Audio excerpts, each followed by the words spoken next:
Lemon Meringue Pie Murder. Chapter 1. Hannah Swensen was startled awake at 4:47 in the morning. Two feral eyes were staring down at her. She batted out at them, and they vanished, leaving an accusatory yowl floating in their wake.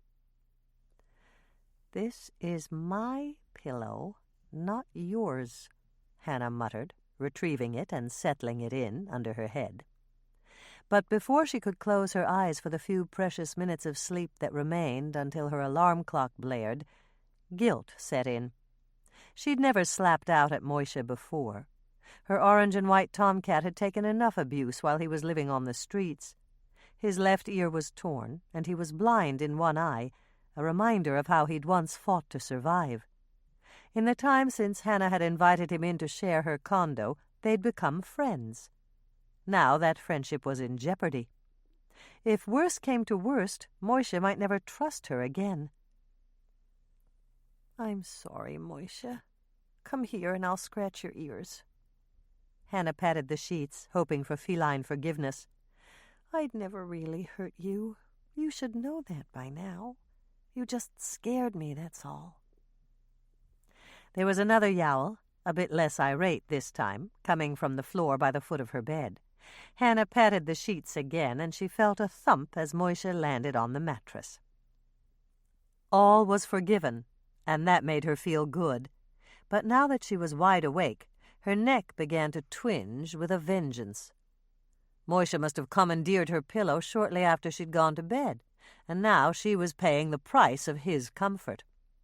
The only cure for her sore neck would be a long, hot shower before she went to work. "Fine, I'm up," Hannah grumbled, reaching out to flick off her alarm. "I'll get your breakfast, then I'll shower." Once she'd found her slippers, Hannah padded down the hallway to the kitchen. She flicked on the light and opened the window to catch any early morning breezes that might be lurking outside her condo complex, but only warm, muggy air greeted her. Lake Eden, Minnesota, was in the middle of an unseasonable heat wave. Unusual weather for the tail end of June, and the nights were almost as hot as the days. Moishe took up a position by his food bowl and gazed at her expectantly. His tail was flicking back and forth like a metronome, and Hannah wondered idly whether she could attach a fan and harness all that energy. "Patience is a virtue," Hannah muttered, quoting her mother. Then she remembered that the admonition hadn't worked on her either. "I'm getting your breakfast right now, even before my first cup of coffee. If that isn't an apology, I don't know what is." Moishe's tail continued swishing as Hannah went to the broom closet and opened the padlock she'd installed on the door. Some people might think that the padlock was overkill, but Moishe got insecure every time he could see a bare patch at the bottom of his food, and he wasn't shy about helping himself from the mother load. Tired of sweeping up spilled kitty crunchies, Hannah had attempted to secure her stock by several unsuccessful methods. Moishe had conquered a bungee cord, a new heavy-duty latch, and a hook-and-eye fastener. When her determined feline roommate wanted food, he turned into a regular Houdini. No lock could stop him for long. Once Moishe was crunching contentedly, Hannah poured herself a cup of coffee and headed off to the shower. Today was Friday, and it promised to be a busy day. Not only was Friday Pie Day at the Cookie Jar, Hannah's bakery and coffee shop, she had to fill an order for 5 batches of old-fashioned sugar cookies. The order had come from a Minneapolis caterer, and the cookies were for a wedding reception. Hannah and her partner, Lisa Herman, had mixed up the cookie dough before they'd locked up the previous night. Hannah would bake the cookies and then the pies, lemon meringue this week, before Lisa came in at 7:30. It was Lisa's job to decorate the cookies with the initials of the bride and groom, PP for Pamela Pollock and TH for Toby Heller. After a few minutes under the steaming spray, Hannah's neck pain had faded into a dull ache. Since the KCOW weatherman had predicted that today could be one of the hottest days of the summer, she decided to wear her lightest weight slacks, the ones she'd chosen last summer on a rare shopping trip with her sister Andrea. Hannah stepped into the slacks and struggled as she attempted to pull them up. Even with the zipper wide open, she couldn't get them past her hips. They hadn't been this tight when she'd tried them on in the dressing room. Hannah eyed her straining slacks balefully. She'd gained weight, a lot of it. It was bad enough being the tallest one in her petite family and the only daughter who'd inherited her father's unruly red hair. Now she was also overweight. It was time to go on a diet, whether she liked it or not. Visions of an endless stream of salads with low-cal dressing danced through Hannah's head as she peeled off the slacks and rummaged in the closet for a pair with an elastic waistband. Jogging was out. She hated it, and she didn't have the time anyway. Joining a gym wasn't possible either. The nearest gym was out at the mall, and she'd never drive out there to use it. As much as the prospect sickened, she'd just have to limit her intake of food. It was the only possible way for her to shed the weight she'd gained.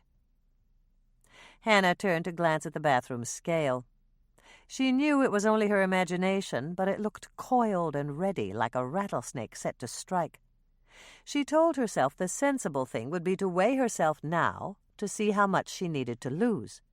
She even took a step toward the scale, but she stopped when her heart began to pound and her palms grew damp. When was the last time she'd stepped on the scale? It had to have been at least 6 months ago. Perhaps she should diet for a week and then weigh in. That way the shock wouldn't be so severe. At least coffee didn't have calories. She'd have another cup and decide later about when she should weigh herself. The hands of her apple-shaped kitchen clock were approaching 5:20 by the time Hannah finished her 3rd cup of coffee. She refilled Moisha's food bowl and poured the rest of her coffee into the car carrier Bill Todd, her brother-in-law, had given her 2 Christmases ago. "Bye, Moisha. Be good while I'm gone," Hannah said, giving him a scratch under the chin and then slinging her saddlebag-sized purse over her shoulder. "I may be condemned to lettuce for supper, but I promise that you'll get a big bowl of—" Hannah broke off in mid-sentence as the kitchen wall phone rang. It had to be her mother. No one but Dolores would call her this early. For a fleeting second, Hannah thought about letting the answer machine pick up, but her mother would just track her down later, perhaps at an even more inconvenient time. There was no sense in delaying the inevitable. The phone pealed a second time, and Moisha turned his back on it, sticking his haunches in the air and flicking his tail. Hannah laughed, amused at his antics. Dolores was not one of Moisha's favorite people. She was still laughing as she grabbed the phone and answered, "Hello, Mother." There was silence on the other end of the line, and then Hannah heard a chuckle, a male chuckle. "I'm not your mother." "Norman?" Hannah plopped her purse on the kitchen table and sat down in a chair. Norman Rhodes was one of her favorite people, and she dated him occasionally. "What are you doing up this early?" "I always get up this early. I wanted to catch you before you left." "Hannah, I need a favor." "What is it?" Hannah asked, smiling as she pictured Norman. She could hear water running, and she knew he was making coffee in his mother's kitchen. Norman wasn't what most people would call handsome, but Hannah liked his looks. He had the kind of face people instinctively trusted. "Will you reserve a big table at the rear of the cookie jar for me at 9:30 this morning?" "I can't," Hannah said with a grin. "Why not?" Hannah laughed outright. "Because I don't have any big tables. They're all the same size. How about if I push 2 together for you?" "That'd be fine. I've got some exciting news, Hannah." "Really?" Hannah glanced up at the clock. She was running late, but that was all right. The pies wouldn't take long. She'd baked the crusts before she'd left work yesterday, and all she had to do was cook the filling and put on the meringue. She wanted to talk to Norman. She'd just work a little faster when she got to her cookie shop. "I made an offer on a house, and it's been accepted." You bought a house? Hannah hadn't had an inkling that Norman was in the market for a house. That's right, and I want to sign the papers this morning before the seller changes her mind. I got a really good deal on the Volker place. That's wonderful, Hannah said, hoping that Norman knew what he was getting into. The Volker place was a wreck. It was on a nice piece of land overlooking Eden Lake, the body of water that was within Lake Eden's city limits, but the house hadn't been modernized in over 6 decades. Are you going to remodel it? It needs too many improvements for that. I just bought it for the land. I'm going to tear it down and build our dream house. Hannah wondered if she'd heard him correctly. Did you say our dream house? That's exactly what I said. I'm talking about the one we designed for that contest we won. Those plans were perfect, Hannah. It's a great house, and it'll be a real showplace. Hannah was speechless, a real rarity for her. She'd helped Norman design the plans, and she'd been ecstatic when they'd won the contest. They'd split the prize money, and she now had a window air conditioner in her kitchen at the cookie jar, 8 new ceiling fans that had been mounted in the coffee shop, and new shelving that was being installed in her pantry. Their dream house was a great house, but Hannah had never in her wildest imaginings thought that Norman would actually build it. What was he going to do rattling around in a 4-bedroom, 3-bath, split-level home anyway? A frown appeared on Hannah's brow. Certainly Norman wasn't planning on living there alone. Had he assumed that she was going to marry him without bothering to ask? And if he wasn't about to propose to her, did he have someone else in mind? I guess I must have shocked you, Norman said with a chuckle. You've never been quiet for this long before. Hannah nodded, even though she knew that Norman couldn't see it. You shocked me, all right.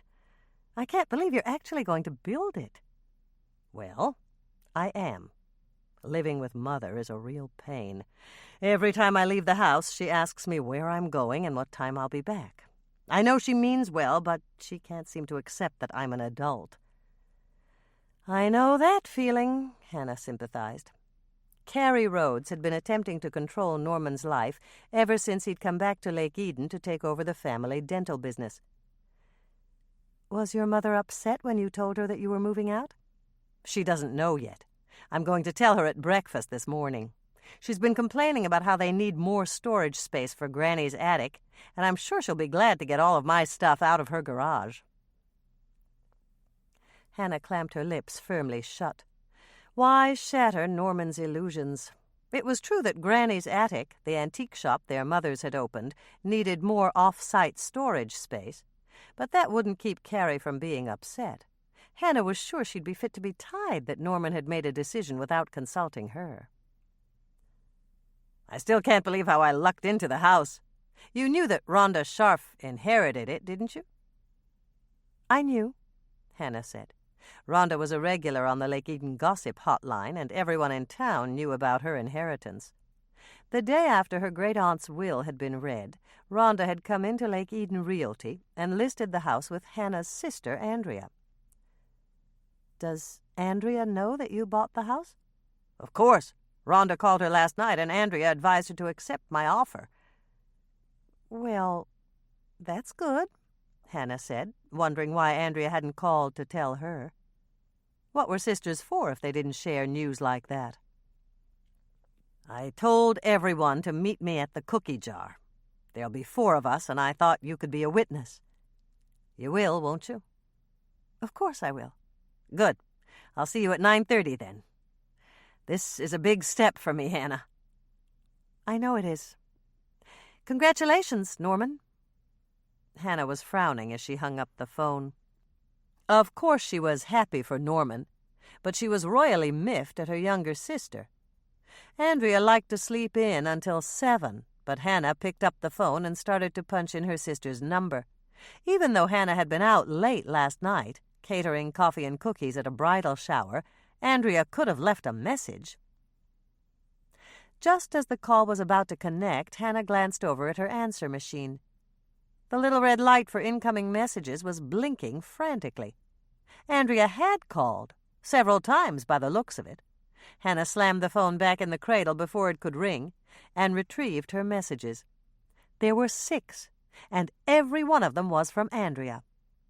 When Hannah had come home from her catering job, she'd been too tired to check for messages, and she'd forgotten all about it this morning. Hannah had just finished erasing Andrea's messages when the phone rang again. Dolores? Andrea? Hannah grabbed it on the second ring, wondering if she'd ever get the chance to skin out the door. Hannah? It was Norman again. Sorry to bother you twice in one morning, but do you still have that pen I gave you for Christmas? Hannah's eyebrows shot up. How quickly they forgot. You didn't give me a pen. You gave me a silk scarf and a gold circle pin. I know. That was your real gift for under the tree. I'm talking about the giveaway pens from the Rhodes Dental Clinic. You didn't throw yours away, did you? Of course I didn't. I thought it was cute. I've never had a pen shaped like a toothbrush before. It's right here, somewhere. Could you look? I saved some, but they're in a box in Mother's garage, and I don't have time to look for them. I thought it would be a nice touch if I used one to sign the papers. It's not critical or anything, but the pens were my dad's design, and since he can't be here, I'll look right now, Hannah interrupted him. Hold on a second. Hannah put down the phone, upended her purse, and dumped the contents on the surface of the kitchen table. There were at least 24 pens and pencils, but the one from the Rhodes Dental Clinic wasn't among them. She stuffed everything back inside her purse and checked the cracked coffee mug on the table that served as her pen holder. No Rhodes Dental pen there either.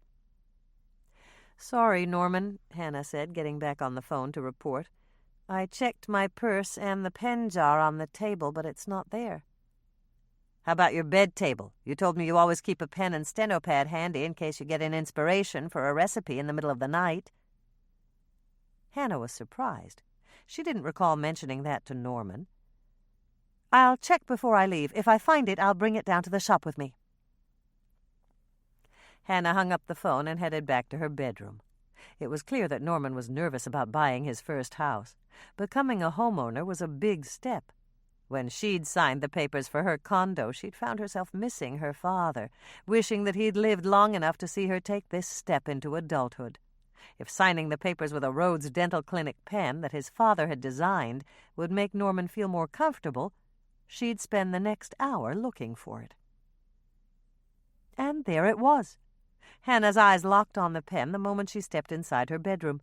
She grabbed it, stuffed it inside her purse, and was just preparing to step outside her condo door when the phone rang again. It was probably Norman, wondering if she'd found the pen. Hannah rushed back into the kitchen, almost tripping over Moisha in her haste, and snatched up the phone before it could ring a second time.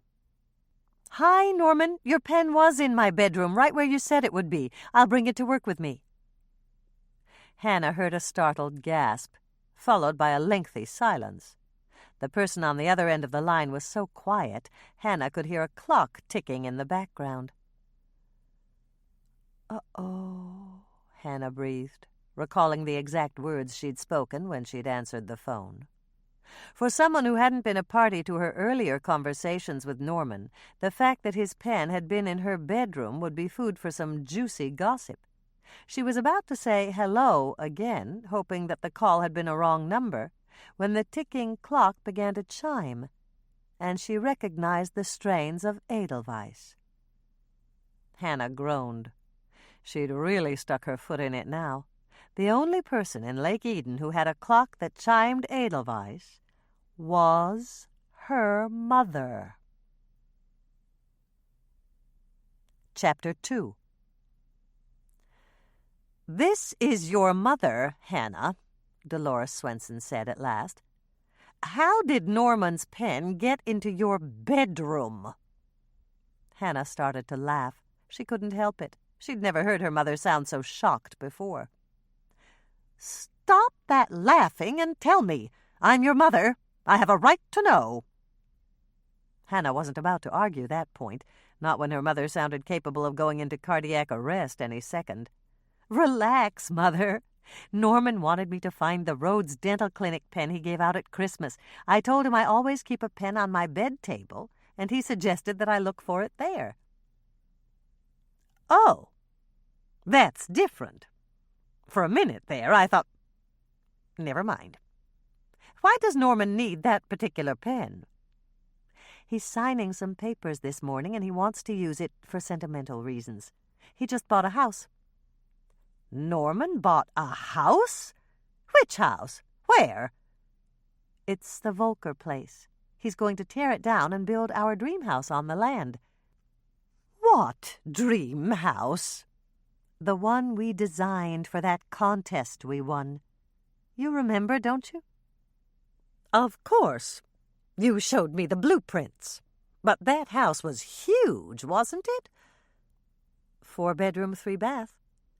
"But a house like that is much too big for—" Dolores stopped speaking and gasped. "Is there something you're not telling me, Hannah?" "Not a thing." "Then you're not considering any life-altering changes?" Hannah glanced at the clock and frowned.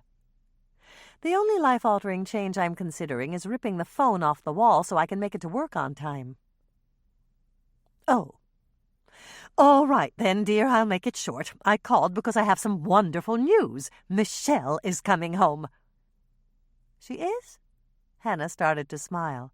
Her youngest sister had just finished her freshman year at McAllister College, and Hannah hadn't seen her since Christmas. "When is she coming?" "On Tuesday night. She doesn't have to go back until Sunday. The drama department is moving to a new building, and all the student workers have the week off. She's coming in on the midnight bus, and she wants to stay out at the Lake Cottage." "But I thought you had it rented out for the entire summer." "I did, but Andrea worked something out with the renters. I'm staying out there with Michelle, of course. A girl her age still needs supervision." Hannah grinned, imagining Michelle's reaction to that bit of news.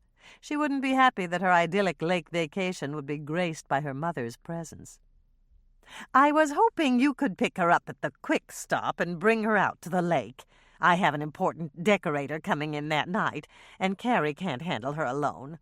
And after that I have to run straight out to the cottage to get things ready. I'll barely have time to make up the beds and hang the towels before Michelle's bus comes in."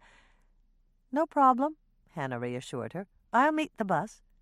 "Thank you, Hannah. I knew I could count on you. I've got to run. Carrie's picking me up in 5 minutes, and I still have to fix my hair. We're doing the front window display this morning." Hannah was smiling as she hung up the phone. Not her usual expression after a conversation with her mother. It would be good to have Michelle home again.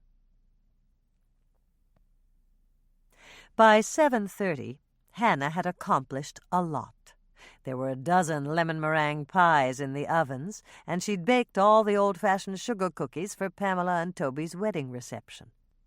She poured the last cup of coffee from her travel carafe, sat down on a stool at the stainless steel workstation, and reached out to grab one of the old-fashioned sugar cookies she'd designated as seconds.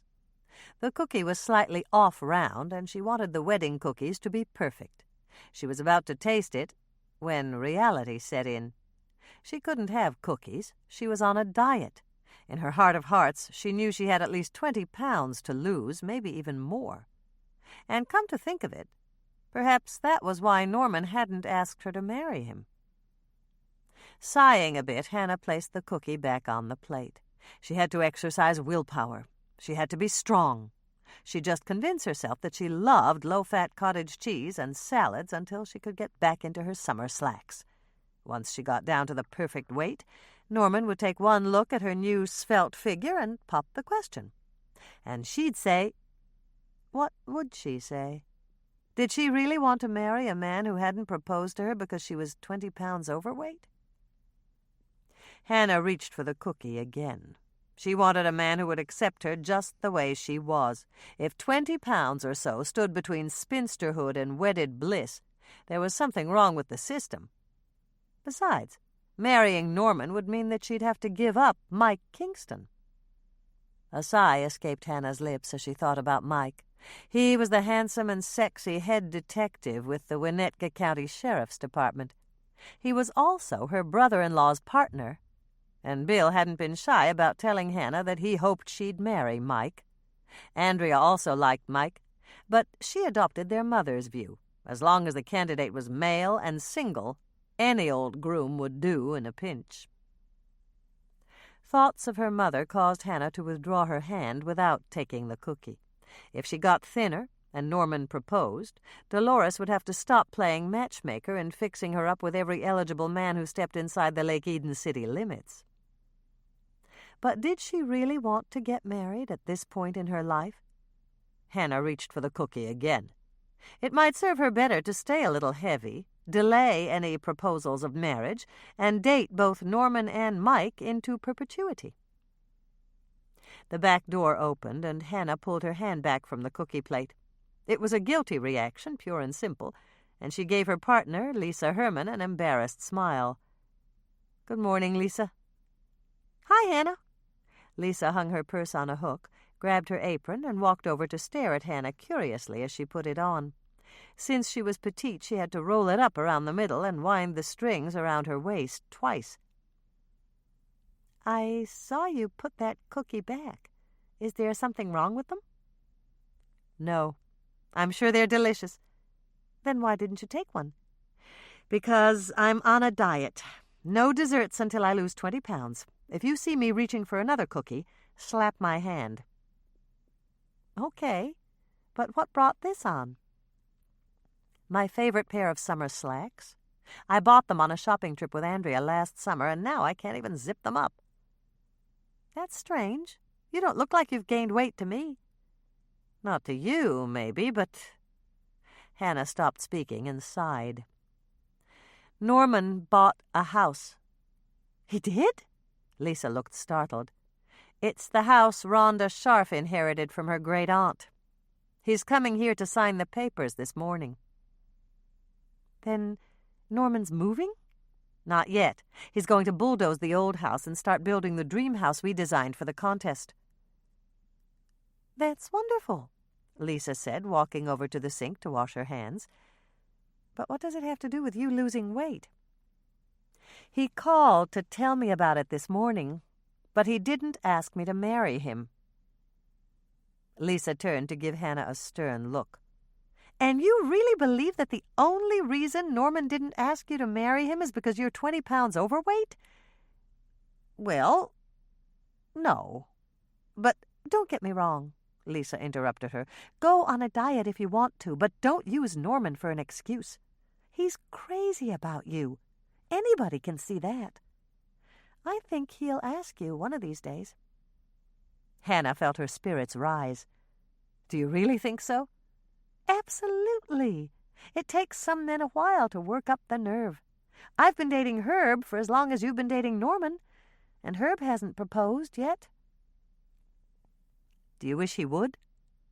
The moment the words were out of her mouth, Hannah regretted them.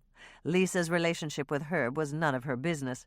But Lisa didn't seem to mind the question, and she smiled slightly as she dried her hands. "Sometimes I wish he'd ask me. How about you? Do you want Norman to ask you?" "I don't know. But I do know I don't want him to ask anyone else." Lisa laughed. "I don't think there's any danger of that." "So, how about the diet? Is it still on?" Hannah thought about it for a moment. "It's on. I can't afford to buy a whole new wardrobe." "Now that's a good reason for a diet," Lisa said, heading for the door to the coffee shop. "I'll go start the coffee so you can fill up on something that doesn't have any calories." The stove timer sounded, and Hannah rose to take her pies out of the ovens. By the time she'd set them all out on racks to cool, Lisa was back with a fresh, hot cup of coffee. "Here you go." Lisa handed her a white mug with "The Cookie Jar" printed in red block letters on the side. "This'll get you going. And once you increase your energy level, you'll burn more calories." "Gorgeous, as always." Hannah, who had been about to take her first sip of coffee, looked up at the apparent non sequitur and found Lisa eyeing the row of baked pies. "I think lemon is your prettiest pie. Of course, your cherry pies are nice, too. They look yummy with all that bright red juice bubbling up through the latticework crusts. And your apple pies are gorgeous golden brown on top, and they smell so good. And your blueberry pies are just—" "Stop!" Hannah interrupted her, holding up her hands in surrender. "I'm on a diet, remember?" Lisa looked embarrassed. "Sorry, Hannah. Forget what I said about your pies. Are the wedding cookies cool enough to decorate?" "They should be." Lisa went to the counter and began to sift confectioner's sugar into a bowl. "I'll mix up the frosting and do the initials first." "Good planning. They should be dry before you draw the purple hearts around them." "Violet," Lisa corrected her, measuring the sugar into another bowl. "The bride wants the initials to be the same light blue as a summer sky just after daybreak. And the hearts are supposed to match the color of the first wild violets of spring." Hannah's eyebrows shot up. "That's positively poetic, but it all boils down to light blue and light purple, doesn't it?" "You're right," Lisa said with a grin, stirring in the butter and then reaching for the heavy cream. While Hannah mixed up another batch of cookies and began to bake them, Lisa finished the frosting and filled a pastry bag. Hannah glanced over at her several times as she piped the light blue initials on the face of the cookies. At first, Lisa had been noticeably shaky in her attempt to decorate cookies, but she had practiced with a perseverance that Hannah envied. Lisa was now an expert, and that meant the cookie jar could offer personalized cookies for any event they catered. They completed their work at the same time, and Hannah walked over to admire Lisa's handiwork. "They're perfect," she said, smiling at her young partner. "Follow me. I think we deserve a coffee break." The first thing Hannah did when she stepped into the coffee shop was to turn on their new ceiling fans. They created a slight breeze as their blades revolved lazily, stirring the air and the red, white, and blue streamers that Lisa had hung from the ceiling in honor of the 4th of July. "Go sit down. I'll get our coffee," Lisa said, heading for the big urn behind the counter. Hannah chose her favorite table. It was in the rear of the shop, but it still had a nice view of the street through the front plate glass window. Sitting at a table in the rear had one big advantage. The shop looked empty unless someone approached and pressed a nose to the window, and if the customers couldn't see them, they wouldn't knock on the door and expect them to open early. Lisa's streamers looked nice, and Hannah was glad she'd decorated. Lake Eden residents took their patriotism seriously, and the 4th of July was one of their small town's biggest holidays. There would be a parade in the morning, political speeches and events throughout the day, a huge potluck picnic and barbecue on the shores of Eden Lake, and a fireworks display at night. "What's wrong with that fan?" Lisa asked, setting their mugs of coffee on the table. "Which fan?" "The one directly over your head." Hannah glanced up and saw that the blades weren't turning on the fan in question. "I don't know, but Freddie and Jed are coming in this morning to install the new shelves in the pantry. I'll point it out to them." "Freddie looks good," Lisa remarked, sitting down next to Hannah. "He told me that Jed makes him take a shower every morning and dress in clean clothes." "That's a plus. I can remember a couple of times when I had to stand upwind." As they sipped their coffee, Hannah thought about Freddie Sawyer. He was mildly retarded, and he did odd jobs around town, supplementing the income from the small trust fund his mother had set up for him before she died. Freddie had to be in his 30s, but his naive manner and boyish grin made him seem much younger than that. He lived just outside the Lake Eden town limits, on Old Bailey Road, in the house his mother had owned for years. His cousin, Jed, had moved in with him last month, and it seemed Jed had been a good influence on Freddie. "People underestimate Freddie," Lisa said, looking rather fierce.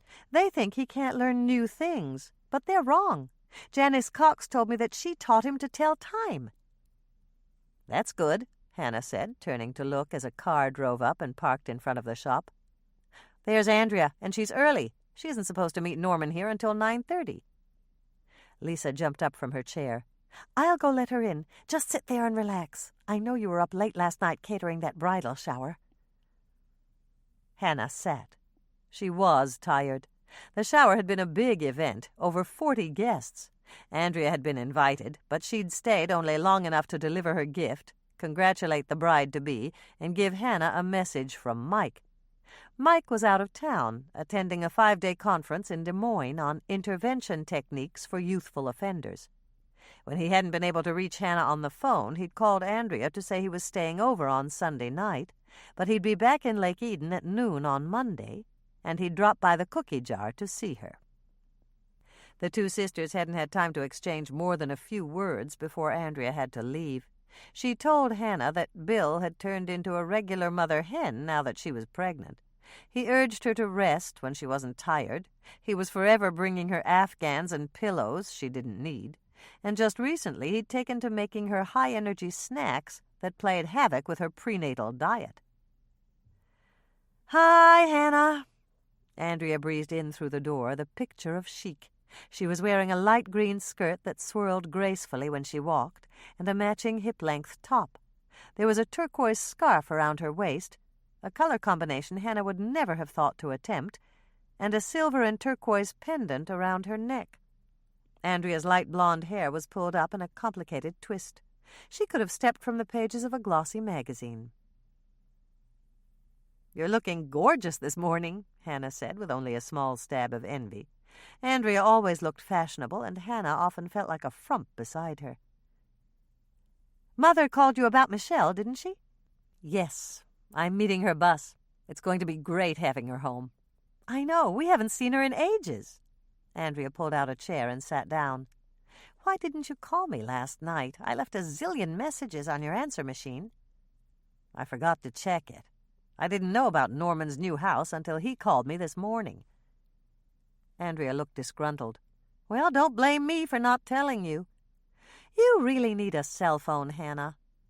"I don't want a cell phone. Everyone who's anyone has one." "Then I guess I'm not anyone." "I know it's the age of technology, but I don't like the idea of being on an electronic leash." "It's not like a leash. Any time you don't want to answer it, you can just turn it off." "That would be all the time." Hannah began to grin. The end of the argument was in sight. "And if I never answer my cell phone, why have one in the first place?" "Coffee, Andrea?" Lisa called out, holding up an empty mug. "No, thanks. Doc Knight limited me to 1 cup a day, and I've already had it." "How about a glass of orange juice?" "That sounds good." Andrea smiled at Lisa, then turned back to Hannah.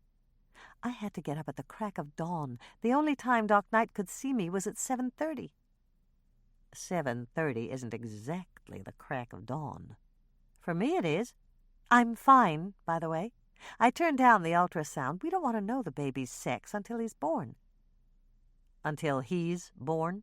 "I'm just saying he as a concession to Mother. She's positive it's a boy this time." Hannah was amused. "What makes her so sure?" "She says if you carry the baby in front and your stomach sticks out, it's a boy. If you're big all over, it's a girl." "That sounds like an old wives' tale to me. Besides, your stomach is still as flat as a board." "No, it's not. I've been dressing to hide it, but nothing fits me right anymore. I'm going to start wearing maternity clothes the minute Claire's shipment comes in." "You asked Claire to order maternity clothes for you?" Hannah was surprised. Claire Rogers owned Beau Monde, the dress shop next door to the cookie jar, and her clothes were expensive. "I know it'll probably cost an arm and a leg, but Bill wants me to have the best. He says it might even be tax deductible. After all, I'm a real estate agent, and I have to be well dressed for my job." "You'd better check with Stan about that." Hannah curbed her impulse to laugh. Stan Kramer was the best taxman in Lake Eden. He was pretty liberal about what was and what wasn't a tax deduction, but Hannah didn't think he'd go quite that far. Andrea looked up as Lisa brought over a plate of cookies. "Thanks, Lisa. These look wonderful, and I didn't have time for breakfast. What are they?" We call them apricot drops, and they're Hannah's invention. They're oatmeal raisin crisps made with chopped dried apricots instead of raisins. The phone rang, and Lisa rushed off to answer it. Hannah watched as Andrea took a bite of her newest cookie, and she relaxed as her sister started to smile. "You like them?" "These cookies are winners, Hannah." Andrea took one more bite, then leaned forward. "So, what do you think about Norman's plans?" "They're great. I can hardly wait to see our dream house." "Then you said yes?" Hannah bit back a grin, knowing full well what her sister was asking. "Yes, to what?" "To marrying Norman, of course." "No." "Then you said no?"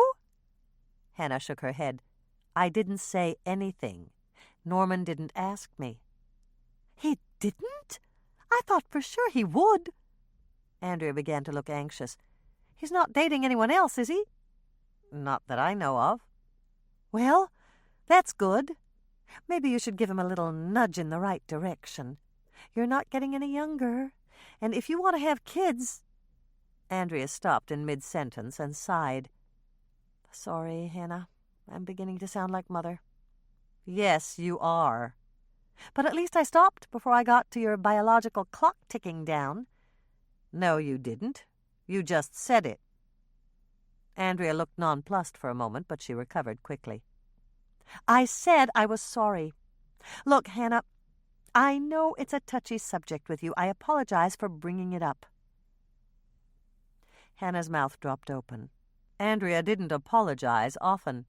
She had to squelch the urge to rush down to Lake Eden Neighborhood Drugs to buy a box of gold stars, like the ones Miss Gladkey had used to mark special days on the classroom calendar. She was about to say she accepted Andrea's apology when Lisa came back to the table. "It's good news and bad news," Lisa informed them. "Which one do you want to hear first?" Hannah made an instant decision. "The bad news. We'll save the good for last." "That was the caterer.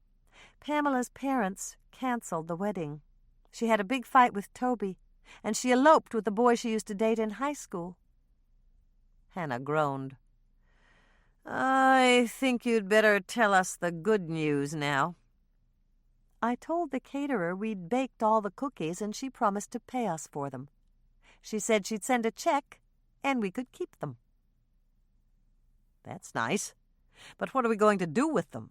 We can't sell cookies with the bride and groom's initials on them.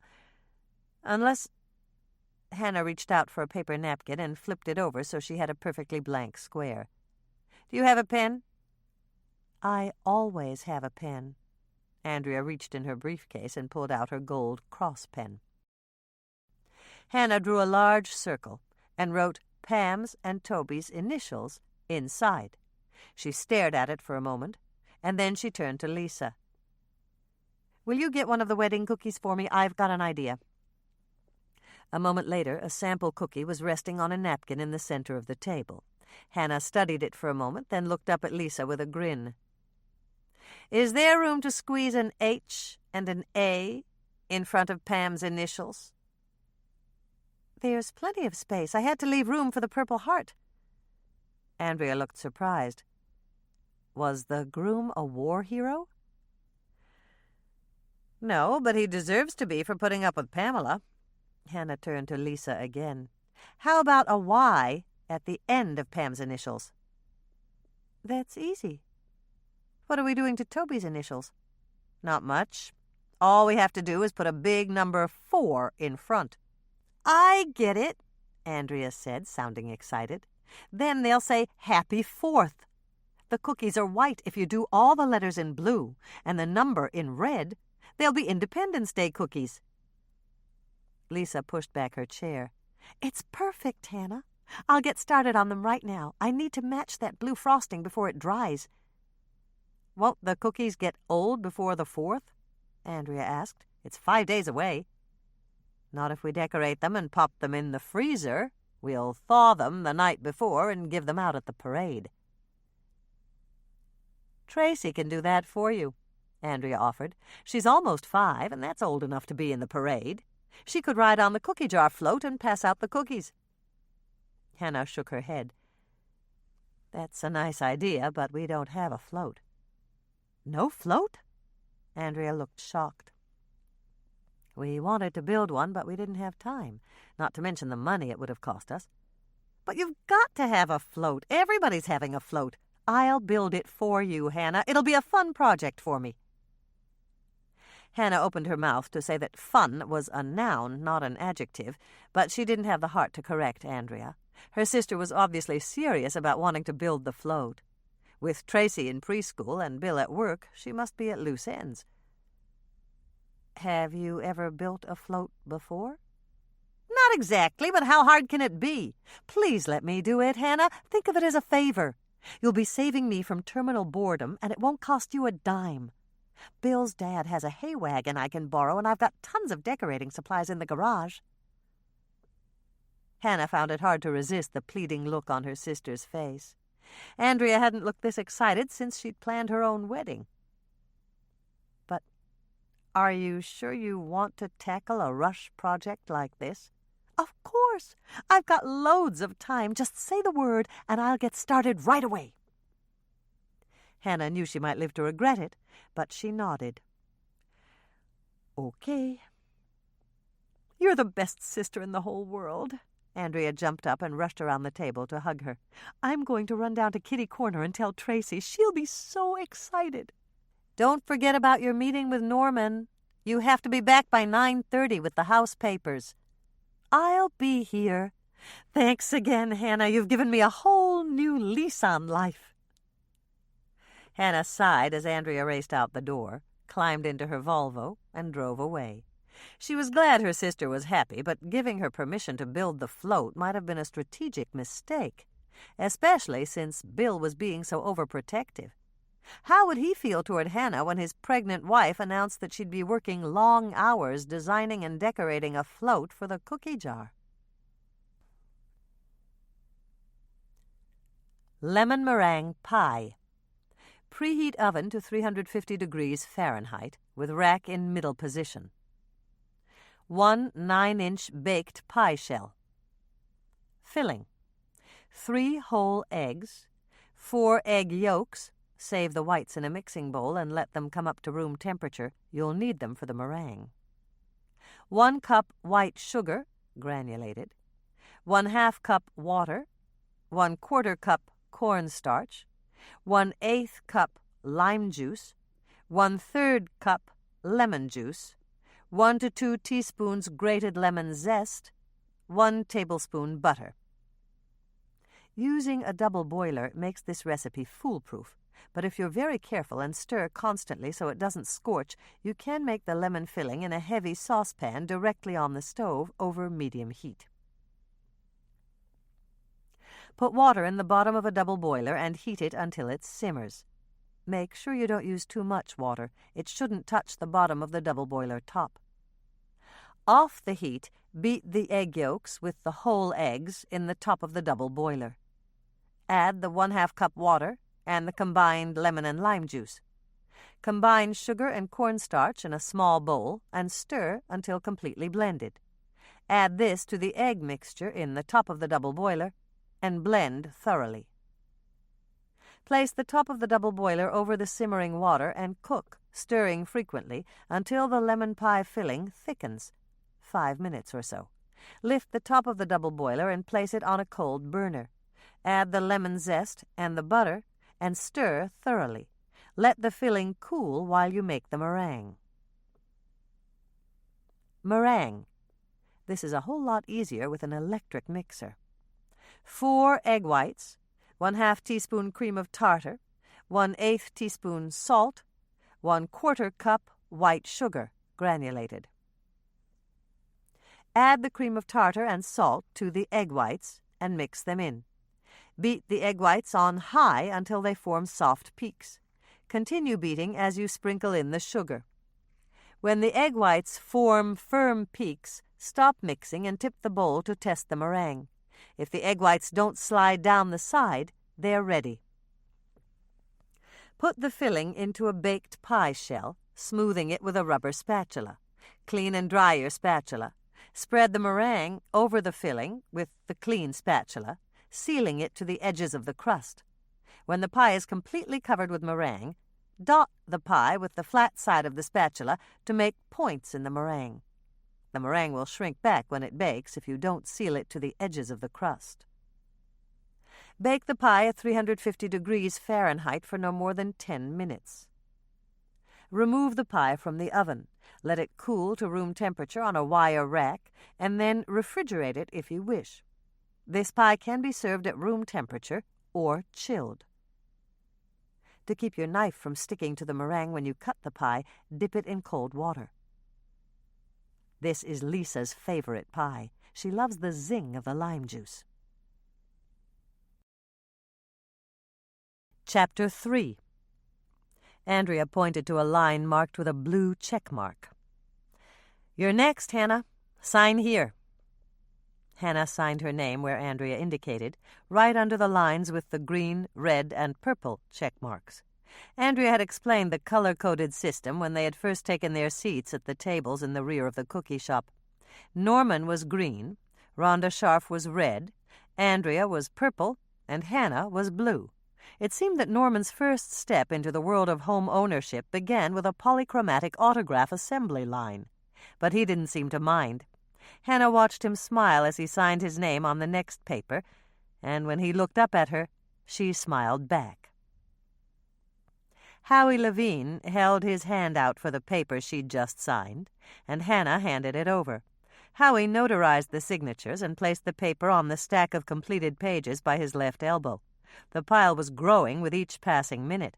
Hannah wondered how long it would take to top the 1-inch mark. Hannah glanced over at Rhonda Scharf and caught her checking her watch. It was clear Rhonda was pleased at selling her great-aunt's property, but they'd been signing papers for the past 15 minutes, and the novelty had worn off. Rhonda had dressed for the occasion in a pink knit pantsuit with a cloud of iridescent butterflies appliqued on the front. The largest and most colorful butterfly was perched just below the V of her low-cut neckline and called attention to her considerable cleavage.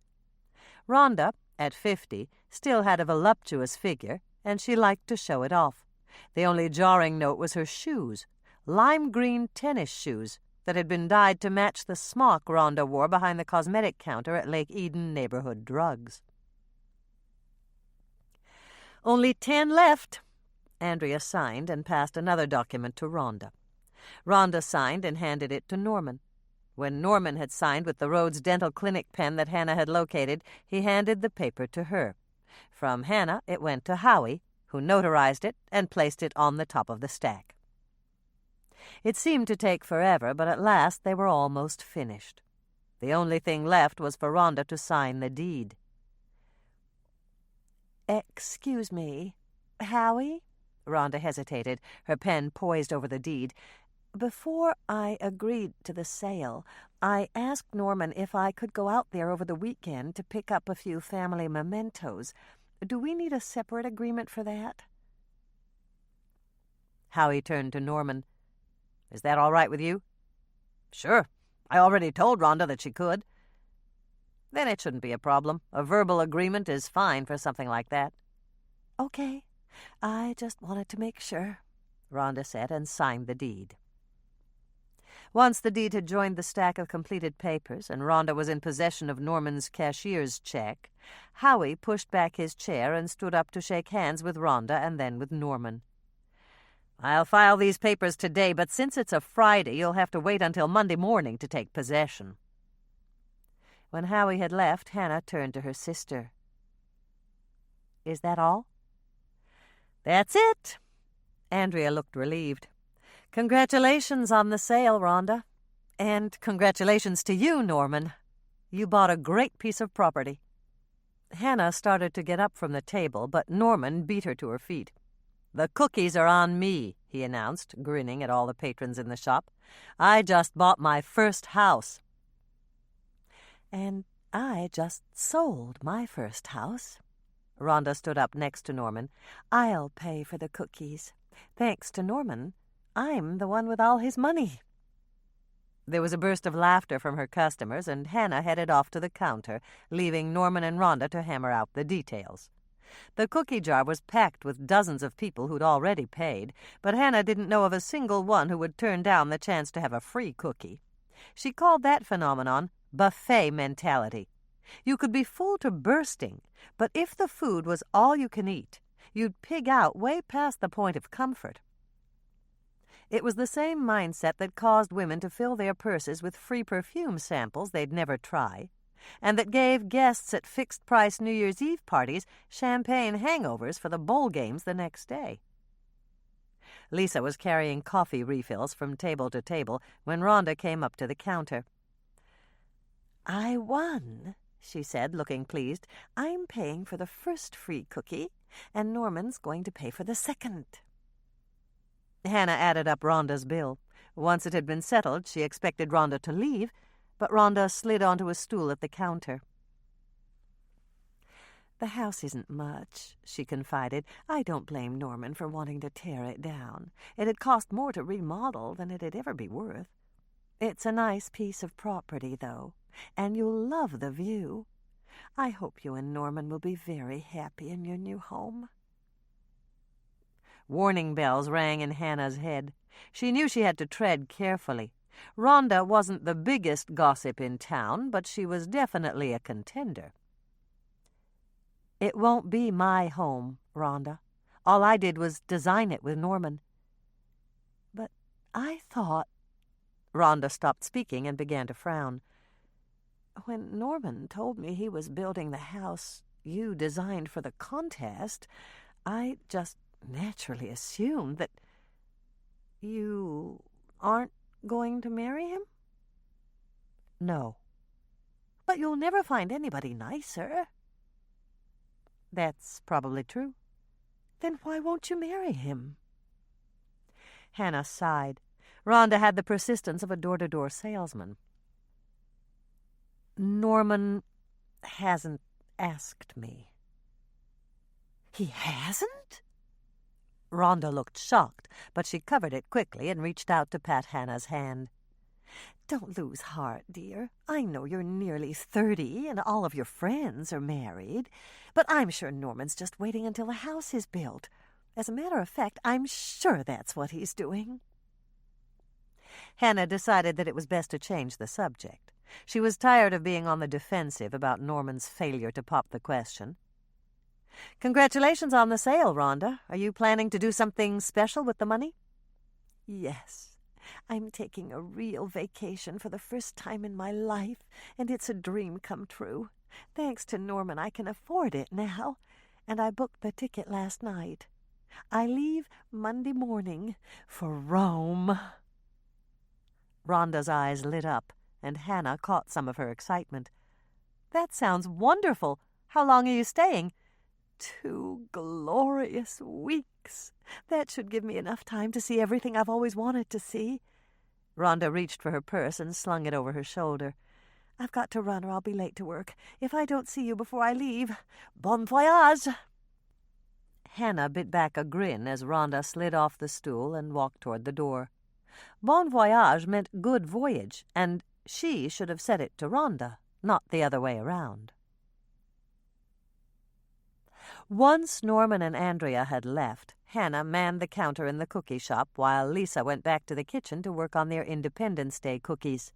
When the predictable lull came at 11:30, Hannah stepped back to the kitchen to see the results. "What do you think?" Lisa asked, putting the finishing touches on the last tray of cookies. "They're perfect. No one would ever know they're recycled." "I gave a couple of my mistakes to Freddie and Jed." Lisa motioned toward the pantry where Freddie and his cousin were hanging the new shelves that Hannah had bought. "I'll deliver our cookie orders if you want to stay here." "That's fine with me. Did you mention that ceiling fan?" Lisa shook her head. "No, I forgot all about it." "I'll tell them. This would be a good time to fix it." A few minutes later, the ladder had been set up in the cookie shop, and Freddie steadied it while Jed climbed up to look at the defective fan. He yanked the pull cord, but the blades didn't move. Then he loosened the screws on the hub and peered inside. Freddie looked anxious as he watched Jed overhead, and Hannah put her hand on his arm to reassure him. "Don't worry, Freddie. I'm sure Jed can fix it." But I'm the one that did that fan. Freddie sounded every bit as upset as he looked. I must have done it wrong. Jed looked down at his cousin. No, you did it right. The wires came loose, that's all. It could have happened to anyone. I'll fix it and it'll work just fine. But I should fix it, Freddie insisted. It's my fan and a man's got to stand behind his work. Jed smiled, and Hannah could tell that he approved of what Freddie had said. You're right, buddy. I'll come down and you can fix it. Hold the ladder like I taught you, okay? Okay, I'm holding it, Jed. As Freddie gripped the ladder tightly, Hannah realized that he looked different. His hair was shorter and his clothes were clean. But there was another change. Freddie was dressing better now that Jed had moved in with him. Instead of donning the baggy green trousers and old work shirts that had belonged to his father, Freddie now had jeans that fit him and cotton knit shirts with a pocket in the front. He even had new work boots that had replaced his battered old tennis shoes. Good job, Freddie. Jed stepped off the ladder and patted Freddie on the back. That ladder didn't move an inch. Nope. I held it real tight, just the way you taught me. Jed walked over to his toolbox and removed a rubber-handled screwdriver and a roll of black electrical tape. Where's your tool belt, Freddie? Gotta think. Freddie stared up at the ceiling for a moment. It's in the pantry, Jed. You told me to take it off when it bumped you. Right. Go get it, then. You're going to need it to carry tools up the ladder. Hannah waited until Freddie had gone back to the kitchen and then turned to Jed with concern. Are you sure Freddie should be working with electricity? It's pretty dangerous. As long as I'm here, he'll be fine. Freddie knows better than to try it alone. Hannah studied the young man standing in front of her. He was like a savvier, more animated version of Freddie, and no one would doubt that they were cousins. They had the same athletic build, the same sandy hair, and the same blue-gray eyes. They were both just under 6 feet tall, and they were dressed the same, whether it was planned or by accident. The only difference was that Freddie's face was fuller, more childish, and Jed's features were sharply defined. Look, Hannah, Jed reached out to place his hand on her arm. It's good for Freddie to learn new things. Everyone in Lake Eden protects him, just like his mother did, and that holds him back. I know you do it out of kindness, but that's not really helping Freddie in the long run. Hannah sighed. Jed had a point. Maybe you're right. We're just concerned, that's all. Well, you can relax now. I'm here, and I'm going to take care of Freddie. He's my buddy. We played together when we were kids, and I've always liked him. I want to see him lead a good life and do all that he can do. I got it, Jed. Freddie came through the door with a smile on his face. His tool belt was buckled around his waist, and he looked determined to tackle the defective ceiling fan. Good. Jed handed him the screwdriver and the tape. Find a place for this on your belt. Do you remember what to do when you get to the top of the ladder? I remember. First, you turn off the power. That's right. Hold on a second, and I'll throw the circuit. Once Jed had turned off the power, Hannah stood to the side and watched as Freddie climbed the ladder. He was a bit more hesitant than Jed had been, watching every step to make sure his feet were in place, but he climbed up steadily. Do you see those 2 wires hanging down from the hub on the fan? I see 'em, Jed. Wind the black one around the base of the black screw and tighten it down. When you're through with that, put a strip of tape over it so it doesn't come loose. Do the same with the red wire and the red screw. Okay, I can do that. Hannah watched as Freddie tackled the job. It took him a while, but he was wearing a big smile when he'd finished.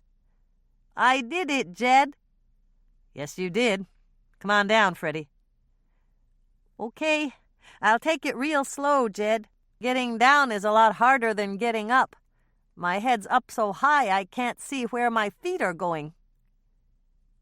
Can you get down on your own? Or should I help you with your feet? Freddie looked confused, and Hannah could understand why. Jed had asked 2 conflicting questions, and now Freddie had to decide which one to answer first. "Yes, I can get down," Freddie answered at last. "And no, I don't need you to help. Here I come, Jed." Both Hannah and Jed watched as Freddie climbed down the ladder. There was a proud smile on his face, but he gave a big sigh of relief when his feet touched the ground. "Can I be the one to test it?" "Sure," Jed said. "Let me turn on the juice, and then you can try the wall switch." Once Jed had given him the okay, Freddie flicked the switch, and the blades started to revolve in perfect tandem with the other ceiling fans. "Look at that! I did it! Was that good, Jed?" "That was real good." Jed patted Freddie on the back, and then he turned to Hannah. "If it's okay, we'll take our lunch now. We'll be back here at 1 to work on those shelves." "Sure. Go ahead." "What do you say, Freddie?" Jed clamped an arm around Freddie's shoulders and walked him toward the door. "You want to have lunch at the cafe?" "I like the cafe. Can I have chili?" "Sure, if that's what you want." "And a chocolate shake?" "Sure, Freddie. Knock yourself out." "Why do I have to do that?" "Do what?" "Knock myself out." Jed laughed and glanced back at Hannah. "It's just an expression, Freddie. I didn't really mean that you should hit yourself." "What did you mean, then?" "I meant that you should order whatever you want, and I'll pay for it." "Okay. I'll have chili and onion rings with ketchup and a chocolate shake and pickles, and maybe I'll have coconut cake, too." Hannah was grinning as the door closed behind them. Freddie didn't get the chance to eat at the cafe very often, and it sounded like he was ready to take full advantage of the unexpected treat. If Jed didn't keep an eye out, Freddie would eat up their whole day's salary and then some. Chapter 4. Her weekend had been boring beyond belief, and Hannah was not in the best of moods on Monday morning as she began to bake the cookies they'd need for the day. With Mike in Iowa, and Norman busily calling contractors and getting estimates on the work to be done, Hannah had decided she'd finally do the spring house cleaning she'd put off for 3 months. When the cookie jar had closed at 5 on Saturday, Hannah had driven straight home to feed Moishe and fix her evening meal. She'd done her utmost to pretend that her green dinner salad was a piece of buttery garlic bread, her boneless, skinless chicken breast was a thick slab of country ham, and each floret of steamed broccoli was a crispy French fry, but her powers of self-deception had failed her before she'd even raised the fork to her mouth. She'd eaten most of it anyway, and shared a few bites of her chicken with Moishe, who'd seemed delighted that she was dining on one of his favorite meats. Once her dishes were stashed in the dishwasher, she'd grabbed one of her ever-present steno pads to make a list of the tasks she needed to tackle, and before she'd crawled under the covers at 11, her kitchen floor had been spotless, all the burned-out light bulbs in her condo had been replaced, every inch of her carpet had been sucked free of dirt and unidentified fibers, and all the clothes she'd sprinkled and stuck in the freezer to avoid mildew attacks before she got around to ironing them had been neatly pressed and were hanging in her closet. Sunday had been more of the same. Hannah had risen early, eaten 1 piece of dry toast and a half grapefruit for breakfast, and salivated for a full 2 minutes when she'd smelled bacon frying in a neighbor's apartment. She'd read the Sunday paper, and then she'd tackled the rest of her to-do list.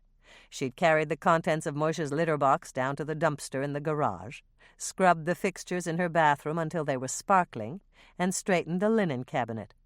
After a big bowl of mixed vegetables for lunch, she'd rearranged her spice drawer, washed all the windows, dusted the bookshelves, and emptied the trash. She'd even cleaned out the kitchen cupboards, although it had taken every ounce of willpower she possessed to toss out the half-eaten canister of caramel corn that Bertie Straub had given her for Christmas. Dinner had been a nice piece of fish with a small baked potato sans sour cream and butter, and another mixed salad with local dressing. Since Hannah had never been fond of fish, Moishe had gotten the lion's share of that. She'd alleviated her urge to snack by munching celery sticks as she'd watched several insipid movies, and she'd crawled under the covers at 10, hoping that sleep would silence the rumbling of her stomach. "Hi, Hannah," Lisa greeted her as she walked in at 7:30. "Something smells good." "That would be cookies. I'm just glad my nose is stuffed up." "The diet's getting to you?" Lisa gave her a sympathetic look. "Yes, diet has a lot in common with some other 4-letter words." "I understand. Why don't you go in the shop and put on the coffee? I'll finish up in here." "Thanks, Lisa." Hannah turned and walked toward the swinging door that led to the coffee shop. "I had the most awful urge to spoon down all that cookie dough. Raw." Once temptation was behind her, Hannah felt much better. As she measured out the coffee grounds, she reminded herself that the waistband on her jeans had been looser this morning, and this was not the time to falter in her resolve. If she could keep it up, she'd be thin and beautiful. Well, maybe not beautiful, but certainly thinner. She'd feel better, she'd have more energy, and she might even have the nerve to buy a new bathing suit before the swimming season was over for the year. Hannah had just plugged in the coffee when the phone rang. They weren't open for business yet, but it could be someone calling with an advance order. She lifted the receiver and answered in her most professional voice. "This is the cookie jar, Hannah speaking." "I'm glad I caught you, dear." "Hello, Mother." Hannah glanced up at the clock. It was 10 to 8, and that was much later than Dolores usually called. "I hate to disturb you at work, but I need to ask for your help." This was a new wrinkle. Dolores never asked, she demanded. "What is it, Mother?" "Norman told Carrie that we can take any furnishings we want from the Volker place. The only catch is he found someone to start demolishing it on Saturday, and we have to get the things out before then." "And you want me to help you move them?" Hannah's muscles began to cramp at the thought. The last time she'd helped her mother move antiques, she'd been stiff and sore for almost a week. "No, Luann's taking care of all that. She's rented a truck and hired a couple of high school boys to do the heavy lifting. She's absolutely wonderful, Hannah. Her talents were simply wasted at the cafe." "I'm glad it's working out so well," Hannah said, smiling to herself. As far as she was concerned, Luann Hanks was a story of success in the face of adversity. The Hanks family lived at the end of Old Bailey Road, right next to the town dump, and a mile past Freddie Sawyer's house. The youngest of 6 children, Luann had dropped out of school in her senior year to have a baby, but she'd studied at home and passed her high school equivalency exam. Instead of taking the easier way out and giving her daughter up for adoption, Luann had decided to raise Susie as a single mom. For the first 2 years, she'd supported her widowed mother and her baby by working at Hal and Rose's cafe as a waitress and selling pretty girl cosmetics door to door. Dolores had come into contact with Luann when she'd done the makeup for the old-fashioned portraits Norman had taken at the Lake Eden Winter Carnival. Impressed with Luann's eagerness to learn about antiques, Dolores and Carrie had hired her as their assistant when they'd opened Granny's attic in May. "I'm going out to the Volker place this afternoon to tag the things we want to take. I thought it would be fun if we went out there together." Hannah searched her mind for an ulterior motive. Her mother always had an ulterior motive.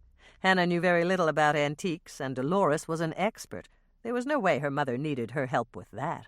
As far as she knew, her mother's car was running just fine, and she was perfectly capable of driving out there by herself. Perhaps Dolores just wanted to spend a few hours with her eldest daughter? No, that couldn't be it. "Do you have time to go with me, Hannah? I'd really appreciate it." "I guess," Hannah said a bit reluctantly. There was something afoot, but she couldn't think of what it could be.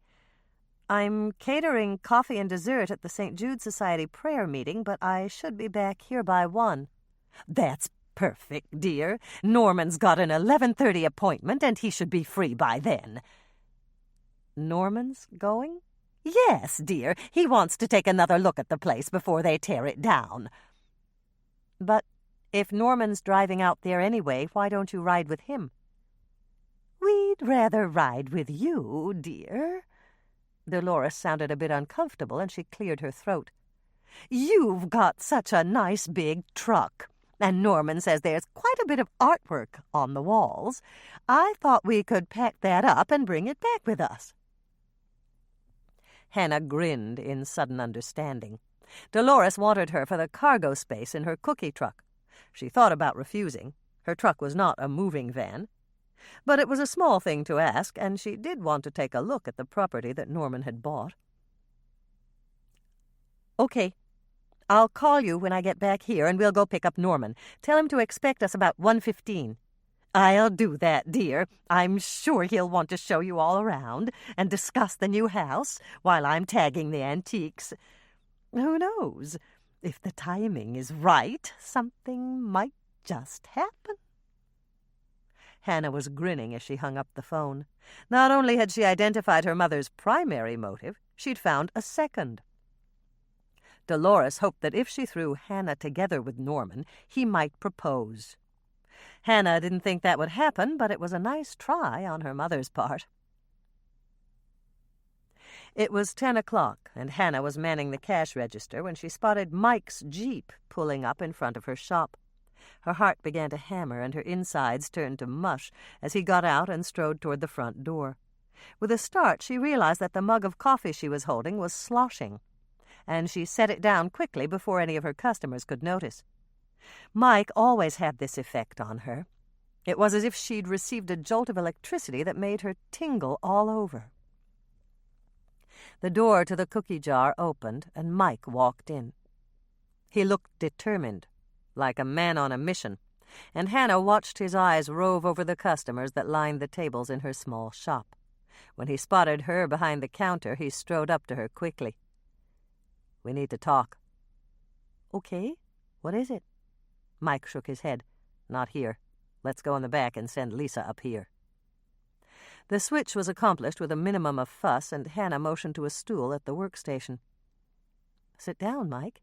Do you want a cup of coffee?" "No." "Am I too late, Hannah?" Hannah glanced at the clock. "Actually, you're early. Andrea said you'd be in about noon." "Not that. Am I too late?" "Too late for what?" Hannah asked, genuinely puzzled. "Don't play games with me, Hannah. Bill told me all about Norman's new house." "Oh, that!" Hannah did her best not to smile as she met Mike's eyes. He was jealous, pure and simple. The green-eyed monster had sunk its claws into the most handsome man in Lake Eden. Of course, Mike didn't have any reason to be jealous, but he didn't know that, and Hannah was enjoying his discomfort too much to tell him quite yet. "Is there some reason why Norman can't build on that property?" "Not that I know of." "But you seem upset." "Of course I'm upset. I was only gone for 3 days, and when I come back I find out that Norman's building your dream house." "It's our dream house," Hannah corrected him. "Norman and I designed it together." "Then you're going to marry him?" Mike asked, clenching his fists. "No," Hannah said, knowing that she'd milked Mike's jealousy for all it was worth, and any more would be cruel. "Norman's just building the house, that's all. It doesn't have anything to do with me." Mike exhaled with an audible whoosh, and Hannah could see that he was relieved. "But that house is too big for Norman, isn't it?" 4 bedrooms, 3 baths. "That's what I mean. What's he going to do with all that room?" Mike began to frown. "Do you think he's going to ask you to marry him when it's finished?" Hannah laughed. "If I knew that, I'd set up a hotline and rake in the cash as a telephone psychic." "What if he does? Will you say yes?" "I don't know." "Well, you can't." Hannah's heart jumped up to her throat. Was Mike about to propose? And how would she feel about it if he did? "Why can't I?" "Because you'd never be happy with Norman. Promise me you'll tell me right away if he asks you." "What good will that do?" "I don't want to get blindsided. Promise me, Hannah." "I promise," Hannah said. What else could she say? She didn't like to see Mike looking this miserable. Then everything's still status quo with us? Status quo, Hannah repeated, beginning to smile as she wondered what that was exactly. Mike got up from his stool and pulled Hannah to her feet to give her a hug. I don't want to change anything. Everything's great, just the way it is. And then Mike kissed her. It was a long, sweet kiss that was just beginning to kindle into a blaze when Hannah heard someone open the back door. Hannah, I just wanted to ask you about... It was Andrea, and she stopped abruptly as she saw what she'd interrupted. Sorry, I'll come back later. Mike motioned Andrea in. That's okay, I was just leaving. If you see Bill before I do, tell him I'm going home to take a quick shower and put on a fresh uniform. I'll catch up with him at the station after lunch. What was all that about? Andrea asked after Mike had left. Nothing much, Hannah shrugged, leaving it at that. What did you want to ask me? It's about Tracy's costume. Andrea eyed the cookies that were cooling on the baker's rack. Are those almond kisses? They're for my catering job, but I baked extras. Then I can have a couple? Of course. Hannah watched as Andrea grabbed 3 cookies. What were you saying about Tracy's costume? I need to know what kind of shoes the Statue of Liberty wears. Really big ones, Hannah quipped, but Andrea didn't look amused. I think it's sandals, but I'm not positive. How would I find out? Run down to the library and look it up in the encyclopedia. There's bound to be a picture. Good idea. I asked Janice Cox, but she wasn't sure either. I'm going to dress Tracy up as Lady Liberty. Won't that be cute? Tracy would be cute in any costume. I know, but she really wants something with a crown. Is she right-handed? Probably, Hannah said, assuming that Andrea was asking about Lady Liberty and not her daughter. The torch goes in the right hand, if that's what you're asking. You're not going to put Tracy in green makeup, are you? No. The green's just tarnish, anyway. I wonder why they don't polish her up. She'd look a lot better. That's easier said than done. Remember when that citizens group got the idea to clean the dome on the county courthouse? They dropped it in a hurry when they found out it would take 3 years and cost a fortune. Time and money, they're always the deciding factors. I'd better run, Hannah. I'm short on time this morning, and I'll be short on money if I don't get out to Costmart in time for their white sale. I'm picking up new towels for the bathroom. Ours are practically in shreds. Is there anything you need while I'm there? Thanks, but I can't think of anything. Hannah stopped speaking as her neck gave a twinge. She reached up to rub it and sighed. There is one thing. Remember when we went shopping last year and I bought that new pillow? The goose down? That's the one. I need a second pillow just like it. Andrea's eyes narrowed. But you already have one. Does that mean you're contemplating, sleepover company? No, it just means that Moishe keeps stealing it. And every time he does, I wake up with a stiff neck. I'm going to give him mine and get a new one for myself. You really ought to train him not to do that. That's impossible. Cats train their owners, not the other way around. It took Moishe a whole year, but he's trained me to buy a new pillow. Andrea laughed. Okay, I'll pick one up for you, but it might be expensive. The last time I priced them, they were over $50. Hannah sighed. She'd forgotten that goose down was that expensive. She didn't really want to shell out an extra $50, but it would be worth it for a pain-free neck. Just get it, whatever it costs. I can spend $50 for a pillow, or I can spend $50 for a chiropractor. At least with a pillow, I won't have to go back for another adjustment. Almond kisses. Preheat oven to 350 degrees Fahrenheit with rack in middle position. 1 1/2 cups melted butter, 3 sticks. 2 cups white sugar, granulated. 1 teaspoon vanilla. 1 teaspoon almond extract. 1/8 cup molasses, 2 tablespoons. 1 1/2 teaspoons baking soda. 1 teaspoon baking powder. 1 teaspoon salt. If you use salted almonds, cut the salt to 1/2 teaspoon. 1 1/2 cups finely ground almonds. Grind them up in your food processor with the steel blade. They don't have to be blanched. 2 beaten eggs. Just whip them up with a fork. 4 cups flour. No need to sift. 13-ounce bag Hershey's Kisses, or small squares of milk chocolate. Microwave the butter in your mixing bowl to melt it. Add the sugar, the vanilla, the almond flavoring, and the molasses. Stir until it's blended, then add the baking soda, baking powder, and salt. Mix well. Grind up the almonds in your food processor. Measure after grinding. Add them to the bowl and mix. Pour in the beaten eggs and stir. Then add the flour and mix until all the ingredients are thoroughly blended. Let the dough firm up for a few minutes. Then form it into walnut-sized balls and arrange them on a greased cookie sheet, 12 to a standard sheet. Cut the Hershey's Kisses in half, from the top down, so that each half has a point and a base. Press the halves into the middle of your cookie balls.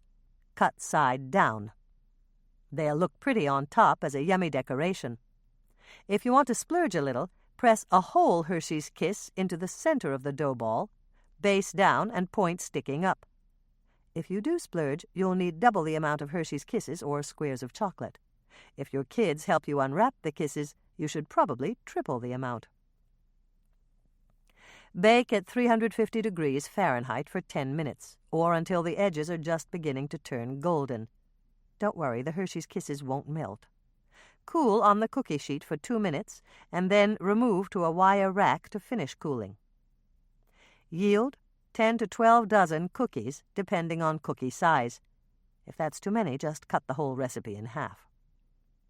And if you have any kisses left over, the baker deserves a treat. Norman says these cookies taste the way he always wished marzipan would taste.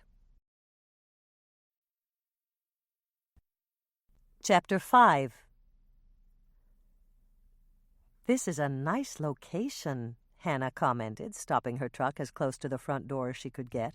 "You can see the lake from here." "You'll be able to see it even better when I prune the bottom branches on those pines." Norman hopped out of Hannah's truck and opened the door for Dolores. "It's a nice little house," Dolores said, taking Norman's arm and heading for the front door.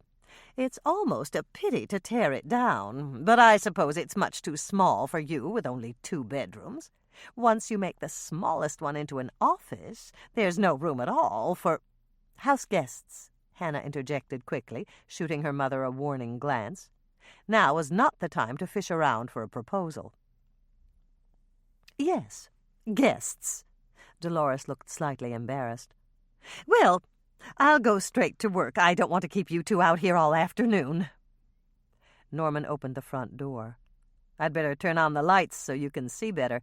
The windows are small and it's fairly dark inside." "The electricity's still on?" Hannah was surprised. She'd assumed that Rhonda had turned it off to save the expense.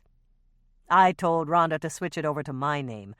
I'll have it turned off on Saturday morning before the demolition crew gets here." When Hannah stepped inside the house, she was pleasantly surprised. She'd expected to be assailed by the clouds of must and dust that inevitably gathered when a house was unoccupied, but the only odor she could detect was lemon-scented furniture polish. "It's so clean in here." "I know. That's why I didn't bother to change clothes." Dolores glanced down at the pale yellow dress she was wearing. "Andrea told me that Rhonda had a cleaning woman." "What for? There hasn't been anyone living here since Mrs. Volker died." "I know, but the house wasn't selling, and Andrea thought it might show better if it was cleaned. You know how some people are. They can't see past the dust and the cobwebs. Rhonda didn't feel like doing it herself, so she hired a cleaning lady. Come on, Hannah. We'll start in the living room and work our way through to the back." The living room was cluttered with furniture and artwork, but with all 3 of them working, it didn't take long. Hannah put red tags on the furniture and artwork that Dolores indicated, and Norman packed the smaller items in boxes.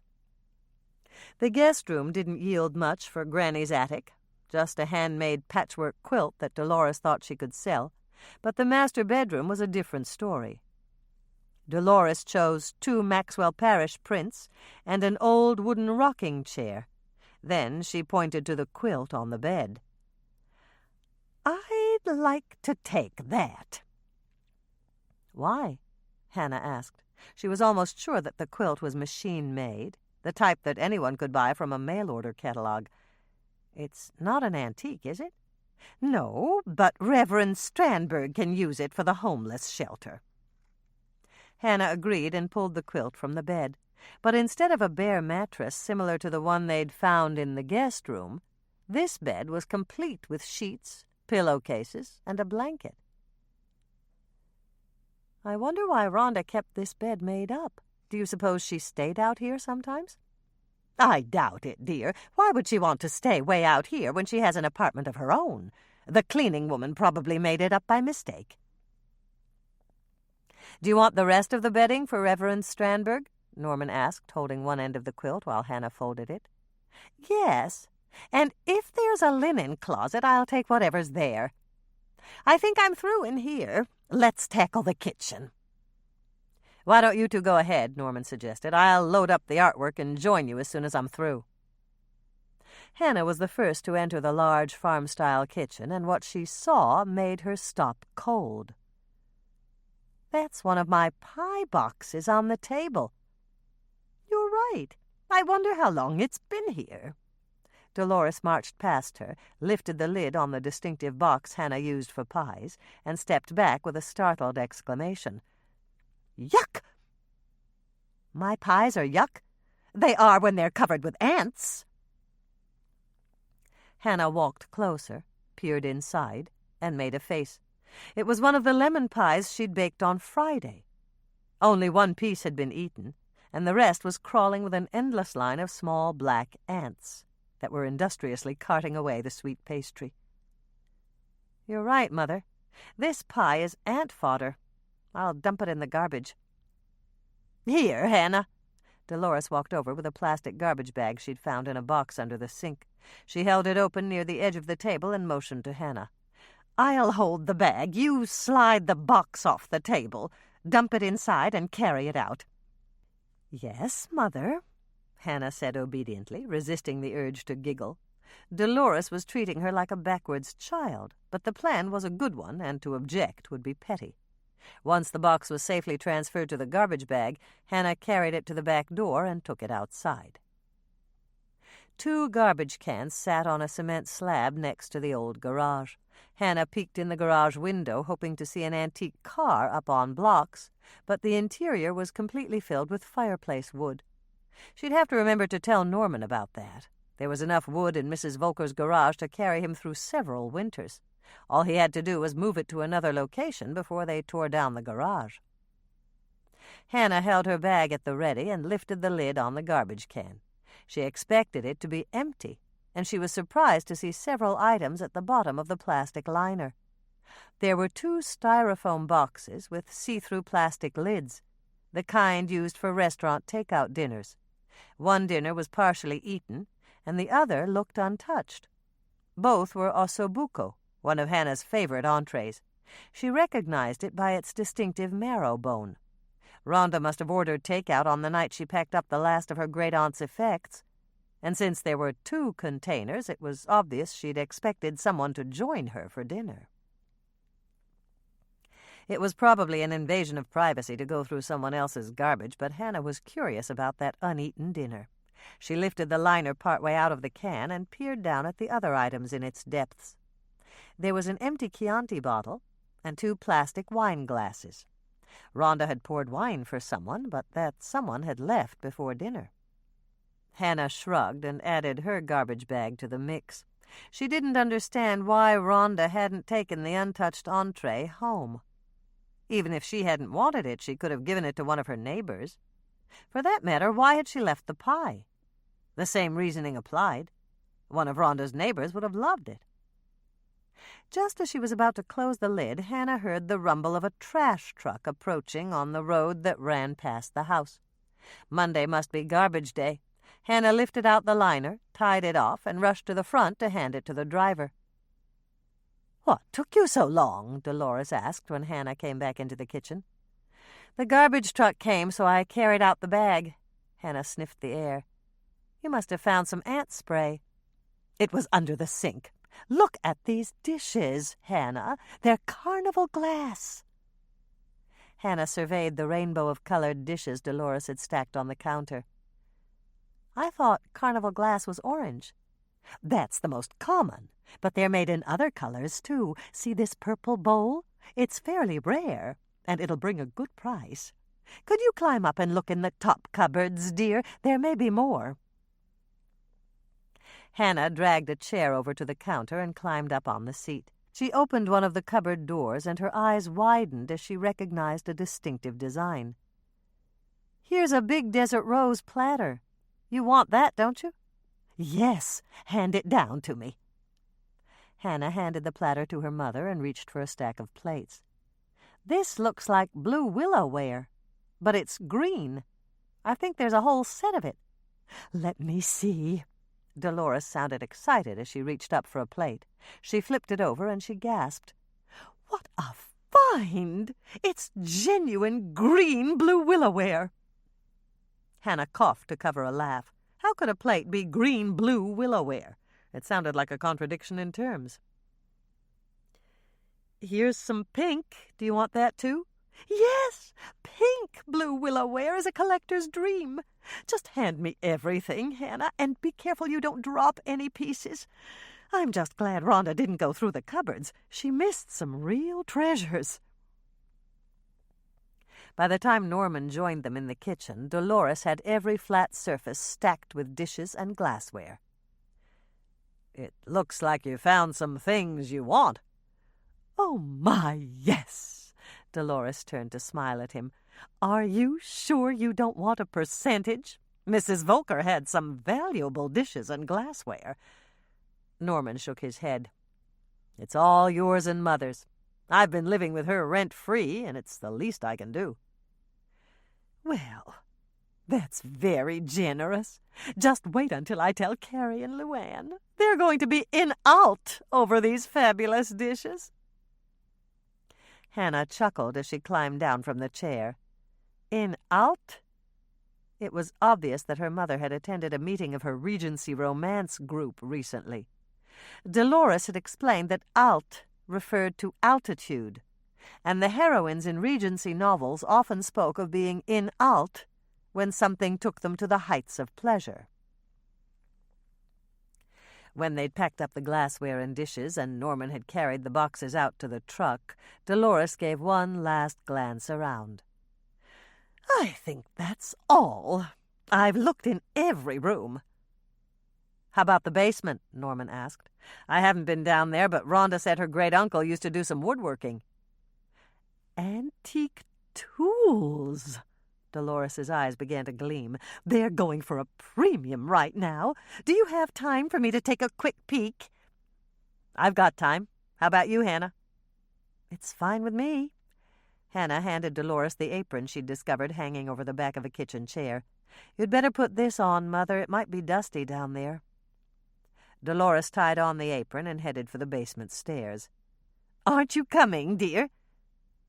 "I can if you need me," Hannah said, giving her mother an exaggerated wink.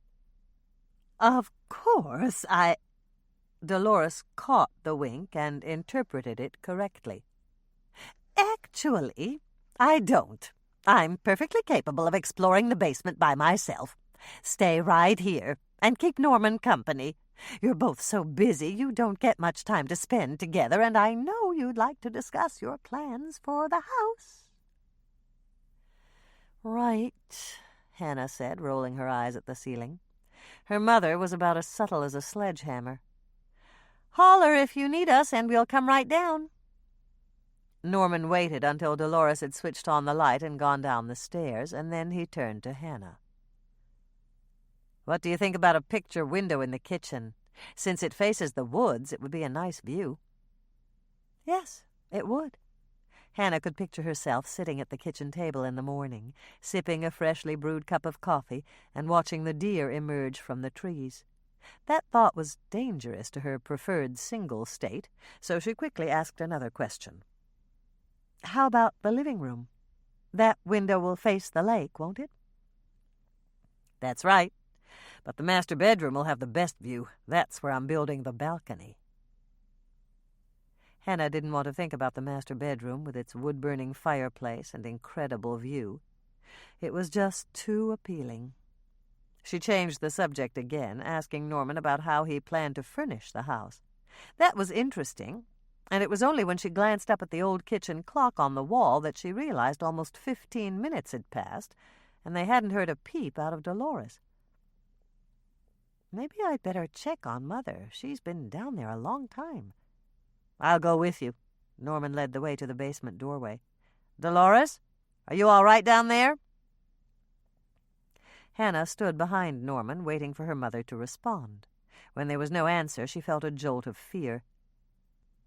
"Move over, Norman. I'm going down there." "Not without me, you're not." Norman had gone down 3 steps when he stopped abruptly. "Here she comes now. Back up to give her room." Hannah backed up, but she gazed over Norman's shoulder to watch her mother climb the stairs. Dolores didn't appear to be hurt, but her mouth was set in a tight line. Something had happened in the basement, and judging by the way her mother was gripping the handrail, that something wasn't good. "Water," Dolores croaked as she reached the top of the stairs, and Norman rushed to get her a glass. She took 1 sip, handed the glass back to him, and shivered visibly. "You look like you just saw a ghost," Hannah commented, and immediately wished she hadn't when her mother's face turned even paler. Dolores gave a small smile, so small that it could only be classified as a grimace. "Not a ghost. I found a body." Chapter 6. Dolores sighed and leaned back against the headrest in the passenger seat of Hannah's truck. "You were right, Hannah. The chocolate helped." "Chocolate always helps." Hannah held out the bag of leftover chocolate-covered cherry cookies. When she'd started her business, she'd vowed never to sell day-old cookies. She always had some in her truck, and she gave them away as samples, telling everyone that if they thought her leftover cookies were good, they should come in and taste them fresh out of the oven. People did, and they were hooked. Business at the cookie jar was thriving. "Have another cookie, Mother. I guarantee you'll feel even better." Norman peered closely at Dolores. "Your color's coming back, and you're beginning to look like yourself again. When you feel up to it, tell me exactly what you saw. I need to go down to the basement to check it out." "I'm not going with you." "Nobody expects you to," Hannah assured her. "I'll go with Norman if you'll tell us exactly where to look." "In the furnace room, just like I said. It's way in the back. I was standing by a shelf filled with jars when I saw the pile of dirt." "Okay," Hannah said, reaching in through the open window to pat her mother's arm. "Do you want to come inside with us and sit in the kitchen while we look?" "No! I'm not setting foot inside that house again, not with that dead body in there.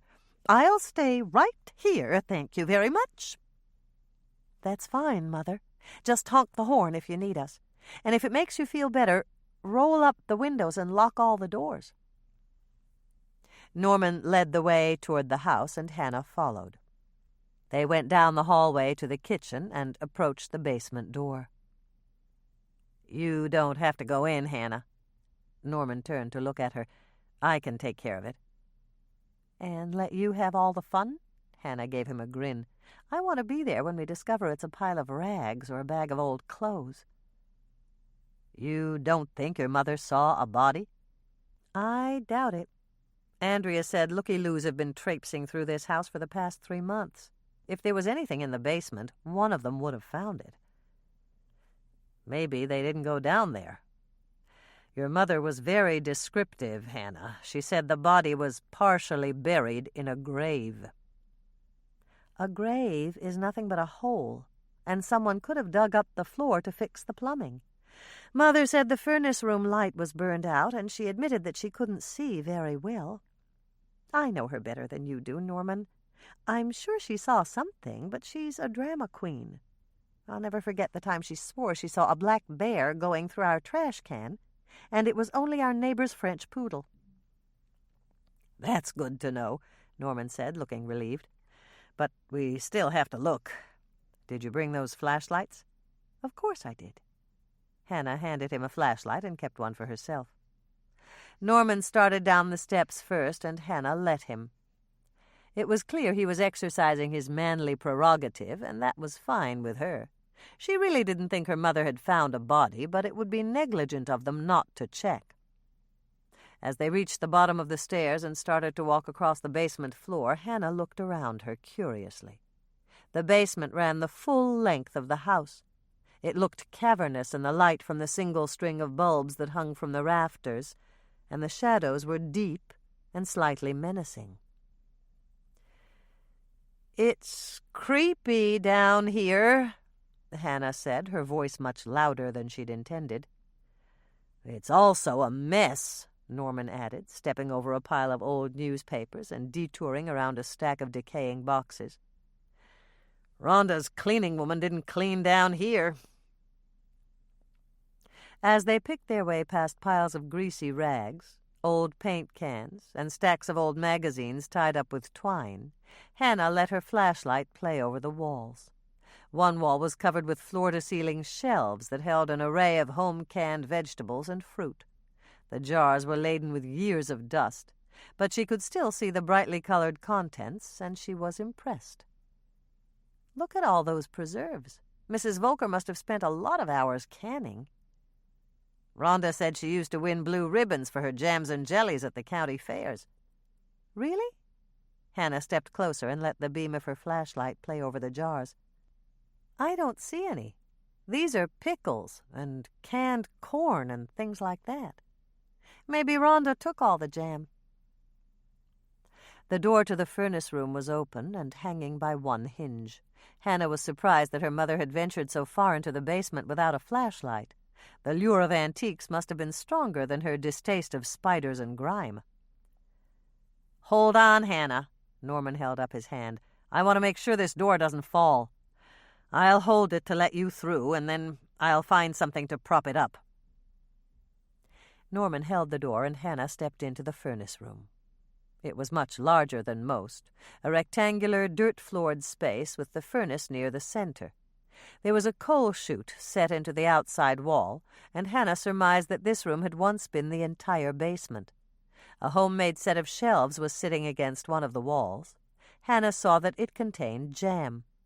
A few jars were broken, and she stepped over the shards of glass as she made her way past the furnace.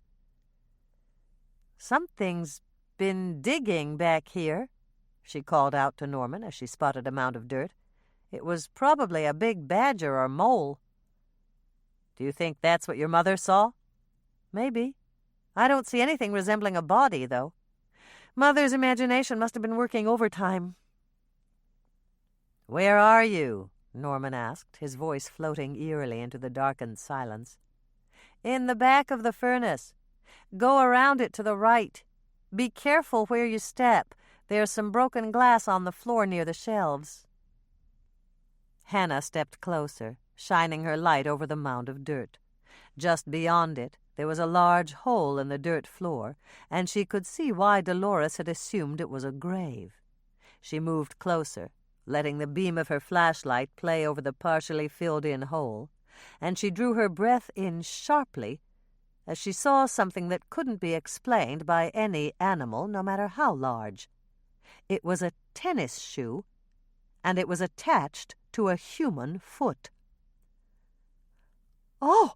Hannah gasped, turning and almost bumping into Norman. "What is it?"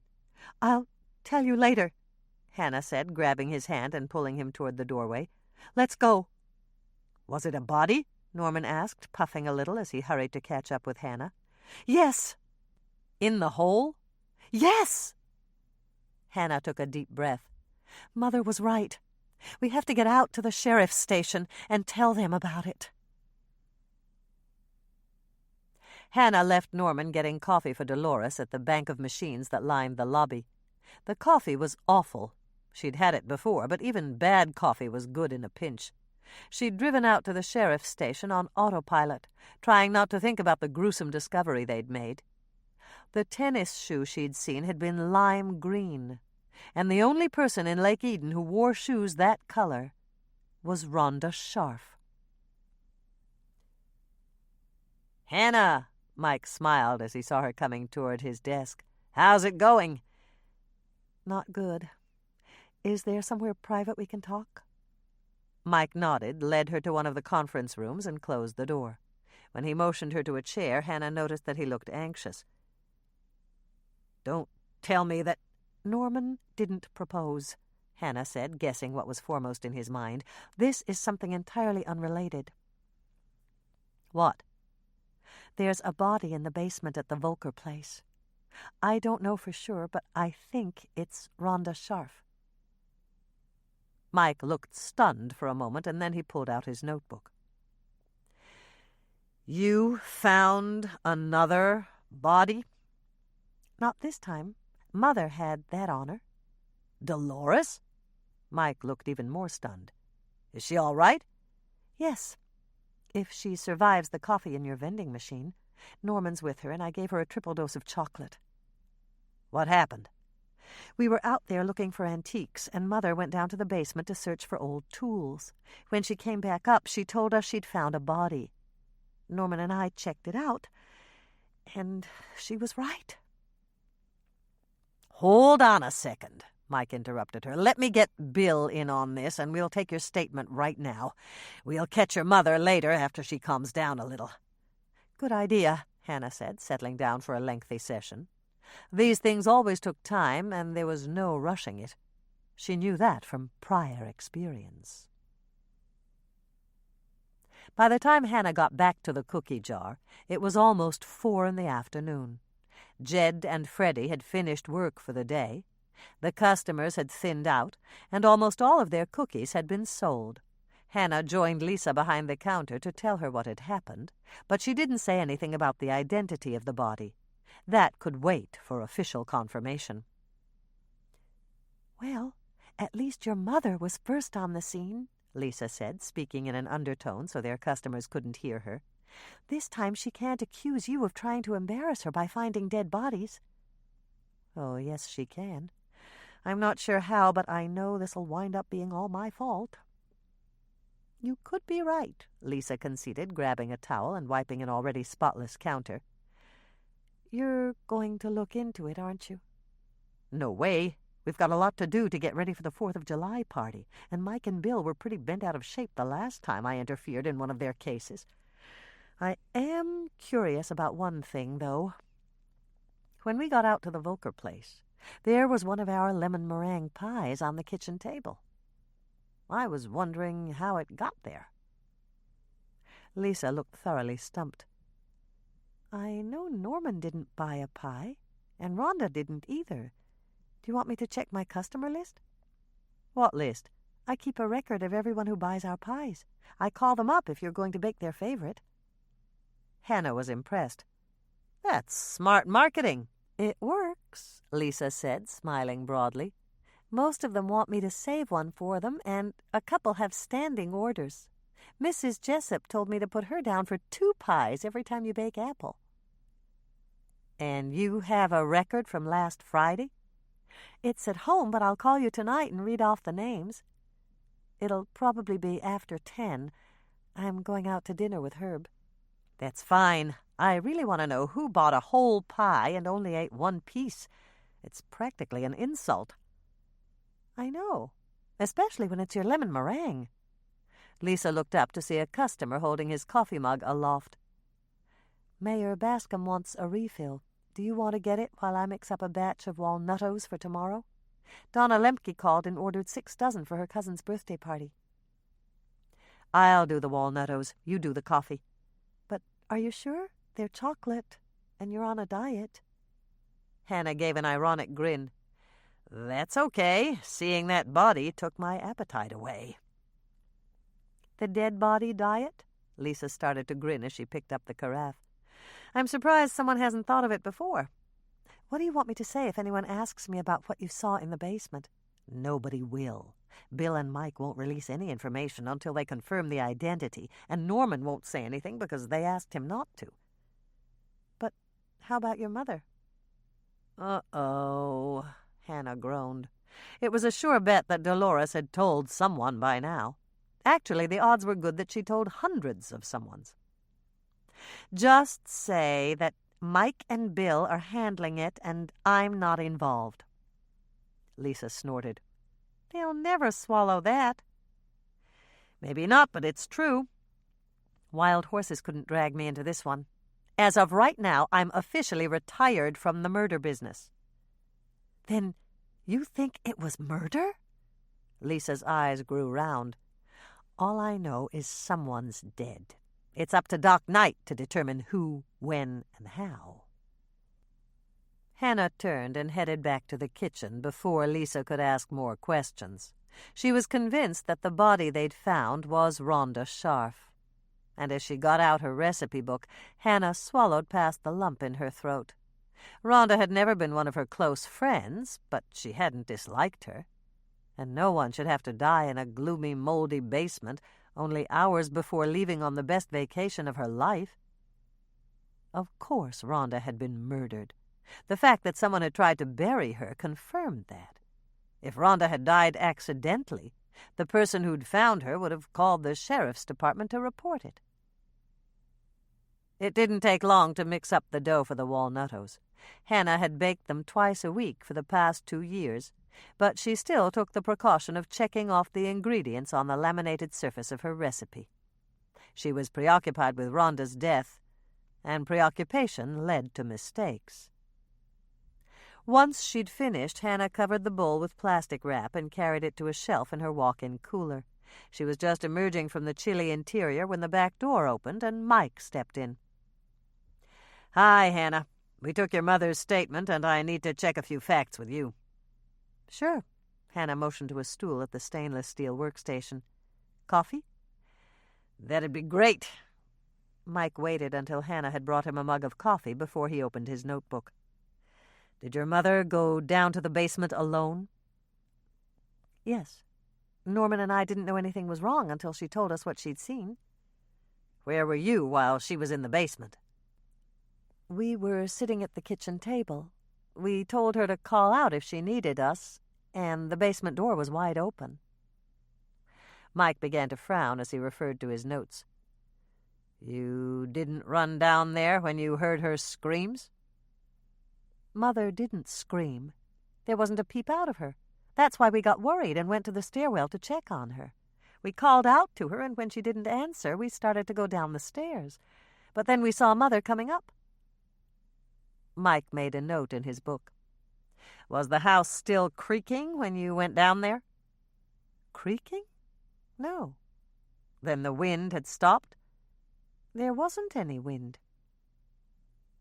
Interesting, Mike said, referring to his notes again. How about the rats? Were they as large as your mother said? What rats? We didn't see any rats. Mike began to grin. I think your mother must have embellished her story just a bit. How about the gruesome trail of glistening blood? No blood, Hannah said, shaking her head. Okay, we'll just file your mother's statement under F for fiction and go with the ones that you and Norman gave us. At least they match what we found at the crime scene. Mike took another sip of his coffee and stood up. Thanks, Hannah. I've got to run. The fingerprint team should be finished by now. Hannah reached out to grab his arm. Not so fast. Was I right? About what? About the shoe. Was it Rhonda's? Mike looked as if he didn't want to say, but then he nodded. Yes. Doc Knight made a positive identification. Poor Rhonda. Hannah sighed deeply. How did she die? It's too early to tell. But was she murdered? The autopsy report isn't in yet. I'm asking for your personal opinion. Hannah gave an exasperated sigh. "Do you think that Rhonda was murdered, or did it look like an accident?"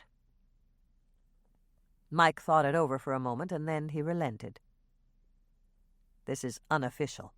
If you quote me, I'll deny it. But it didn't look like an accident to me. Now, don't ask me any more questions, Hannah. That's all I'm saying." "Just one more thing. Why didn't Rhonda's killer finish burying her? She told everyone that she was going on vacation, and no one would have missed her for 2 weeks. Her killer could have bought himself a lot more time if he'd finished burying her." "I know that." "Then you think he was scared off before he could finish filling in her grave?" "That's possible." "What I can't figure out is why anyone wanted to kill Rhonda. She could be exasperating at times, but everyone I know seemed to like her well enough. How about the crime scene? Did you find any clues?" Mike's eyes narrowed. "You're not going to interfere with our investigation, are you? You don't have any reason to get involved this time around." "You're right," Hannah said, meeting his eyes squarely. "I've got enough to do without solving murder cases. Of course, I'll tell you if I hear anything important, but that's as far as it'll go." "Good." Mike gave her one of his melt-your-heart smiles and pulled her into his arms for a hug. "Bill and I are perfectly capable of running a murder investigation without you." "Of course you are," Hannah said, hiding her grin against the maroon lapel of his sheriff's uniform. She'd already helped them solve several murder cases, but Mike was clearly asserting his professional independence. "I won't deny that you helped us a lot in the past, but I don't want people to think we can't do our job without you." "I understand," Hannah breathed, snuggling a little closer. Mike's hugs were wonderful. He was tall and rugged, and being in his arms made her feel fragile and feminine. Mike's cell phone rang, disrupting the moment, and he answered it. He listened for a moment. "Okay, I'll be out there in 10 minutes. "You have to go?" Hannah asked, already knowing the answer. "Yes, but I'll call you later. The forensic guys are finished, and Bill's waiting for me out at the crime scene." "Take some cookies with you," Hannah said, heading for the counter to put some in a bag. "Thanks. We probably won't get a break until late, and they'll tide us over." Mike took the cookies and gave her a lopsided grin.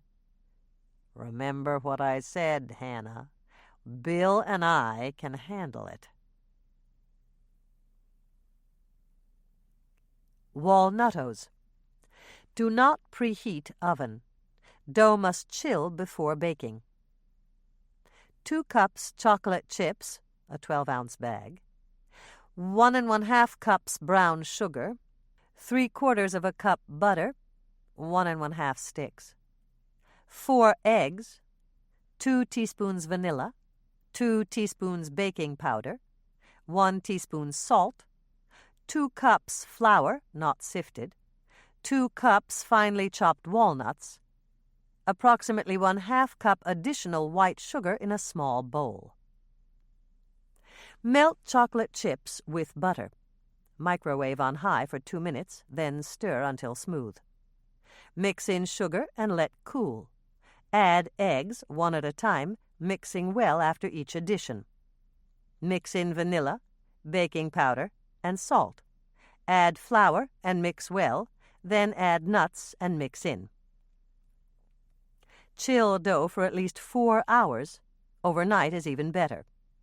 When you're ready to bake, preheat oven to 350 degrees Fahrenheit. Rack in the middle position. Roll walnut-sized dough balls with your hands. This is messy. Wear thin plastic gloves if you wish. If dough becomes too warm between rollings, return it to the refrigerator. Drop dough balls into a small bowl with white sugar and roll around to coat. Then place them on a greased cookie sheet, 12 to a standard sheet. Smush them down with a greased spatula. Bake at 350 degrees Fahrenheit for 12 to 14 minutes. Let cool on cookie sheet for 1 minute, Then remove to wire rack. If you leave them on the cookie sheet too long, they'll stick. Yield 8 to 10 dozen, depending on cookie size.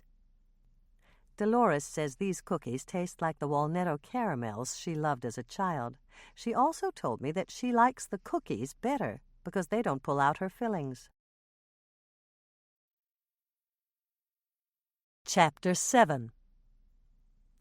Hannah was ready to return to the coffee shop when the back door opened and Dolores poked her head in. "Are you busy, dear?" "I've got a minute," Hannah greeted her. "Come in and have a cookie. I've got peanut butter melts, apricot drops, or chocolate chip crunches." Dolores sat down on the stool Mike had vacated at the stainless steel workstation. "I'll take a chocolate chip crunch." "You're going to investigate, aren't you?" "No," Hannah answered, pouring a mug of coffee and setting it down in front of her mother. "But you've got to investigate." "Why?" "Because Rhonda's dead, and we need to find out who killed her." Hannah gulped. She'd told no one except Mike about the lime green tennis shoe. "How do you know it was Rhonda?" "Bill told Andrea, and Andrea told me. I just got off the phone with her." "What else did you learn?" Despite her resolve, Hannah's curiosity was aroused. "Rhonda was stabbed with a knife." "Bill told Andrea that?" "No, Bill and Mike don't know it yet. Minnie Holtzmeyer told me." "How does Minnie know?" "Her son was driving the ambulance that took Rhonda to the morgue, and he heard the two paramedics talking in the back. One of them said it was a single stab wound, and the blade of the knife went in between two ribs to puncture Rhonda's heart.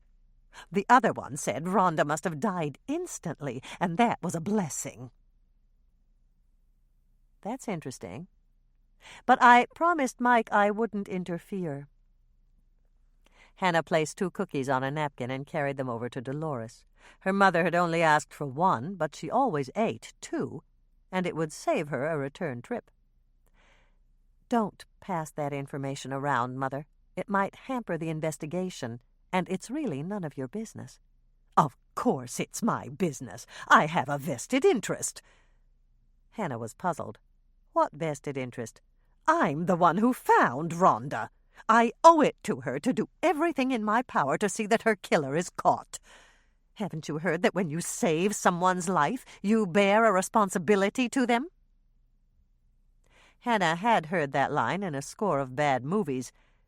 "But you didn't save Rhonda's life. Rhonda was already dead when you found her." "I know, but it still amounts to the same thing." Hannah shook her head to clear it.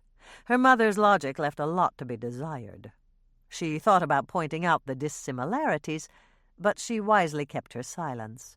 Arguing with Dolores was an exercise in futility. "You have a vested interest, too." "What's my vested interest?" Hannah asked, regretting the question the moment it had left her lips. "Rhonda's last meal was a piece of your lemon meringue pie. If that's not a vested interest, I don't know what is." "You have to help me investigate. It's your duty." "But you told me you didn't want me to investigate any more murders." "That's perfectly true. It's not the sort of thing I want my daughter involved in. But these are extenuating circumstances. I'll run the investigation, and you can just help me." Dolores took a bite of her cookie and chewed thoughtfully. "What do you think we should do first?" "Hide under the bed until this blows over? Lock ourselves in a cell to save Mike and Bill the trouble of doing it later?" Hannah bit her tongue hard to keep from voicing any of her thoughts. "I think we should make a list of the people who wanted Rhonda dead. That's the logical place to start. Get out your notebook, dear."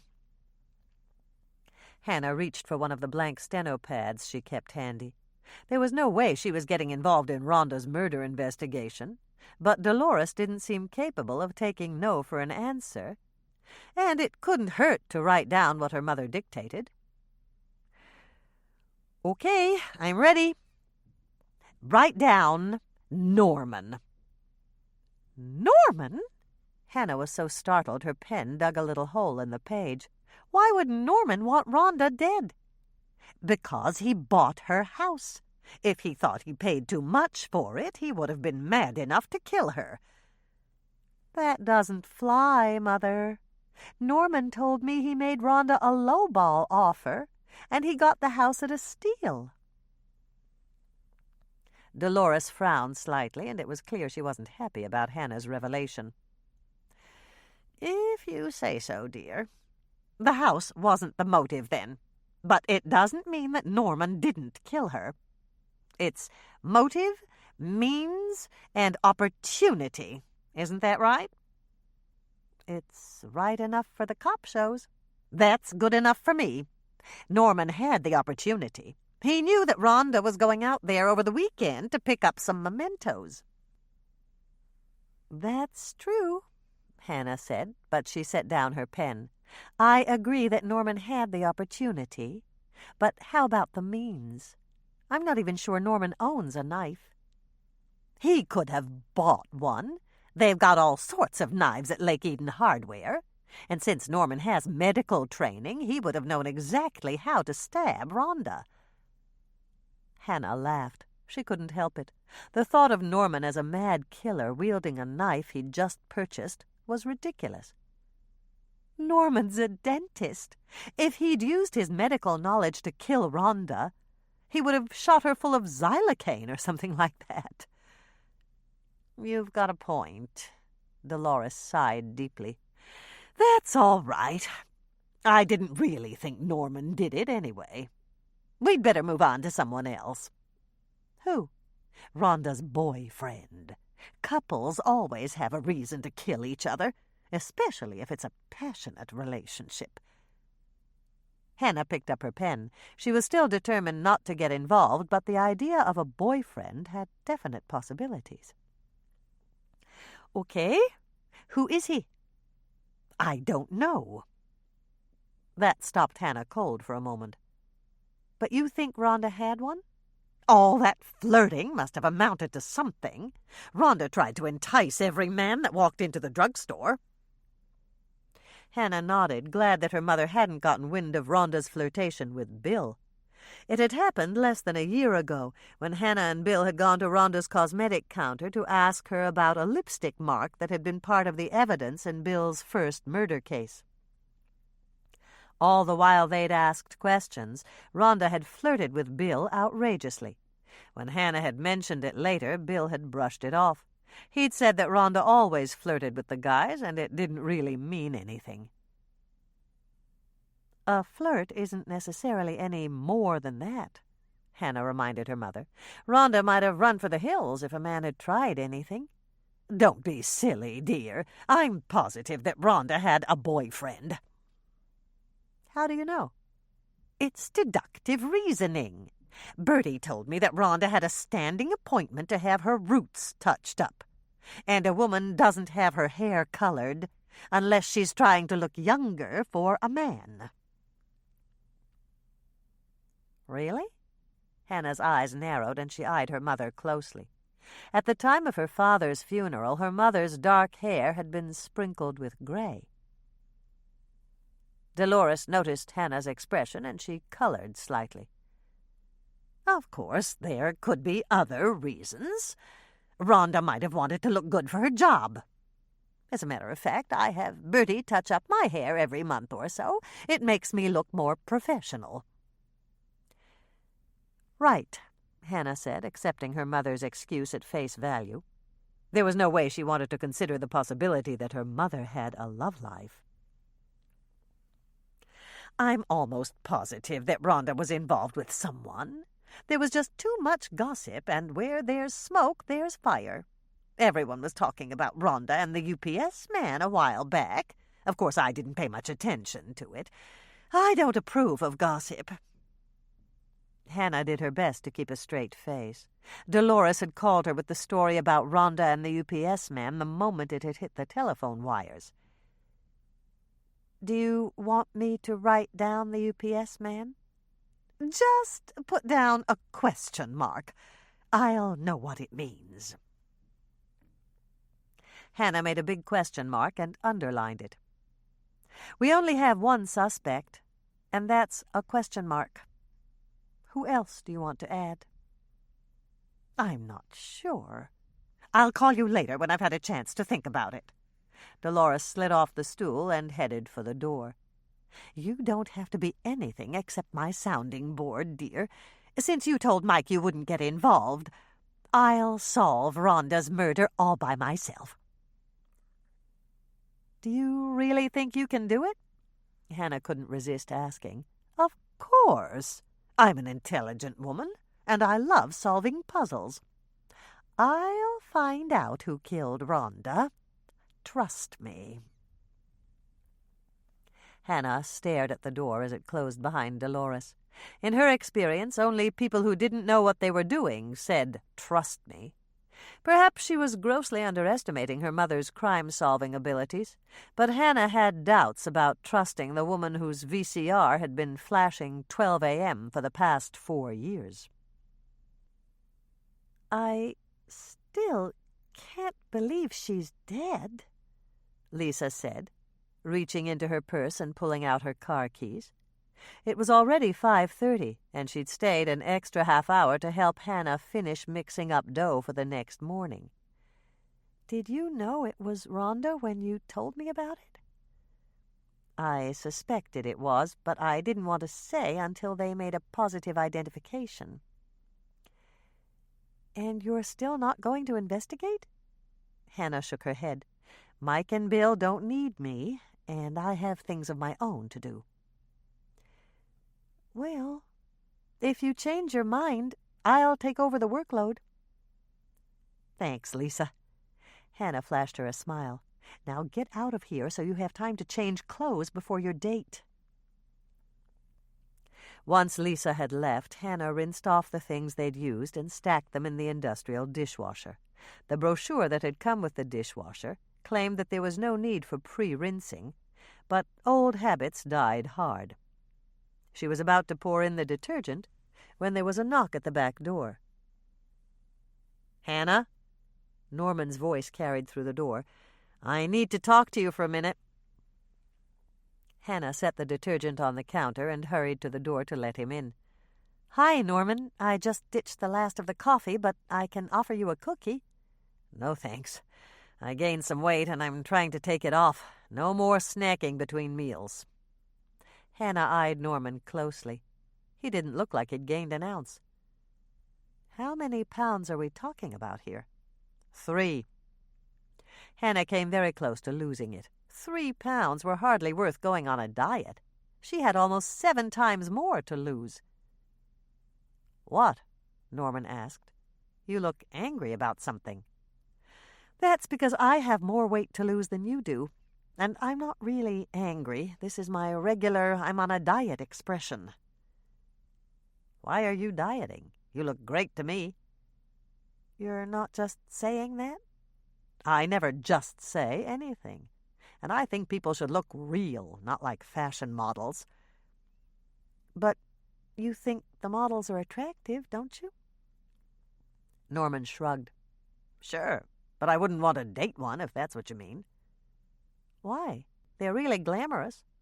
"I know, but that's not a big selling point for me. I think women should look like, well, women. They shouldn't look like starving teenagers." Hannah found herself feeling better by the minute.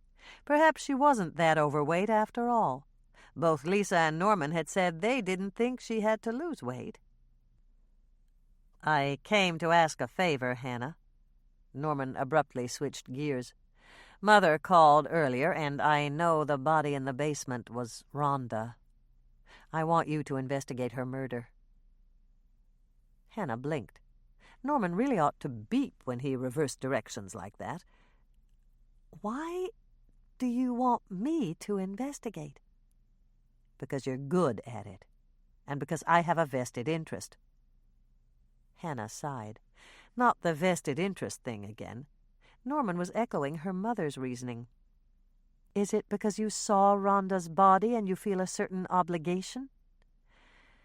"Not really. It's just that the sheriff's department roped off the whole house as a crime scene, and they won't let me tear it down until the case is solved.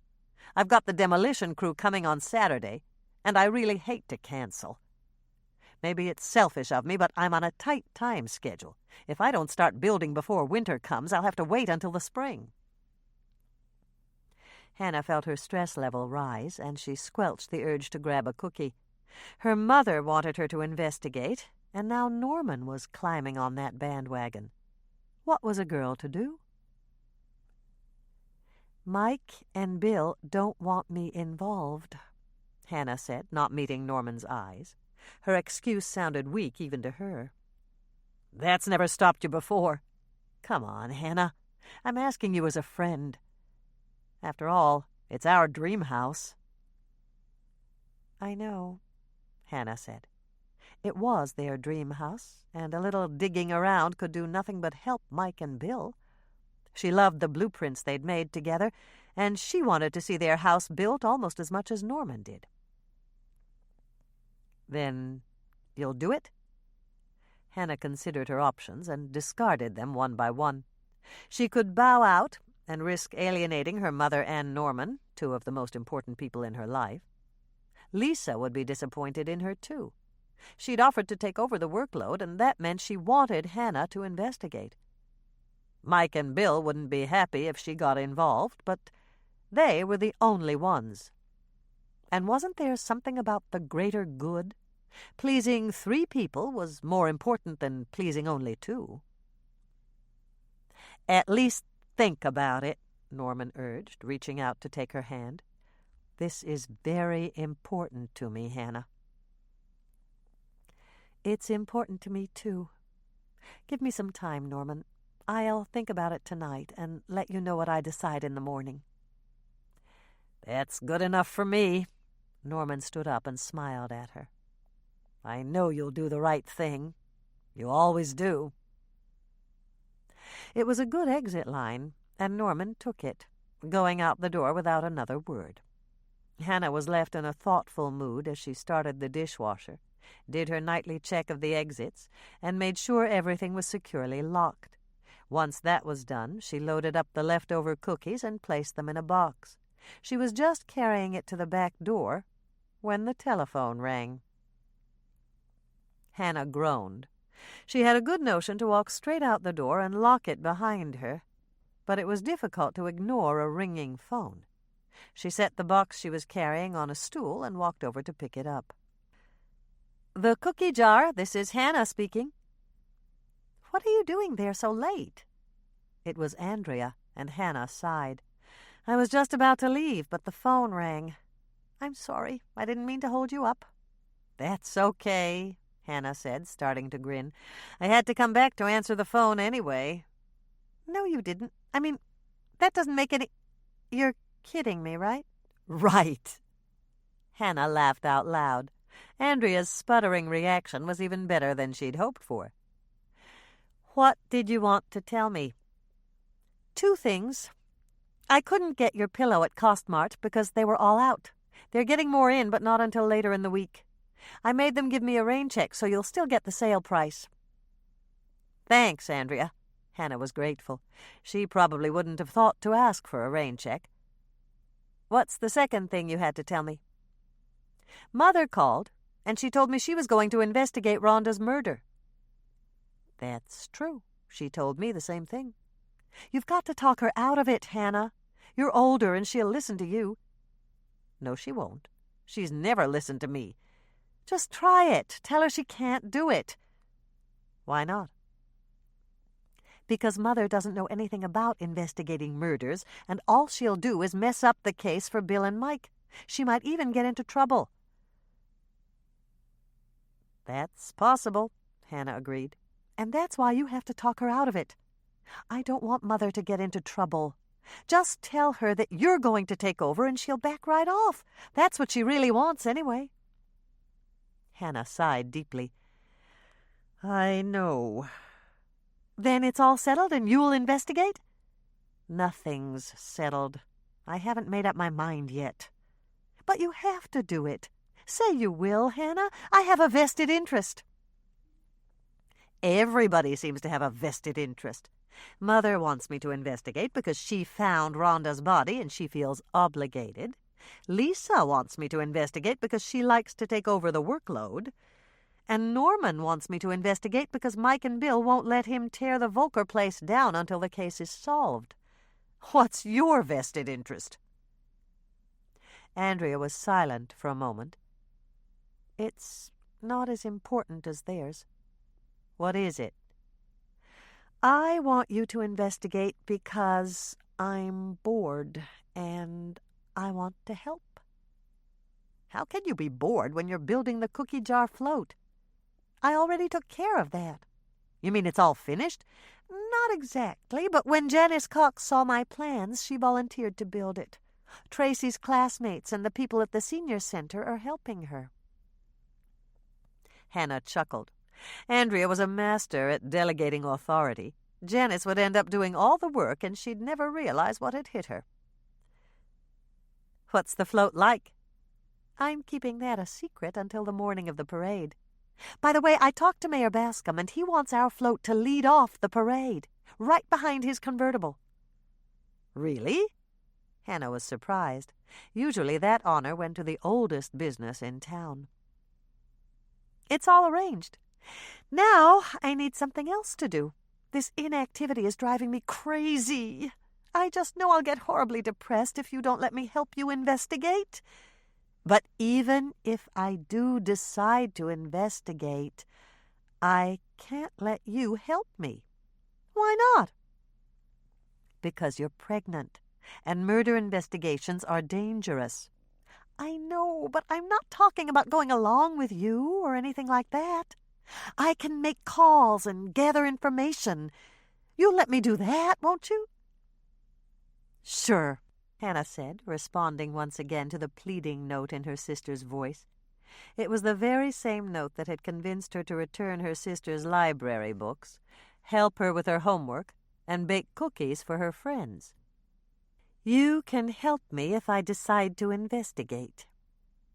"You will. You won't be able to resist. Besides, Bill wants you to." "Really?" Hannah took that with a grain of salt. Andrea tended to hear only what she wanted to hear. "What makes you say that?" "When he called me to tell me about Rhonda, he said this case would be different since you weren't involved." "And that made you think he wanted me to investigate?" "Absolutely. He sounded sad when he said it, and I read between the lines. Bill wants your help. I'm sure of it." "Okay, if you say so." "What shall I do first?" Andrea asked, sounding eager. "You're jumping the gun. I haven't decided to do it yet." "But you will, and we might as well get started. Give me some phone calls to make.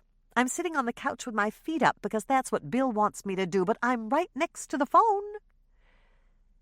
Hannah was about to say she couldn't think of any calls for Andrea to make when she remembered the 2 takeout dinners that had been in Rhonda's trash can. "Grab the yellow pages and make a list of the restaurants in a 10-mile radius of the Volker place. Call them and ask if they served takeout dinners over the weekend. When you get a yes, ask if their menu included ossobuco." "Got it. Why do you need to know?" "There were 2 containers of ossobuco in Rhonda's trash can." 2? "That's right. But one wasn't touched. I figure Rhonda must have been expecting company. There were also 2 plastic wine glasses with dried red wine in the bottom. The person she invited showed up, but didn't eat." "That doesn't matter. The fingerprint guys should be able to get a print off the wine glass." "No, they can't." "How do you know that?" "Because they don't have it. The garbage truck came before Mother found Rhonda's body, and I tossed out the bag." Andrea groaned. "That's bad luck. What are the chances of the garbage truck showing up on the very day Mother finds Rhonda's body?" 1 in 7. They pick up every week." But that's why I need you to check out that takeout. Okay, don't worry, Hannah. I won't mention it to Bill, since we are already on top of it. And just as soon as I find that restaurant, I'll call you at home and tell you. After Hannah hung up the phone, she retrieved her box of day-old cookies.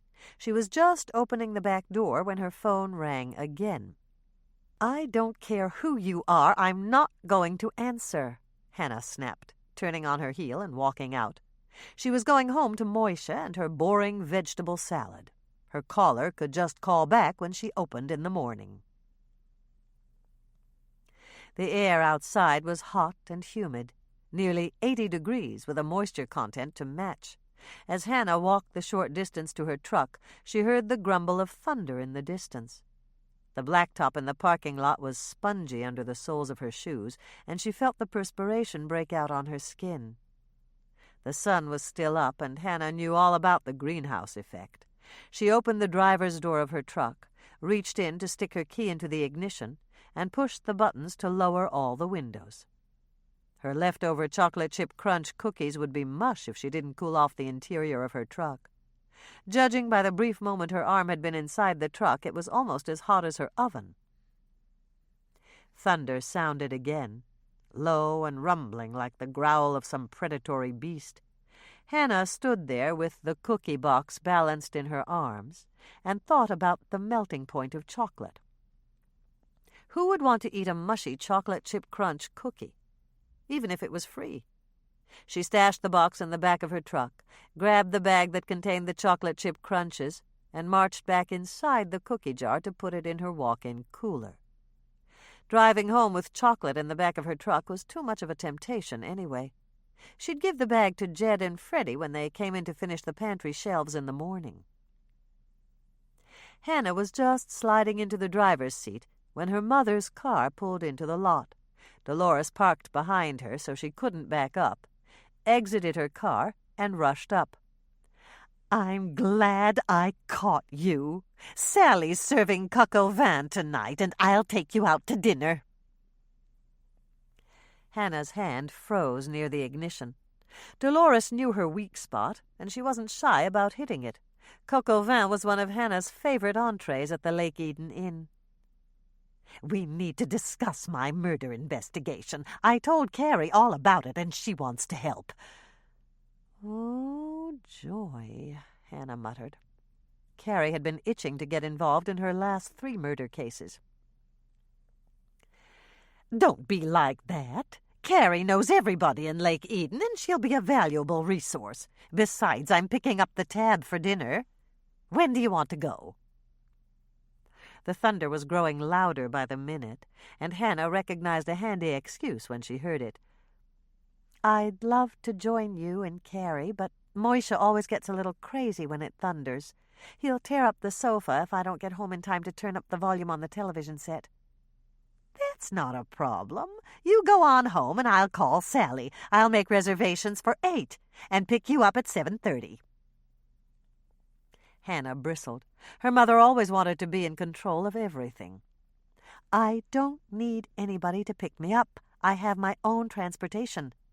That's fine, Dolores smiled. You can meet us there.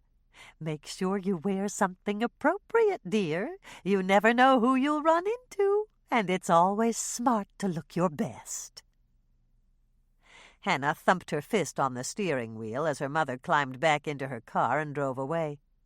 She'd had no intention of going out to dinner with her mother, but she'd been outmaneuvered. As she put her truck into gear, Hannah vowed not to use this as an excuse to break her diet. All she had to do was stay away from the delicious things like sauces, and Sally's homemade rolls, and her yummy twice-baked potatoes, and the confections on the dessert cart.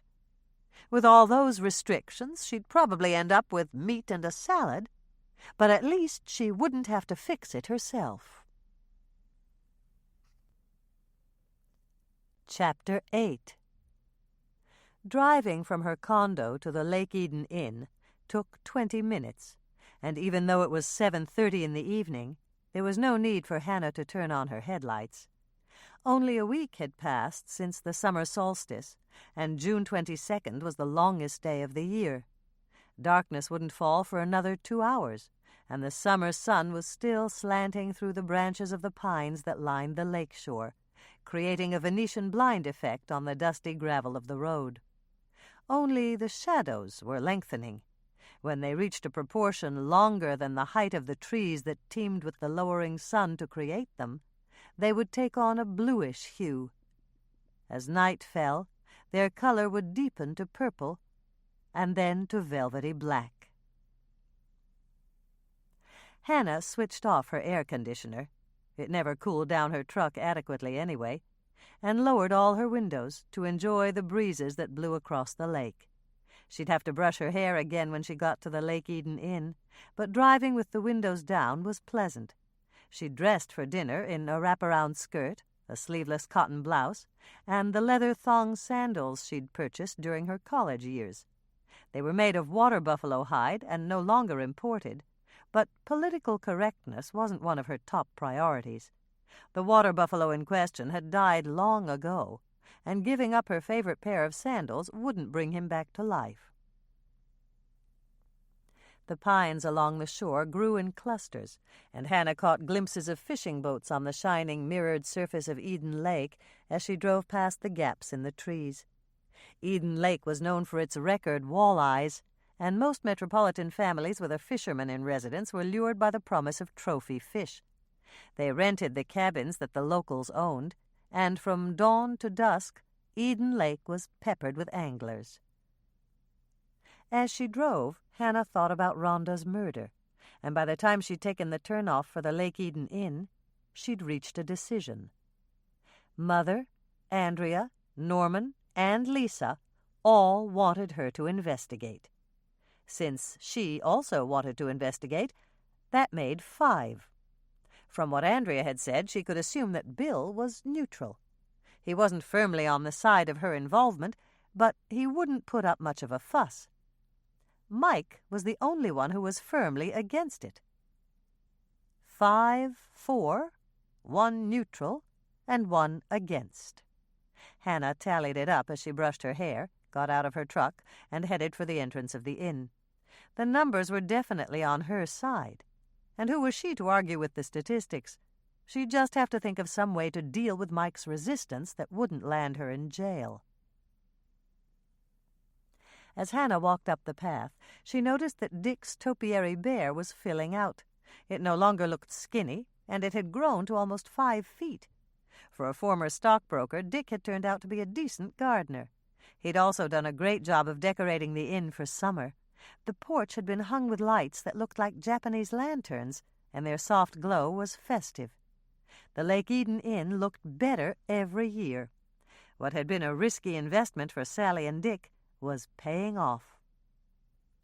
Hannah opened the double doors and stepped inside. The little alcove just to the right of the door had been decorated for summer with a small, self-contained fountain and a grouping of wicker furniture. In the winter, it would contain the massive wooden boot rack and benches that were necessary in Minnesota.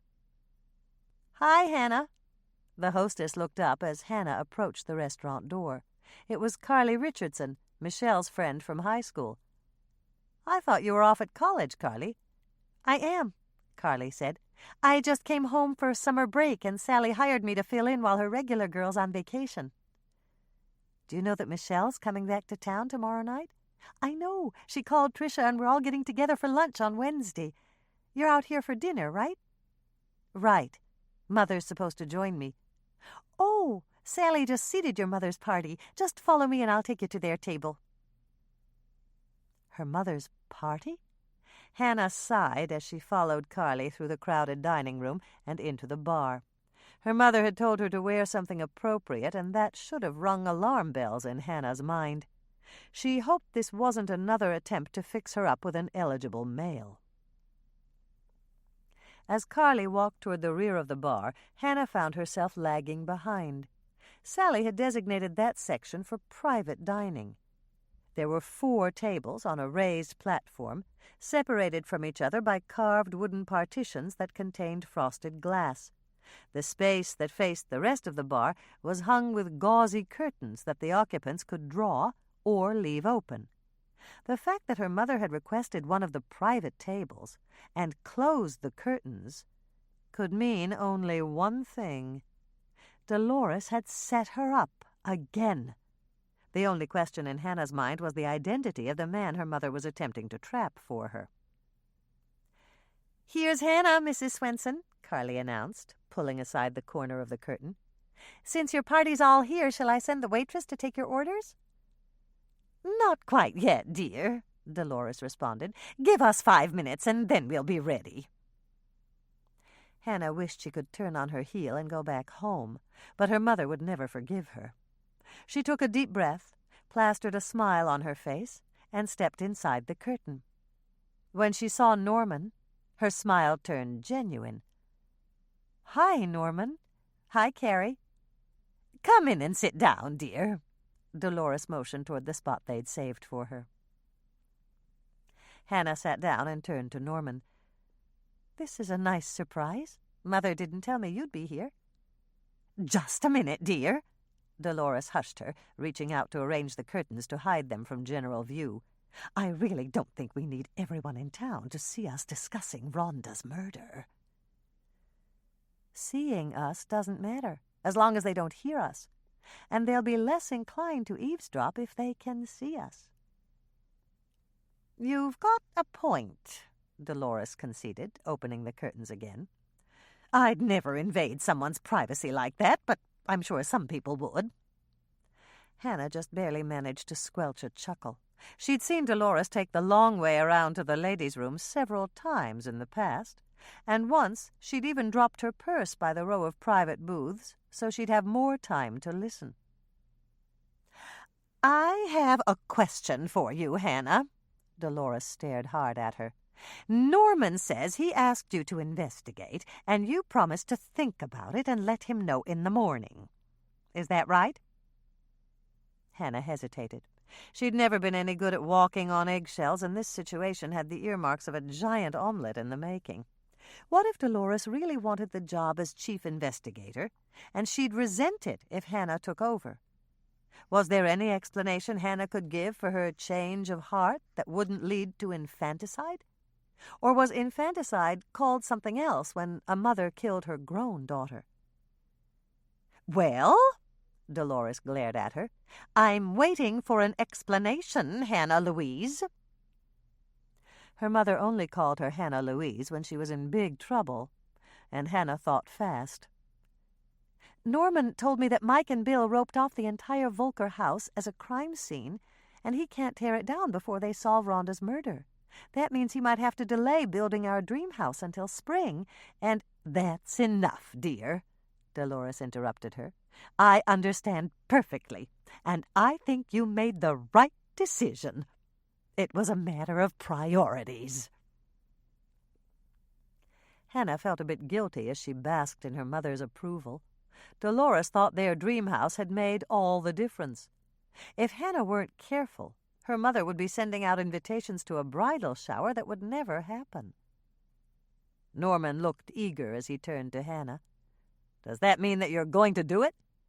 "Of course it does," Dolores answered for her. "And I'm glad we got all this settled. We'll all do everything we can to help you, Hannah. I made some calls this afternoon, and I'm almost positive that Rhonda led a double life." "Really?" Norman looked interested. "What kind of a double life?" Dolores leaned across the table and lowered her voice. "I think she had a boyfriend, perhaps even more than one. But let's not go into all that now. Why don't we order? Once we've eaten, we can discuss Rhonda's murder in detail over dessert." Hannah's dietary resolve wavered dangerously when their waitress wheeled up the dessert cart. Sally's delicious flourless chocolate cake was sitting in the center of the display. Hannah started to salivate the moment she spotted it. "I'll have the chocolate cake," Dolores declared. "I ordered it the last time I was here, and it was simply scrumptious." "The same for me," Carrie echoed. "Nothing for me." Norman glanced at Hannah. "How about you?" "Just coffee." Hannah forced the words past her lips. She'd followed her diet to the letter so far, eating only her salad and her serving of coq au vin. She'd even ordered steamed broccoli in place of potatoes. Once their coffee had been replenished and the cake had been served, Dolores turned to Hannah. "Well, what do you want us to do first, dear?" "Eat your cake fast before I cave," Hannah thought, her eyes glued to the rich confection on her mother's dessert plate. But of course she didn't say that. If Dolores found out that she was on a diet, she'd have to listen to hours of unsolicited and unhelpful advice. "Just keep your ears open for any facts about Rhonda's private life that might have led to a motive for her murder." "I think I can find out who her boyfriend was," Carrie volunteered. "When I get home tonight, I'll make some calls." "How about the UPS man?" Dolores asked. "Sam?" Carrie sounded shocked. "Oh, he was Rhonda's cousin on her father's side. That's why he used to drop by to have lunch with her." "Is Sam still in the area?"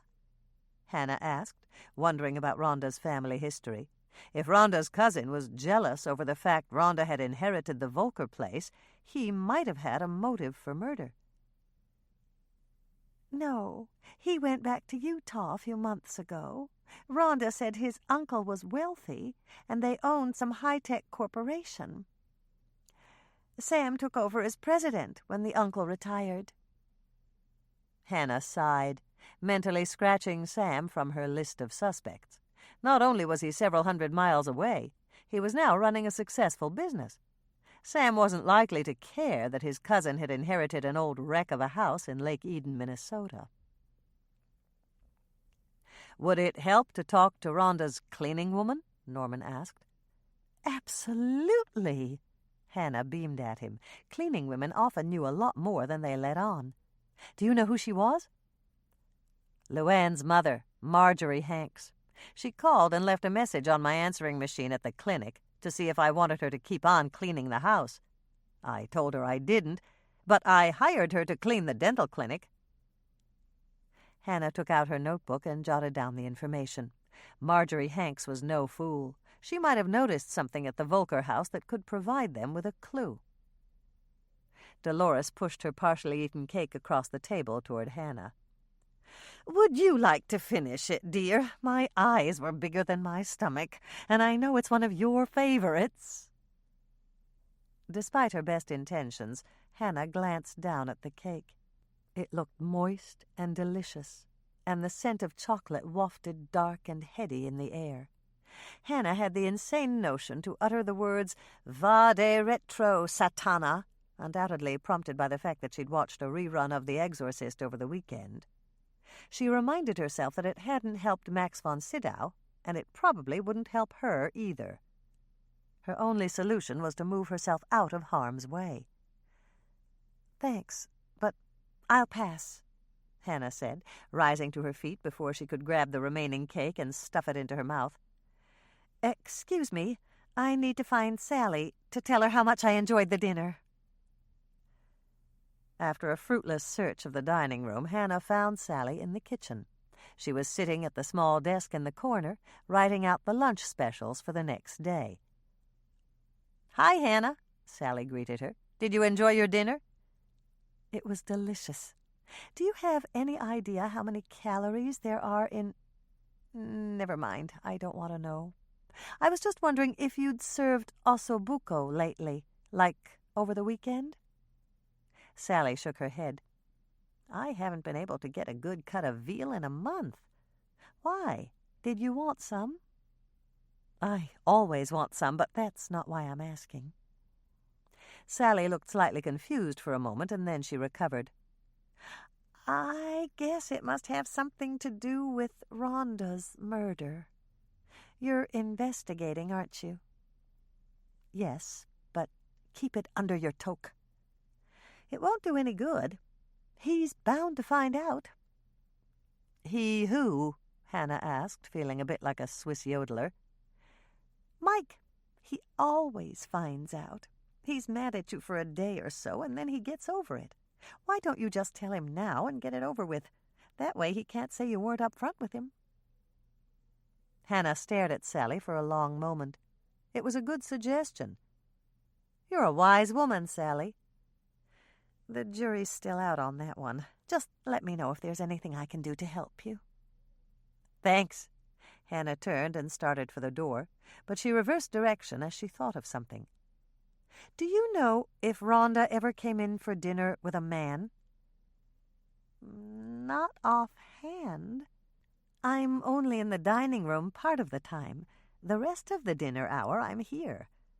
Do you want me to ask my waitresses?" "Yes, and call me if anything turns up." "I will. Are you working on the jealous boyfriend angle?" "It might be a bit premature. I don't even know if Rhonda had a boyfriend." "You'll find out.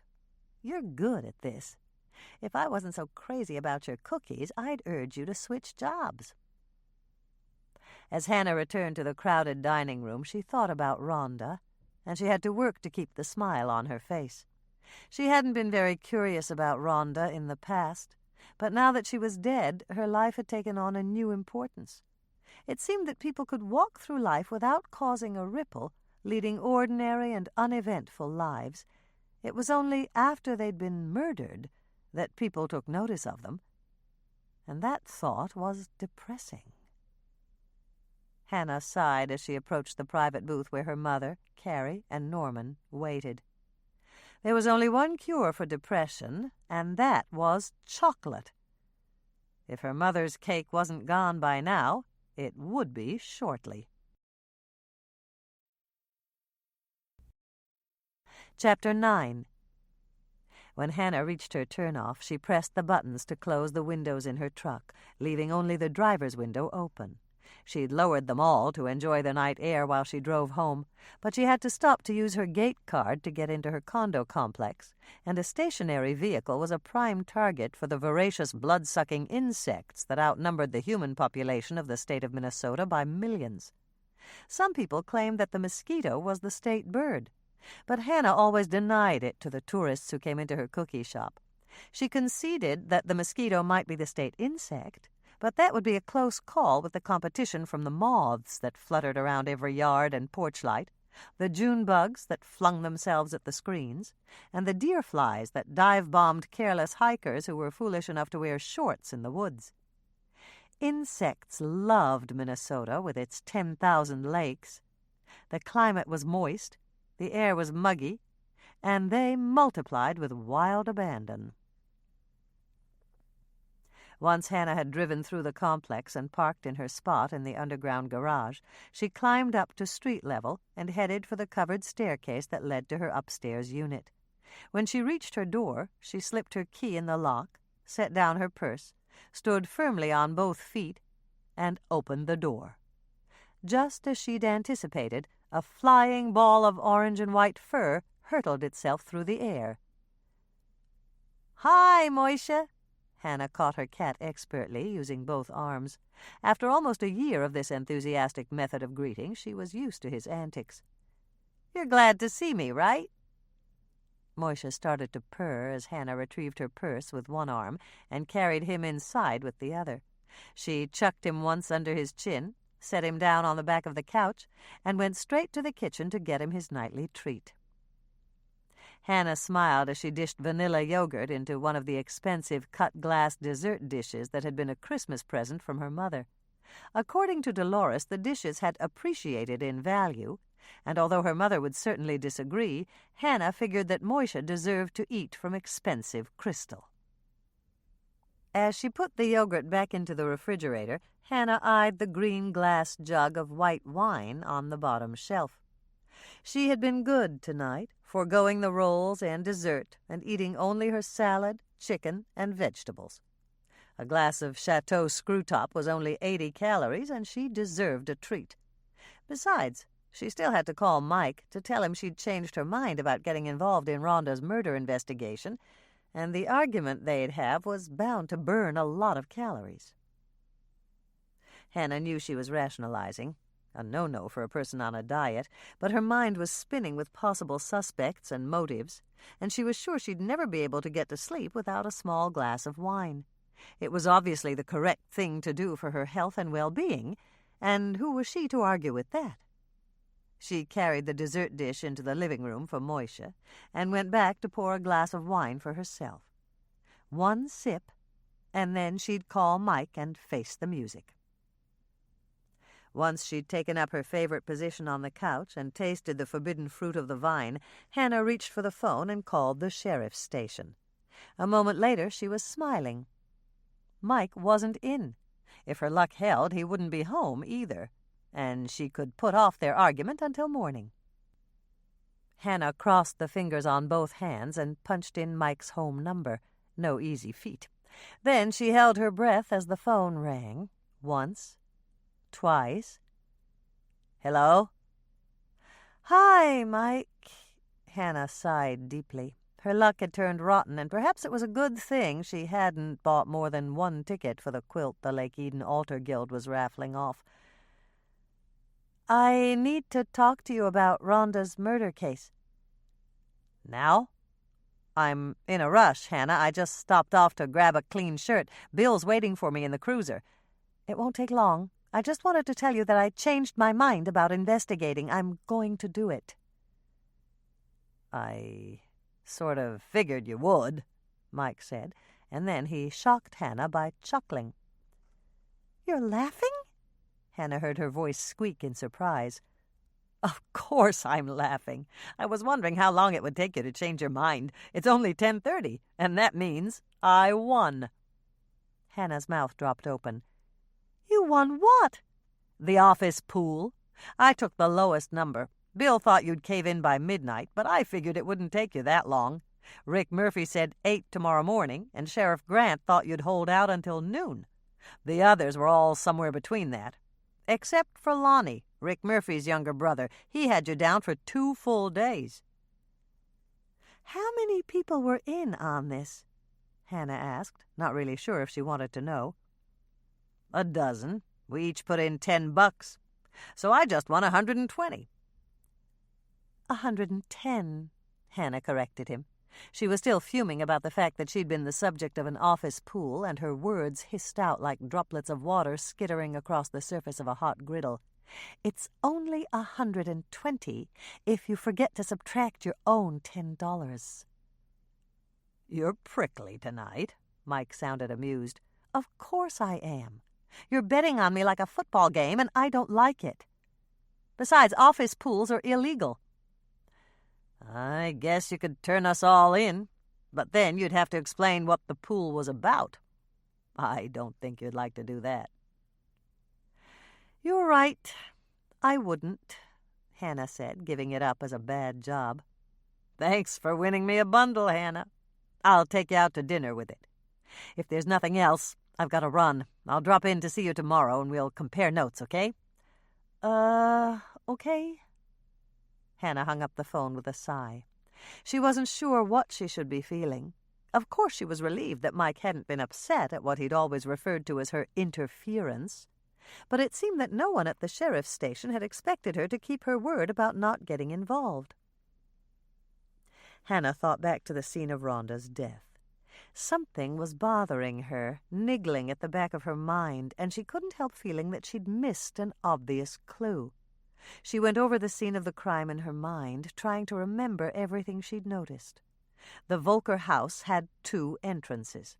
They'd gone in through the front, and she'd used the back door when she'd carried out the garbage. She'd gone through every one of the rooms, helping Dolores tag the items she wanted. The only things that might have been clues were her pie on the kitchen table and the takeout containers and disposable wine glasses in the garbage.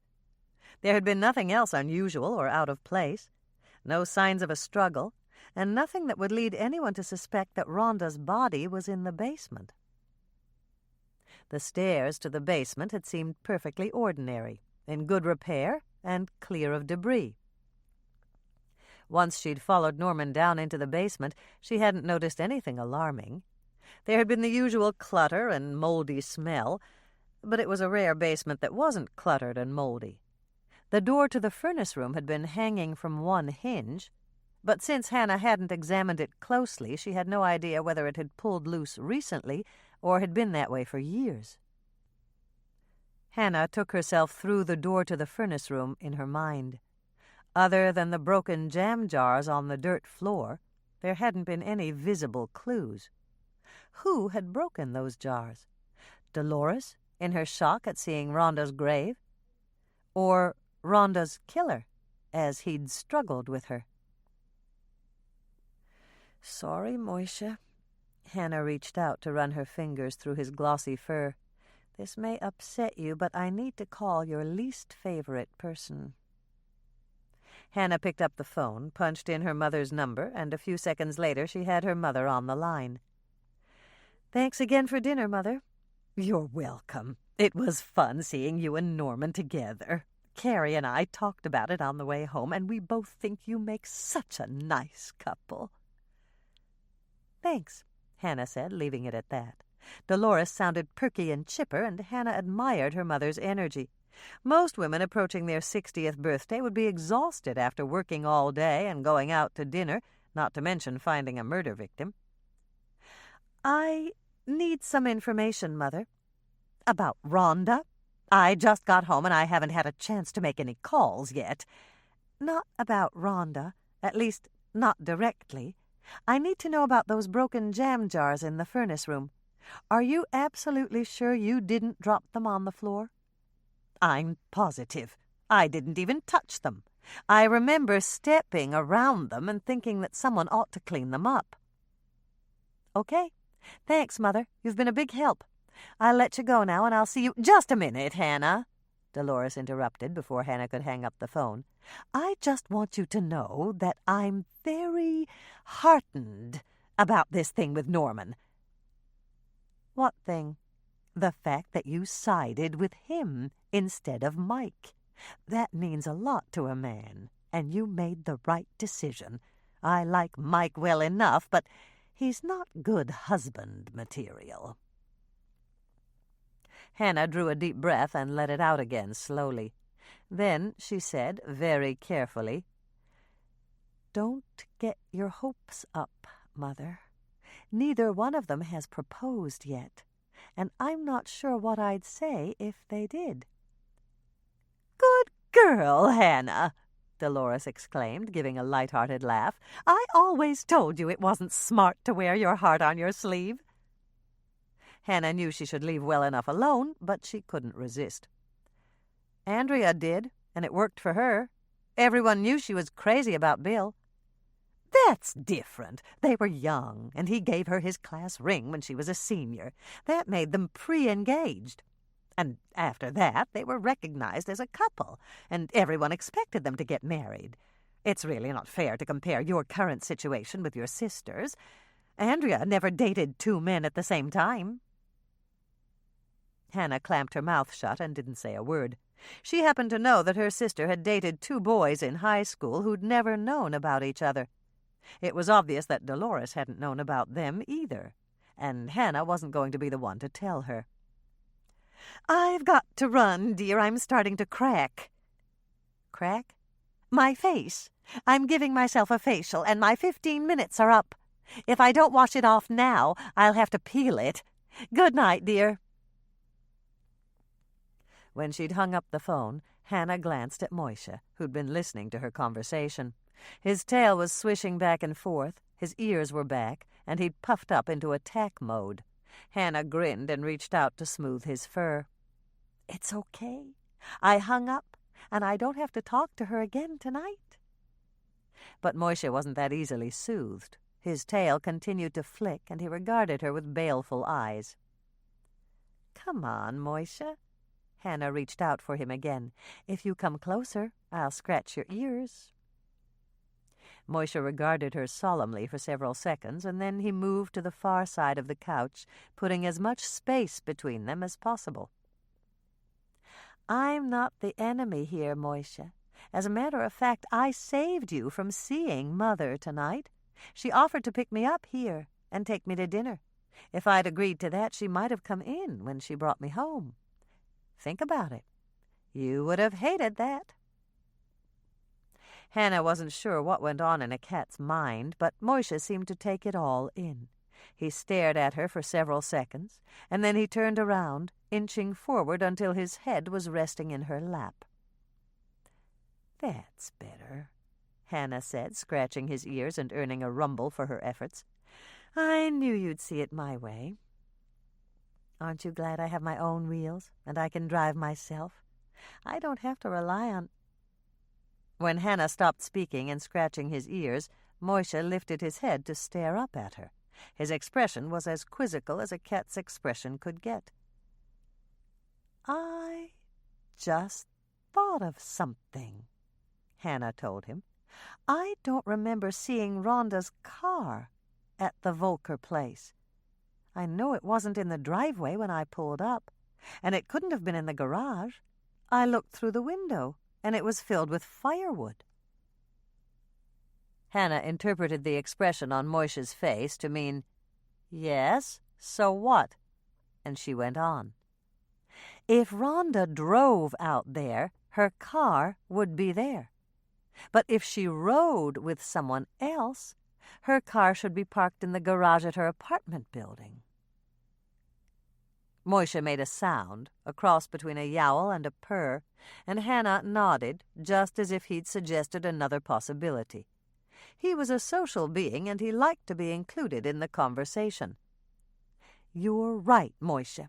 The only other possibility is that Rhonda's car was at the Volker place, and her killer stole it to make his getaway." Hannah flipped to a blank page in her notebook and jotted a reminder to check Rhonda's apartment building for her car. If she found it parked in its assigned spot, her next step would be to canvass the neighbors to see if anyone had seen Rhonda leave. The phone rang again, just as Hannah finished making her notes. She reached out to answer it and smiled when she recognized Lisa's voice. "Hi, Lisa. Did you find that list of pie buyers?" "I've got it right here. I'm sorry it's so late, but I just got home." "That's okay. Did you have a good time?" "Yes. We went out to the corner tavern for a steak, and then we dropped in at the bowling alley. They were short a couple of people on one of the teams, so Herb and I filled in." "How did you do?" "Not bad. I averaged 200 a game, and that's good for me. When we finished, it was time for Herb's night rounds, and I rode along." Hannah knew all about Herb's night rounds. Unlike Bill and Mike, who were with the county sheriff's department, Herb Beesman was on the Lake Eden city payroll. During the day, he enforced parking regulations and ticketed drivers who committed driving infractions within the city limits. 2 months ago, the city council had asked Herb to patrol the business district every evening. Local business owners had given Herb keys to use in case of emergency, and the extra precaution had worked out well. In the 2 months that Herb had been patrolling at night, he'd spotted a broken faucet in the cafe that had saved Hal and Rose a massive cleanup, and he'd turned off a smoldering halogen lamp in Stan Kramer's office. "It's usually boring, but tonight we had some excitement," Lisa went on. "The alarm went off just as we were driving past Granny's attic." "Mother had a break-in?" "No. Herb used his key to check out the inside, and everything was fine." Hannah was puzzled. "Why did the alarm go off if no one broke in?" "It was the electricity. Remember that pole the owner put up between the cookie jar and Granny's attic?" "Of course," Hannah said. The pole was an eyesore, but the owner had assured them he'd take it down just as soon as Granny's attic was rewired. "The problem is with the circuits. The same circuit that runs your mother's alarm is the one that runs our freezer and our walk-in cooler. If our cooler and freezer happen to kick in together, there's a sudden drop in power that triggers the alarm at Granny's attic." "That doesn't sound good. Does Herb think it could happen again?" "It could, but your mother's taking care of it. Herb just spoke to her, and she's going to call the alarm company in the morning. They'll send a man out to move her alarm system to a circuit that's not so heavily loaded." "Good. How about our freezer and walk-in cooler? Are they okay?" "They are now, thanks to Herb. It didn't affect our freezer at all, but our cooler's got some kind of internal circuit breaker that shuts it off during a brownout. Herb hit the reset button, and it started right up. Tell Herb he's a doll. Lisa laughed. I'll tell him. Do you want those names of pie buyers now? Sure. Hannah reached for her steno pad and a pen. Okay, I'm ready. Lisa read off the names, and Hannah wrote them down. No one on the list seemed likely to have given Rhonda a pie, but she thanked Lisa, told her she'd see her in the morning, and hung up the phone.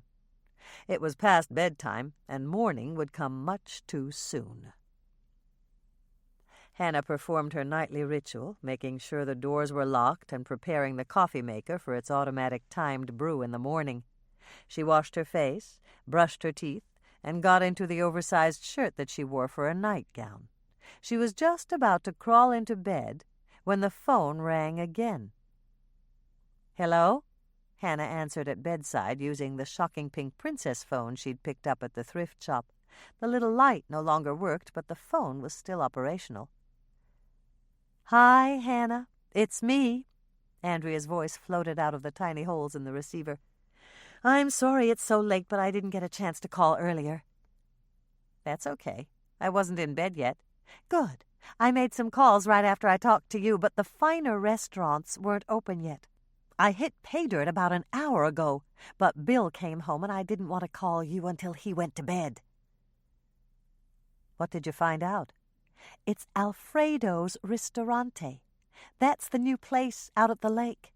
They served ossobuco for takeout on Friday night. Good job, Hannah said, jotting down the name. Thanks, Andrea. No problem, it was easy. What do you want me to do next?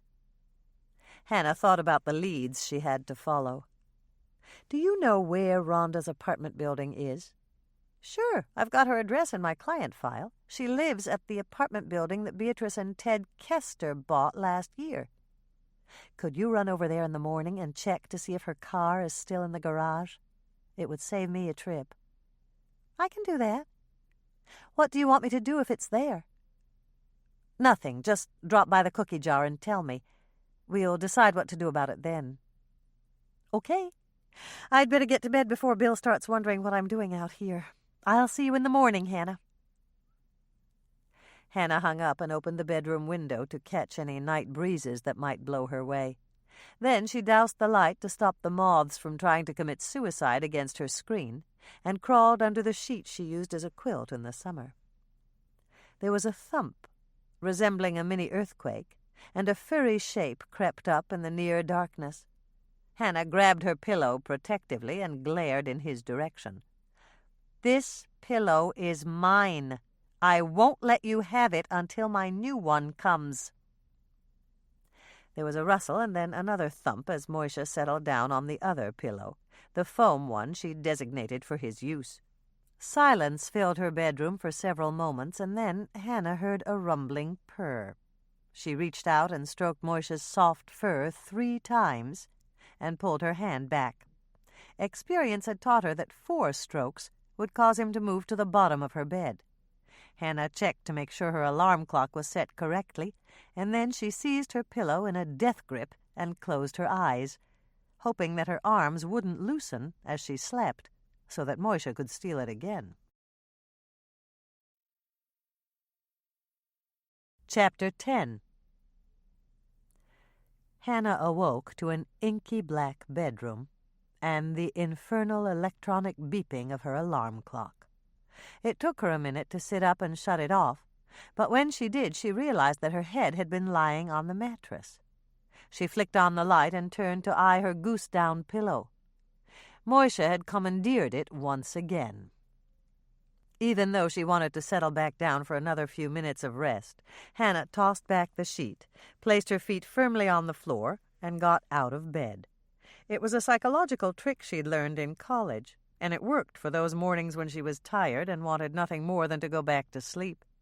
Once she'd thrown back the covers and was standing by the side of the bed, the task of straightening the bedding to climb back in seemed like more work than starting the day. Hannah stuffed her feet into her slippers and walked down the hallway to the kitchen. Once she got there, she switched on the light and headed straight for the coffee pot. There was coffee in the carafe, and the little red light was glowing. She sent up a short, thankful prayer for modern conveniences and poured her first cup of the day. The coffee was hot, practically scalding, but Hannah sipped gratefully. Even the kink in her neck seemed to straighten out somewhat with the invigorating infusion of Swedish plasma. She drank 1 cup standing, leaning one hip against the counter, and then she poured a second. Her eyes were no longer at half-mast, and her brain was beginning to function again. There was a plaintive yowl from the direction of Moisha's food bowl, and Hannah turned to frown at him. The new pillow couldn't come soon enough to suit her. Even though her neck was still stiff as a result of Moisha's nighttime theft, her heart wasn't hard enough to resist the appeal in his round yellow eyes. Once Hannah had given Moisha fresh water and filled his bowl with kitty crunchies, she carried her second cup of coffee to the table and opened her steno pad. It was time to organize her day.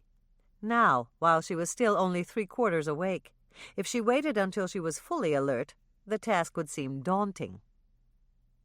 Hannah glanced at the calendar that hung on the kitchen wall, an exact duplicate of the one in the kitchen at her cookie shop. She had a 2 o'clock cookie catering job for the Lake Eden Quilt Society at Trudy's Fabrics, and a 3 o'clock at the Community Center for the Lake Eden Friends of the Library. She jotted those down, then turned to other matters. She had to mail off the rent check for the cookie jar, change the batteries on the flashlights she carried in her truck, and buy a bag of lettuce and some sliced low-fat turkey breast for her dinner salad. These were small things, easily accomplished, but they all took time. And somewhere between her trip to the grocery store, her baking, and her catering, she had to find time to investigate Rhonda's murder. "Shower time," Hannah said, glancing at Moisha, who was more concerned with crunching down his breakfast than anything she might have to say. His bowl was still half full, but Moisha was a pessimist. A half-full bowl was half empty to him, and he'd panic if any part of Garfield's picture on the bottom came into view. Hannah added another scoop for insurance before she headed off to the shower. In exactly 15 minutes, Hannah emerged from her bedroom, dressed and ready for her day. She owned 3 short-sleeved cotton pants suits that she wore for summer catering jobs, and she'd chosen the green one this morning. As she'd pulled on the pants, she'd noticed that they'd felt a bit looser. It was difficult to judge with elastic waists, and perhaps it was only wishful thinking on her part, but she really thought her diet was working. Since she still had a few minutes before she had to leave, Hannah retrieved the steno pad she was using for Rhonda's case notes and sat back down at the kitchen table. She'd written down what Norman had told her, that Marjorie Hanks had been the one to clean the Volker place. She'd even thought about calling Luann's mother when she'd gotten home last night, but she'd decided that it was too late. Now it was too early.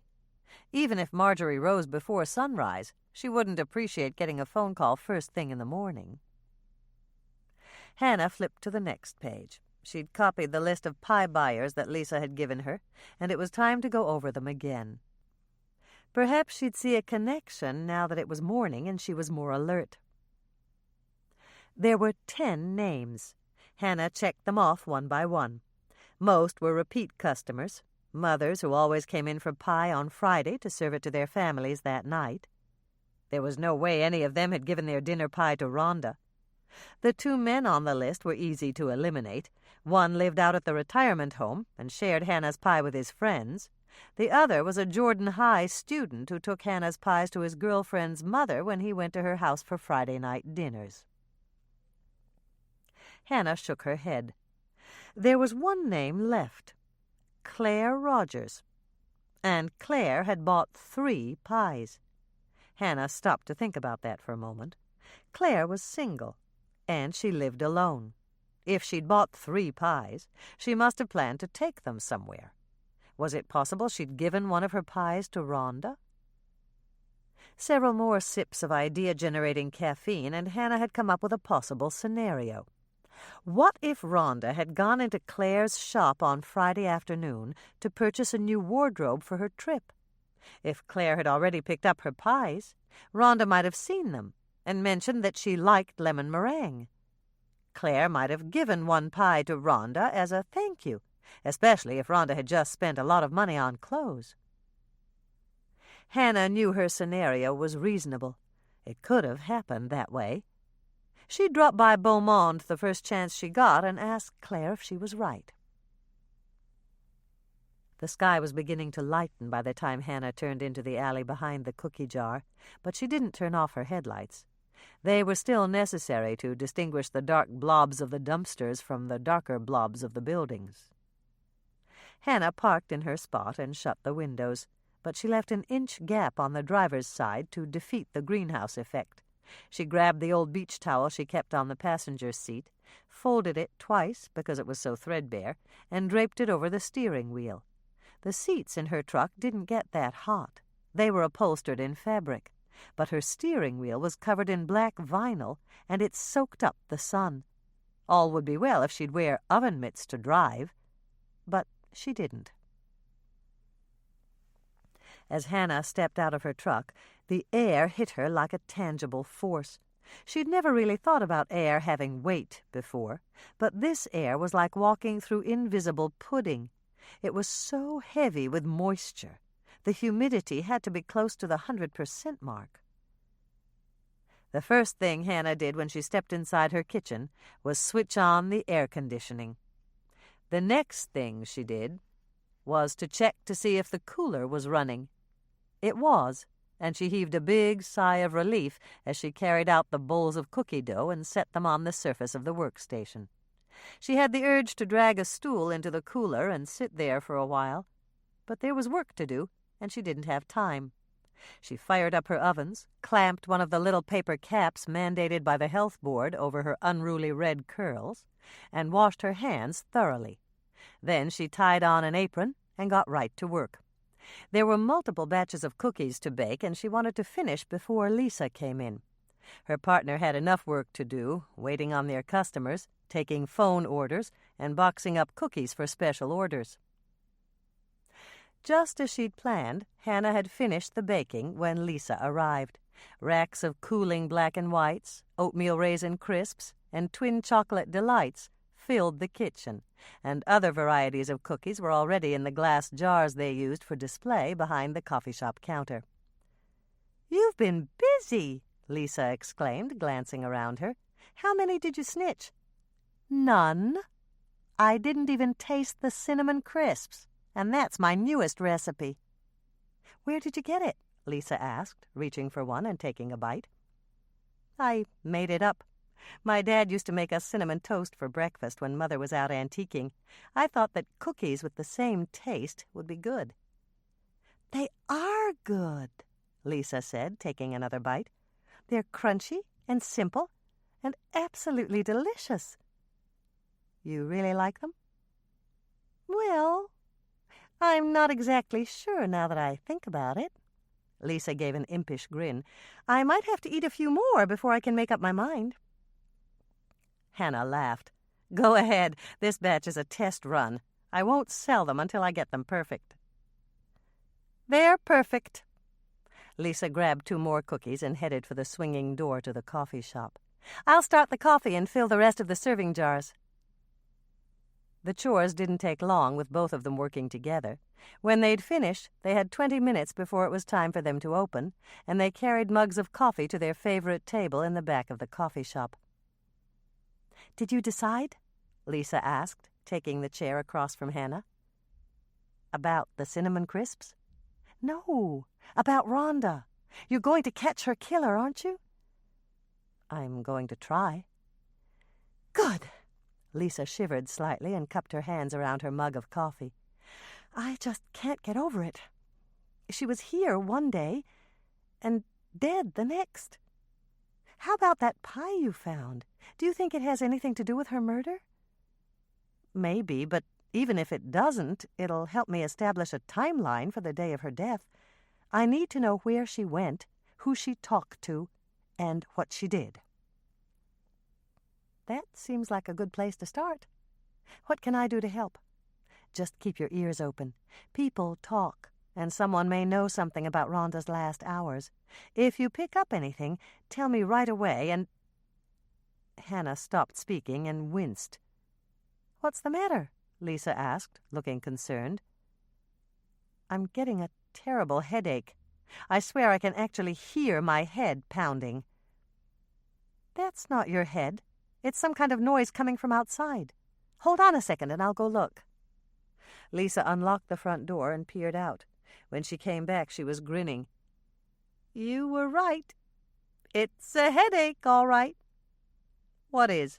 "The Jordan High Marching Band. What you heard was their bass drum. I'll get the aspirin bottle. They're headed this way." After she'd washed down 2 aspirin, Hannah watched as the band came into view. Even though the doors and windows were closed, she could hear the mutilated strains of the Stars and Stripes Forever. "They're awful," Lisa said, reaching up to cover her ears. Hannah did the same. The trumpet section could certainly use a review lesson in sharps and flats, and she shuddered to think of what would happen when they got to the piccolo obbligato, since there wasn't a piccolo in sight. Hannah held her breath as the band reached the critical measures, and then she groaned aloud. 2 girls on clarinets were attempting the part, and it was obvious they weren't at all skilled on the upper registers. "Maybe they'll get better in time for the parade," Lisa mused. But after a glance at Hannah's pained expression, she shook her head. "You're right. That's probably asking too much." When the hands of their wall clock reached 9, Lisa unlocked the door and customers began to come in for morning coffee and cookies. Business was brisk for the first hour, and it took the efforts of both Hannah and Lisa to serve their customers. Things didn't slow down until after 10, and that was when Andrea walked in. By the smile on her sister's face, Hannah knew she had information about Rhonda. "What is it?" Hannah asked, pouring Andrea a glass of orange juice. Andrea glanced around her. The only other people at the counter were Amalia Grierson and Babs Dubinsky, engrossed in a conversation of their own. "The subject's car is still there." "You mean Rhonda's?" "Shh!" Andrea put a finger to her lips. "It's okay." Hannah leaned forward across the counter. "Babs is trying to play matchmaker." "You mean for her son?" "Right. And Amalia's not buying it. She thinks he's too old for her granddaughter." "He is. She just graduated from high school, and there's got to be at least a 15-year difference. And the fact that he's a tax accountant tacks on another 10 years.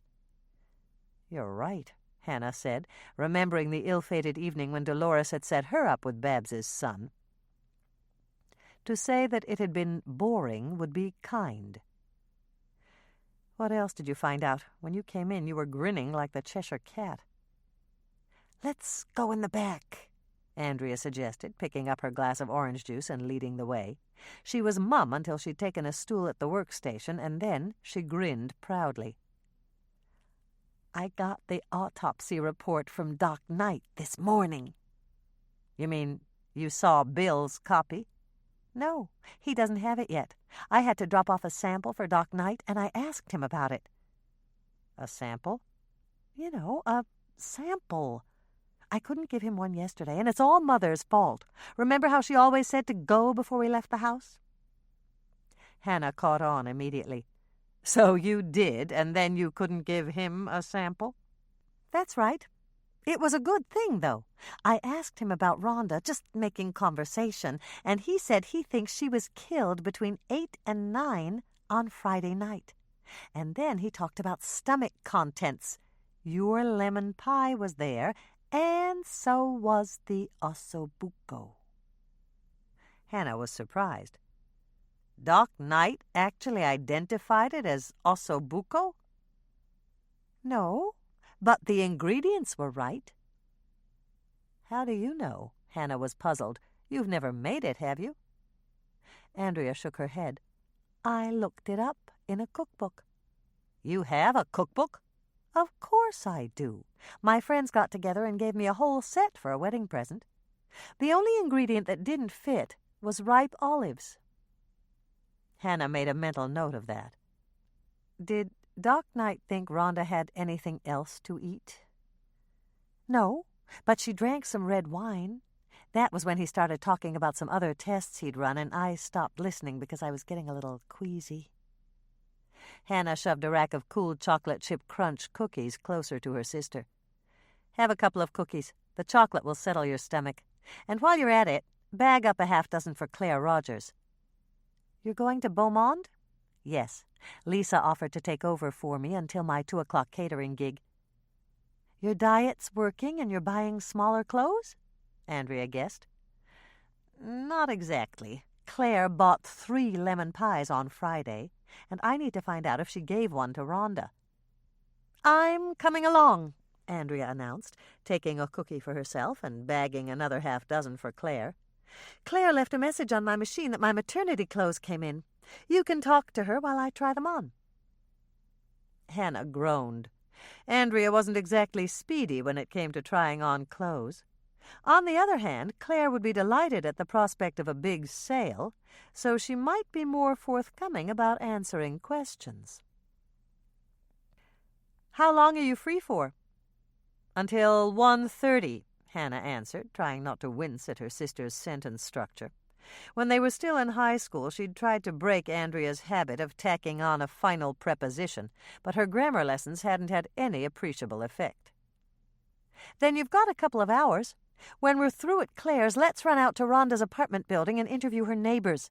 I checked the mailboxes and almost everyone's retired. They should be home in the middle of the day. Okay, Hannah agreed. Interviewing Rhonda's neighbors wouldn't be at all dangerous, and Andrea was good with people. When we get through, I'll help you with your catering. I can pour coffee while you do the rest. Hannah smiled. Catering was always easier with 2 people. All right, but it's only fair to warn you. Warn me about what? My first job is at Trudy's Fabrics. What's wrong with that? I like Trudy Schumann. So do I. But she's hosting a Lake Eden Quilting Society meeting, and your mother-in-law will be there. Oh. Andrea rolled her eyes toward the ceiling. She didn't get along well with Regina Todd. Bill's mother was constantly complaining that Andrea should quit her job and be a stay-at-home mother and wife. It should be all right, Hannah. I'll wear one of my new maternity outfits, and that'll win her over. She's crazy about Tracy, but she really wants a grandson. All right, if you can handle it. Hannah pushed away a mental picture of Regina haranguing Andrea about quitting her job, and Andrea spilling scalding coffee on Regina's hand. It shouldn't take more than a half hour. When we're through, I'll drop you back here and load up for my 3 o'clock. Where's that one? Hannah was so pleased by Andrea's question she almost forgot to answer. Were her years of correcting her sister's grammar finally paying off? Or had Andrea merely forgotten to add the final unnecessary at? It's in the library at the community center. Marge Beesman is holding her monthly Friends of the Library meeting. I'll help you with that. Tracy needs a new book, and I have to stop by the library anyway. She didn't like the last one Bill read to her out of. Cinnamon crisps. Preheat oven to 325 degrees Fahrenheit with rack in middle position. 2 cups melted butter, 4 sticks. 2 cups brown sugar, loosely packed. 1 cup white sugar, granulated. 2 beaten eggs, just whip them up with a fork. 2 teaspoons vanilla. 1 teaspoon cinnamon. 1 teaspoon baking soda. 1 teaspoon cream of tartar, critical. 1 teaspoon salt. 4 1/4 cups white flour, not sifted. Dough ball rolling mixture, 1/2 cup white sugar, 1 teaspoon cinnamon. Melt the butter. Add the sugars and mix. Let the mixture cool to room temperature while you beat the eggs, and then stir them in. Add the vanilla, cinnamon, baking soda, cream of tartar, and salt. Mix well. Add flour in increments, mixing after each addition. Use your hands to roll the dough into walnut-sized balls. If dough is too sticky, chill for an hour before rolling. Combine the sugar and cinnamon in a small bowl to make the dough ball rolling mixture. Mixing it with a fork works nicely. Roll the dough balls in the mixture, then place them on a greased cookie sheet, 12 to a standard sheet. Flatten the dough balls with a greased or floured spatula. Bake at 325 degrees Fahrenheit for 10 to 15 minutes. They should have a touch of gold around the edges. Cool on the cookie sheet for 2 minutes, then remove the cookies to a rack to finish cooling. Yield approximately 8 dozen, depending on cookie size. Lisa loves these cookies. It's the only time I've seen her eat a half dozen of anything at one sitting. Chapter 11. I didn't expect you this soon, Andrea. Claire looked surprised as she opened the door of her dress shop and let them into the back room. The space wasn't very deep, only about 6 feet, but it ran the entire width of the building and was crowded with racks of clothing, unassembled Beaumont dress boxes, Claire's small desk, and her ever-present ironing board and sewing machine. I just left a message for you at home, and it couldn't have been more than 10 minutes ago. How did you get here so fast?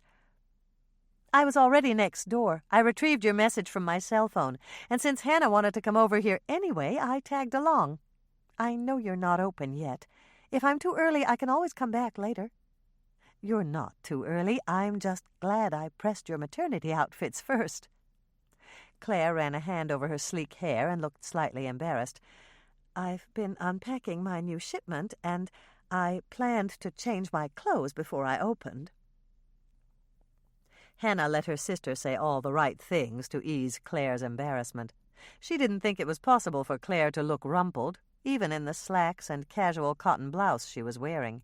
Andrea and Claire were two of a kind, the type of women who could wear gunny sacks with house slippers and still generate admiring glances.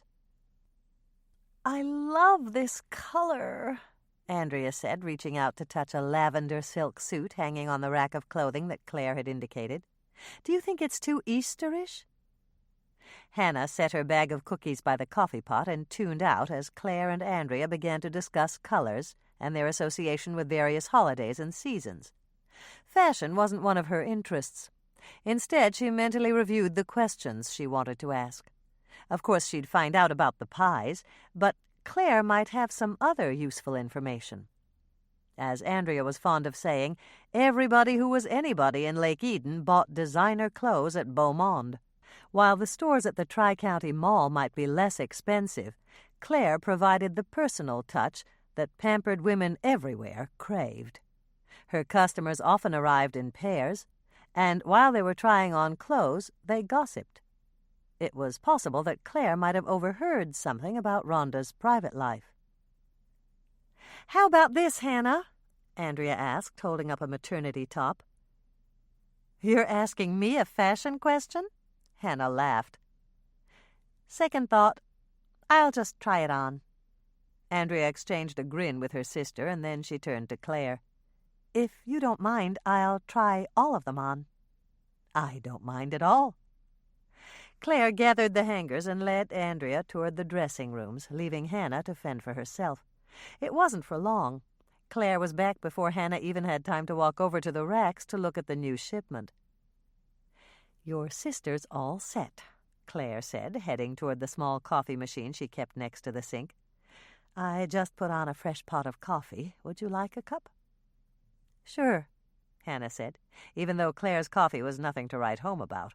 Conversation over coffee tended to be candid and invited confidences. "I brought you a half-dozen cookies." "Thanks, Hannah. What kind are they?" "Chocolate chip crunch." "Oh, good. I could use a pick-me-up.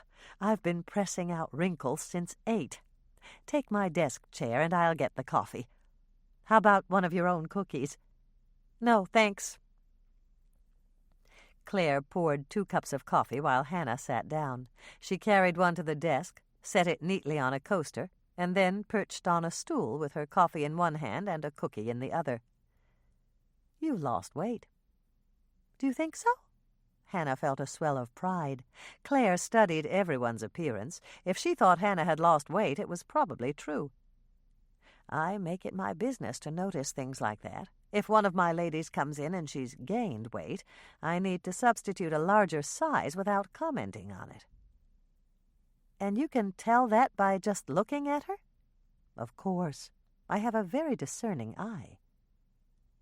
Hannah was thoughtful. Claire's discerning eye might provide a way for her to avoid the dreaded scale. "Can you tell me how much weight I've lost?"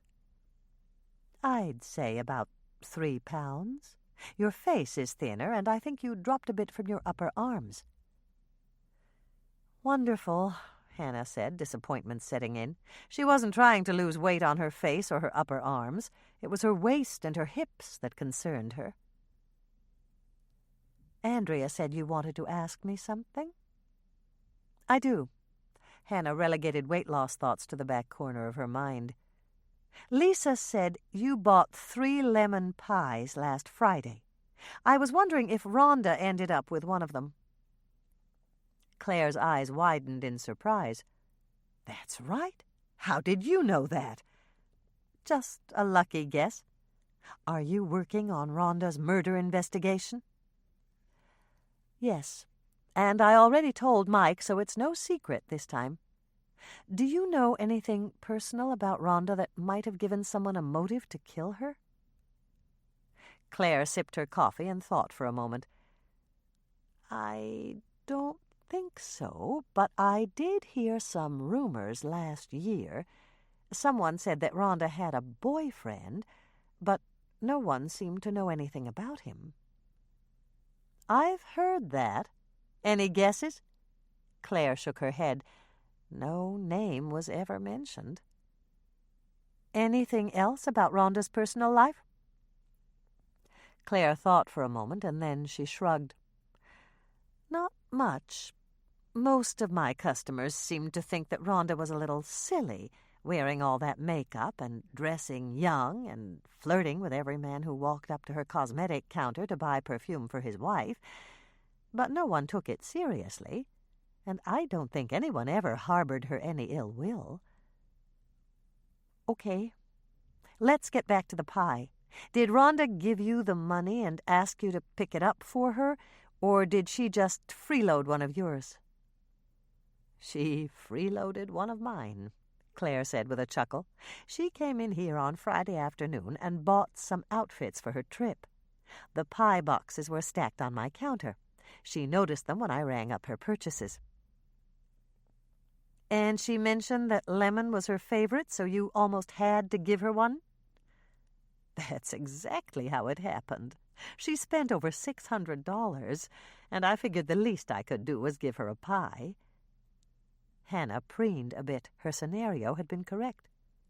"I'm curious, Claire. What were you going to do with 3 pies, anyway?"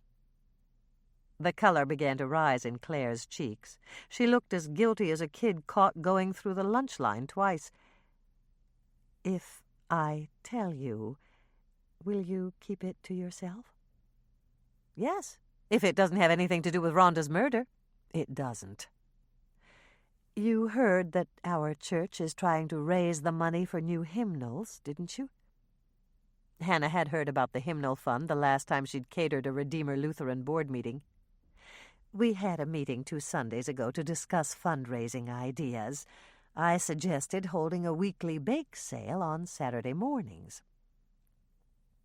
"I bet they roped you into organizing it," Hannah guessed, knowing how local church politics worked. "You're right. They nominated me, and I couldn't say no, since it was my idea in the first place. And of course I had to contribute something, but I don't bake."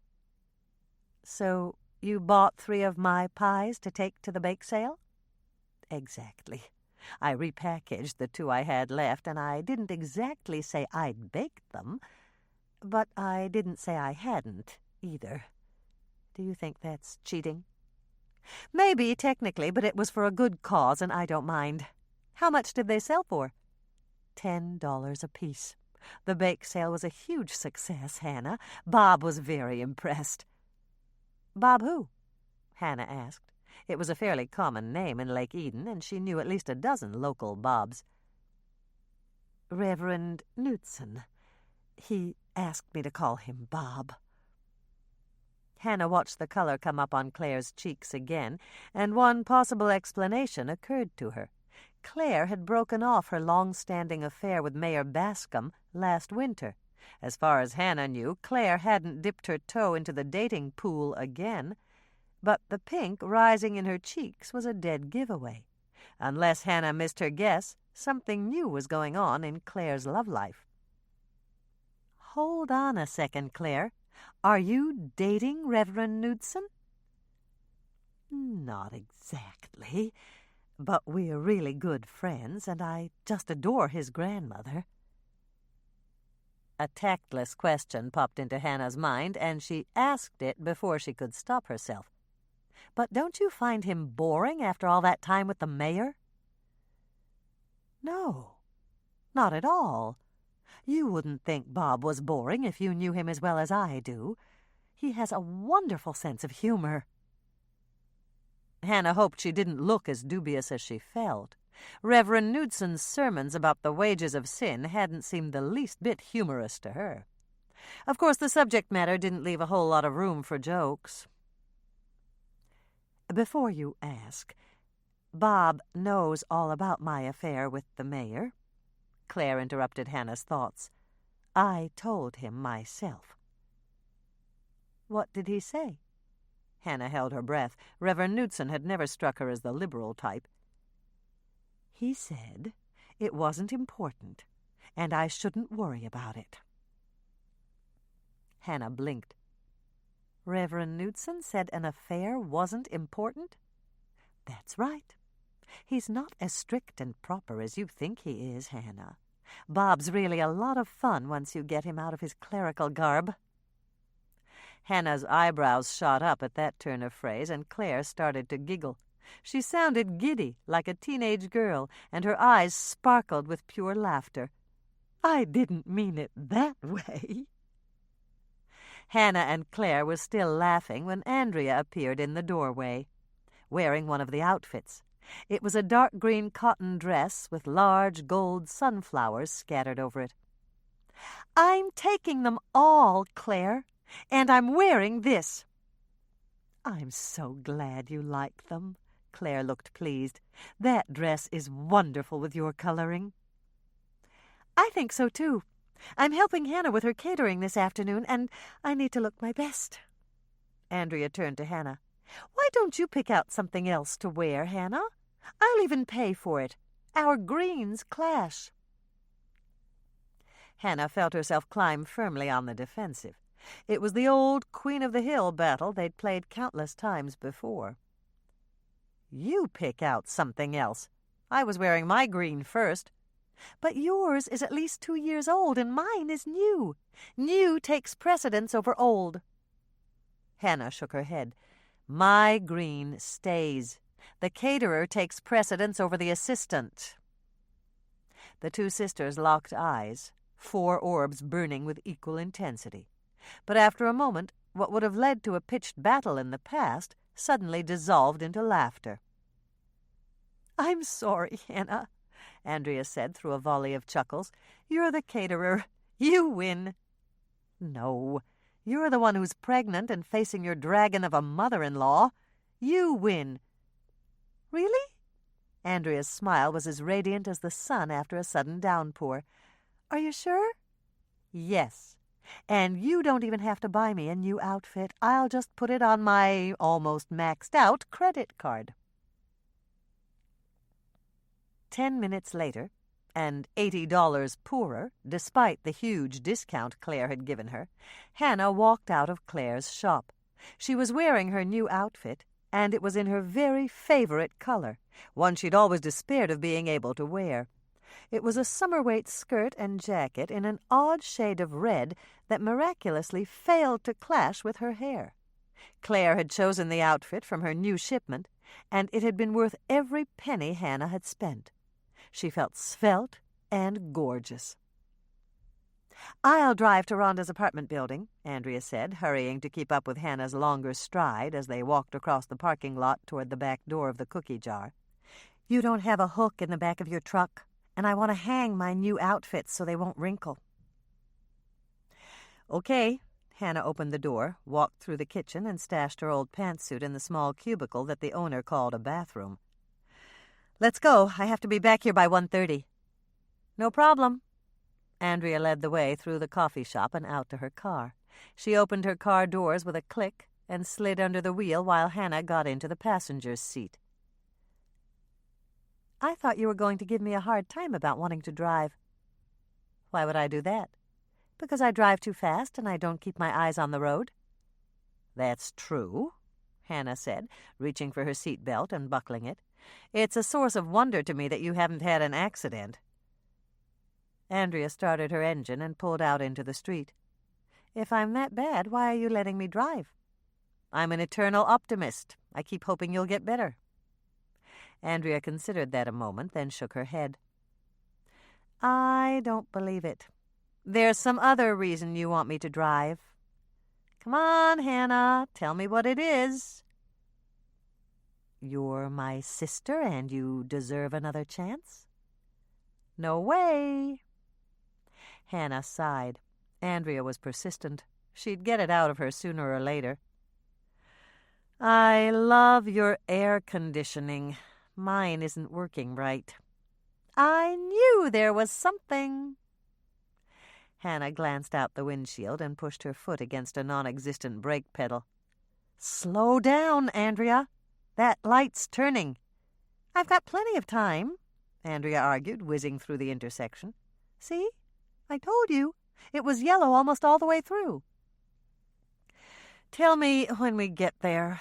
Hannah leaned back against the leather seats, reminding herself again that Andrea had never been involved in an accident, and shut her eyes.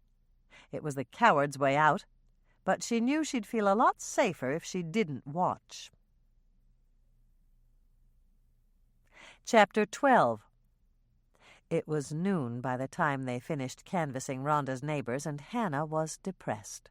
They hadn't learned anything of value, but that wasn't the cause of her depression. Not every lead in a murder investigation panned out, and she knew it. "Are you upset that nobody saw Rhonda leave?" Andrea asked, noticing Hannah's dejected expression as they walked down the sidewalk and headed toward her car. "No." "Then what's the matter?" "Nothing." Andrea stopped and put her hands on her hips. "There's something wrong when your sister looks like she just lost her best friend. Now tell me what it is." "I thought I looked good in my new outfit." "You do?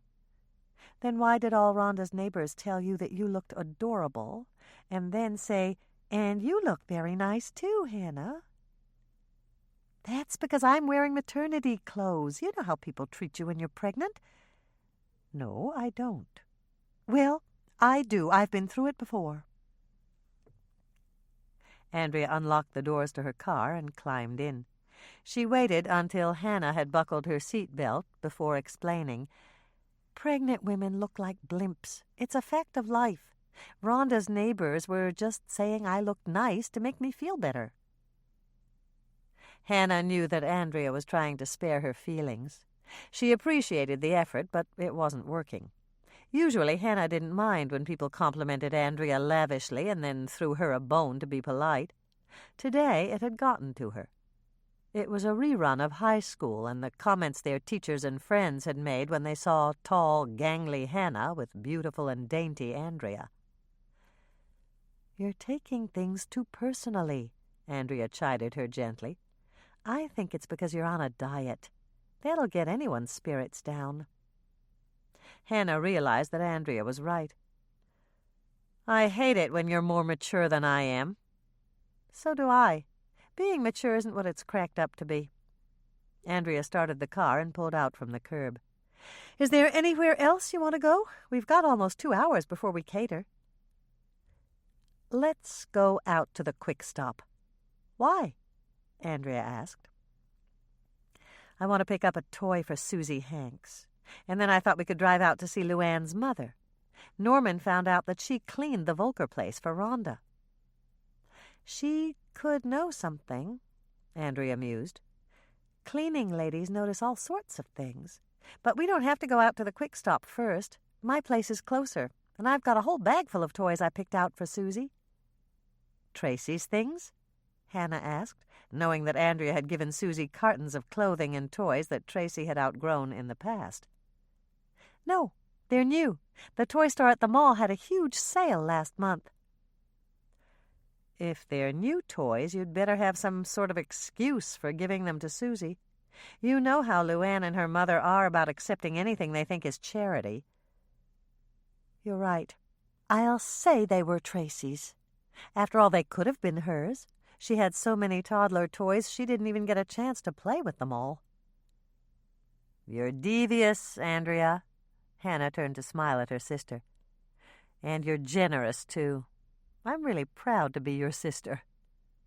Thanks, but I'm not that devious, at least not more than any other real estate professional. And I'm proud of you, too.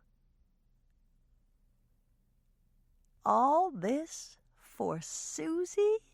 Marjorie Hanks gasped as she looked inside the shopping bag Andrea and Hannah had toted into her small cabin. She was a short but compact woman in her 50s with dark brown hair and hazel eyes. Are you sure Tracy can't use any of these?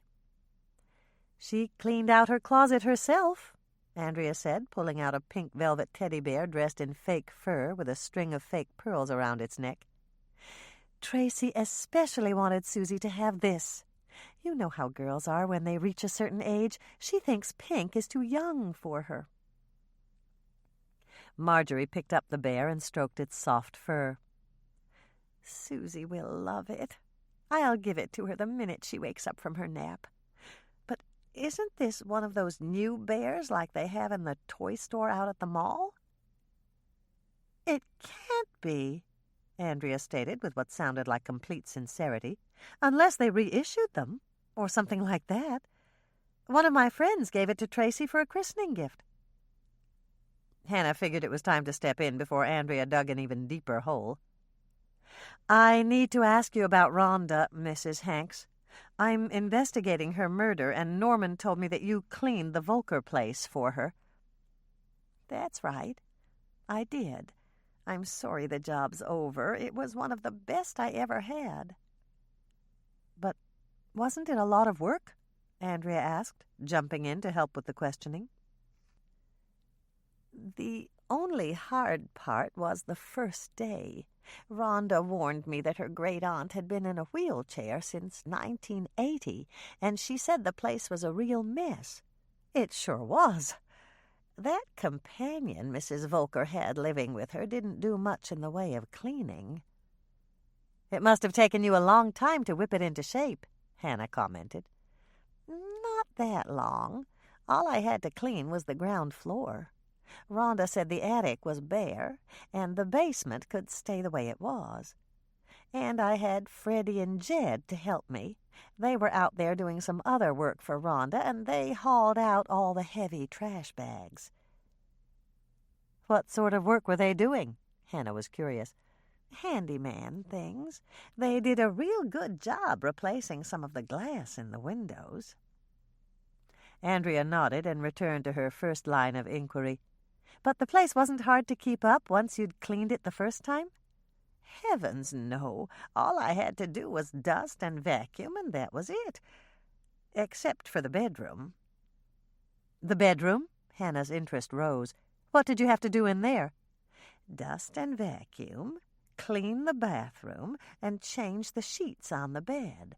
I know Rhonda had her own place in town, but she stayed out there some nights. Now, I don't want you to repeat this to a soul, but I think Rhonda had overnight company, if you know what I mean. There were always at least 4 dirty towels on the floor, and once I found a razor in the wastebasket. It was right on top of one of those little travel bottles of aftershave. "What kind of razor was it?" Hannah asked, hoping for something distinctive that she could track down. "Just one of those blue disposable kind you can buy a dozen to a bag at Cost Mart." "How about the aftershave? Do you remember the brand?" "Sure do. It was Old Spice, and I almost kept the bottle because it was kind of cute. Susie loves to pick dandelions, and I was thinking I could use it for a little vase on her table." Marjorie paused for a moment, and then she frowned. "Is it important?" "It could be," Hannah told her. "If we had it, the crime lab could dust for fingerprints. The man who spent the night with Rhonda might be able to tell us something about her murder." Marjorie shivered slightly. "Or he could have killed her. Now I wish I'd saved the bottle and the razor, too. They'd be evidence. But I just tossed them into a garbage bag and carried it out to the trash can." Hannah frowned slightly. She'd unwittingly sent evidence off to the dump, and so had Marjorie Hanks. "Don't worry about it," Andrea jumped in. "Hannah can catch Rhonda's killer without those things." Hannah turned to give her sister a startled glance. Either Andrea was just attempting to make Mrs. Hanks feel better, or she really had confidence in Hannah's abilities. Unfortunately, Hannah didn't feel all that confident. With the exception of the fact that they now knew Rhonda's boyfriend was real and not just gossip, they were still back at square one. "Thanks, Mrs. Hanks. You've helped a lot." Hannah put on her brightest smile. "Norman told me he hired you to clean his office. I'm really glad you got a new job." "So am I.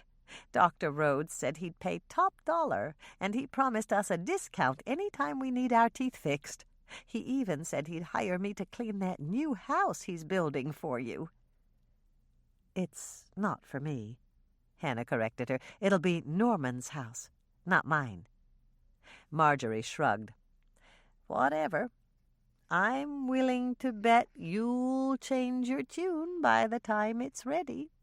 You can't find a nicer man than Dr. Rhodes." There was nothing Hannah could say to argue with that, so she kept mum. She did, however, shoot her sister an entreating look, and Andrea took over the conversation. After they'd discussed how bright Susie was and how she was already learning her numbers, Hannah and Andrea headed back the way they'd come on Old Bailey Road. "That was good, wasn't it?" Andrea asked, zipping out to the highway and driving toward town. "I mean, we learned something." "Yes. We already suspected that Rhonda had a boyfriend, but now we know it for sure." "Because of the aftershave?" Andrea asked, pulling out to pass a truck loaded with lumber. Hannah reached down to make sure her seatbelt was fastened securely. "Unless Rhonda preferred the scent of Old Spice to all the expensive perfumes she sold down at the drugstore, there's a man in the picture." After Hannah loaded up the last box of cookies, Andrea glanced down at her watch. "We've still got 20 minutes, and I really don't want to get there early.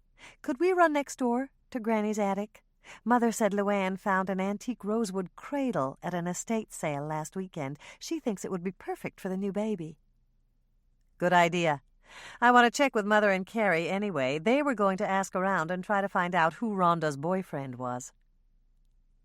Hannah locked up her truck, and the sisters walked across the parking lot to their mother's shop. The back door was unlocked for the convenience of customers who parked in the rear, and they made their way past boxed acquisitions and some pieces of old furniture. "Norman's right. They need more storage space," Hannah muttered as she came perilously close to tripping over a three-legged table. "I know. They've got things stacked up to the ceiling back here. I told Mother I'd look around for a garage they could rent." "Hello, dears," Dolores called out when she spotted them. "Go take a look at that cradle, Andrea. It's right next to the curved highboy with the leaded glass doors on the east wall." "Any news about Rhonda's boyfriend?" Hannah asked, joining her mother and Carrie at the counter. "I'm afraid not," Dolores frowned slightly. "We called everyone we could think of, but we still don't have a name." "We did find out one thing," Carrie said, smiling slightly. "What's that?" "Rhonda got a little tipsy at the Getz's New Year's Eve party. She told Geraldine that she was seeing someone, but she couldn't marry him." Hannah added this to her small store of personal facts about Rhonda. "Did Rhonda say why?" "Geraldine asked her, but she just said that there'd have to be a funeral first." "A funeral?" "Your mother and I think he was married, and that was Rhonda's way of saying that he wouldn't divorce his wife." Hannah thought about that for a moment. "You could be right." "We did find out another interesting thing," Dolores said, lowering her voice, even though there were no other customers in Granny's attic. "Bridget Murphy threatened Cyril last night." Hannah had to work to keep her mouth from dropping open. Bridget Murphy was one of the sweetest, gentlest women in Lake Eden, and there'd never been a hint of trouble in her marriage to Cyril. "You mean with a weapon?" "Of course not. Remember that car he gave her for her birthday? Well, it's broken down 3 times. Bridget told Cyril that if he didn't fix it right this time, she'd paint a giant lemon on it and tow it down Main Street at the tag end of the parade." It was 4 o'clock when Hannah let herself in through the back door of the cookie jar. Her 2 catering jobs had gone well, and Andrea's new maternity outfit had totally tamed her mother-in-law. Their only private conversation had been about which color quilt Andrea would prefer for the nursery. "Hi, Lisa." Hannah stepped into the coffee shop, joining Lisa behind the counter. "Do you need a break?" "No, I'm fine. We had a big rush around 3, but it's slowing down now. Mike was in earlier, looking for you." Hannah sighed. "I was afraid I'd miss him." "He said not to worry, that he was pretty tied up, but he'd call you before you left for the day. Did you see Jed when you came through the kitchen?" Hannah shook her head. "No, I just set down my purse and came straight in here." "Well, he wants to talk to you. He sent Freddie in about 20 minutes ago to say they were almost through in the pantry. I think he was looking to get paid for the day." "Okay, I'll pay them, and then I'll start mixing up the dough for tomorrow." Hannah greeted a few regular customers before going back to the kitchen. The new pantry shelves were all up. Jed was just tightening the last screws. "Hi, guys. That looks nice." "Thanks. Come in for a second, Hannah. I want to show you an improvement we made." Jed waited until Hannah had stepped inside the pantry, then pointed to the small rectangular space between the inside of the door and the wall. "This spot isn't big enough for shelves, so we made you a pocket rack as a thank you for giving us the work." Hannah eyed the structure Jed had called a pocket rack with interest. It consisted of a long, narrow board painted the same color as the wall, with see-through pockets made out of wire mesh. "It's for small things that might get pushed behind bigger things on the shelves. They won't drop out because of the mesh, but you can see at a glance what's in there." Hannah was pleased. She was always looking for the leftover nuts she'd chopped, or almost empty bags of chocolate chips and marshmallows. "That's very clever. Where did you get the idea?" "From the last industrial kitchen I worked in. If there was a space that was too small for a shelf, it had a pocket rack." "It'll come in really handy. Thanks for thinking of it, Jed." Hannah led the way out of the pantry and retrieved her purse to pay them. She was just counting out the money when she realized what Jed had said. "You said you worked in a kitchen. Were you a cook?" "No, I was on the maintenance crew, and I learned all about kitchen appliances. If something in your kitchen breaks down, I can probably fix it." "I'll keep that in mind." Hannah slipped their pay into envelopes and handed one to Freddie and the other to Jed. "Thank you for my new pocket rack. Both of you did a wonderful job." Freddie took his envelope and gave Hannah a big smile. "Thanks, Hannah. Betcha didn't know that Jed used to work in the joint." The Joint? Hannah frowned slightly as she turned to Jed. Was that the name of the restaurant? No, it really was the Joint. That's what Freddie calls prison. Freddie looked embarrassed. I'm sorry, Jed. I forgot I wasn't supposed to tell. It's okay to tell Hannah, but some people might get the wrong idea. Jed turned back to Hannah to explain. I was a civilian worker, not a prisoner. Hannah nodded, but she wondered if Jed was telling the truth. Most people who'd been in prison would go to any length to hide it. Did you work there long? Just for a couple of months until I saved enough money to move on. There was one good thing about the job, though. They gave the maintenance crew some kind of retroactive raise, and I got a big check in the mail today. Right after we're through here, we're going down to Cyril Murphy's car lot with that old car that belonged to Freddie's mother to trade it in on a pickup truck. But doesn't that car belong to Freddie now? Sure, but he can't drive anyway, and it was a wreck before I got it running again. It's still no great shakes. I have to park it on top of a hill. A hill? I replaced the starter, but it still doesn't work right. Half the time we have to roll it down the hill in first gear to start it. Besides, Freddie wants to ride in a truck. You betcha! Freddie gave Hannah a big smile. I'd really like for us to have a truck. Jed says the girls really like guys who have trucks. Hannah was thoughtful as Freddie and Jed gathered up their things and left. She didn't really believe Jed's story about being a civilian worker at the prison, and she intended to check on it. She also didn't like the new attitude she saw in Freddie. As far as she knew, he'd never been interested in girls before. Jed might have good intentions, but he was teaching Freddie some things that could lead to trouble down the road. Hannah glanced at the clock as she hung her apron on a hook. That's it, Lisa. Take the rest of those oatmeal raisin crisps for your dad and go home. It's past 6:30. Okay, you won't get any argument from me. Lisa finished stashing the last bowl of dough in their walk-in cooler and hung up her apron next to Hannah's. Are you going to stick around for Mike's call? For a while. Then I'll go home. He knows the number. See you tomorrow, then, Lisa said, picking up the half-dozen leftover cookies and heading for the door.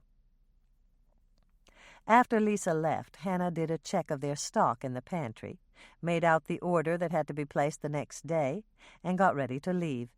It was almost 7:30. It was unlikely that Mike would call this late.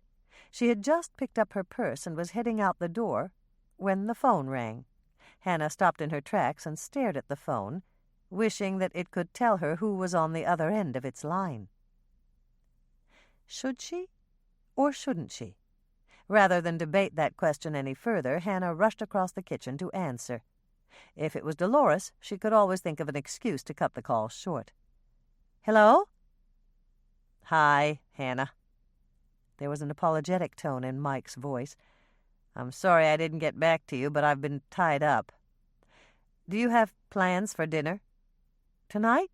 Yes. I thought we could go out to a nice dinner and talk about Rhonda. I'll even let you pick the place.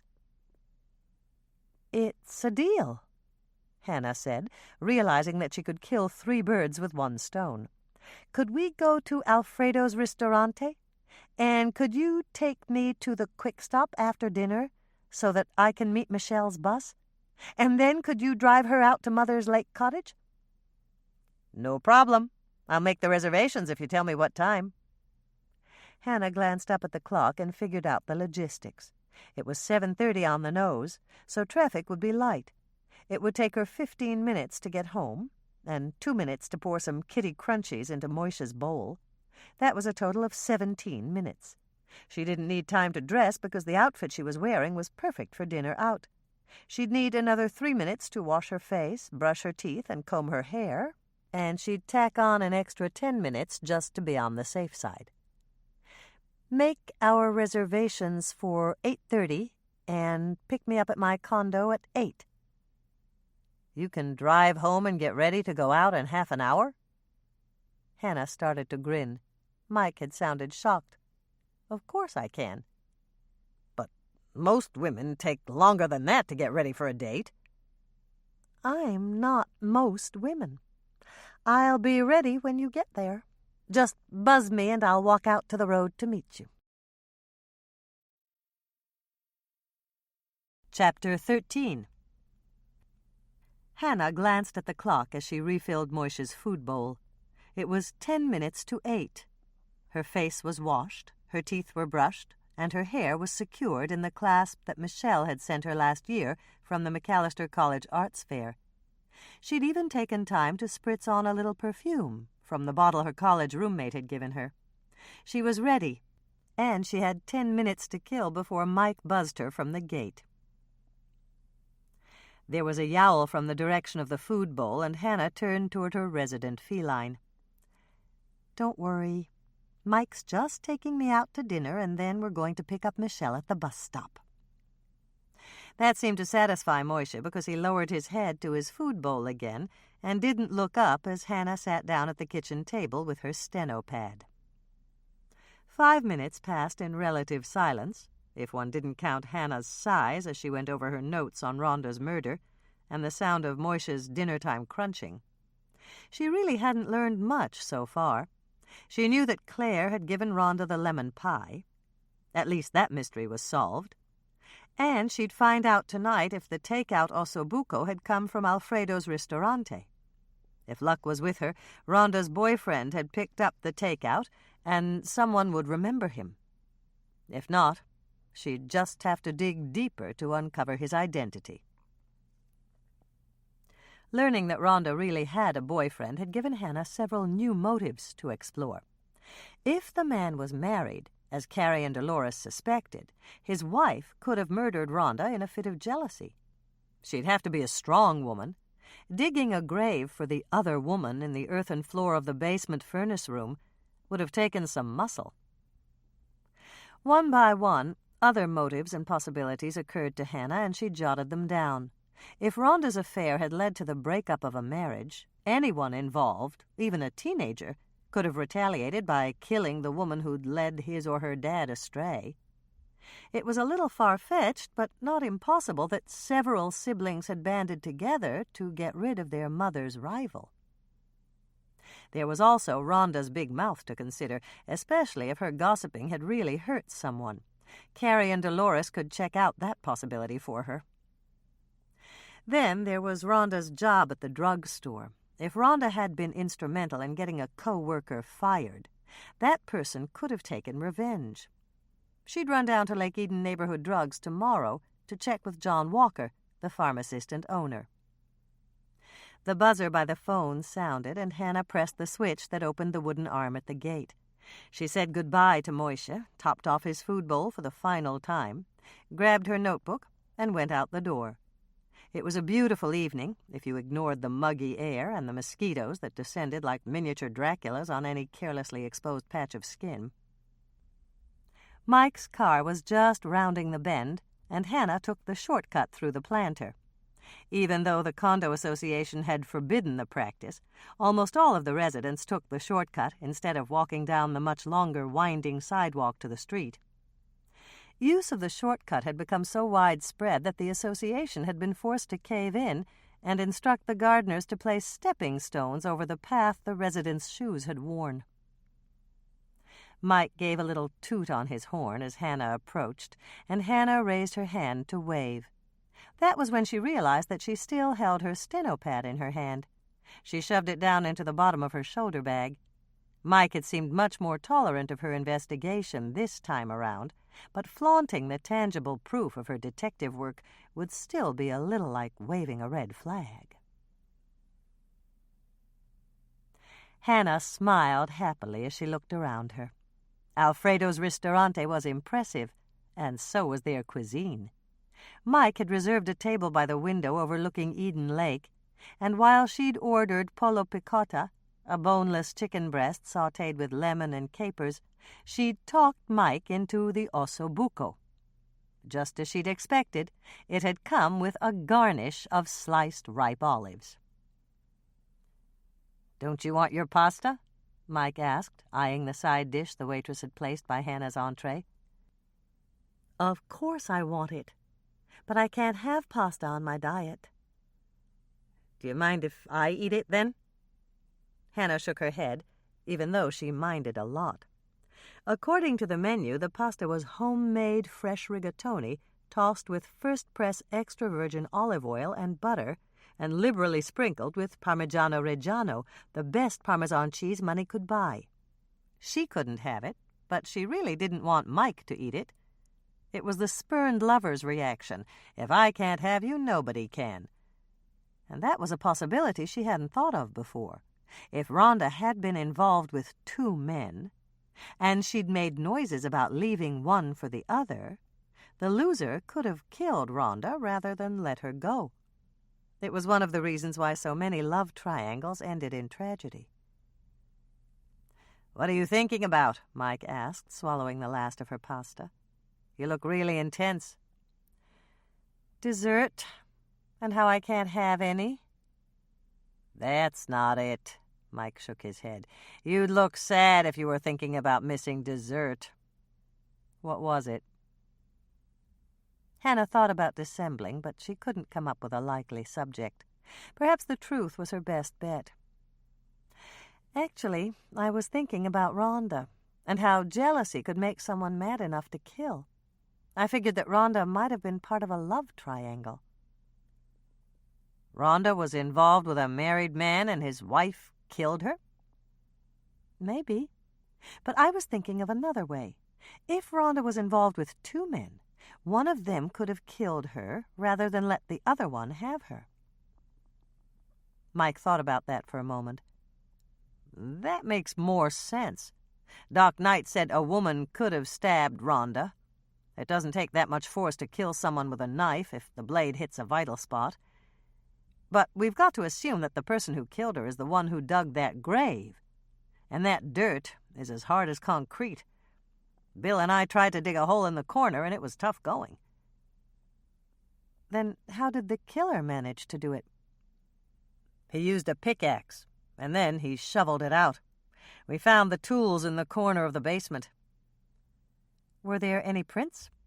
Mike shook his head. "Not even a partial. The fingerprint guys are sure he wore gloves." "How about the murder weapon? Did you recover it?" "No. We think it was a hunting knife with a long blade, the kind you can buy almost anywhere for field dressing big game. The killer probably took it with him and ditched it later. Unless we get lucky, we probably won't find it." There was a note of frustration in Mike's voice, and Hannah could understand that. Every hunter in Minnesota had a hunting knife. "How about Rhonda's apartment? Did you search it?" "Of course we did, but we didn't find anything that related to her murder." "Was there anything unusual about the autopsy?" "Not really. Rhonda ate dinner that night, and her stomach contents helped Doc narrow down the time of death. Her blood alcohol level showed that she drank almost a whole bottle of red wine with her dinner." "Then she was pretty tipsy when she went down the basement stairs?" "She must have been. Good thing she wasn't driving. Since her car is still parked at her apartment building, we figure someone must have dropped her off at the Volker place." "Do you know who?" Mike shook his head. "We spent hours trying to track that down, but we got nowhere. How about you?" "I got the same place you did." Hannah felt cheered. Mike wasn't asking her to back off, and he hadn't even mentioned locking her up to keep her from interfering. "So you're okay with me doing my own investigation?" "I'm not happy, but I'm okay with it. Maybe reconciled would be a better word. Just keep out of trouble, and tell me if you discover anything you think I should know." "Haven't I always?" Hannah sidestepped any promises. "How about the crime scene? I didn't really look around that closely. Did you find any clues?" "Just one. We thought we had a suspect, but it turned out to be nothing." Hannah leaned forward. This was the first she'd heard about a suspect. "Who was it?" "Jed Sawyer. We found an old Minnesota Twins baseball cap in the basement, and Bill remembered that he'd seen Jed wearing one just like it. We questioned him, But it turns out Rhonda hired Jed and Freddie to do some handyman work when she was getting ready to sell the Volker place. That's true. I heard they fixed some of the windows. That fits with what Jed told us. He says he remembers taking off his cap while he was replacing one of the basement windows, and he must have forgotten it down there. And you believe that? It checks out. We took another look at the crime scene photos, and the window that Jed said he replaced still had the sticker on the glass. Too bad, Hannah said with a sigh. What's the matter? Don't you like Jed? It's not that I don't like him. It's just that I'm not sure he's a good influence on Freddie. What do you mean? It's probably nothing. Mike gave her a stern look. Spit it out, Hannah. It's not like you to beat around the bush.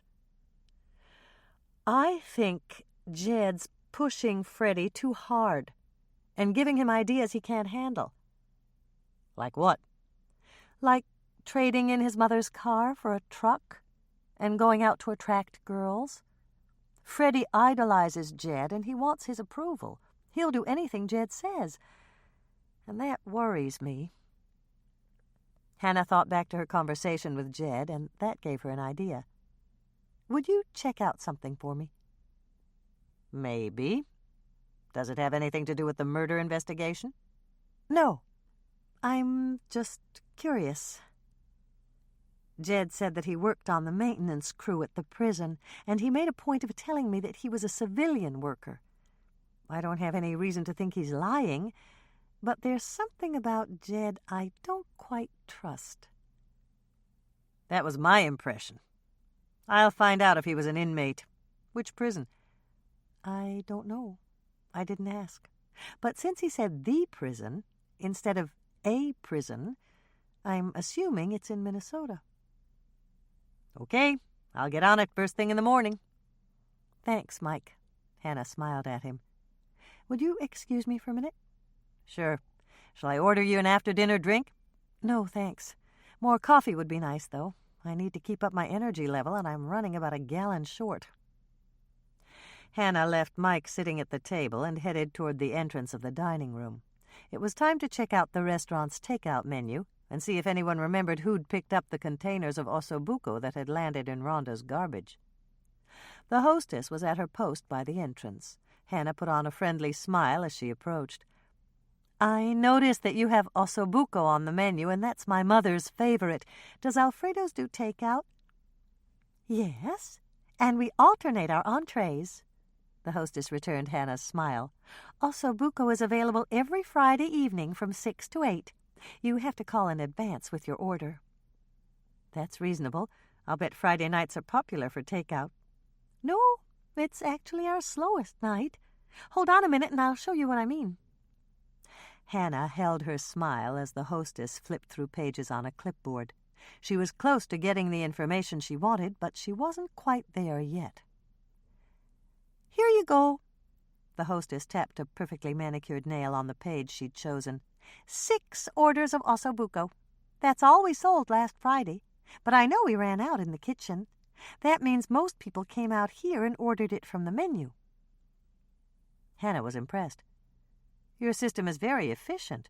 You actually keep the names of the people who ordered takeout? We have to. It's my job to make sure the takeout goes to the proper person at the time they specified. See, 3 people ordered takeout, 2 orders apiece. Hannah blessed the fact that she could read upside down. She'd first learned that skill when Andrea was a child and used to sit facing her with a schoolbook. When Andrea had faltered over a word, Hannah had taught herself to read it upside down, so she wouldn't have to move. And that just went to prove that laziness sometimes paid off. Would you like one of our takeout menus? I'd like several. Hannah accepted the printed menus the hostess gave her. I'll call in on Friday and order ossobuco for my mother and her friends. Not this Friday. We're closed for the 4th. Right, Hannah said. She'd been so intent on tracking down the takeout dinners she'd forgotten all about the holiday. I'll call in next Friday. Thanks for the information. Hannah gave the hostess a parting smile and headed off to the ladies' room. Once there, she pulled her steno pad out of her purse and jotted down the names from the takeout list. The first was Ken Purvis, Jordan High's principal. Hannah really had to stretch her imagination to imagine Ken as Rhonda's boyfriend. The second was Gil Surma, the high school counselor, and that also seemed impossible. The third name was even more unlikely, because it was Reverend Knudsen. He wasn't married, but he lived with his grandmother. Hannah supposed that Rhonda could have been referring to Priscilla Knudsen when she made her comment about not being able to marry unless there was a funeral. Mrs. Knudsen had suffered a stroke only weeks before the Getz's New Year's Eve party, and Rhonda had no way of knowing she'd completely recover. Finding out which of the three men was involved with Rhonda would take time. But there was a payphone in the ladies' room, and there was no time like the present to start narrowing the field. Bonnie Surma, Gil's wife, answered on the first ring. Hannah fixed a smile on her face. She'd heard that telemarketers used this technique to sound friendly, and took a deep breath. "Hi, Bonnie.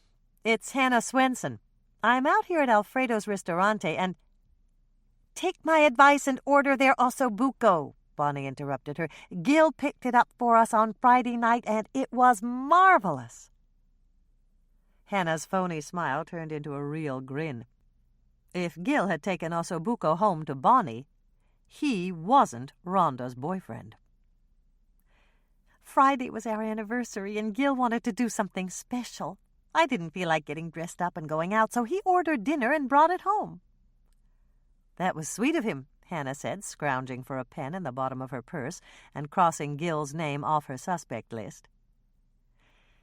"It would have been sweeter if he hadn't left for a meeting right after dinner, but even a good marriage can't be perfect. Gil and I rub along very well together." Perfection. Rub along very well. Hannah came close to chuckling. Bonnie must have been at the same Lake Eden Regency Romance Club meeting as Dolores. "Did you need something, Hannah? Gil's at a city council meeting. He said he'd call before he left for home, so I need to keep the line free." Yes. Yes, I did." Hannah thought fast. She should have had an excuse for her call all prepared. "Tracy was talking about joining the Brownies the other day. She wanted to know how old she had to be." "I'm glad Tracy's so interested. She's still too young, but I'll mail a packet to Andrea tomorrow with the guidelines." "Thanks, Bonnie. That's all I needed. I'll let you go." Hannah hung up the phone and let out a relieved sigh. She liked Bonnie and Gil, and she was glad that Rhonda hadn't been a threat to their marriage. The next name on Hannah's list was Kenneth Purvis. Hannah had trouble visualizing Jordan High's principal, a man whose most notable habit was polishing his glasses, in a steamy embrace with Rhonda, but she couldn't discount the possibility. Ken had picked up 2 orders of ossobuco on Friday night. Hannah had learned her lesson from Bonnie. She needed a good excuse for her call. When Ken or his wife, Kathy, answered, she'd ask about the community outreach night classes Jordan High was planning to hold in the fall. There had been an article about it last week in the Lake Eden Journal. She could pretend to be interested in signing up for basket weaving or fly casting or something like that. Hannah looked up the number and dialed. The phone rang several times, and then their answering machine clicked on. Rather than leave a message, Hannah hung up and turned to the third name on the list, Reverend Knudsen. "Redeemer Lutheran," Reverend Knudsen's grandmother answered on the second ring. "Hi, Mrs. Knudsen. It's Hannah Swensen." "Hello, Hannah." Mrs. Knudsen sounded pleased to hear from her. "The Reverend isn't home right now, but I can take a message and have him call you in the morning." "That's okay. Maybe you can help. I meant to call earlier, but I forgot. I'm out here at Alfredo's Ristorante. Have you ever had their ossobuco?" "No, but it's one of my favorite dishes." "Maybe your grandson could pick it up as takeout for you," Hannah said, hoping to solicit more information. It was obvious that Reverend Knudsen hadn't taken ossobuco to his grandmother, but he'd left Alfredo's last Friday night with 2 takeout orders. "They have it on their menu every Friday night." "You might know it would be Fridays." Priscilla Knudsen gave an exasperated sigh. "The Reverend is always gone on Friday nights. Church-related meetings, you know." "Of course," Hannah said, drawing a circle around Reverend Knudsen's name. If he'd gone to a church-related meeting on Friday night, she was willing to bet he hadn't arrived with 2 orders of takeout ossobuco from Alfredo's Ristorante.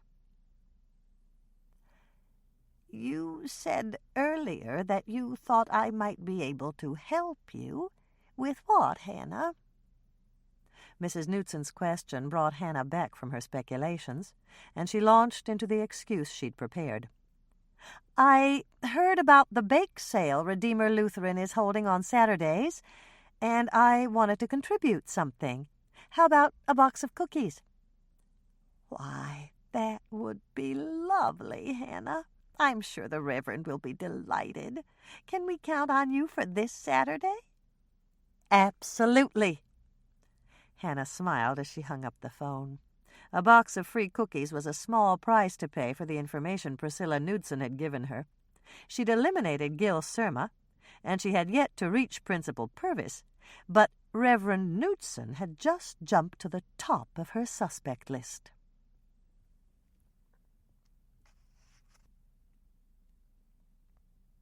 Chapter 14. Hannah glanced at her watch in the light from Mike's dashboard as they came over the crest of a long, steep hill and neared the quick stop. They still had almost 15 minutes before Michelle's bus was due to arrive. "Let's park on the side and go in. I want to see how my cookies are doing for Sean and Ron." Mike pulled into a spot at the side of the building and shut off his engine. "We can go in, but I already know your cookies are selling really well." "How do you know that? Did you ask Sean and Ron?" "I didn't have to ask. The guys at the station used to stop for donuts and coffee on their way to work, but now they bring in coffee and your cookies. Nobody buys donuts anymore." "Thanks for telling me." Hannah was pleased. She'd started to supply the quick stop with cookies several months ago, and the volume of their orders had been steadily increasing. That was a good sign, but she hadn't been sure if Sean and Ron were selling more cookies or just eating more of them. "You can go in if you want to." Mike turned to smile at her. "I'll stay here and meet Michelle if her bus comes in early." Hannah laughed. "Thanks, but that won't work." "Why not?" "You've never met Michelle. You don't even know what she looks like." "Yes, I do. There's a picture of the 3 of you on the mantel over your fireplace. I recognized Andrea and you, so I figured Michelle had to be the one in the middle with the brown hair." Hannah was impressed, even though she knew Mike had been trained to notice things. "You're right, but that's an old picture. You might not recognize her now." "She can't be that different. Her hair could be another color, and she could have gained or lost weight, but her basic bone structure is the same. I'll spot her. You don't have to worry about that." Hannah began to grin. "I guess any cop who can recognize a suspect from his DMV picture wouldn't have much trouble with an old family photo." "That's right." Mike lowered his window, looked out for a moment, and then he turned to grin at her. "It's a good thing you didn't go inside. Here comes the bus now." Hannah glanced out his window, but all she saw was an empty road. "Where? I don't see anything." "You'll see it when it comes over the hill." "Who do you think you are?" Hannah asked, eyeing him with some amusement. "Super cop with X-ray vision?" "No, but I might try out for super cop with subsonic hearing." "You heard the bus?" "That's right. A diesel engine's got a certain high-pitched whine to it. On a still night, it'll carry for a long way." Hannah stared at him, but he didn't seem to be putting her on. "Okay, I believe you, even though I've met the bus lots of times and I never heard a whine." "You probably wouldn't notice." "Because it's a cop thing?" "No. It's a trucker thing. My father was an owner-operator, and I drove most of his short runs every summer. It gets boring driving the same route day after day. I looked for ways to amuse myself, and I started concentrating on the sounds trucks make. I got so good I could tell a Peterbilt from a Kenworth a quarter-mile away. Hannah had been aware of a low rumbling noise while Mike spoke, and it had increased in volume. Her eyes widened as a Greyhound bus crested the hill and began its descent. "You were right. There's the bus. I hope Michelle's trip wasn't too boring." "I'm sure she found someone to talk to. She's a very pretty woman." "Girl," Hannah corrected him. "She's still a teenager." "Just barely. I've known a few 19-year-olds. They'd much rather be thought of as young women." "I suppose you're right." Hannah gave him a sharp glance as she climbed out of the car. She wanted to know more about the 19-year-olds he'd known, but it wasn't a good idea to ask. Mike didn't talk about his past very much, and he'd already told her about driving his father's truck. That was enough for one night. As they walked, Hannah glanced up at the halogen lights by the bus loading and unloading area. Moths were fluttering around the bulbs in uneven halos, attracted to the hot light despite its danger. As she watched, several fell back down to the pavement and were crushed under the feet of the people who had gathered to meet the bus. Mike found a spot near the front of the crowd, and Hannah stood close to his side. He reached out to take her arm and smiled down at her. "Are you excited about seeing her again?" "Yes," Hannah said, smiling back. There were times when she indulged in a bit of nostalgia, remembering how she'd helped Dolores soothe Michelle through bouts of colic when she was a baby, carrying her on mile-long treks around the living room until she'd finally gone to sleep. The bus pulled up with a loud snort and a squeal of brakes, spewing out a black plume of what Hannah now knew was diesel exhaust. There was a moment of expectation while the driver flicked on the interior lights and checked something on his clipboard. Then the door opened with a mechanical hiss, and a plump woman in a nurse's uniform climbed down the steps. She was followed by a man carrying a raincoat, a mother with a baby in her arms, and an older gentleman wearing a straw hat. There was a long pause as a young man struggled to navigate the steps with a package large enough to contain a tuba. Once he'd successfully disembarked, 2 teenage girls in jeans and sweaters stepped off the bus. Hannah began to frown.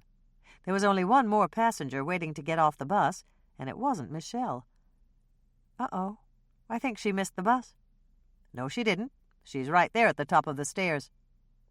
Hannah gave the woman a second glance. She had bright green streaks in her hair and a tattoo on her left shoulder, an in-your-face rendition of a coiled snake. She was wearing a shiny gold top that was so tight Hannah could see every breath she took, and her red pants were hip-height at the waist, exposing her navel. As far as Hannah could see, there was no one standing behind her waiting to get off. "I don't see her. Where is she?" "Right there, with the green hair." Hannah took another look. The apparition was still at the top of the stairs, and she appeared to be having trouble with one of her gold high-heeled tennis shoes. The heel was stuck in the metal grating of the step. "That's not Michelle," Hannah said, shaking her head. "Yes, it is. Watch this." Mike stepped closer to wave at the green-haired woman. "Hi, Michelle. Over here." The woman's face lit up in a smile, and she waved back. "Hi, Hannah. Just a sec. My shoe's stuck." It was Michelle.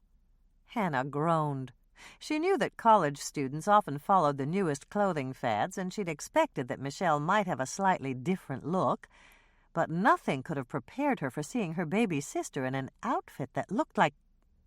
"I'll go help her," Mike said, interrupting the thoughts that Hannah didn't want to think anyway. "Don't worry. It's probably just some stage she's going through." "Some stage," Hannah muttered, managing somehow to put a welcoming smile on her face. She averted her eyes as Mike bounded forward. wondering if her mother had grounds to sue the college. She'd check with Howie Levine in the morning. Better yet, she'd call him the moment she got home to her condo. "Here she is," Mike announced, arriving at Hannah's side with Michelle in his arms and her left shoe dangling from his fingers.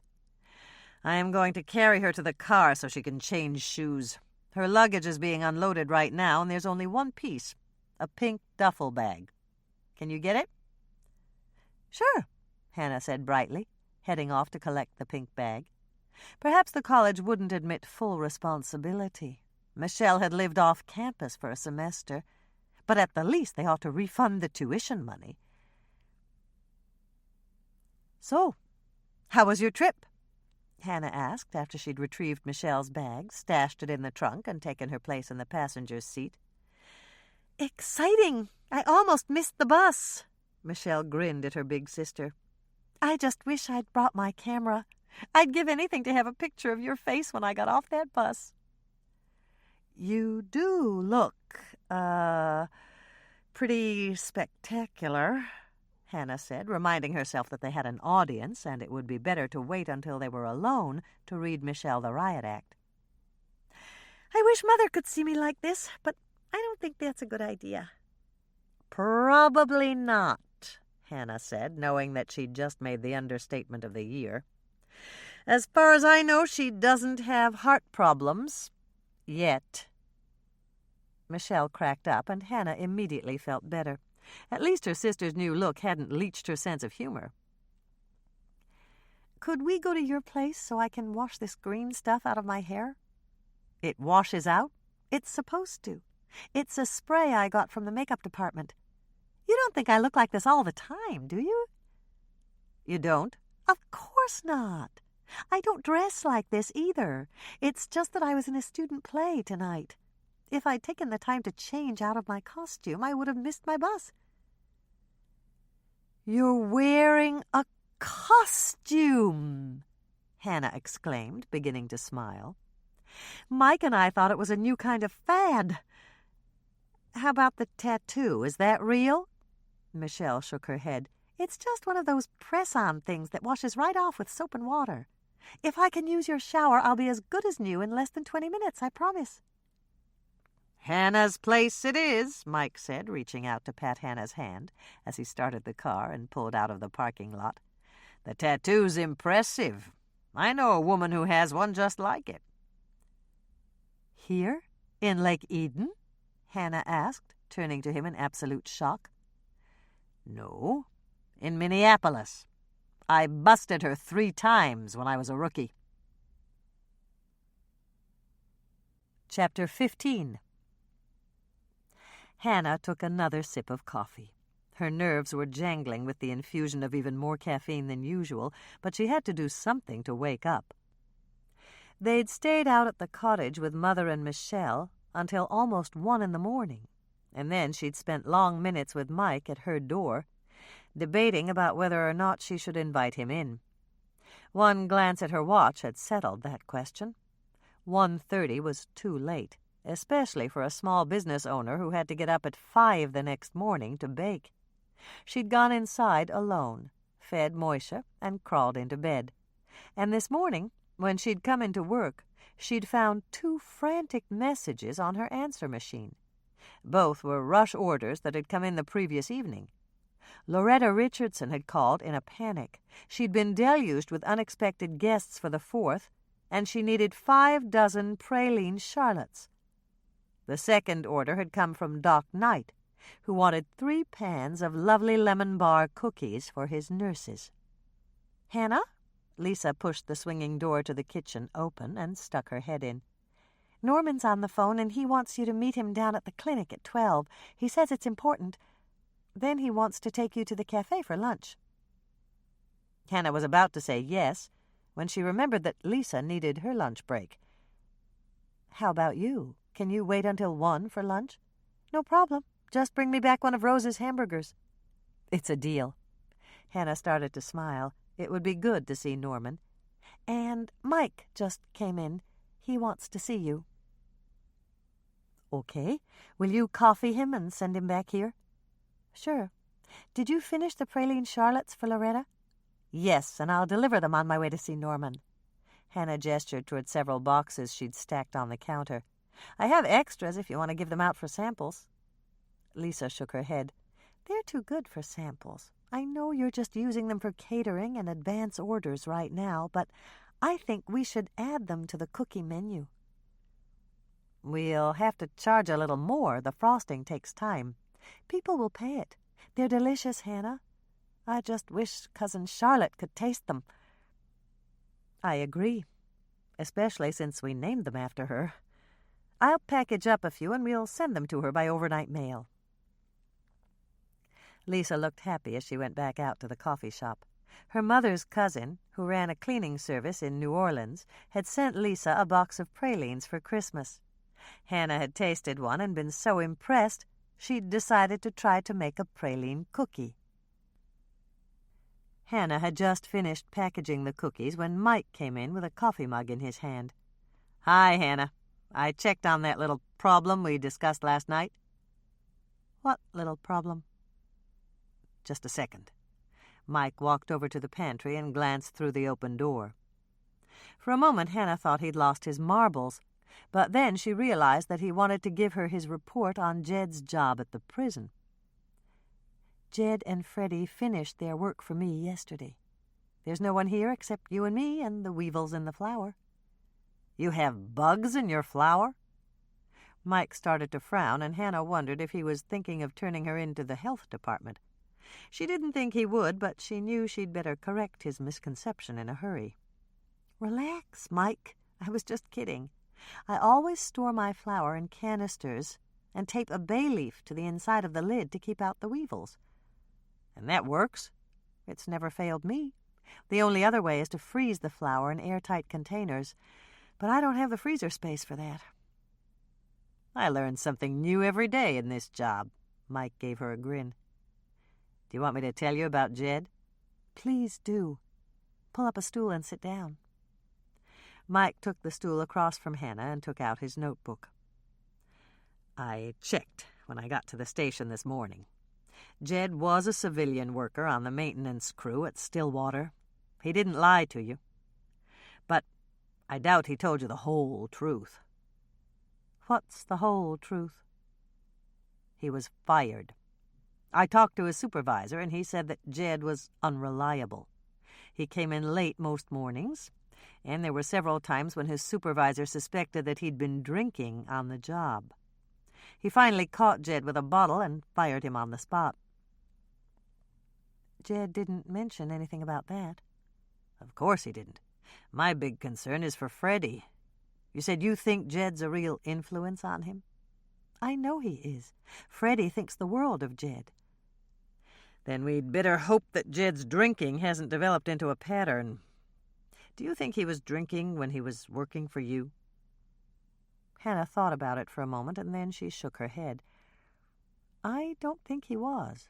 I'm pretty sure I would have noticed. Maybe he learned his lesson? Either that, or he's just being more careful not to get caught. Who are they working for now? I don't know. I'll find out and keep an eye on Jed. Mike finished his coffee and stood up. Break time's over, and I've got to run. I'll give you a call later.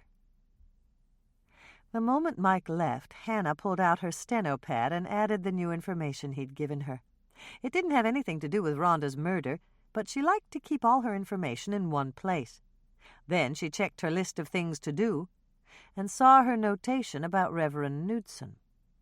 Priscilla thought her grandson had attended a church-related meeting on Friday night, but Hannah had her doubts.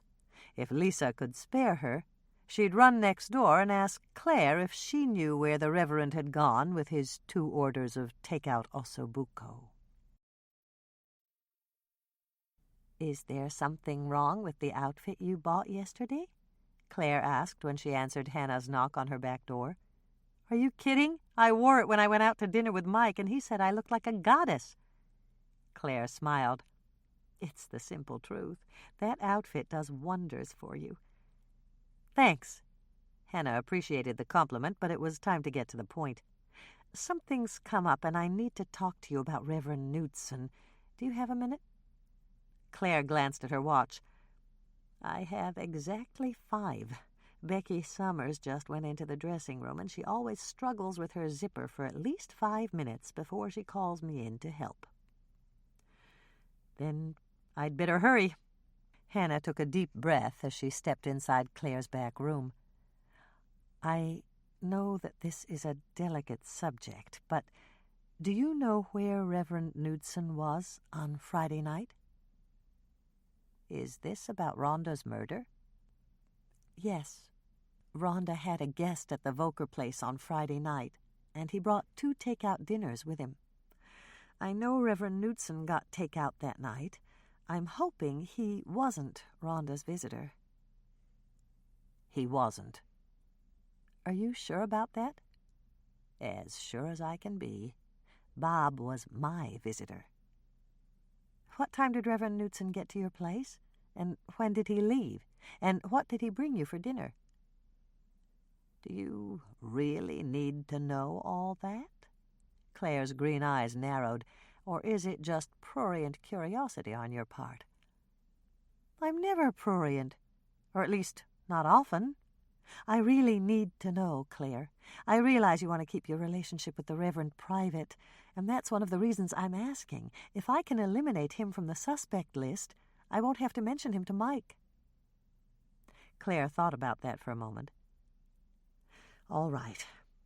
Bob got to my apartment at 7, and he didn't leave until after midnight. And he brought me ossobuco." "Good. I can cross him off the list." Hannah gave a relieved sigh. "If you don't mind my asking, why did his grandmother think he was at a church meeting?" Claire gave a little smile. "Because that's where he was supposed to be. It was ecumenical council night, but they canceled. Bob found out late that afternoon, and we just took advantage of the moment. By the way, he's an incredible dancer." "Reverend Knudsen?" "Yes. He put himself through college by working part-time as a dance instructor. Bob can tango better than anybody I know. He's just wild." Hannah blinked. She really had trouble imagining the solemn man who stood behind the pulpit at Redeemer Lutheran dancing a wild tango. "You went out dancing?" "Not out. We shoved back the furniture and danced in my living room. Bob's just wonderful, Hannah. I've never been so happy in my life. He's almost got me persuaded to let him announce our engagement to the congregation and let the chips fall where they may." Hannah sighed. She wished Claire well, but those would be some pretty big chips. "I know what you're thinking, but even when I was involved with Richard, I stayed active in the church. I can always be the reformed sinner that Bob redeemed." Another thought occurred to Hannah that she knew she shouldn't ask, but that had never stopped her before. "Do you really think you could be a small-town minister's wife?" "I think so. I know I'd like to be Bob's wife. There's only one thing stopping me." "Your past?" "No, Bob doesn't care about that. But I don't read music, and every other minister's wife in town plays the organ." Hannah glanced at her watch as she pulled into a space in front of the Rhodes Dental Clinic. She was 20 minutes early for her lunch date with Norman, despite the fact that she'd stopped off to deliver Loretta's praline Charlottes. She got out of her truck, locked it up, and walked into the waiting room. She could hear voices in the back coming from one of the examining rooms. Norman was still with a patient. Rather than sit and page through magazines she didn't want to read anyway, Hannah decided to dash up the block to Lake Eden Neighborhood Drugs and talk to John Walker about Rhonda's work at the drugstore. The heat was shimmering up in little waves from the sidewalk as Hannah walked to the drugstore. Main Street was practically deserted, and she could understand why. Anyone with half a brain was inside, with curtains drawn and fan blades whirling as fast as they could to move the sluggish air.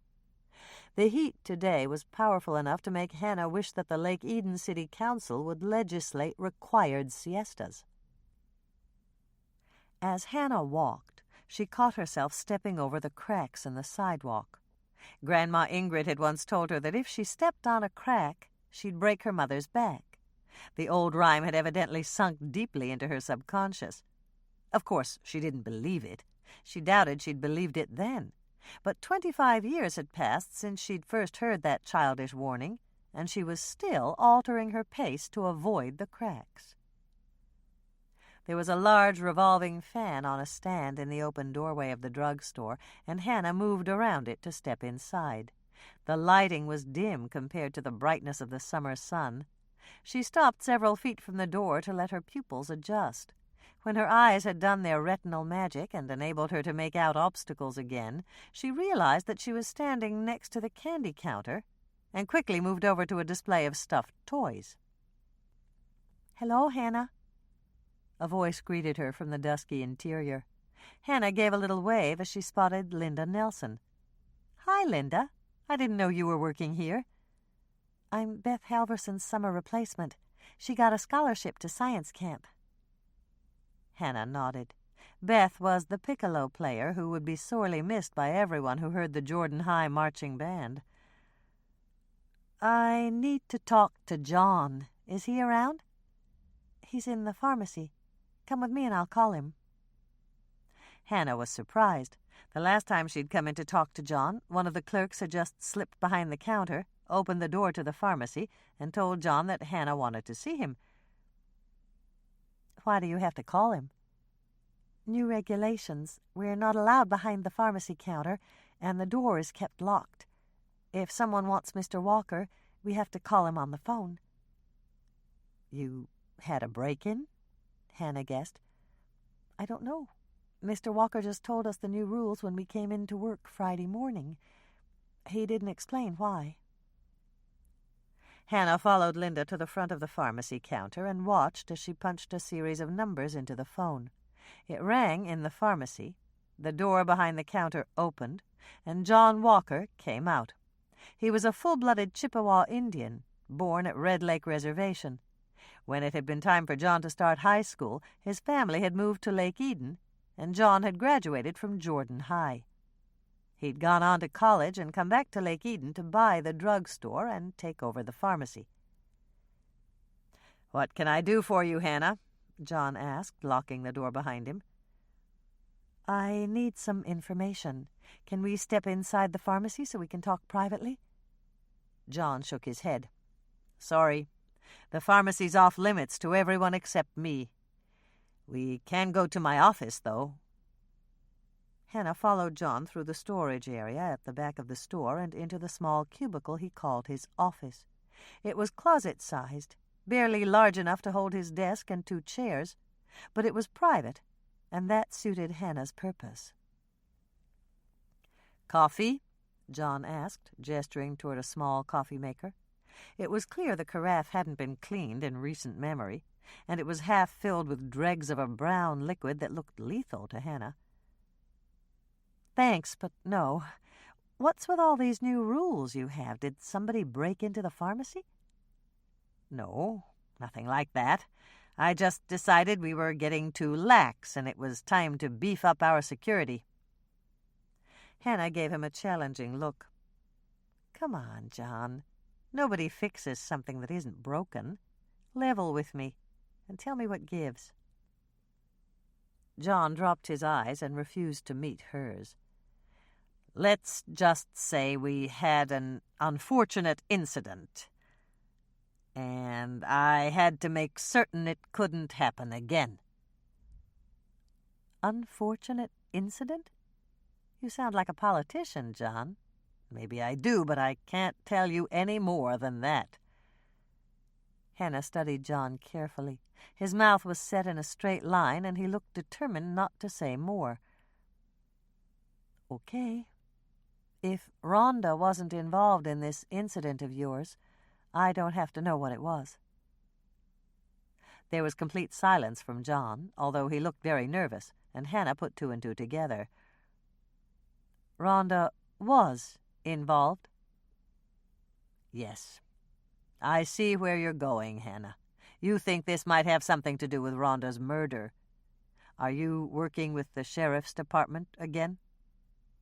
I've never worked with the sheriff's department. They've always taken great pains to let me know that they don't want me. I guess that's true. John gave a small, humorless laugh. But you are investigating Rhonda's murder, aren't you? Unofficially, yes. And that's why I need to know. What I say has to stay with you. You can't tell anyone else. You've got it, Hannah said, and sat back to wait. John had caved, and this might be good. Rhonda was working late last month, making out her order for the cosmetic department. I'd already left for home, and she was the only one here. Around 8 o'clock, Reggie York pulled up, and he hammered on the door. He told Rhonda he'd called in a prescription from work, but traffic was heavy, and he'd just gotten back to town. Hannah knew Reggie was Gus and Irma York's oldest son, and they were very proud that he'd landed a job as a pilot for Worldways Airline. The last time Hannah had seen Irma, she'd complained that Reggie's commute to and from the airport in the Twin Cities took longer than most of his flights. Rhonda did exactly what I would have done. She let him in. Since she was my manager, she had a master key. She unlocked the door to the pharmacy and found his prescription on the shelf. Rhonda filled his prescription? No, it was filed alphabetically and all ready to go. She rang it up, and then she asked Reggie if he was still flying. What's wrong with that? Nothing. Not then. When Reggie said he was, Rhonda said she thought pilots who had glaucoma were grounded. How did she know Reggie had glaucoma? Her great-aunt, Mrs. Volker, had glaucoma. Rhonda used to pick up her medicine and deliver it to her. That's how she recognized the name of the eye drops Reggie used. Let me guess, Hannah said with a sigh. Rhonda blabbed. Somebody reported it to Worldways, and Reggie was grounded? That's exactly what happened. Reggie's glaucoma was mild, and it was completely under control. But Worldways has very strict rules about their pilots. Reggie applied for a desk job right after he was diagnosed, but it hadn't come through yet, and he could have been fired for concealing his condition. So Reggie was angry with Rhonda for blabbing? Angry wasn't the word. Reggie was fit to be tied. He called me at home on Thursday night and threatened to sue me for breach of confidentiality. Hannah's mouth dropped open. Reggie suing you? No, I managed to calm him down. He wasn't really angry with me, but he was furious with Rhonda for gossiping about his disease. He demanded that I change the lock on the pharmacy door and guarantee that no one except a registered pharmacist could get inside. And he also demanded that I fire Rhonda. Oh, boy, Hannah groaned. Did you fire her? I had to. I told her on Friday morning when she came into work. I felt bad about it, especially since it was her last day before her vacation. But I knew that people would take their prescriptions to another pharmacy if they found out about it. How did Rhonda take it? That was the surprising thing. I expected her to beg me to reconsider or tell me off. But she didn't seem upset at all. She just said she could understand why I had to let her go, and she went out the back way, smiling. That's strange. How about your other employees? Do any of them know about this? Hannah asked the question, even though she thought she already knew the answer. I didn't see any point in telling them. I just tightened security the way I promised Reggie I would. I've got a tough question for you, Hannah warned him. Do you think Reggie was mad enough at Rhonda to kill her? John thought about it for a moment, and then he sighed. I don't like to think so, but I suppose it's possible. Reggie really loved to fly. Thanks for being honest with me, John. I only have one more question, and I don't want you to take it personally. Where were you on Friday night? You think I killed Rhonda? John looked utterly shocked. Of course not. But you did have a motive. What motive? If things had gone differently, Rhonda could have cost you your business. I've got to put you on my suspect list, but I can cross you off if I know where you were. I guess it can't hurt to tell you. I picked Judy up right after I locked up at 5, and we drove to Mille Lacs Lake for my mother-in-law's birthday. You can check with Judy. We stayed over that night and drove back early Saturday morning so that I could open at 9. Thanks, John. Hannah slipped her steno-pad into her purse and stood up to leave.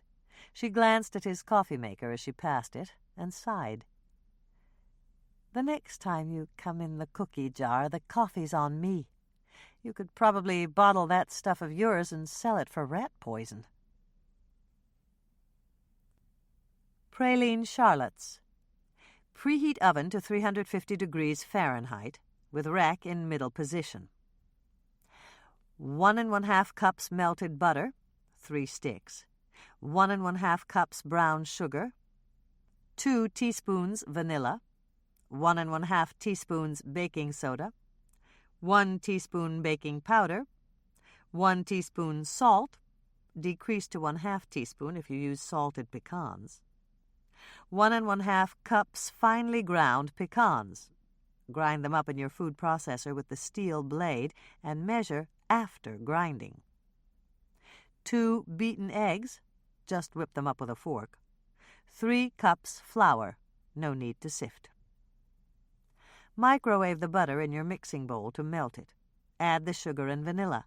Stir until blended, and then add the baking soda, baking powder, and salt. Mix well. Grind the pecans in your food processor. Remember to measure after grinding. Add them to the bowl and mix. Pour in the beaten eggs and stir. Then add the flour and mix until all the ingredients are thoroughly blended. Let the dough sit for a few minutes to firm up. Then form dough into walnut-sized balls and arrange them on a greased cookie sheet, 12 to a standard sheet. If the dough is too sticky to form into balls, chill it for a few minutes and try again. Flatten the balls with a fork in a crisscross pattern. If the fork sticks, either spray it with Pam or dip it in flour. Bake at 350 degrees Fahrenheit for 8 to 10 minutes, or until they're golden brown around the edges. Cool on the cookie sheet for 2 minutes, then remove to a wire rack to finish cooling. When they're cool, prepare the frosting. Praline frosting. 3/4 of a cup butter, 1 1/2 sticks. 3 1/2 cups powdered sugar, not sifted. 2 teaspoons vanilla, or 1 1/2 teaspoons vanilla and 1/2 teaspoon almond flavoring. 1/3 cup cream. 1/2 cup finely chopped pecans. Approximately 6 dozen pecan halves for decoration. Optional. Before you start, arrange the cooled cookies on racks or on sheets of waxed paper. Then heat the butter in a saucepan over medium heat, stirring occasionally until it turns a medium shade of brown, the color of peanut butter. Remove the pan from the heat and add the vanilla and the almond flavoring if you use it. Blend in the powdered sugar, the cream, and the finely chopped pecans. Stir the frosting with a spoon until it's well mixed, but don't let it cool completely. Frost the cookies and place a pecan half, optional, on top of each cookie for decoration. It's like spreading butter. You don't have to spread it all the way out to the edges. If your frosting hardens before you're through, scrape it into a microwave-safe bowl and heat it for 30 seconds to 1 minute on high in the microwave to soften it so that you can spread it again. Let the finished cookies rest on racks or on waxed paper until the frosting has hardened, at least an hour. Then store the cookies in a cookie jar or other closed container. Yield, approximately 8 dozen, depending on cookie size. Note, these cookies, unfrosted, make a delicious tea cookie with a light, delicate flavor. The only changes you have to make are to roll the dough balls smaller and press them down with the heel of your impeccably clean hand. Bake them for about 8 minutes or until the edges begin to turn golden. Andrea says they're excellent with hot chocolate. Chapter 16. When Hannah got back to Norman's clinic, she still had 4 minutes to wait. She took out her steno pad and jotted a note to speak to Reggie York at the first opportunity. Rhonda's gossip had almost cost him his job, and that was certainly a motive for murder. Then she placed Reggie second on her list of suspects, right after Ken Purvis. Since she'd eliminated both Reverend Knudsen and Gil Surma as Rhonda's possible dinner companion, Ken was left holding the bag, or rather the boxes of Audiobook. The sliding glass door that separated the receptionist's desk from the waiting room opened, and Norman's smiling face appeared. "Oh, good. You're here. We'll be right out." Hannah heard Norman giving his patient last-minute instructions, something about a soft toothbrush and a special brand of toothpaste, and then the interior door to the waiting room opened. Norman stood aside to let his patient precede him, and Hannah smiled as she saw her baby sister. "Hi, Michelle. I didn't know you were here." "Hi, Hannah. Dr. Rhodes is wonderful. Just look at what he did for me." Michelle smiled, and Hannah gasped in shock as she saw 2 gemstones embedded in her sister's front teeth. "Isn't it wonderful?" Michelle reached up to tap her front teeth. "This one's red, and this one's blue. Now I'm unique, and I'm patriotic, too. It's just perfect for the 4th of July. Hannah struggled to make a sound, but she was so flustered she couldn't say a word. Michelle's front teeth were ruined. She took a deep breath, called upon her vocal cords to do their thing, and managed to croak out a response. "How could you, Norman?" Norman exchanged a glance with Michelle, and they both started to laugh. Hannah got up, preparing to storm out of the clinic and banish Norman from her life forever, but Norman grabbed her arm. "I didn't really do anything, Hannah. They're just temporary." "What do you mean?" "The teeth with the gemstones are attached to a retainer that fits in Michelle's mouth. Her regular teeth aren't affected at all." "Oh," Hannah said, sinking back down in the chair. "Then they're fakes?" "I prefer to call them a miracle of modern dentistry, but you can call them fakes. Show her, Michelle." Hannah watched as Michelle loosened the caps and took them out of her mouth. She smiled, and Hannah breathed a big sigh of relief as she saw that her sister's teeth were intact. "Thank goodness for that. I really didn't think you'd do anything permanent, Norman." "Yes, you did. I saw that fire in your eyes. You were all ready to kick me from here to the next county, maybe even out of the state." "Well, maybe," Hannah conceded. "Don't worry, Hannah." Michelle slipped the retainer into a little plastic box and placed it inside her purse. "I'll tell Mother they're fake before I even take them out of the box." "Good girl. Mother can't stand another shock." Finding Rhonda's body really took the wind out of her sails. "I know. She told me." Michelle turned back to Norman. "Are you sure I can't pay you? I've got some money saved." "Keep your money. We already worked out a payment plan." "Were they expensive?" Hannah asked. She hadn't bought Michelle's birthday present yet, and she was sure that Andrea would split the cost of the retainer with her. "They were very expensive, but we worked out a deal." Norman winked at her. "Your sister's on my special time payment plan. For every A she gets, I deduct $50 from her bill, and every B is worth $25. She tells me she's a good student, so I figure that by the end of her junior year she'll own her retainer free and clear." Michelle shook her head. "It won't take me that long. I plan to get perfect grades next semester, and I'll send you a copy. Make sure that you do, and stop by the next time you come home so I can see how they're holding up. I will. How about lunch? Hannah and I are going over to the cafe. Thanks, but I can't. I promised to meet some friends for lunch. Bye, Hannah. And thanks again, Dr. Rhodes.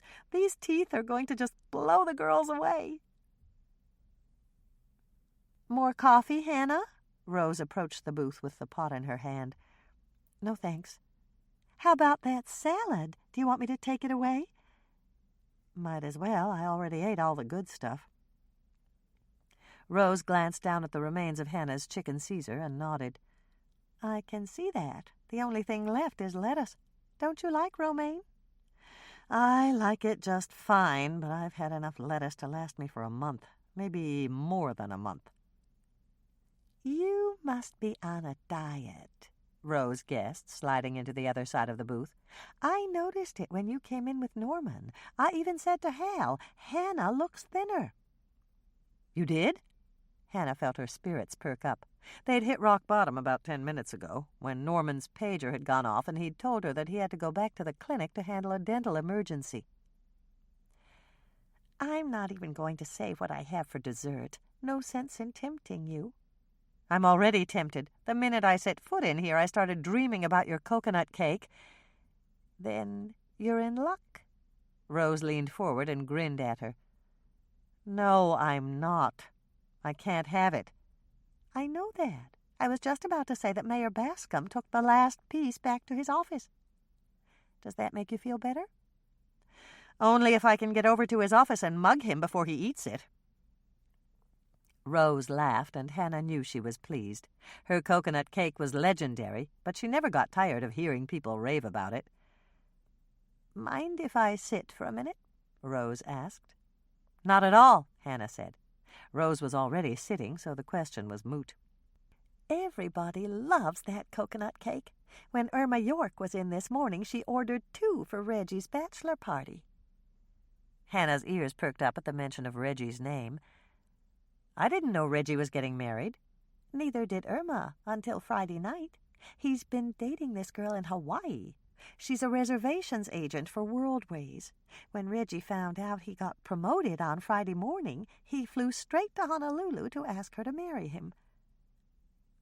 That's wonderful news, Hannah said, and she silently added, in more ways than one, if Reggie had flown to Hawaii on Friday, he couldn't have murdered Rhonda. Irma's all excited about going to Hawaii for the wedding. They're getting free tickets from Worldways since the kids are both employees. Rose glanced at her watch and slid out of the booth. Lisa's burger should be ready by now. I told Hal to put on extra pickles and mustard, and he's throwing in an order of fries for you to share. People on diets should have more vegetables. I read that in a magazine. Here you go, Lisa. Hannah handed her partner the bag from the cafe and gestured toward the kitchen. Go eat, and then find something to do for an hour. And I don't mean baking, either. You need a break. Are you sure? I'm sure. You haven't had any time off in a week. Okay. Lisa gave her a big grin. When I'm through with lunch, I'll run down to Kitty Corner. All the seniors are there, and they're helping Tracy's class decorate the float. That's nice. Have you seen it yet? I saw it last night. It's going to be spectacular, Hannah. Andrea really had a great idea. She did? Hannah felt her curiosity rise. What colors are they using? Lisa shook her head. I can't tell you. I've been sworn to secrecy about everything. Andrea and Janice don't want you to know anything about it until the day of the parade. Hannah gave up. Lisa could keep a secret better than anyone she knew, and it was a lost cause. Hi, Hannah. Andrea popped through the front door of the cookie jar just as Hannah had finished refilling the coffee mugs. I've got great news. Danielle Watson is back in town. She looks absolutely wonderful, much better than she did when she was married to the coach. I'm really glad to hear that. Hannah knew she'd never forget how terrified Danielle had been when everyone in town thought she'd killed her husband. Is she back for a visit? No, for good. Really? I thought you sold her house for her when she went to stay with her mother in Florida. I did. Danielle said there were too many unhappy memories and she didn't want to keep it. Now that she's back, she's looking for a condo. Are there any units for sale in your complex? There's nothing listed, but sometimes people try to sell on their own. Hannah tried to think of any likely candidates. You could try Mrs. Wozniak. Her sister's husband died, and she was talking about moving in with her. Thanks. That's a good lead. Andrea pulled out her leather-bound appointment book and jotted down the name. Anybody else? Not that I know of, but check with Sue Plotnick. Phil's president of the Homeowners Association, and nobody can put up a for sale sign without his approval. That's another good lead. Have you ever thought of going into real estate, Hannah? Never. Hannah knew she'd better change the subject before Andrea tried to recruit her. Is Danielle going to look for a job in town? Not exactly. She's opening a dance studio, and I found the perfect spot for her. I showed her the loft above Red Owl Grocery, and she rented it on the spot. She absolutely fell in love with the high windows and the hardwood floor. And that reminds me, did you know that Red Owl used to be a big grocery chain? The chain went under, but our store petitioned the board of directors and got permission to keep the name. That's interesting. When is Danielle going to open for business? In September, right after school starts. She said it wouldn't take much work to convert the loft. All she needs to do is resurface the floor, install floor-to-ceiling mirrors, and decorate it. Good for her. Hannah was pleased. I'm just glad I thought to show it to her. It's been on the books for over 3 months, and I thought I'd never get it rented. I really hope Danielle can make a good living teaching dance in Lake Eden, and it won't end up on the books again. Hannah clamped her lips shut. She knew that Danielle could afford to run her studio at a loss, but Danielle's finances were her own personal business. I just popped in for a minute. I've got a million things to do before Tracy gets out of preschool. You're going to the dinner tonight, aren't you? What dinner? At the Lake Cottage. We're all invited. I wonder why Mother hasn't called you yet. Hannah experienced a fleeting moment of relief. Perhaps Dolores had forgotten. Then she wouldn't have to put her diet to the test again tonight. But Dolores never forgot things like that. She'll call, Hannah said, as certain of that as she was of the sun rising in the morning. She's probably nursing a sore ear from all those phone calls she's been making about Rhonda. I'm back. Lisa came in from the kitchen with a smile on her face. They're having a ball down at Kitty Corner. Janice really had a great idea involving the seniors. The kids don't seem to notice that some of them have failing memories. Kids that age are very accepting. If we could just get them to keep that attitude, it might be a kinder world. You said it, Lisa said with a sigh, but she immediately brightened. Janice is talking about making this a regular thing. She said that if the seniors could spend one afternoon a week with them, it would be good for both groups. I think she's right. Some of Tracy's classmates don't have grandparents in the area, and the seniors have the same problem in reverse. Lisa moved behind the counter and began to make a fresh urn of coffee. Did any new orders come in while I was gone? Just one. Donna Lemke's throwing a Sweet 16 party for her daughter, and she wanted to know if we could make ice cream sandwiches. Can we? I told her we could. Remember how soft the pecan chews got the last time we baked them? I remember. They tasted great, though. I think it was the humidity. It's still just as humid, so I thought we'd bake another batch. We'll sandwich vanilla ice cream between them, wrap them individually, and freeze them. Let's do half vanilla and half chocolate, Lisa suggested. Then people can choose. That's a good idea. If they turn out really well, we'll add them to the summer cookie menu. In weather like this, people might like something frozen. Do you want me to start on them now? Not quite yet. I have someone I need to see. Could you man the counter for an hour? Sure. Does it have anything to do with... Lisa stopped and glanced around her, but the customers at the tables were busy with their own conversations. With Rhonda's murder? Yes. I'll be back as soon as I can. Take as long as you need. I told you I'd run the shop while you investigated. Is there anything I can do while I'm waiting on our customers?" Hannah thought about that for a moment. "Nothing specific, but keep your eyes open and be the invisible coffee mug filler." "That actually works," Lisa said with a laugh. "They just go right on talking like I'm not even there." "I know.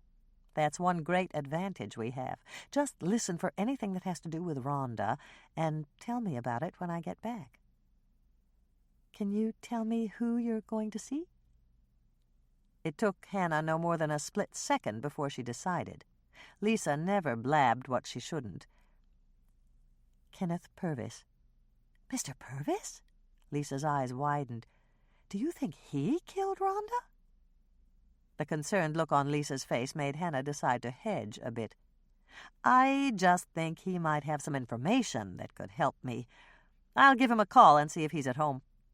"He's probably at the school." "How do you know that?" "Mrs. Purvis was in last Wednesday, and I heard her tell Gail Hanson that she was driving to Rochester for a family reunion, and she wasn't coming back until the 3rd. She said Mr. Purvis had a lot of work to do on the fall schedule, and he'd practically be living at the school until she got back."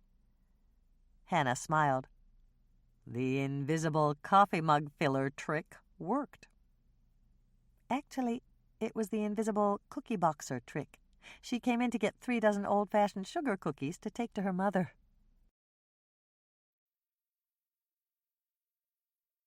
Chapter 17. After promising to stop and pick up some vanilla and chocolate ice cream, Hannah went out through the kitchen. Once she reached her cookie truck, she unlocked the doors and lowered the windows to let out the stifling air. On a day like today, when the mercury was flirting with the 90-degree mark, she'd give her kingdom for air conditioning that worked. It didn't take long to drive to the school. Hannah pulled into the Jordan High faculty lot and parked next to Ken Purvis's car. The only other car in the lot belonged to the music teacher, and she could hear the marching band practicing on the football field. Hannah walked across the steaming concrete, grimacing at the strains of music she heard. It was good they were practicing. They needed it. The interior of the school was slightly cooler than the blazing heat outside. Hannah walked down the deserted hallway, smelling the same unique combination of sweeping compound and chalk dust that had welcomed her as a child. She still felt a pang on the first day of school, when freshly washed school buses carried spiffed-up students to the Lake Eden School complex. The first day of the school year had always been her favorite. Dressed in her new school clothes, with summer freckles still dancing a line across her nose, she had carried her new book bag into a classroom that had sported completely clean blackboards, long pieces of perfectly formed chalk, and bigger desks. Hannah stopped at the end of the hall and peeked around the corner at Ken Purvis's office. The door was open and the secretary's desk was unoccupied. She breathed a sigh of relief as she stepped into the outer office, glad that she didn't have to make up an excuse to see Ken privately. There was the sound of rustling papers from the inner office, Ken's domain. Hannah approached the open door and stopped in her tracks as she smelled a familiar scent. Old Spice. There could be no mistake about it. Her father had used Old Spice aftershave, and the scent was as familiar to her as chocolate. Ken Purvis had been Rhonda's boyfriend. Hannah was certain. Ken glanced up as Hannah knocked on the open door. He looked startled at the interruption, but the moment he saw that it was Hannah, he smiled. "Come in." Hannah entered the inner sanctum that caused most high school students to tremble in their sneakers and took a chair in front of Ken's desk.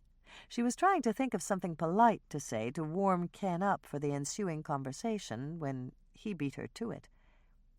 "It's always good to see you, Hannah. You're not planning to enroll for the fall semester, are you?" Hannah laughed at the standard principal's joke. "No, I've got something else on my mind." "What can I do for you?" Ken removed his reading glasses and placed them upside down, bows crossed, on the pile of papers he'd been reading. Hannah hesitated. She wanted to handle this tactfully, but she couldn't think of a way to do it.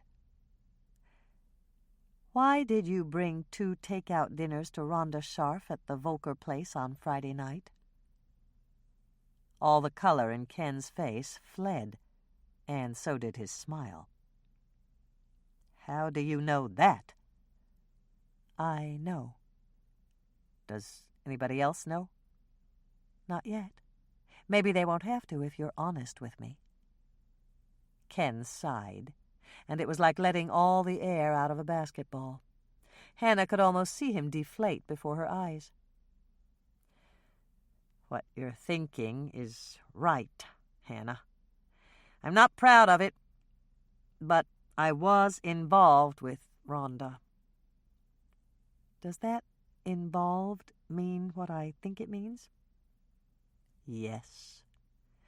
It's entirely my fault that it went this far, and I take full responsibility. I just hope that Kathy won't have to find out about it." Hannah could understand his concern. Ken's wife had a fiery temper, and she wouldn't take the news of her husband's infidelity lightly. "This is just between you and me right now. Tell me how it started." "I was having troubles at home with Kathy." Ken sighed deeply. "You don't need to know about that, do you?" "No." "Well, I wanted to ease the situation a bit, and I went to the drugstore to buy a bottle of perfume as a peace offering." Hannah decided to cut to the chase. She knew about Rhonda's bag of tricks. "And Rhonda came on to you?" "That's exactly what happened. It was right after she inherited her great-aunt's place. She said she really wanted to go out and look at it, but she needed the help of a big, strong man, and—" "Never mind. I get the picture." Hannah cut him off. "And you went out there for another, rendezvous with Rhonda on Friday night?" Ken shook his head. "Not exactly. Kathy and I worked out our problems. When she left on Wednesday to go to her family reunion, I decided the time was right to break it off with Rhonda." "Because Rhonda would have 2 weeks to get over being mad at you before she came back from her vacation?" "That was a factor," Ken admitted. "I was trying to make it easier on everybody involved." "Including you?" "Including me." Hannah gave Ken a long, hard look, but he appeared completely sincere.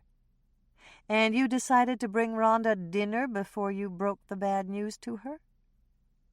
"It sounds a little strange now, but that's exactly right. I called and asked to see her, but she said she had to go out to her great-aunt's place to pick up some things. I told her that was fine, that I'd take her out there, and then I'd go get us some dinner. She thought that was fine, and she offered to bring dessert." Hannah was sure that Ken was telling the truth, but that didn't mean that he hadn't killed Rhonda. She felt slightly uncomfortable for a moment, wondering if she should have brought some kind of weapon, but she quickly dismissed that concern. Ken wasn't a large man, and Mike had taught her some good self-defense moves. "Tell me exactly what happened that night, and don't leave anything out." "All right," Ken agreed, but he looked very uncomfortable. "Just let me take a pill first." Hannah watched as he pulled out his center desk drawer and took out a prescription pill bottle. "What are you taking?" "Something Doc Knight prescribed for my bursitis. He said it would work, but it hasn't had much effect so far."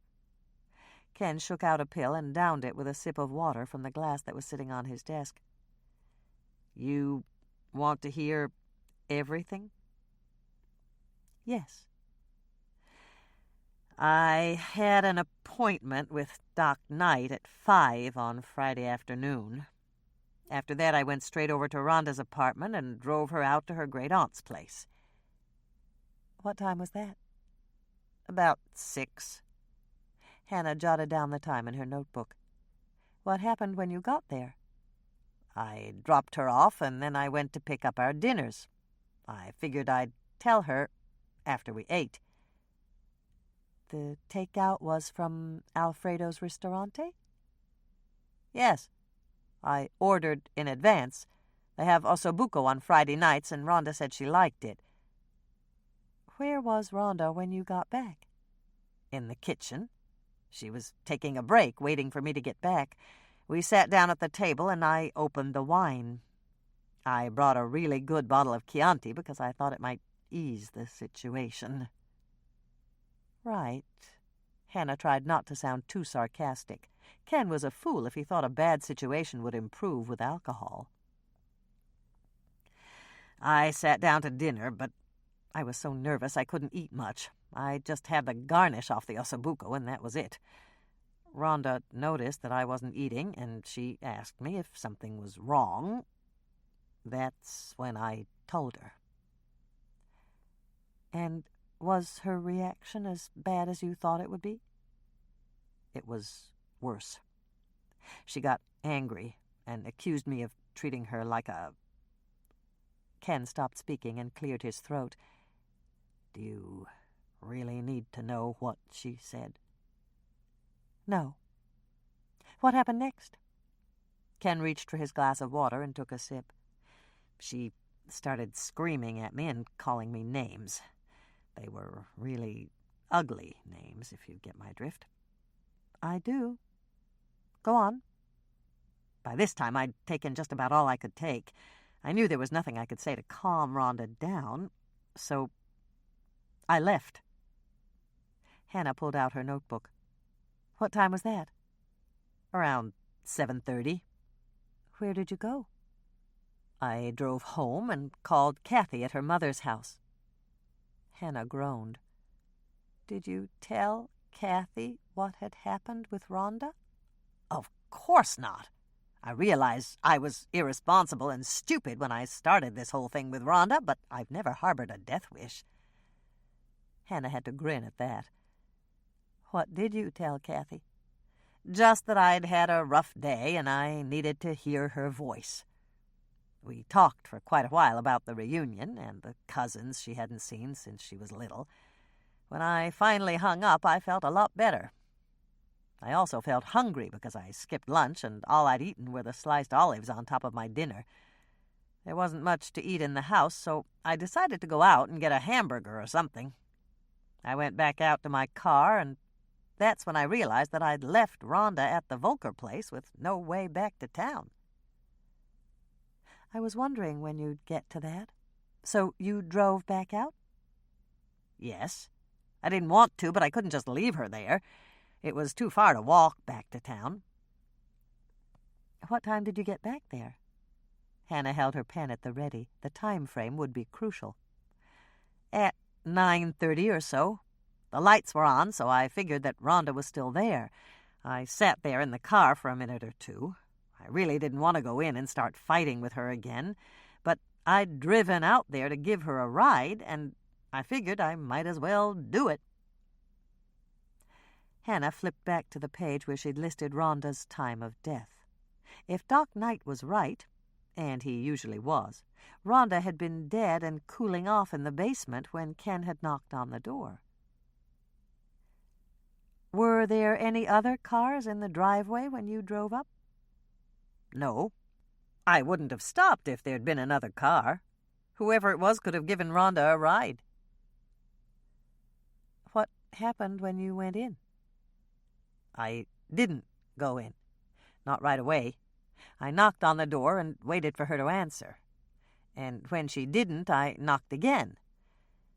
Then I opened the door and went inside. What's the first thing you did when you stepped inside? I called out for Rhonda. It's not a big place, and I knew she could hear me. When she still didn't answer, I got nervous. I thought maybe she'd had an accident or something like that. I went from room to room looking for her, but she wasn't anywhere in the house. I even went out in the backyard to search for her. What made you think that Rhonda might have been out there? The takeout boxes were gone, and the back door was standing open. I figured she'd gone out with the garbage, and... Ken stopped talking and swallowed hard. Do you think Rhonda's killer went out that way? It's possible.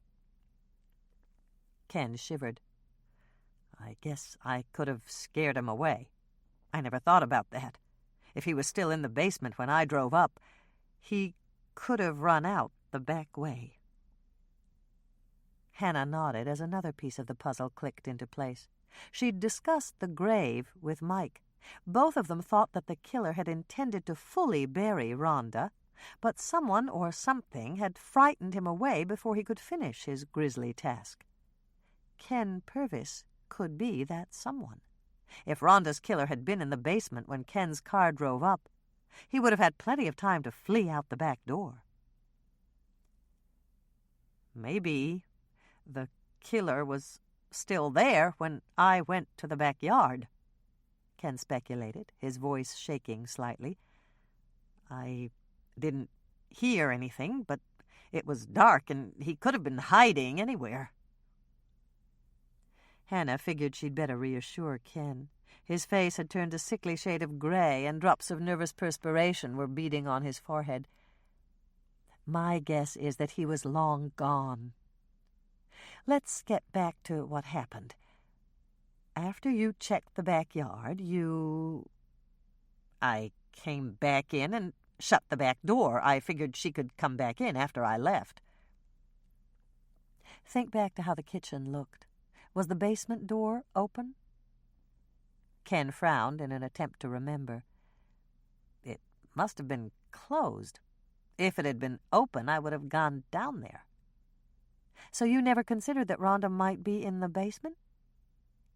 It never even occurred to me, Ken said, sighing deeply. I really wish I'd thought to check.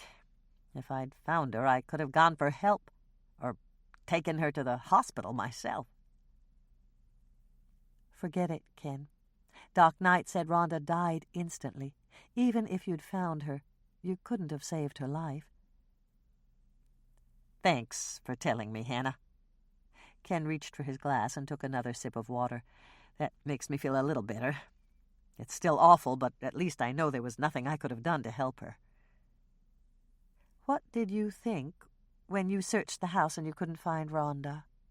Hannah asked. I figured one of her friends had seen the lights, dropped by to see her, and given her a lift home. Or maybe she'd walked out to the road and flagged someone down. Those were the only explanations I could think of. So you didn't think there was anything wrong when Rhonda wasn't there at the house? Not really. I did think it was a little odd that she'd left on the lights, but Rhonda tended to storm off when she was mad, and I thought she'd just forgotten to turn them off. It was wasting electricity since there was no one there, and... Ken's voice trailed off, and he took another sip of water. I turned them off and left. I didn't know about Rhonda then. I understand. Where did you go after you left the Volker place? I drove to the Quick Stop to get some gas, and then I went to the corner tavern for a burger and fries. Hannah closed her steno pad, shoved it back into her purse, and got to her feet. That's all I need for now. Thanks for being honest with me, Ken. Wait a second. A look of panic crossed Ken's face. You don't think that I killed Rhonda, do you? Of course I don't. And there's a way you can prove it right now if you want me to clear you completely. I do. What do you need? Telephone records so you can prove I went home to call Kathy? My gas receipt from the Quick Stop? Those wouldn't do it, but your bursitis will. It will? How? Just call Doc Knight and have him verify that your bursitis was acting up on Friday. I can do that. I'll call him right now. Ken reached for the phone and punched in a series of numbers. While Ken explained what he needed to Doc Knight, Hannah glanced around his inner sanctum. There was an array of Jordan High graduation class photos that ran the length of 3 walls, one for every year since the school had been built. She found hers and grimaced slightly as she saw her younger face. No doubt the photographer had told them to say cheese because she was smiling so widely she had chipmunk cheeks. "Here, Hannah," Ken said, handing her the phone. "I told Doc Knight to give you any information you needed." Hannah took the phone and leaned across the desk so the cord wouldn't stretch out too much. "Hi, Doc." "Hello, Hannah. Ken says you need to know about his bursitis. When I saw him last Friday, it was in an acute stage, and his range of motion was severely limited."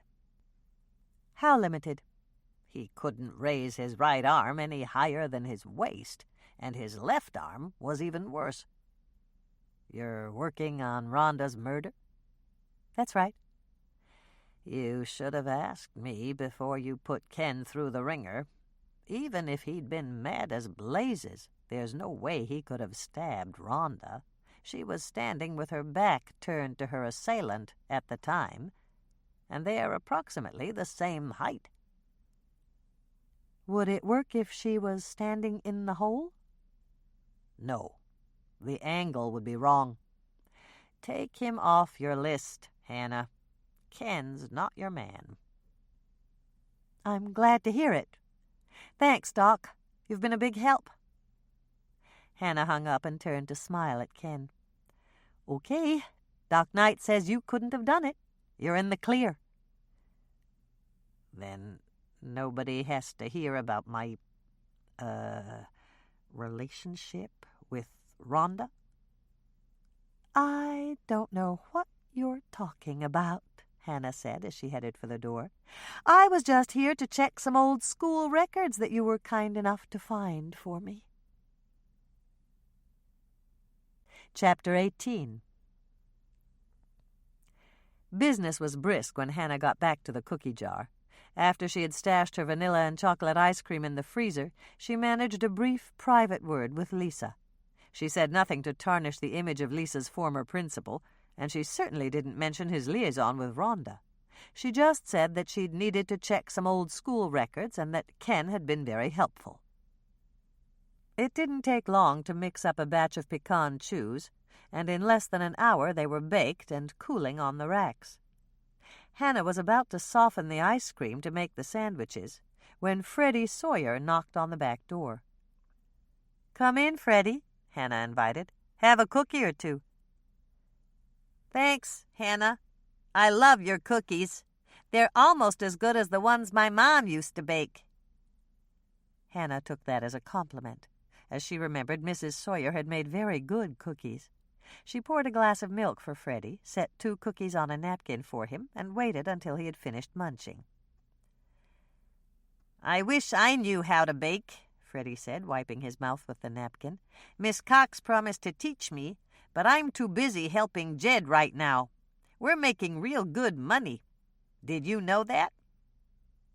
"I know." "Did you see my new watch?" Freddie pointed down at the watch on his wrist. "Jed bought it for me this morning, and it cost almost $10. It was in the window, and the girl climbed in to get it for me. She said it was a sports watch. I don't play sports, but that's okay, isn't it?" "That's fine. Lots of people who don't play sports wear sports watches." "Why is that?" Hannah shrugged. She'd never really thought about that before. "I'm not sure, but I think it's because they're more rugged." "I like that answer." Freddie smiled widely. "Jed's always after me to be more rugged. He thinks I should stand up for myself if somebody teases me, and he's even teaching me to fight." Hannah wasn't sure she liked that idea. She was sure that Freddie could defend himself in a pinch quite well enough already. But it was a chance to ask a few questions about Freddie's cousin. "Does Jed know how to fight?" "You betcha. Jed told me he once licked a guy twice his size, put him right in the hospital. I don't understand how being licked could put you in the hospital, though. Mrs. Cox's dogs lick me all the time, and it doesn't hurt me any." "That's true, but what I think Jed means is—" Hannah paused, trying to think of a way to explain slang usage to Freddie. "Oh, gosh, I forgot the time." Freddie glanced down at his new watch and sighed. "I'd like to stay and talk to you more, but I have to meet Jed at the cafe in 15 minutes. Hannah remembered what Lisa had told her about Janice Cox teaching Freddie to tell time. It seemed he had the concept down pat. "That watch is going to come in really handy for you, Freddie." "I know. I was careful to pick out the one with hands instead of just numbers. That's the one I learned how to do." Freddie stood up and headed for the door, but Hannah stopped him. "Was there something you needed, Freddie? Or did you just come in to say hello?" "Oh, boy, I guess Jed is right, and I really am a dunce." Freddie thunked his forehead with the heel of his hand. "It just went clean out of my head, Hannah. I wanted you to save something for me. Will you?" "Sure," Hannah said, guessing that it was a rock or some little object Freddie had come across in his handyman work. "I've got it right here. Be real careful of it. It's precious." Freddie pulled a battered shoebox out of his backpack and handed it to Hannah. Hannah accepted the box gingerly. It was tied up with twine, and it didn't look too clean. "It's not alive, is it?" "No." Freddie gave a little laugh. "And it's not a sandwich either. It won't spoil." "Good. Can you tell me what it is?" "It's something Jed lost. I found it in the trash right before the garbage truck came. I'm going to shine it all up and give it to him for a present. Boy, will he be surprised." "That's nice," Hannah said, wondering if Jed would appreciate getting something he'd thrown away as a present. "Where do you want me to keep it?" Freddie glanced around, and then he pointed to the walk-in cooler. "How about in there? Nobody will find it there."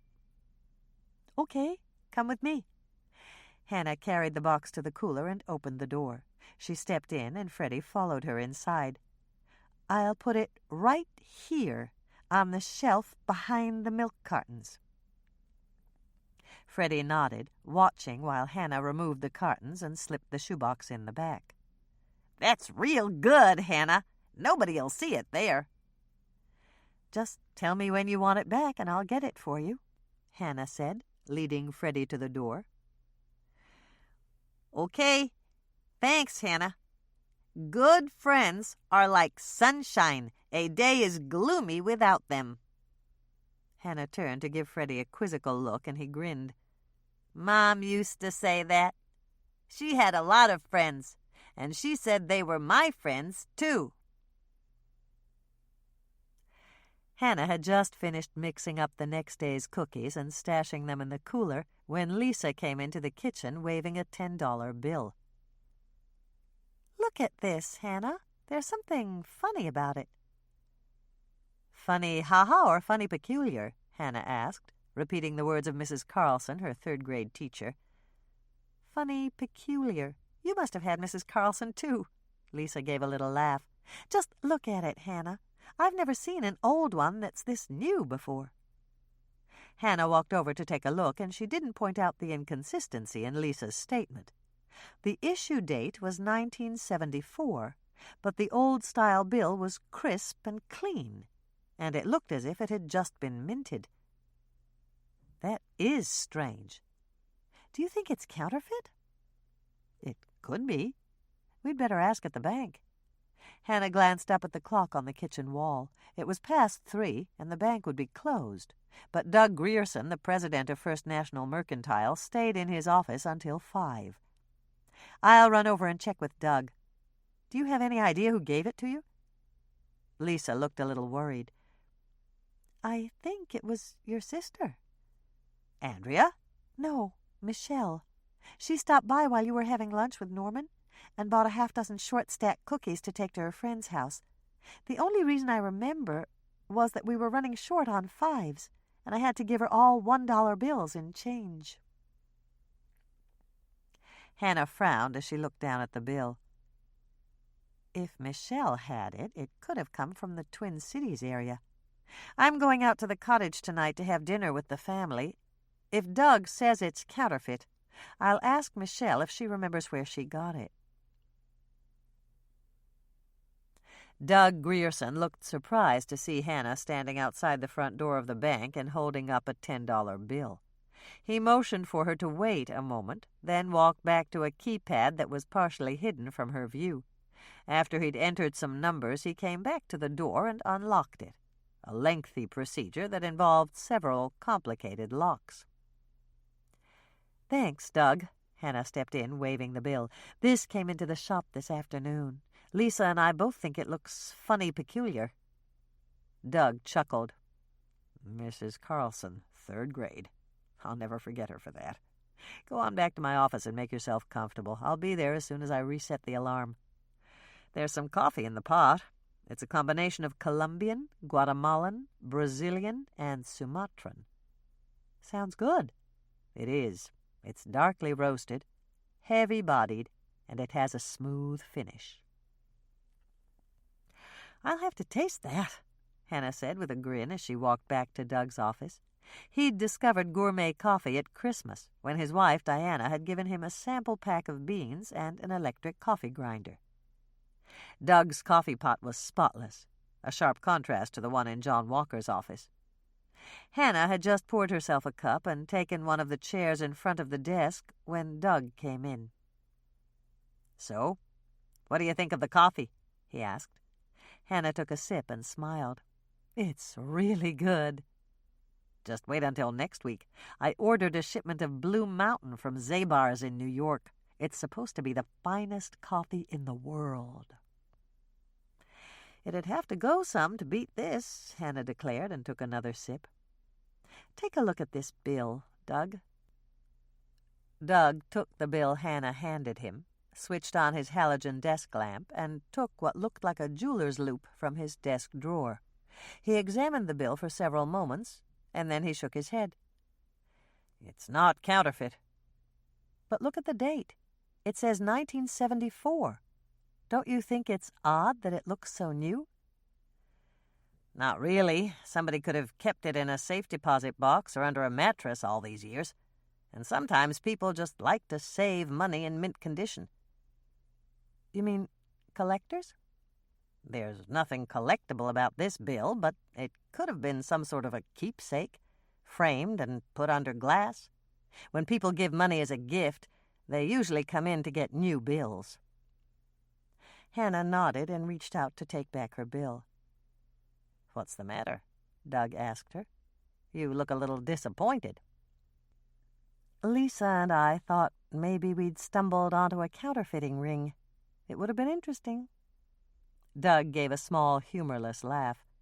"I don't think you want to get involved with something like that. If that bill were counterfeit, you'd have federal agents breathing down your neck in 2 seconds flat." "New customers," Hannah said with a grin, slipping the bill inside her purse and getting up from her chair. "Thanks, Doug. I guess we'll never know the story behind that new old bill. I thought it might be contraband and someone had sat on it for years, afraid to spend it before now." "Wait a second, Hannah. You might have something there. Let me check the serial number." "What will that tell you?"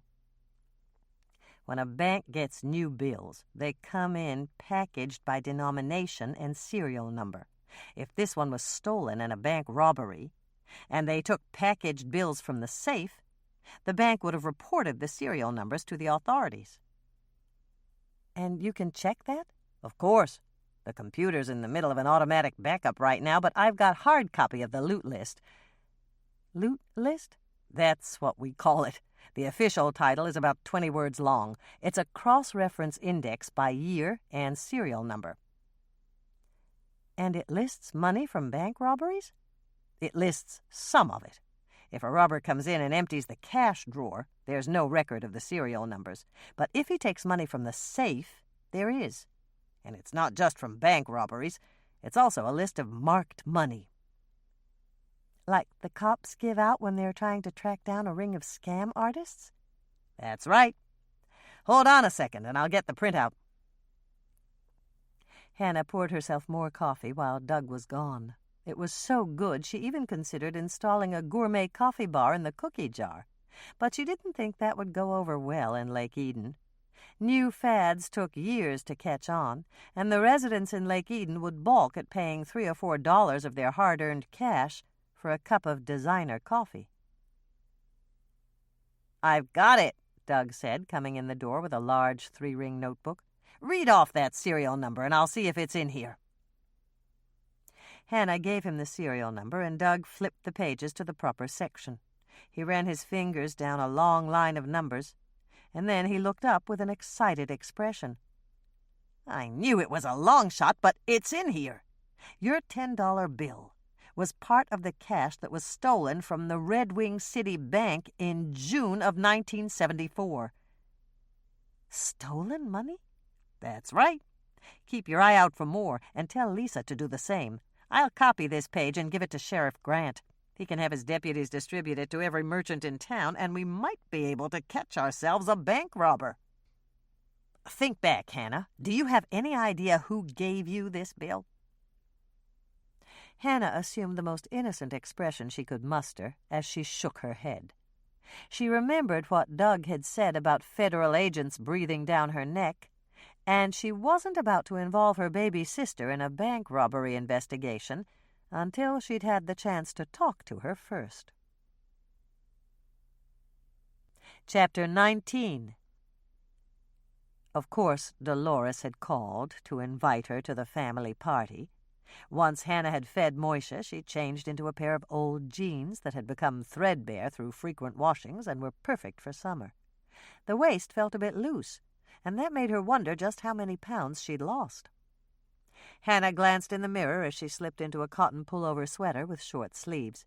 It was in one of her favorite colors, a muted teal that looked good with her red hair. She'd worn it for good until she'd dripped mustard on the front at the volunteer fire department's picnic last year. The mustard had come out, but the stain remover she'd used had lightened the material. Rather than relegate the sweater to the rag bag, she dabbed the stain remover on in a random pattern all over the material, washed it again, and now she had several dozen dime-sized circles of light teal dancing down the front and back of her new designer sweater. It didn't look half bad, Hannah thought, glancing in the mirror. She skinned her hair back into a ponytail, a style she knew was probably too young for her, but she planned to drive with her windows open, and she could ditch the elastic band once she got to the lake. Then she went back to the kitchen to refill Moisha's bowl for the final time, slung her purse over her shoulder, and hurried down to her truck to drive to Eden Lake. 20 minutes later, Hannah found a parking place at the side of the dirt road that ran past the lake cottage that had been in the Swensen family for the past 30 years. It had belonged to her grandparents, who had rented it out every summer for the extra income. When her father had inherited it, he'd done the same. As a child, Hannah had spent 2 weekends at the cottage every year. One had been at the beginning of May, when it was still too cold to set foot in the lake. They'd spent that weekend getting the cabin spruced up and ready for the summer rental season. Hannah's second summer weekend had been at the tail end of August, right after Dog Days, when the surface of Eden Lake had been covered with algae so thick Hannah hadn't been allowed to swim. That time had been spent winterizing the cottage, shutting off the water and bleeding the pipes, covering the screens with heavy plastic to protect them from the icy winter winds, and packing up the dishes and silverware to store for the next summer. Hannah sighed as she thought back to her childhood. She'd always dreamed of staying at the cottage during the height of the tourist season, when the tiny grocery store was stocked with a dozen flavors of popsicles, and there would be other kids from fascinating places like Iowa and Wisconsin to swim with. Now she was here at the height of the season, and she didn't even own a swimsuit. And she couldn't have any popsicles because she was on a diet. Sometimes life just wasn't fair. Hannah got out of her truck and walked past Andrea's Volvo. Her sister and niece were here early. There was Norman's car, too, and Carrie's. Dolores must have invited the whole extended family. That was good. With more people here, it would be easier for her to pull Michelle off in a corner and ask her about the $10 bill. As she approached the screen door of the cottage, Hannah sniffed the air. She expected to catch a whiff of Hawaiian pot roast or easy lasagna, her mother's favorite company dishes. Hannah wasn't particularly fond of either one, but the fact that she couldn't eat them made them sound delicious. All she could have was salad, and Dolores had promised she'd have plenty of that. Norman walked over to greet her the moment she walked in the door. At first, Hannah was puzzled by the relieved expression on his face, until she realized that he'd been talking to Dolores. No doubt her mother had been asking him all sorts of personal questions about why he was building such a big house, and if he had any plans for the future. "Mother's been giving you the 3rd degree?" she asked. "You could say that." "Then it looks like I got here just in time." "In more ways than one," Norman told her with a smile. "Bill and Mike went to pick up the pizza, and they should be back any minute." "Did you say they were bringing pizza?" "Yes, and your mother ordered a low-cal one for you." Hannah started to frown. "That's got to be a contradiction in terms. How could a pizza be low-cal?" "Maybe they put on low-fat cheese?" "That wouldn't do it. There's still all that wonderful crust, and the spicy sauce, and pepperoni, and sausage, and olives, and anchovies, and—" "Hold it," Norman said, handing her his handkerchief. "You're drooling." Hannah took it and made a show of wiping her face, even though she knew he was teasing. "Pizza is one of my very favorite things, and just one bite would blow my diet." "Don't you think you've lost enough weight? You're looking positively skinny." "I am?" Hannah stared up at him with a look that was at least a first cousin to adoration. "I really didn't think you needed to lose any weight in the first place." "You didn't?"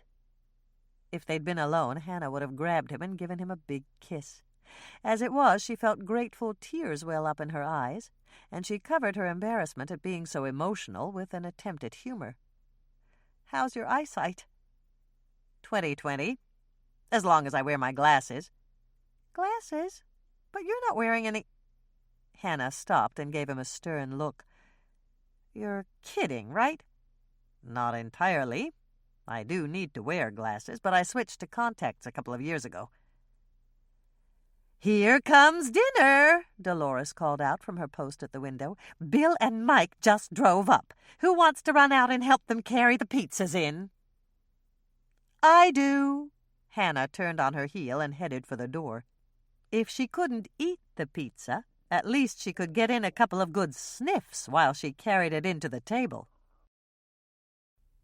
After dinner, Hannah carried in the box of assorted cookies she'd brought, and Dolores got out the rest of the dessert. Her mother's contribution was a huge tub of ice cream with a whole array of jarred toppings from the Red Owl. Hannah took one look at the fudge sauce and wished she had a full complement of talismans to ward off evil. Since she had nothing, not even a necklace of garlic to protect her, she grabbed Michelle while everyone else was munching cookies and building sundaes. "Will you walk out on the dock with me?" Hannah asked her. "We need to talk." "Sure. I ate so much of that low-cal pizza I don't have any room left for dessert." What was on it, anyway? Hannah was curious, since there had been a big tub of salad she'd filled up on that. "Skim milk mozzarella with sun-dried tomatoes, shredded chicken breast, and asparagus tips. The crust was low-cal, too, because it was thinner than their regular crust." "So you had to eat twice as much to fill up?" Michelle started to grin. "You're right. I usually eat 2 pieces, and tonight I ate 4. Just as Hannah and Michelle were about to go out the door, Andrea saw them and rushed up. "Do you want some company? I'm passing on dessert, too." "Come on, then," Hannah told her. "We're going out to sit on the dock." "Oh, good. I'm going to dangle my feet in the water. I ran all over town today and my ankles are swelling."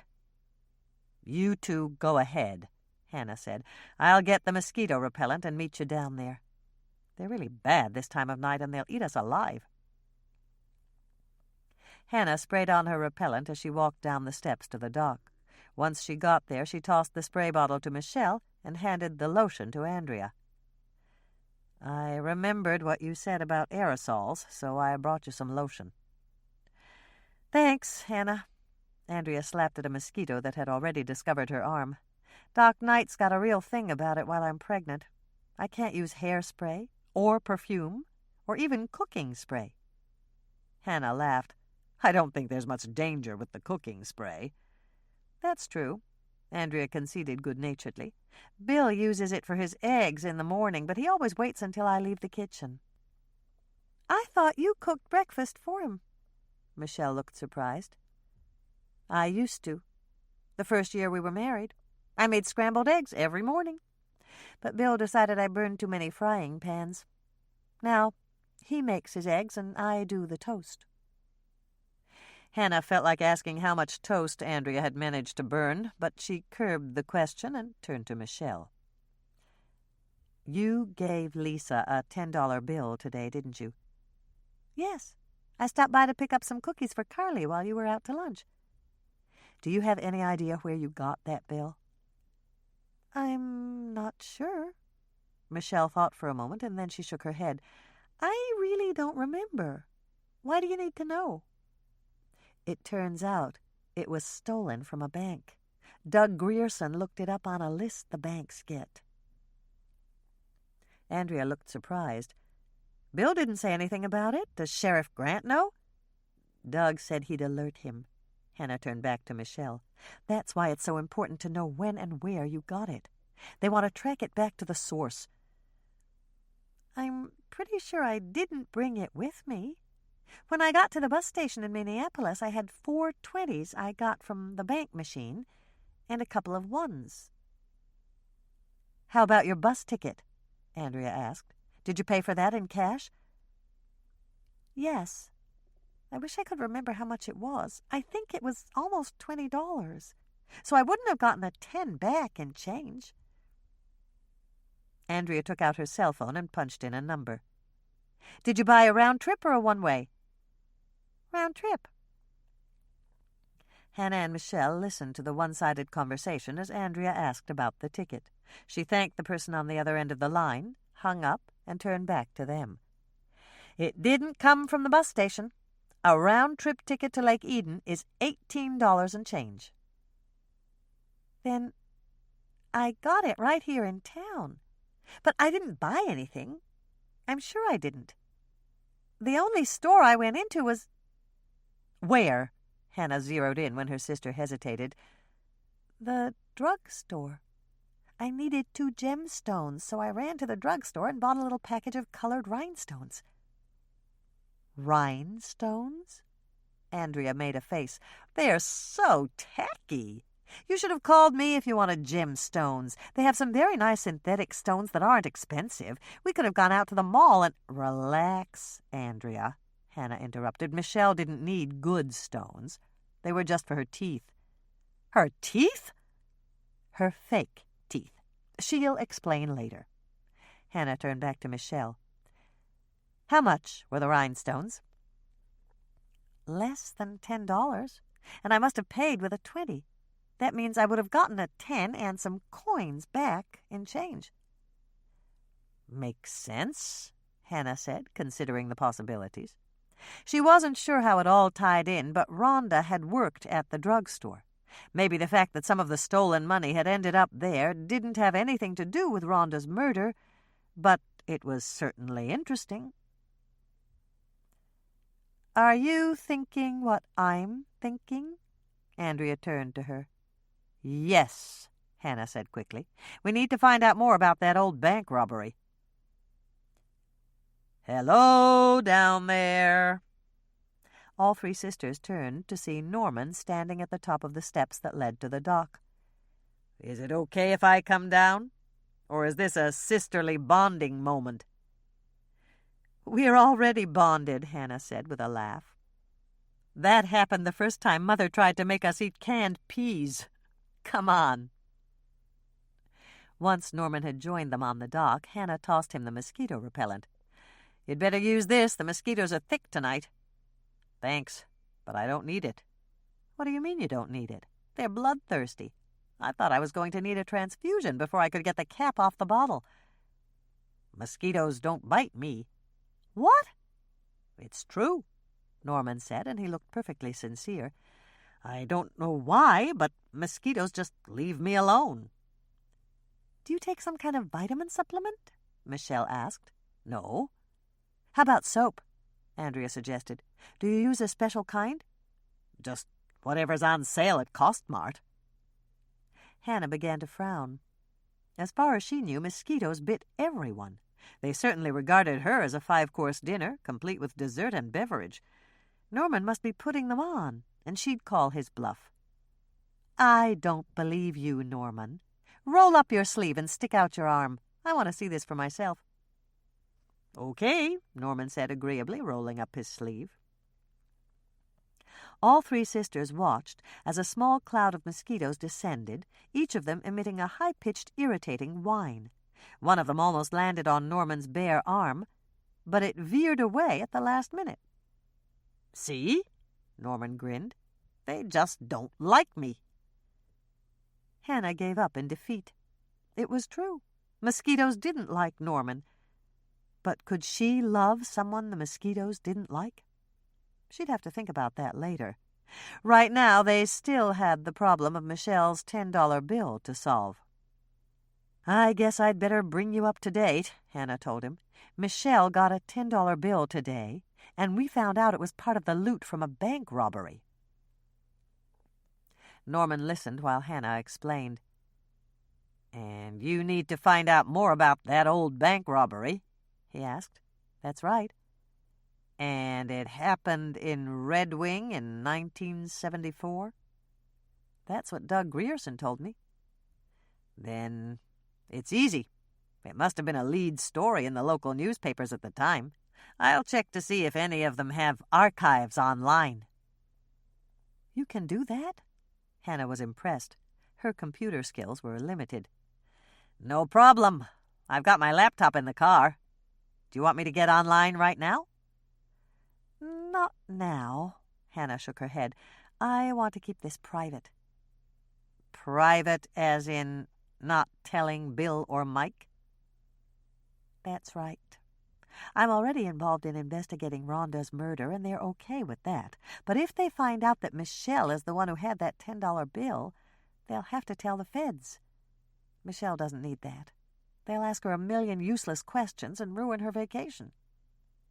"You've got a point. How about if I come over to your condo with my laptop when the party breaks up?" "That'd be great." Hannah looked up as she heard footsteps. Mike and Bill were coming down the stairs. Bill was the first on the dock, and he walked over to Andrea.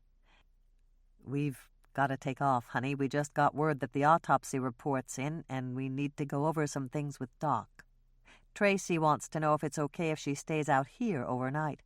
Dolores and Carrie promised to play a board game with her." "Tell her it's fine. She loves to stay overnight with Grandma." "That'll work out perfectly," Michelle said. "Tracy can have my bed, and then Mother won't be alone." Hannah turned to her youngest sister in surprise. "Alone? Where are you going?" "I've got a date." "Don't let him take you to any isolated spots," Mike jumped into the conversation. "We still haven't caught Rhonda's killer." Michelle laughed. "You don't have to worry about me. I'll be perfectly safe." "Are you sure?" Mike still looked concerned. "I'm positive. I'm going out with Lonnie Murphy." Hannah stifled a laugh. That ought to take the wind out of Mike's sails. Lonnie was the newest hire at the Winnetka County Sheriff's Department, and Mike liked him. Lonnie's older brother, Rick, had been with the department for 3 years, and Mike had told Hannah that eventually the two Murphy brothers might make a good detective team. "You said Tracy could have your bed," Mike reminded Michelle. "Are you planning to stay out all night?" "Of course not. But Lonnie and I went to high school together, and we've got a lot of catching up to do. It could be a late night. I don't want to wake Mother when I come in, so I was going to ask Hannah if I could stay with her. Of course, Hannah agreed quickly, before Mike could think about giving any other dating advice. I don't like leaving you alone, honey. Bill sat down and slipped his arm around Andrea's shoulders. I won't be alone. I'll drive over to Hannah's. When you're through working, you can get Mike to drop you off there, and we'll go home in my car. It could be 3 or 4 hours. We're meeting with Doc, and then we have to catch up on the paperwork. Andrea reached up to pat Bill's chest. Don't worry about me, honey. If I get tired, I can sack out on Hannah's couch. Hannah wasn't sure how she felt as she listened to this tender exchange. On the one hand, it was nice to have someone who was concerned about you, but on the other hand, you couldn't ever feel truly independent. Marriage was a trade-off. You gave up some things and you gained others. Since Hannah knew she'd balk at the trade-off aspect, it must mean that she wasn't ready for that walk down the aisle. At least, not quite yet. Chapter 20. Hannah reached out for Moisha, who seemed fascinated with Norman's computer and was sitting on the coffee table, pawing at the keyboard. Guard your computer, Norman. I'll carry him in the kitchen and fill his food bowl. Then he might leave you alone. He's okay. He's just curious. Norman scooped Moisha up and settled him down on his lap. He shouldn't be that close to your computer, Andrea advised, waving away some orange and white cat hairs that were floating around in the air. He's shedding. That's what cats do. It's not his fault. Norman scratched Moisha behind the ears with one hand and typed with the other. I'll blow out the keyboard with compressed air when I get home. Are there any more leftover cookies, Hannah? Andrea picked up an empty bag and crumpled it. No, but I'm baking fresh. Let me go see how they're coming. Hannah stepped into the kitchen and sniffed the air. The new cookies smelled wonderful, a blend of cinnamon, cardamom, and a secret ingredient that Norman and Andrea would never be able to identify. It was so unusual, no one would ever think of it, and it would remain a mystery to anyone who tasted the cookies. And that's what she'd call them, mystery cookies. As if on cue, the oven timer beeped, and Hannah opened the door to take out the sheet of cookies. She'd gone into the kitchen to mix up this batch right after she'd noticed that Norman and Andrea were going through her bags of leftover cookies like starving wolves at a sheep convention. At first, she'd planned to make chocolate chip crunches, but she'd been out of chips and cornflakes.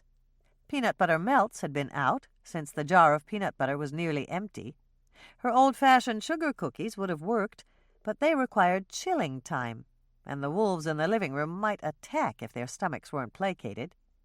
She'd stared at her pantry shelf for a moment to assess her stock of ingredients, and then she'd flipped through her cookbook for the recipe Grandma Ingrid had called red spice cake, and adapted it for cookies on the fly. Once Hannah had transferred the hot cookies to a rack and slipped another pan in the oven, she put the dozen cool cookies she'd made on a plate and carried them into the living room. Here. These are ready, and I've got more on the way. Thanks, Hannah. Andrea took a cookie with her left hand and munched while she continued to take notes from Norman's computer screen. These are really good. They're moist and cinnamony and... Is that a word? Is what a word? Cinnamony. Hannah laughed. If it's not, it ought to be. Andrea reached out for another cookie. What are these? Spice cookies. I'm going to call them mystery cookies. That's a good name. Norman grabbed a cookie before Andrea could take her third. What's the mystery? There's a secret ingredient, and I don't think anyone can guess what it is. Except, maybe, Andrea. Me? Andrea looked surprised. How would I guess? You know I don't bake. You don't cook either, Hannah thought, but she didn't say it. Andrea had taken enough heat over the years about her lack of culinary skills. Just think about Grandma Ingrid's red spice cake, and you'll know. But that was made with... Andrea stopped abruptly and began to grin. I think I get it. Does this mystery ingredient come in a red and white can? Yes, and don't tell anybody. I'll have to tell Lisa because she'll be helping me mix the dough, but I'll swear her to secrecy. I'll never tell. I promise. Andrea raised her hand to her chest and gestured. Cross my heart and hope to die. I wonder where that comes from. It's a reference to the crucifixion. It's like knock on wood. That's a reference to the wooden cross. Really? Norman turned to stare at her. How do you know that? Hannah shrugged. I read it somewhere a long time ago. Little things like that stick in my head. If you had a computer, you could find out all sorts of things like that online, Norman told her. Hannah sighed. They'd had this discussion before. Norman was trying to pull her, kicking and screaming, into cyberspace. Why would I need to find it out if I already know it? You don't know it all. It's fun doing research on the web, and it's way past time for you to get a computer. As a matter of fact, I think you should have 2. One for each hand? Hannah quipped. No, one for here and one for the cookie jar. But why? I'm doing just fine without a computer. You could have a master file of your recipes, Andrea jumped into the fray. Then you wouldn't have to make copies and keep them in both places. If you made a change in a recipe at work, you could send it to your computer at home. When you got home, you could print it out, and then you'd always have the updated version. That's what I do now. I just run down to the drugstore and make a copy and bring it home. But that's the whole point, Andrea was insistent. You wouldn't have to run down to the drugstore. You'd be saving money, too. That copier down there is expensive. Hannah laughed. And 2 computers aren't? Not as expensive as you think. Norman took over the argument. They're practically giving away last year's models. Since you don't need it for anything fancy, you wouldn't need to be state-of-the-art. You're ganging up on me, Hannah accused them. And here I am feeding you cookies. That's not nice. Andrea reached out for her 4th cookie. You're right. I wish you had a printer at home, though. Then I wouldn't have to copy all this stuff off Norman's screen. It's like copying off the blackboard at school, and I hated doing that. I always got a terrible headache. That's because you refused to wear your glasses, Hannah thought, but she wasn't mean-spirited enough to say it. Of course, that's because I wouldn't wear my glasses. I thought they made me look ugly, Andrea went on. That's one of the things I like about using computers. If I get close enough, I don't have to wear them. I think I hear your timer, Hannah. Andrea was right. Hannah got up to take another sheet of cookies from the oven. She stuck in another sheet, set the timer again, and when she came back, she found Andrea and Norman smiling broadly. You found something? Bingo, Andrea said and held up Hannah's notebook. I copied it all down for you. There were 2 men, and they stole over $200,000. One was apprehended that night, but the other one got away with the money. He was caught a week later, trying to cross the Canadian border, but he only had $5,000 with him, and he refused to say where he'd hidden the rest. Since one of the bank guards was killed in the robbery, both men were charged with murder and sentenced to life in prison. Which prison? That's the one thing the article doesn't say. I can find out, though. First thing tomorrow morning, I'll call the prisons and ask if the robbers are there. I hate to put a damper on your spirits, but I don't think that'll work. Norman shook his head. Prison officials don't give out that kind of information on the phone. Hannah laughed. They don't, not usually. But you've never seen Andrea in action. That's right. Andrea preened a bit. I'm a real estate agent. We're trained to get confidential information out of people. The doorbell rang and Hannah glanced at her watch. It was only 11, and Michelle had said she'd be late. Look through the peephole before you open the door, Andrea advised. I can't use it at night. The outside light's in the wrong place, and all I can see is a silhouette. Then leave the chain on, Norman suggested. Hannah thought it was silly, but she did leave the chain on. After all, there was a killer on the loose. "It's me, Hannah," Michelle said, waving at Hannah through the crack in the door. "You're early. Did something go wrong on your date?" "No. Or maybe that's a yes. Lonnie got called back to the station." "Did they catch Rhonda's killer?" "No, nothing like that. Lonnie's the youngest deputy, and they call him in to do all the grunt work." "That's too bad," Hannah said, knowing exactly what Lonnie was going through. The most recent hire in any business had to do all the things the veteran employees didn't want to do. "Wait just a second. I have to shut the door to take off the chain." When the chain was off and the door was fully open, Michelle stepped inside. She made a maneuver that would have made any running back proud and blocked Moisha's headlong rush to the door. "Hi, Moisha. You remember me from last night, don't you?" "He remembers the smoked salmon you brought him for Christmas. Listen to that. He's purring already." "I don't have any salmon this trip, but I do have this." Michelle reached into her purse and brought out a cellophane wrapper with a long string tied around it. "He really doesn't play, Michelle," Hannah said as Michelle dropped the wrapper on the rug. "He'll play with this. Just watch." Hannah watched as Michelle began to walk forward, tugging the wrapper behind her. And then the cat Hannah had thought was non-playful began to chase the wrapper. Moisha pounced.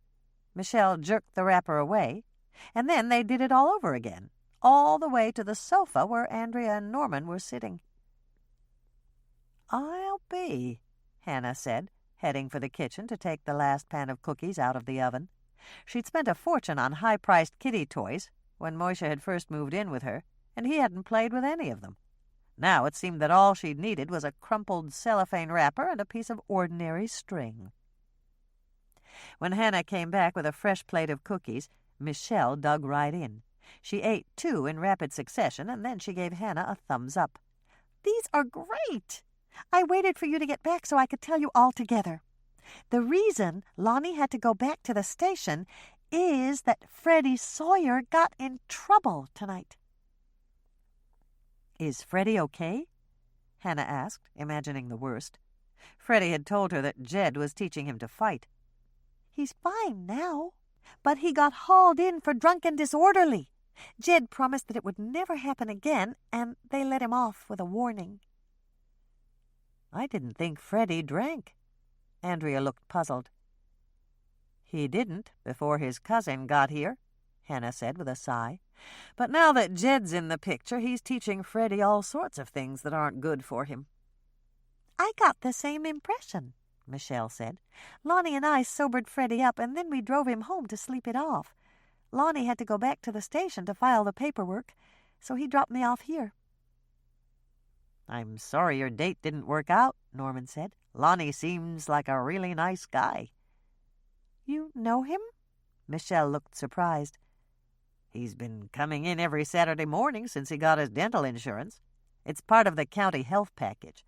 His teeth were in good shape to start with, but we did a few things to correct his bite." "Right. You never know when you have to bite someone in the line of duty," Hannah joked, and then she turned to Michelle. "Tell us what happened with Freddie. Was he in a bar fight?" "No, nothing like that. He was riding in the back of that pickup truck Jed just bought and mooning people as his cousin passed them on the road." Hannah was shocked. It wasn't really a serious offense, since no one had been hurt, but it would offend a lot of people. "As far as I know, Freddie's never been in trouble with the law before, and that doesn't sound like something he'd think of to do all by himself." "You're right. According to Lonnie, the girl Freddie was drinking with in the bar admitted that she'd egged him on. She said she thought it was funny." Hannah felt sick. Freddie's drinking, getting involved with girls in bars, and mooning people on the road? If this is Jed's way of teaching him to be a man, I don't like it one bit. "Neither do I," Norman said. "Freddie did some work for me when I was remodeling the clinic. He was always a good, responsible worker, and he seemed a little shy to me. This just doesn't sound like it's in character for him. "You're right," Andrea agreed. "Jed's the one who's giving Freddie ideas. And now that Freddie's mother is dead, there's no one to really look out for him. I don't think Mrs. Sawyer approved of Jed. He never came around when she was alive." "I'll try to talk to Freddie tomorrow," Norman promised, setting his laptop in its carrying case and zipping it up. "Jed has a lot of influence with him, but that's because we let him. We're all too busy with our own lives, and we don't take enough time to really get involved." After Norman had said his goodbyes to Andrea and Michelle, Hannah walked him to the door. She followed him out on the landing, closed the door behind them, and gave him a big hug. "You're a good man, Norman." "Thanks, but I didn't do that much. Looking up things online is simple." "Not that. I was talking about Freddie. It's really good of you to offer to get involved." "But you're involved. You always take time to talk to Freddie, even when you're busy. There's no reason why I can't find the time to help him, too." "That's what I mean. You're a good man." Hannah hugged him again. Norman's arms tightened around her, and he started to grin. "Is this your idea of a reward for good behavior?" "Maybe. What's wrong with that?" "Absolutely nothing. I just think I need a little bigger reward." Norman tipped her face up and kissed her. It was a sweet kiss, and Hannah didn't want it to end. It felt good to be this close to Norman. It was comforting and warm and nice and exciting, too. And while her bones didn't melt and her legs didn't tremble in the same way they did when Mike kissed her, she didn't have that little doubt in the back of her mind about how many other women he'd kissed in exactly this way. "Good night, Norman," Hannah said when their kiss had ended. "Thank you." "For the kiss?" "Yes. And for being you."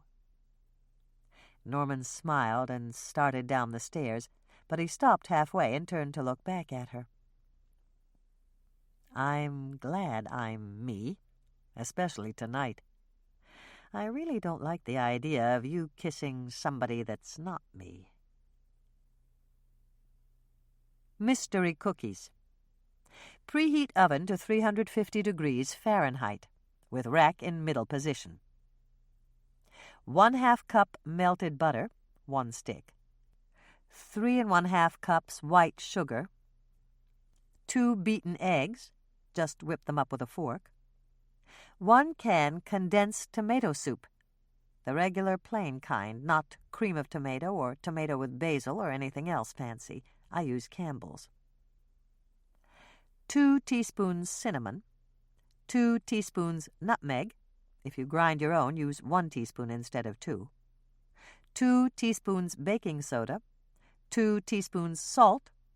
2 cups raisins, either golden or regular. 2 cups chopped walnuts. Measure after you chop them. 4 1/2 cups flour. No need to sift. Microwave the butter in your mixing bowl to melt it. Add the sugar, let it cool a bit, and mix in the beaten eggs. Open a can of condensed tomato soup, add that to your mixing bowl, and then mix it all up. Stir in the cinnamon, nutmeg, baking soda, and salt. Then add the raisins and the walnuts and stir. Measure the flour and add it in 1 cup increments, mixing after each addition. Let the dough sit for 10 minutes or so. Drop the dough by teaspoons onto a greased or pammed cookie sheet, 12 to a standard sheet. If the dough is too sticky to scoop, you can chill it for a few minutes, or dip your teaspoon into a glass of cold water. Bake at 350 degrees Fahrenheit for 10 to 12 minutes, or until the cookies are golden brown on top. Let them sit on the cookie sheet for a minute or two, no longer, or they'll stick, and then transfer them to a wire rack for complete cooling. A batch of mystery cookies yields about 10 dozen. I know that's a lot, but they'll be gone before you know it. They're soft and chewy and a real favorite. And if you don't tell the kids that they're getting a helping of tomatoes with their cookies, I guarantee they'll never guess.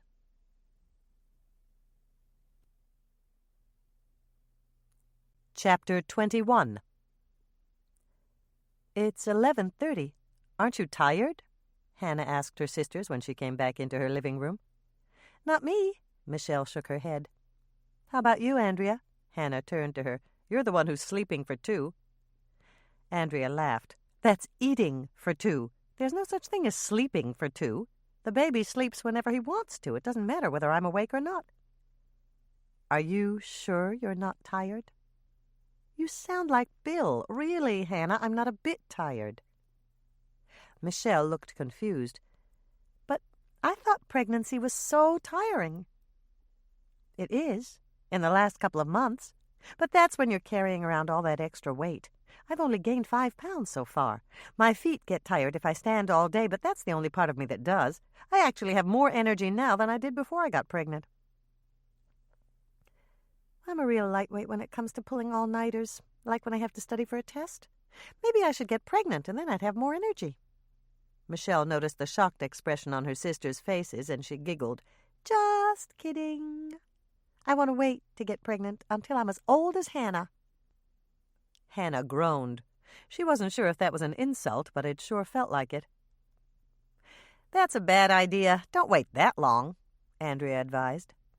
Hannah groaned again. This time she was sure it was an insult.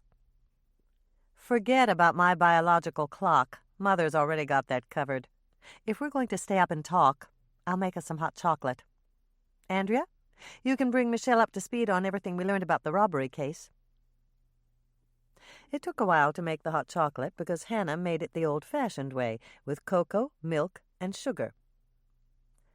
Once she'd poured it into 2 mugs and refilled her own mug with no-calorie coffee, she carried them back out to the living room. She caught the tail end of the conversation when she entered the room. Like him a lot, but there's someone at school I'm dating. Michelle turned to smile as Hannah set down her mug of hot chocolate and went on. It's not exclusive, but we're really good friends, if you know what I mean. How good? Andrea asked, taking her mug from Hannah. Hannah winced as she took her place on the sofa. She'd apparently missed a conversation about Michelle's boyfriends, and it sounded as if Andrea was grilling their baby sister. Not that good. Michelle looked a bit exasperated. I'm not sleeping with him, if that's what you're asking. Tell me about him. Is he a student? Yes. He's 24. He's going for his MBA, and his name is Raj. It was time for her to step in, and Hannah did it with a rush. She wasn't sure how Andrea felt about intercultural dating. Will you ask Raj if his mother has a good recipe for curry? I know most families from India have their own blend of spices, and I don't really like the bottled curry powder you can buy in the stores. Michelle laughed. Raj's family isn't from India. His full name is Roger Allen Jensen. Raj is just a nickname they got from his initials. Oh, Hannah said, feeling slightly foolish. Since she didn't enjoy that feeling, it was time to change the subject, and fast. I still can't believe that Freddie mooned people on the road, and I'm really disturbed about Jed. I wouldn't be a bit surprised to find out that he knows something about the stolen money and he somehow got his hands on it. Do you think so? Michelle asked, looking relieved that the boyfriend discussion was over. It makes some kind of sense, especially if you got that $10 bill at the drugstore. Freddie showed me his new sports watch today, and I know the drugstore carries watches like that. Freddie told me it cost less than $10, and Jed gave him the money to buy it. But a lot of people shop at the drugstore, Andrea pointed out. Wait, there's more. Jed told me he used to work on a maintenance crew at Stillwater Prison. He said he got some back pay, some sort of retroactive raise. But I don't believe it. Do you think Jed was a prisoner? Andrea asked. No, Mike checked it out and he wasn't. But he could have met the bank robbers while he was working there, and they could have told him where they stashed the money. Andrea shrugged. I guess it's not impossible. I hope Hannah's right, Michelle said. Is it illegal to spend stolen money when you're not the one who stole it? I think so, if you know it's stolen. Hannah looked at Andrea. Do you know? It's got to be. But even if Jed claims he didn't know the money was stolen, it still might be enough to separate him from Freddie, at least for a while. That would be good, Michelle said with a sigh. "Lonnie and I tried to explain things to Freddie when we took him home, but I don't think we did any good. Freddie still doesn't realize that Jed was the one who got him into trouble in the first place."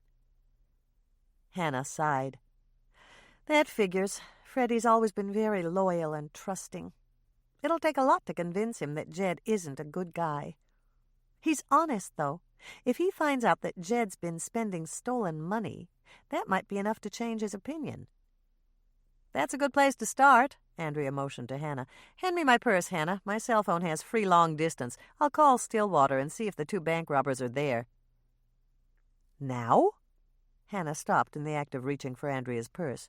"But the prison offices will be closed." "I know, and that's just perfect. Whoever answers the phone might not know the rules, and they'll give me the information I need." "But won't they just tell you to call back when the office opens up in the morning?" Andrea shook her head. "They might tell somebody else that, but not me. I've got a perfect reason for calling right now, and they're going to fall over backwards getting me what I need. Now, will you please hand me my purse?" Hannah gave Andrea her purse, watched as her sister took out her cell phone, listened as she got the right number from directory assistance, and came very close to crossing her fingers as Andrea began to speak to someone at the prison. If Andrea could verify that the bank robbers were in Stillwater Prison, they'd be one step closer to proving that Jed was trafficking in stolen money. "I'm really sorry to call so late, but I'm trying to balance my mother's checkbook, and I noticed she sent a check to a man by the name of Loren Erlansky." Andrea paused and winked at them. "That's right, Erlansky. He's supposedly an inmate at Stillwater, and my mother made a contribution to his appeal fund. Since it's a fairly large check, I wanted to make sure that Mr. Erlansky is really an inmate." Andrea paused again, and then she smiled. "Of course. I'll be happy to hold while you check." "You did it," Michelle whispered, gazing at Andrea in awe. Andrea shook her head. "Not quite yet, but he said he'd check the computer." Hannah just shook her head. Andrea could lie like a trooper when the occasion warranted. "Yes, I'm here," Andrea said, speaking into the phone again. "He's not? Are you sure?" She paused to make a note in her book, and then she continued. "How about David Aspen? My mother also contributed to his appeal fund. Could you check that name for me?" Hannah grabbed Andrea's pen as she waited and scribbled a note to her sister. It said, "Transferred, dead, paroled." Andrea glanced at it and turned back to the phone. "He's not either? That's exactly what I was afraid of. How about if they were transferred? Or if they died? Or if they're out on parole? Is there any way your computer can tell that?" Hannah held her breath as she waited for the answer. If neither bank robber had been an inmate at Stillwater, their theory was a washout. "I see. Well, thank you so much for checking. I really appreciate it. I'll turn these cancel checks over to the proper authorities in the morning. Obviously, someone is running one of those scams that targets the elderly." Hannah waited until Andrea hung up, and then she started to laugh. "The elderly? If Mother had heard you, you wouldn't have a chance to get elderly." "You're right. She'd kill me." Andrea grinned from ear to ear. "But she's never going to find out about it. Right?" "Right," Michelle said. "Absolutely," Hannah agreed. "Thanks for checking on it, Andrea. You were incredible." "Any time. What do you want me to do next?" "I don't know." Hannah sighed deeply. "My theory about Jed is blown. If the 2 bank robbers were never at Stillwater, Jed couldn't have met them there. It's a shame. I really wanted him to be the one who was passing that stolen money." "Me too," Michelle said. "He's a jerk." "I know. But I guess not every jerk is a criminal." Hannah picked up her notebook and paged through it. "We're spinning our wheels with this bank robbery thing, especially when we can't prove it has anything to do with Jed or with Rhonda's murder. Maybe we'd better tell Bill and Mike what we know and drop it." When her alarm went off the next morning, Hannah had to squelch the urge to throw it across the room. The only thing that stopped her was that she didn't have the energy to lift her hand. It had been almost 1 in the morning by the time Bill had come to collect Andrea, and close to 1:30 by the time she'd gotten Michelle settled in the guest room. It would be a 2 pots of coffee morning before she was alert enough to drive to work. "That new pillow had better come in soon," Hannah grumbled, rubbing her neck as she crawled out of bed. She'd ended up with the foam pillow again because she'd been too tired to dislodge Moisha from hers. After a quick shower that eased some of the pain in her neck, Hannah dressed in cotton pants and a short-sleeved top.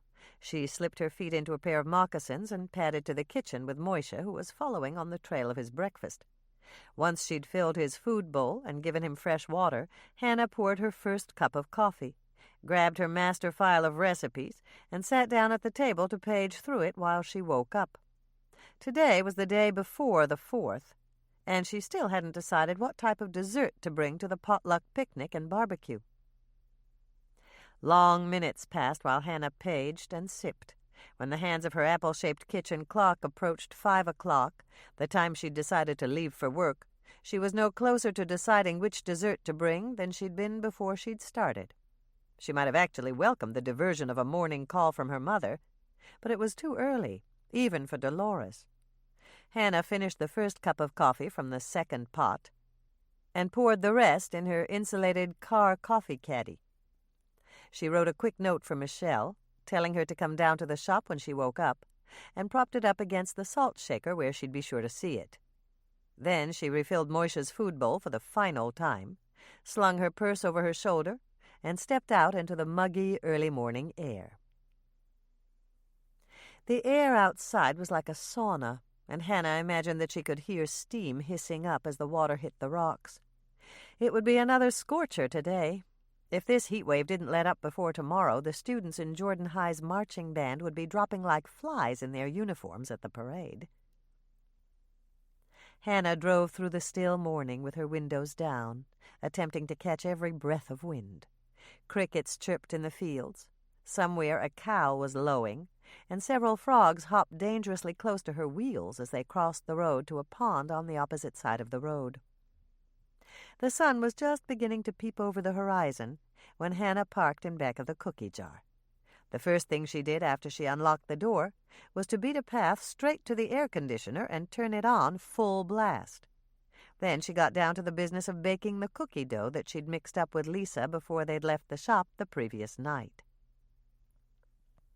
In less than an hour, Hannah was very grateful for the cool air that circulated in her kitchen.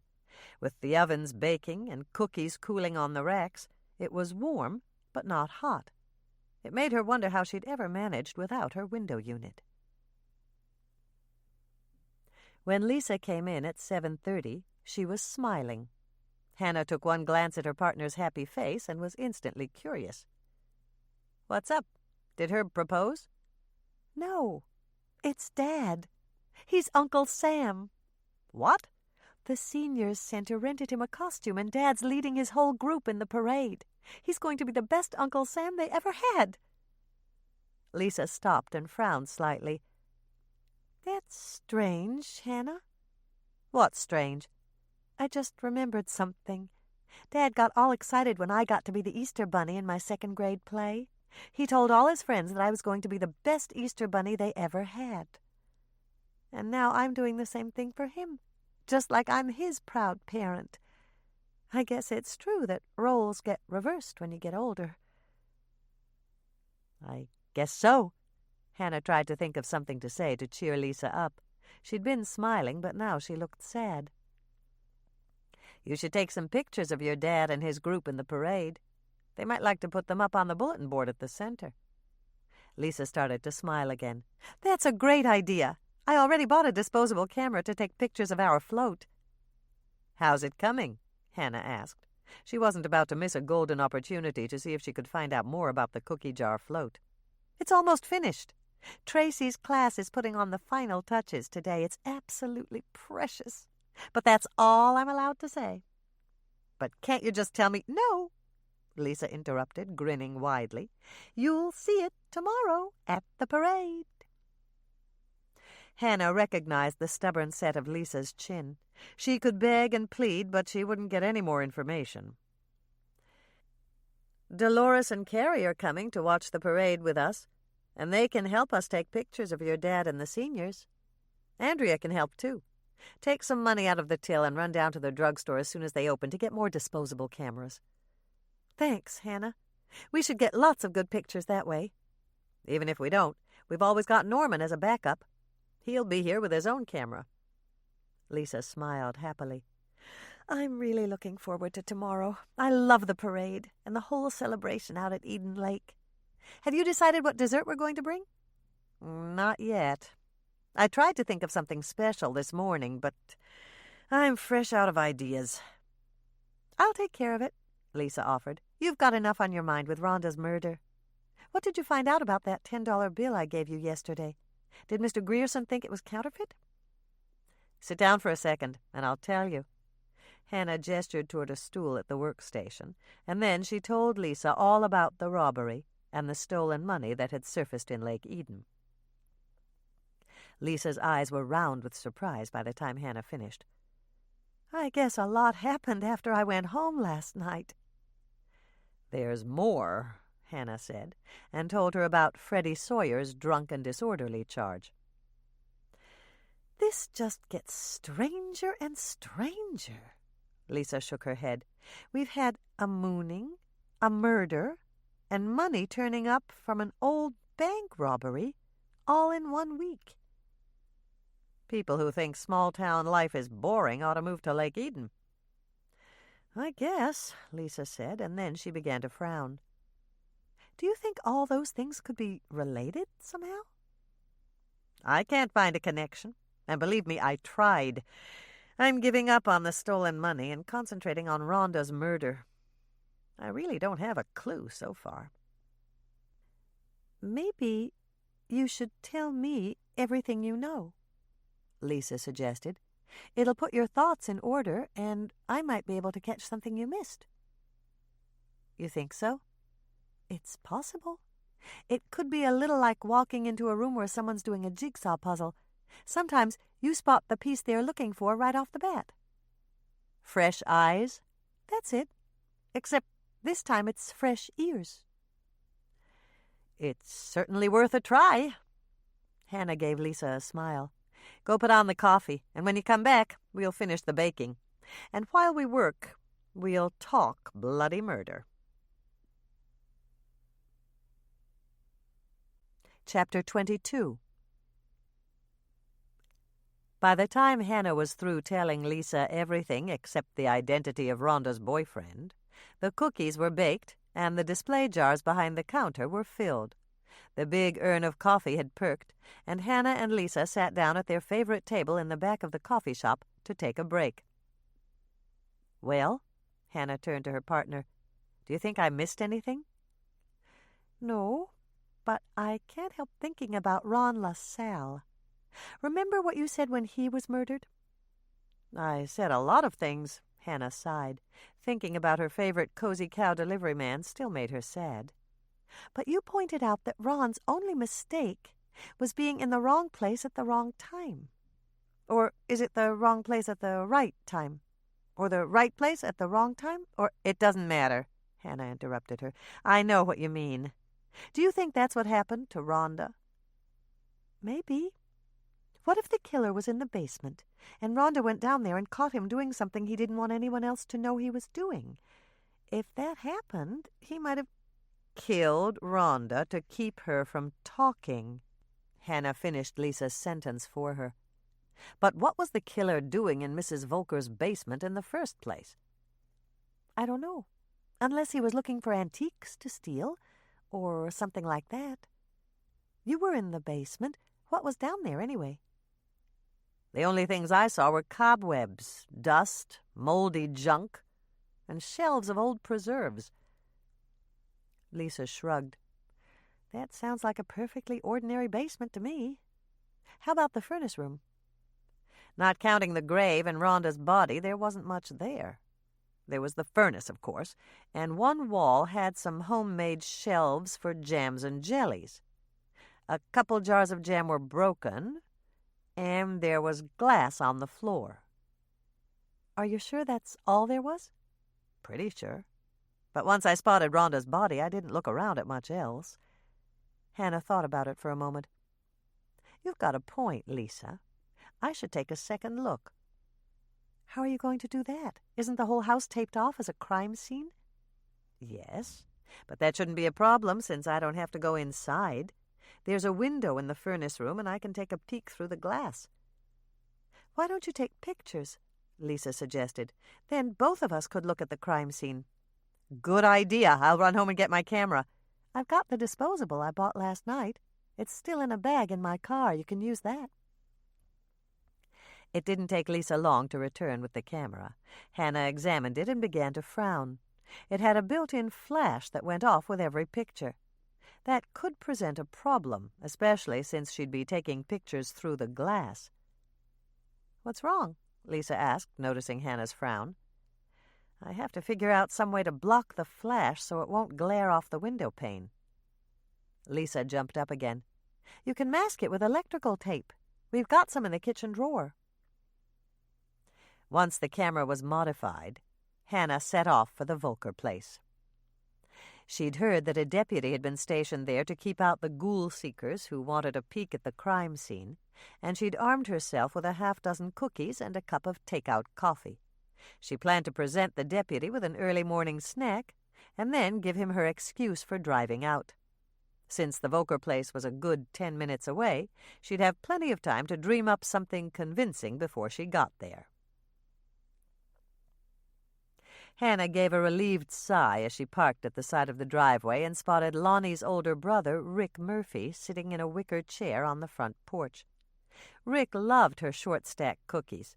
He'd be so pleased to get some, he'd be sure to buy her story. She slipped off her watch, pushed it out of sight under the passenger seat, and got out of her truck. Hi, Rick. I brought you a little something for breakfast. Hey, Hannah, that's really nice of you. Rick smiled as he accepted the cookies and coffee. What are you doing way out here? I'm looking for my watch. I think I dropped it inside the day we found Rhonda's body.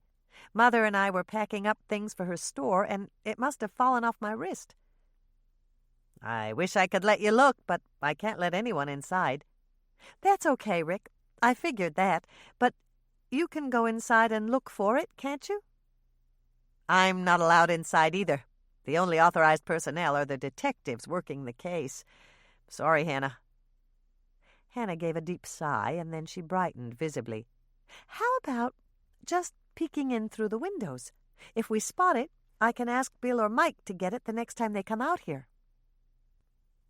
Well, I guess that'd be okay.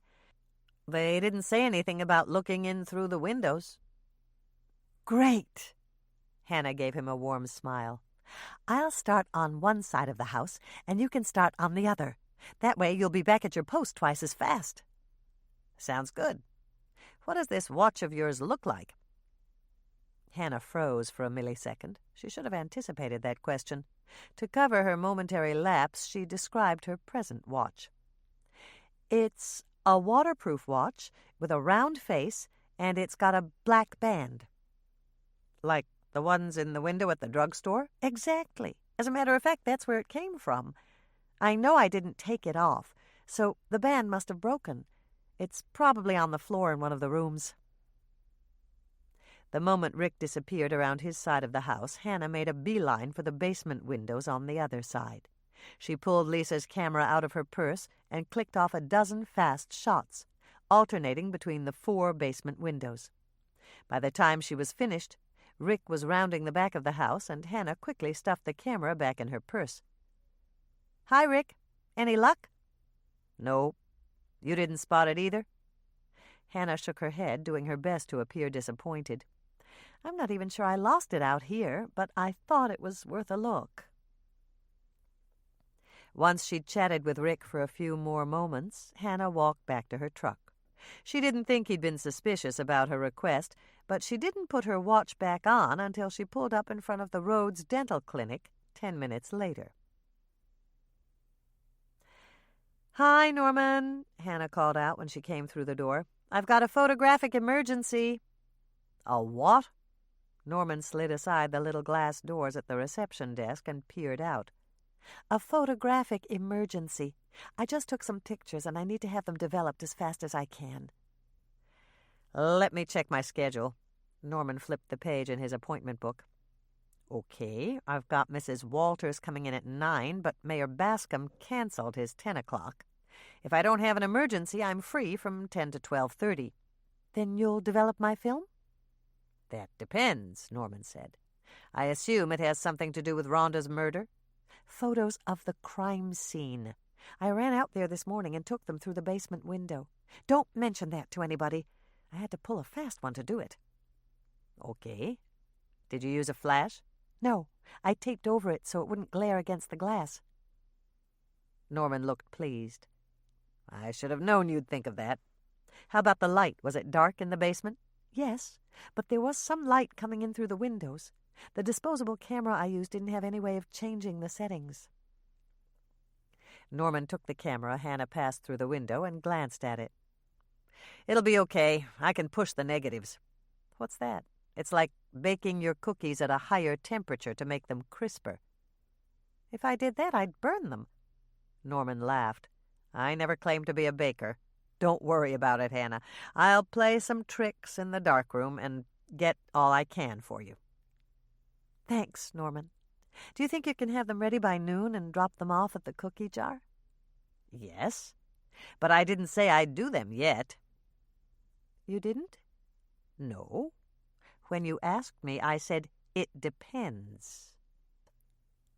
On what? On your orange snaps. Would you bake a couple dozen for me to give to my mother? She's almost forgiven me for not consulting her about the house, and your orange snaps are her favorites. I figure they ought to get me back in her good graces. I'll mix them up the minute I get back to the shop.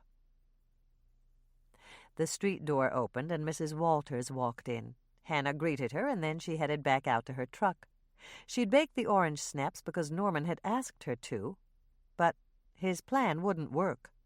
Carrie was every bit as stubborn as Dolores, and there wasn't a cookie in the world that could pull either mother out of a snit. Mike's here, Hannah, Lisa said, poking her head into the kitchen. He says he has to talk to you about something important. Okay, will you give him a cup of coffee and send him back here? Hannah sighed as she finished packaging the orange snaps for Norman. Mike had probably found out about her early morning trip to the Volker place, and he'd come to find out what she'd really been doing. Hannah, Mike greeted her when he came into the kitchen. What's all this about a watch you lost at the crime scene? Didn't you have it on last night when we got together at your mother's cottage? Hannah sighed and decided to tell the truth. The watch was just an excuse. I needed to take another look at the basement, and I didn't have time to call you or Bill for permission. So you made up that story, and Rick bought it? Mike looked absolutely incredulous. Yes, but I didn't go inside. I just looked in through the windows to see if the basement was the way I remembered it. Mike shook his head. Rick's going to have to develop a basic mistrust of people, or he'll never be a good detective. Is that what you have? A basic mistrust of people? I guess so. Isn't life a lot harder that way? Mike opened his mouth, and Hannah could tell he was ready to deny it, but then he shrugged. I guess it is. That's a big difference between us. You trust almost everybody, and I don't trust much of anybody. But you do trust me, don't you? Yes, and I shouldn't. You've lied to me enough times. I never lied. Hannah's eyes flashed a warning. I just omitted a few things and misled you. Water under the bridge, Mike said, looking amused as he took a stool at the work island. So you needed another look at the crime scene? That's right. I realized that after I spotted Rhonda's body, I really didn't look around at anything else. Okay, I'll buy that. But why didn't you just ask me if you could see the crime scene photos? If I'd asked, would it have done me any good? Probably not. Mike laughed, and suddenly he was much friendlier. I'm sorry, Hannah. I'm just not used to sharing the details of an investigation with anyone. I work best alone. How about Bill? He's got access to the case file. I don't cut him out of it deliberately, but I tend to keep things to myself, especially those crazy theories that come to me in the middle of the night. I've always been that way. I guess I'm just a loner by nature. We're really a lot different, you know. Maybe that's why I value you so much. I'm the yin to your yang? Yeah, Mike chuckled. So, what did you find out? Not a darn thing. Nothing? Not really. Everything in that basement was just as I remembered it. It was probably a wasted trip. Mike stood up and walked over to put his arm around her shoulders. It's usually a wasted trip, but we have to keep on trying. That's one thing I'm sure of. Rhonda didn't deserve to die violently. We have to find her killer and punish him. I know. Hannah felt real warmth for this man who haunted her dreams. He had ideals, he was compassionate, and he'd said, "We have to find her killer and punish him." Mike had included her, and that meant he'd accepted her. So, are you going to tell me what you've found out so far? No. No? Maybe later, but not now. I've got something I've been working on, and I'm not ready to tell anybody about it. Hannah's mouth dropped open. But you expect me to tell you all about my investigation? Of course I do. You're the amateur, and I'm the professional. That's not meant to put you down, Hannah. That's just the way it is. But I've got to run. Mike set down his coffee cup and pulled her into his arms for a quick hug. See you later, okay? After Mike left, Hannah stared at the swinging door until it stopped wiggling. Then she turned back to her work with a scowl on her face. Either Mike hadn't noticed her lack of response when he'd hugged her, or he'd ignored her anger, intending to deal with it later. Neither possibility pleased her. There was still fire in her eyes 10 minutes later when Lisa stuck her head into the kitchen again. "Norman's here," Lisa announced before she noticed the expression on Hannah's face. "Uh-oh. Did you have a fight with Mike?" I did. He didn't. I don't think he even knew I was mad at him." Lisa opened her mouth to respond, but she must have thought better of it because she just shrugged. "Do you want me to send Norman back here?" "Yes. Thanks, Lisa. And if Mike comes back in, cut off his free coffee and cookies. He can pay just like everybody else." "How about Norman?" Lisa asked. Hannah's anger evaporated and she started to grin. "You can give him whatever he wants, at least for now." Orange snaps. Don't preheat the oven yet. This cookie dough has to chill. 1½ cups melted butter, 3 sticks. 2 cups white sugar. 1/2 cup frozen orange juice concentrate. I use Minute Maid. 2 beaten eggs.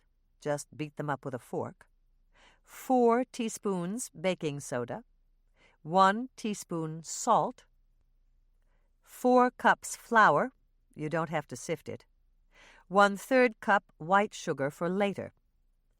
1/2 to 1 teaspoon orange zest. Note, the orange zest adds a burst of flavor. Zest is finely grated orange peel, just the orange part, not the white. You can use a grater to scrape peel from an orange, or a zester, which removes thin layers of peel in strips.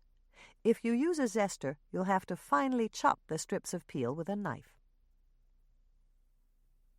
Melt the butter in a large microwave-safe bowl.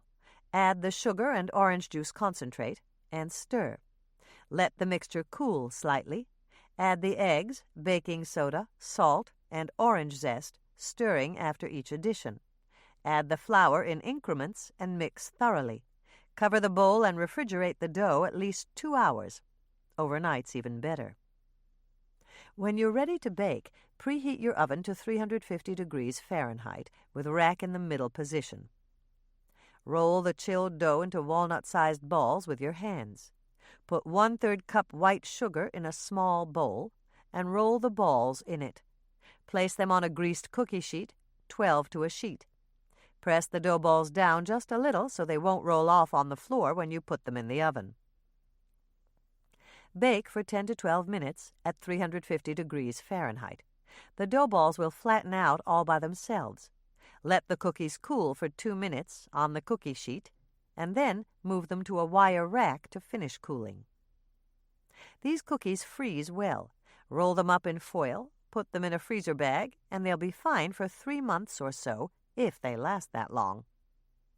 Yield approximately 10 dozen thin cookies, depending on cookie size.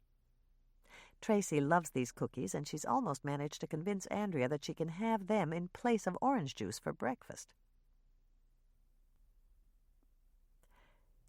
Chapter 23. "See anything new?" Norman asked after Hannah had rifled through the stacks of prints. "Not a thing. How about you?" "I don't know if this is important, but the canning jars in the furnace room are a lot smaller than the canning jars in the rest of the basement." "That's right. The ones in the furnace room are small-size mayonnaise jars, and Mrs. Volker used them to put up her jams and jellies." "Why not use regular canning jars?" "Some people do, but canning jars are more expensive, and you can put jam in any kind of glass container if you seal it with wax on the top." "I didn't know that." "It's true. When my college roommate got married, I was a bridesmaid, and by the time I'd paid for my dress, I didn't have much money left for a gift. I bought a dozen wine glasses on sale, filled them with homemade grape jelly, and gave them as my wedding present." "That's very you, Hannah." "What do you mean?" "It's sweet and practical and—" Norman shrugged. "It's just something you'd do, that's all. You'd make a great wife for a man with no money." "Thanks, I think." Hannah chuckled. It was a strange thing to say, but she was sure it was meant as a compliment. "I'd better get going. I've got a case of gum disease in 10 minutes. Hannah's chuckle turned into a laugh, and she was still laughing as Norman picked up his package of orange snaps and headed out the door. Lisa looked at the last print and shook her head. "I'm sorry, Hannah. I don't see anything even approaching a clue." "Neither did we." Hannah gathered up the prints and stuck them back into the envelope Norman had brought. "I still have the feeling I'm missing something, but I don't know what it is." "You could always borrow Dad's technique. He says if he thinks of something else, the thing he was trying to think of usually pops right into his head." "At this point, I'm willing to try anything. I'll make the cookie deliveries. I always think best when I'm working." "Okay." Lisa reached into her apron pocket and pulled out a list. "On your way back, could you stop at the Red Owl? I thought of a dessert to make for tomorrow, but I need a few things." "No problem. What are you making?" "Cupcakes, decorated especially for the 4th. They're going to be really exciting, Hannah." "I'm sure they will be." Hannah was smiling as she went back to the kitchen to pack up the cookies for delivery. She'd never thought of cupcakes as being particularly exciting before, but perhaps Lisa was onto something. "Thanks for driving me, Andrea," Hannah said, collapsing into the passenger's seat and leaning her head back against the headrest. Andrea had arrived just as she was about to load her cookie deliveries and offered to drive Hannah in her car. "That's the last of them. Just drop me at my truck and I'll run to the Red Owl." "I can stop at the Red Owl. I have to pick up some things for tomorrow anyway." "You're sure?" "Positive," Andrea said, and turned to smile at Hannah. "Besides, I want to collect my share of thanks for renting the 2nd floor to Danielle. If she hadn't come along, it'd still be vacant." By the time Andrea pulled up outside the Red Owl in her Volvo, the shower that had been threatening all afternoon with dark skies and occasional flashes of lightning had turned into a full-scale downpour. Andrea took one look at the fat raindrops pelting down on the windshield and suggested they wait until the worst of the rain had subsided. "Good idea," Hannah said, wondering what they'd find to talk about. The cookie jar float was a taboo subject, but the murder case wasn't. "I'd like to show you some crime scene photos." "No way," Andrea said, shivering slightly. "Why not?" "Because I don't like gore in any way, shape, or form. I don't even let Bill show me crime scene photos. These aren't gory. It's just Mrs. Volker's basement and the furnace room, that's all." "Then there's no body?" Hannah shook her head. "No body." "That might be okay. But if there's nothing there, why do you want me to see them?" "Just look and tell me if you see anything that looks out of place." "What's wrong with this picture?" Andrea asked, smiling at her sister. They'd both had Miss Gladkey in 2nd grade, and that had been one of her favorite techniques to get the class involved in a discussion. "Right." Hannah reached in her purse and drew out the envelope of prints that Norman had developed. Andrea took her time paging through the prints. By the time she'd finished examining each one, the inside of her windshield was steaming up. "What happened to the rain gutters?" "Where?" Hannah asked, glancing down at the top photo on Andrea's stack. "On cars. Heaven knows my Volvo was expensive enough, and it's got everything else. Remember the little ledge Dad used to have above the windows in the Chrysler? He could roll down the windows and the rain wouldn't come in." Hannah knew Andrea was off on a tangent, but she understood her sister's reasoning. It was getting pretty steamy in her closed car. "So, did you notice anything in the pictures?" "Nothing really jumped out at me except those mayo jars." Andrea flipped to the picture of the shelves behind the furnace. "But they're not unusual. Lots of people save mayo jars for jams and jellies. Don't you remember how Grandma Ingrid used to bring us mayo jars full of rhubarb jam?" "Of course I remember. I loved Grandma Ingrid's rhubarb jam, but that's not what I'm talking about." Andrea pointed to the photo. "I just thought it was odd that these 3 jars in the middle of the top shelf are red." Hannah took a quick look. "They're just a different kind of jam, that's all." "I know that, but Mrs. Volker was so organized. Each section holds a different type of jam. The top shelf looks like peach, the middle shelf looks like blueberry, and the bottom shelf looks like strawberry." "So?" "So why did she move 3 jars of strawberry jam up to the peach shelf? You can tell she did. There are 3 empty places on the strawberry shelf, way over here at the end." Hannah looked again. Andrea was right. Somebody had moved 3 jars of strawberry jam up to the top shelf. "You're a genius, Andrea. That's what I've been missing, and you spotted it." "I'm glad, but I don't know what you're so excited about." "Mrs. Volker probably ate the peach jam, and her companion moved the strawberry up where it would be easier to reach." "I don't think so. Look at that strawberry shelf again. It's all dusty between the jars. But there are 3 perfectly clean spots where the strawberry jam used to sit." Andrea studied the photo again. "You're right, Hannah. Mrs. Volker died over 6 months ago. If her companion had moved that jam, those spots would be covered over with dust by now. Do you think Rhonda's killer moved them?" "That's my guess." Andrea shivered slightly. "Maybe we should tell Bill and Mike. They might be able to lift some fingerprints." "I don't think so. Mike told me that the killer wore gloves." "That's right. Bill mentioned it.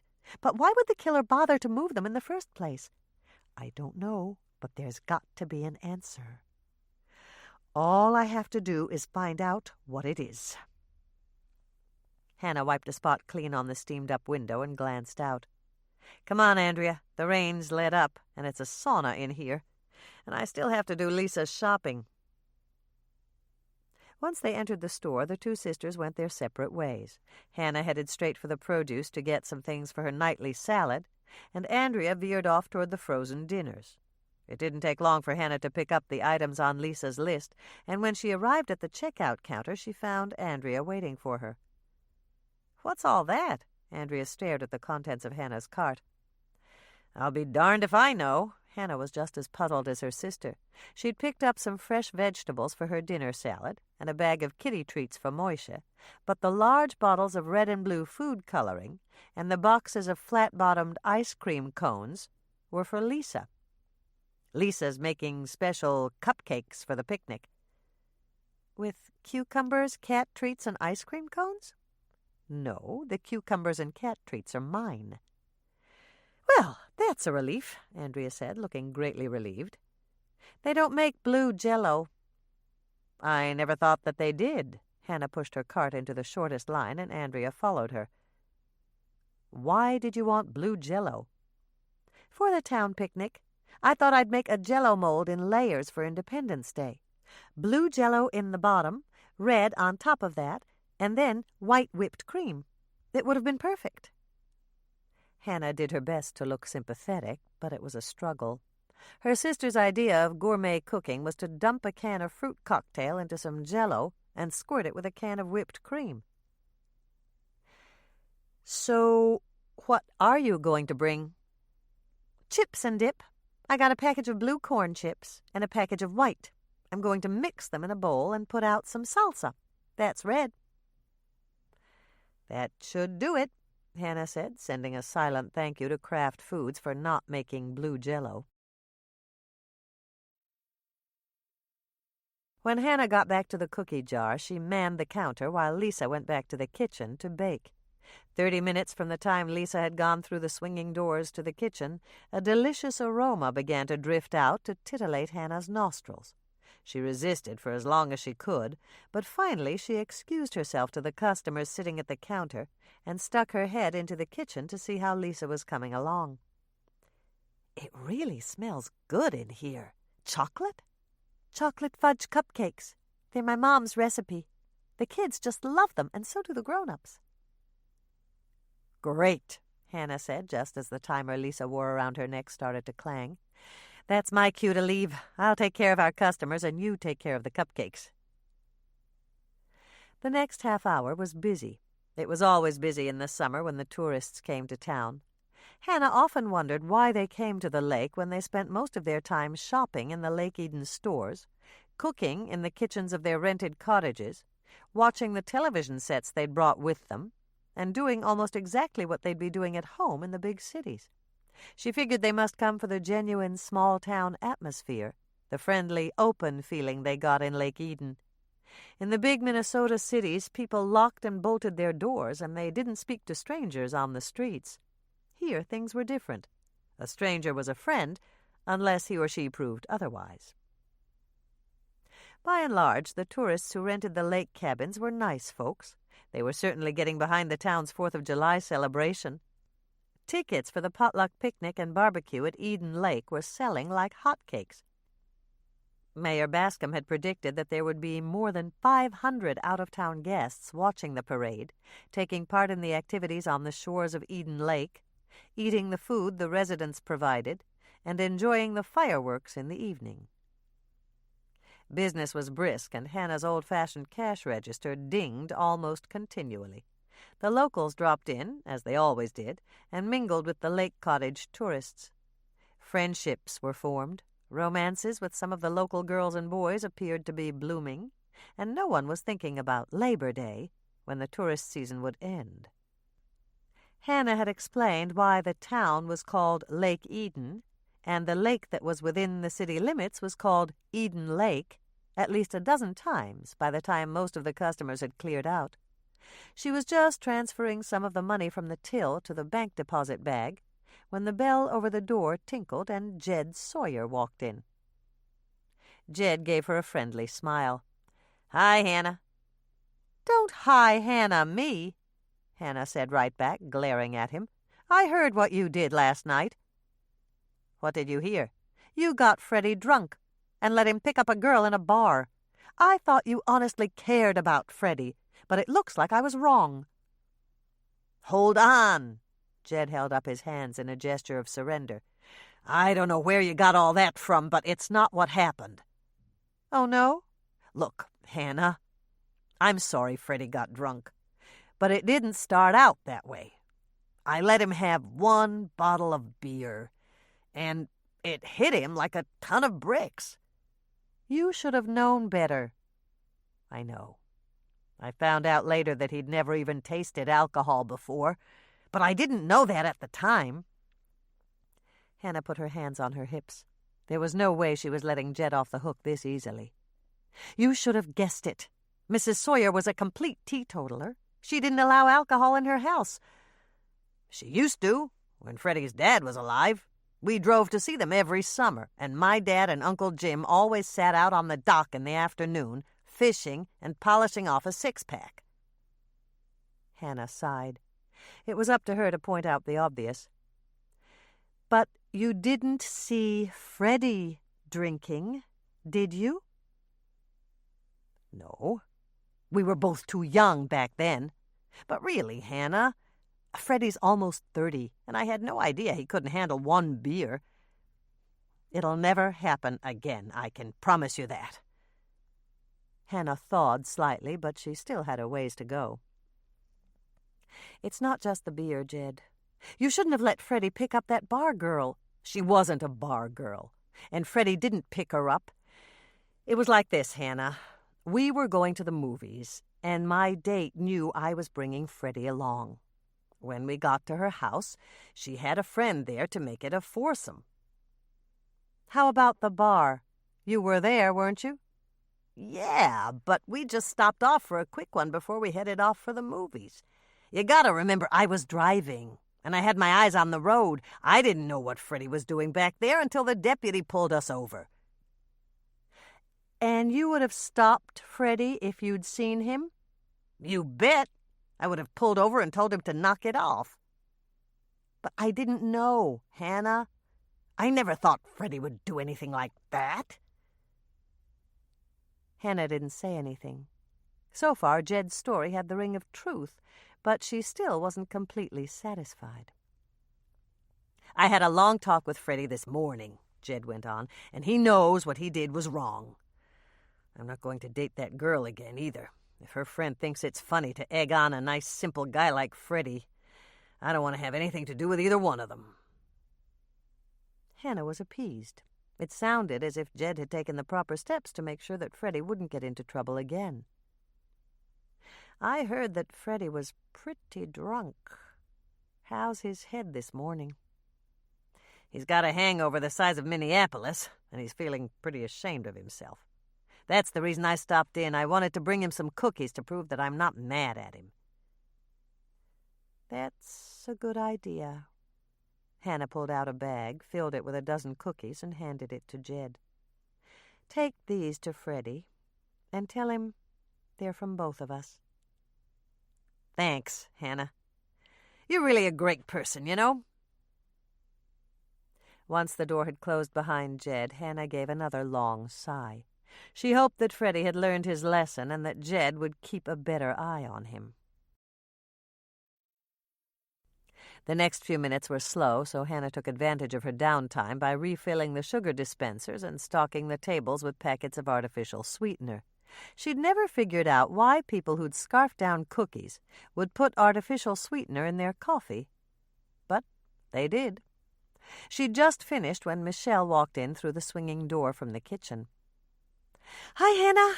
Michelle hugged herself and shivered slightly. Lisa's cupcakes look fantastic, but I'm not supposed to say any more than that. It's really cold in your kitchen with that air conditioner running full blast. Hannah stared at her sister's outfit. Michelle was wearing a pair of white shorts that were so tight she probably had to stretch out on the bed to zip them up. Her pink spandex top barely covered what it had to legally cover, and while the outfit looked good on her, it wasn't the sort of thing the Lake Eden girls wore to town. Hannah knew she shouldn't say anything. Michelle was old enough to choose her own clothing, but she couldn't resist. Maybe if you had more clothes on, you wouldn't think my kitchen was so cold. Not you too! Michelle gave an exasperated sigh. You're getting more like Mother every day. That's not necessarily a bad thing, Hannah countered. Mother has her good points. Name one. Well, she's always... Hannah paused, and then she began to laugh. All right. I can't think of any right off the top of my head, but I'm sure there are plenty. How did your lunch with the girls go? Fantastic. I made your spinach quiche, and the girls really raved about it. They all wanted the recipe, but I said I'd have to ask you first. It's not a secret or anything, is it? Hannah laughed. No, you can give it to them. Good. I just came from Granny's attic, and we're all getting together out at the cottage tonight. You'll drive out, won't you? Well, come on, Hannah. I don't come home that often, and it's fun if we all get together. We're having Chinese. Since you're on a diet, Mother called in a whole order of vegetables for you. Lonnie's picking up the food on his way out to the lake. You're seeing Lonnie 2 nights in a row? Yes, Michelle said, and her cheeks turned pink. Our date got cut short last night, with Freddie and all, and we've still got a lot of catching up to do.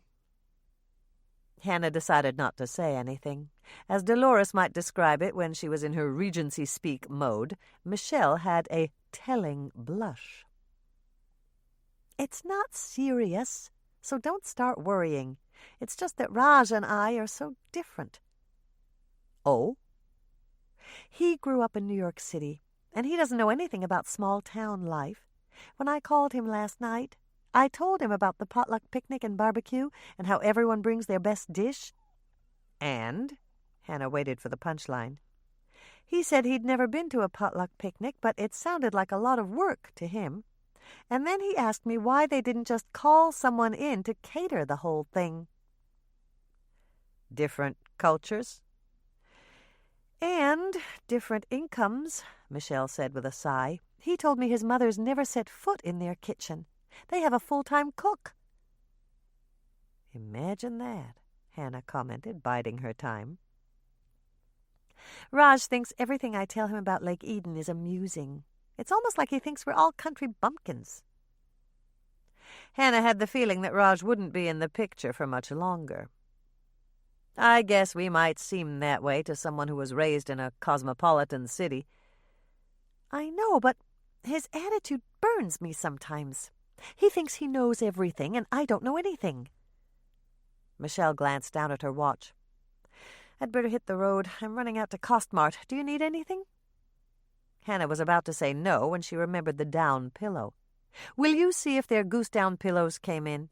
Andrea tried to buy one for me, but they were sold out. She brought me a rain check for the sale price. Sure. Michelle waited until Hannah had produced her rain check and handed it over. I'm going to buy a new bathing suit, and before you ask, I'm getting a one-piece. A one-piece that doesn't have strategic holes and isn't cut up to here? Hannah pointed to a spot on the outside of her thigh that was almost as high as her waist. Don't worry. It'll be modest enough to please even Mother. What time do you think you'll be out at the cabin? Hannah thought about her time schedule. There was no cookie dough to mix for tomorrow. They were closed for the 4th, and she was taking Saturday off to give them a 3-day weekend. Right after we close, I'll run home to feed Moisha, and then I'll drive out. I should be there by 6:30 or 7. Okay, I'll bring your pillow if they have them. Do you want me to give you some money? Mother gave me her credit card. I'll use it, and you can settle up with her later. Michelle went out the front door, and Hannah watched as a passing car slowed down so the driver could stare. The outfit her baby sister was wearing was what the older generation of women in Lake Eden would refer to as a husband catcher. Hannah knew that Michelle wasn't thinking of marriage at this point in her life, but the weatherman on KCOW radio was predicting cooler temperatures and rain for this evening. If Michelle wore her husband catcher outfit tonight, what she'd catch would be a nasty summer cold. It was 5:30. The cookie jar was closed, and Hannah was adding up the day's receipts when Lisa came into the coffee shop. I'm done, Hannah. Already? Hannah was surprised. Lisa had made fast work of baking the cupcakes. The only thing left is to store them in the cooler. Go take a look and tell me what you think. Hannah headed for the kitchen, feeling slightly guilty. Their dessert for the town picnic and barbecue was all finished, and all she'd done was dash to the Red Owl for a few items. "Oh, my!" Hannah gasped as she stepped through the swinging door and caught sight of the trays of cupcakes that Lisa had made. Some were frosted with bright blue icing, others with bright red, and the rest with white. The cupcakes were standing on 6 of Hannah's largest rectangular serving trays, and each tray was arranged to resemble the American flag, with alternating rows of red and white. The upper left-hand corner of each tray was a field of blue cupcakes, and Lisa had even piped little white stars on the blue icing. As she approached the trays, Hannah realized that the cupcakes were in edible containers. Lisa had used ice cream cones instead of cupcake papers. "Well, what do you think?" Hannah turned to see Lisa grinning at her from the doorway. "They're really wonderful." "I didn't know for sure if the cones would work, but I couldn't see any reason why they wouldn't." "And you were right," Hannah said, walking over to give her partner a hug. "They're perfect for the 4th, and every mother in town is going to thank you." "Why?" "Because they won't have to peel off the cupcake papers and wipe sticky fingers after dessert." Lisa looked absolutely astounded for a moment, and then she started to giggle. "You're right. These cupcakes are perfect for the kids. But I didn't even think of that when I made them." "That isn't why you baked them in the cones?" Lisa shook her head. "I did it because I looked in all the cupboards and I couldn't find enough cupcake pans." Chapter 24. "Are you sure you don't want me to follow you home?" Norman looked concerned as he opened the screen door of the cottage for her. "It looks really nasty." "I'll be fine," Hannah said, glancing up at the lightning that was zigzagging across the sky. The storm had rolled in across the lake during dinner, and by the time Dolores had opened the bag with the fortune cookies, Hannah had announced that she had to leave. "Hold on a second, I'm coming along." Mike got up from his place at the table and joined them. "You're not going to be able to outrun that storm, Hannah. It'll hit before you get home." Hannah stepped out the door with both men following her. The air was so humid it was like someone had put on a giant tea kettle and it was steaming away to humidify the whole county. "Maybe, but I've driven through hundreds of storms before." "This looks like a bad one," Mike commented as they walked toward Hannah's truck. "How are your windshield wipers?" "They're fine. I just replaced the blades." "And your tires?" "They're practically new. Stop being such a worrywart, Mike." Hannah gave him a smile to show that she appreciated his concern, even though she thought he was being ridiculously overcautious. "If it starts coming down in buckets, I'll pull off to the side of the road until I can drive safely again." "Will you call the cottage when you get home?" Norman asked, opening the door of the truck for Hannah. "Then we'll know you got there all right." Hannah climbed behind the wheel and lowered the window. "I'll call the minute I walk in the door. Give me at least an hour, though. It might take me that long to get home."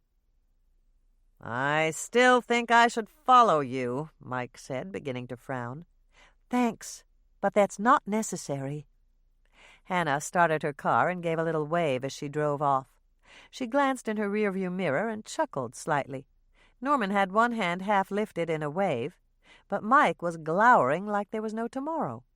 He really didn't like it when he didn't get his way, and he'd wanted to follow her home. The fact that he was worried about her was flattering, but she didn't like being cast in the role of a helpless female.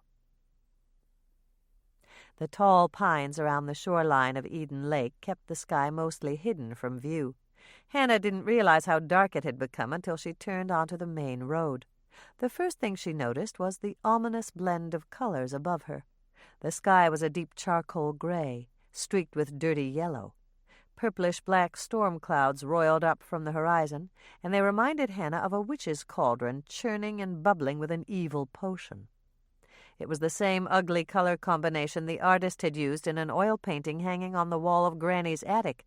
It was entitled Disaster, and Hannah was heartily sorry she'd remembered that. The wind began to pick up as Hannah passed the quick stop. She noticed that Ron and Sean had battened down the hatches by taping huge cardboard sheets to the inside of their front windows. They'd never done that before.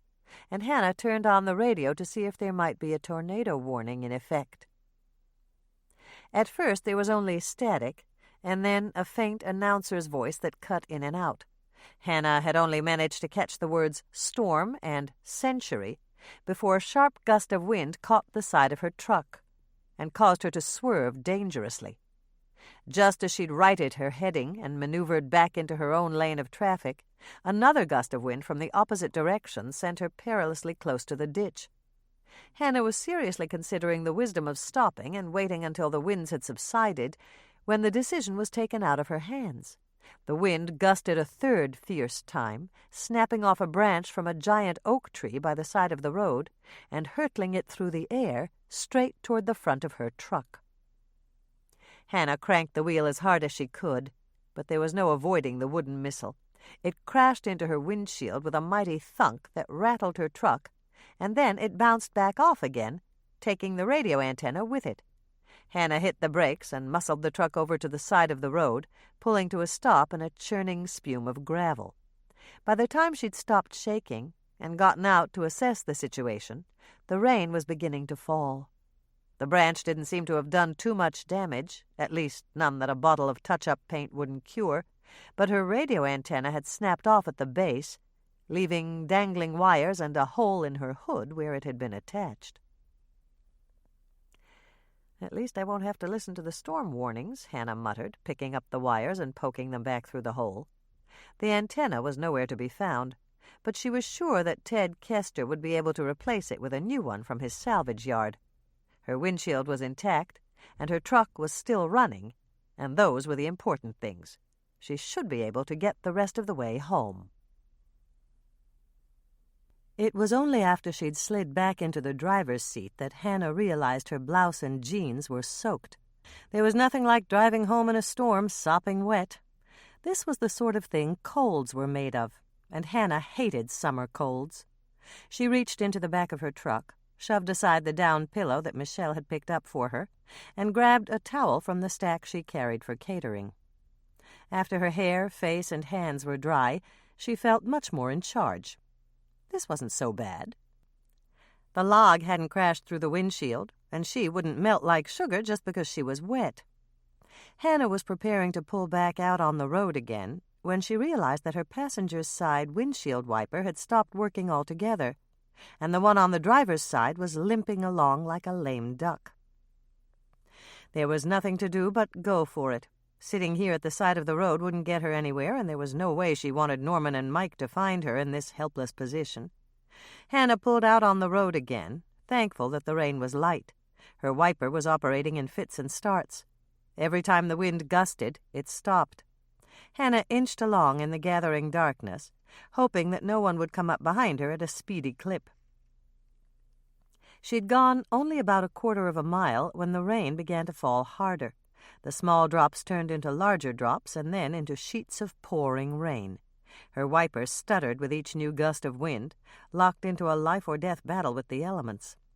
When it seemed certain that the elements would win, Hannah pulled over to the side of the road again and thumped her hand against the steering wheel in frustration. "Oh, great," Hannah groaned, accepting the inevitable. If she wanted to get home, there was only one thing to do. She lowered her window, poked her head out, and drove slowly down the shoulder of the road, listening for upcoming traffic and peering into the driving rain to look for her turnoff. It was slow going. Every minute or so, Hannah had to stop to wipe off her face and her hair. She could think of pleasant ways to spend an evening, and this wasn't one of them. If she'd known this was going to happen, she would have encouraged both Norman and Mike to follow her home. By the time Hannah reached the turnoff, she felt like a drowned rat. Her hair was hanging in limp strands, and her cheeks were raw from the stinging rain. She glanced at her watch and groaned loudly. It was almost an hour since she'd left the lake cottage. Visions of Mike and Norman waiting for her at her condo, when she arrived, were daunting, and she knew she'd better call to let them know that she was all right. The first place Hannah passed was the apartment where Rhonda had lived. She pulled into the garage, parked her truck in a spot designated for visitors, and headed straight for Beatrice and Ted Kester's apartment. They owned and managed the building, and they'd let her use their phone. Hannah! Beatrice looked shocked when she opened her door in response to Hannah's knock. Did your truck break down? Yes and no. It's still running, but the windshield wipers conked out on me. I had to stick my head out the window, and that's why I'm so wet. Well, don't just stand there. Come in and dry off. Beatrice held the door open wider. I'll get you a bath towel. Hannah smiled her thanks as she slipped out of her soggy sandals in the hall and padded into Beatrice's dry apartment. "Could I use your phone? Mother's waiting for my call, and I want to let her know that I'm all right. I promise I'll try not to drip on anything." "That doesn't matter." Beatrice gestured toward the wall phone in the kitchen.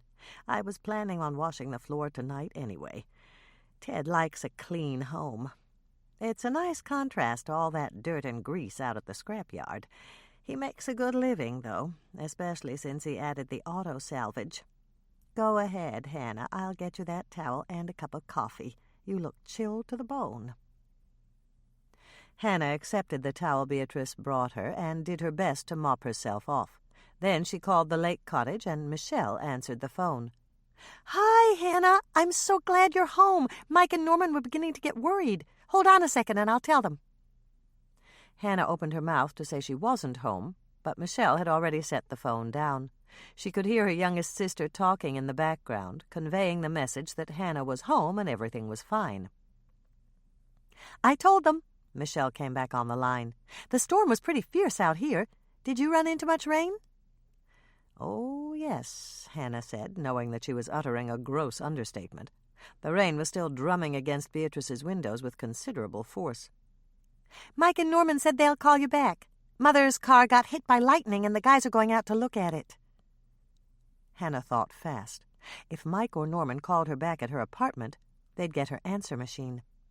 "Tell them to give me at least 45 minutes. I'm chilled, and I'm going to take a hot shower."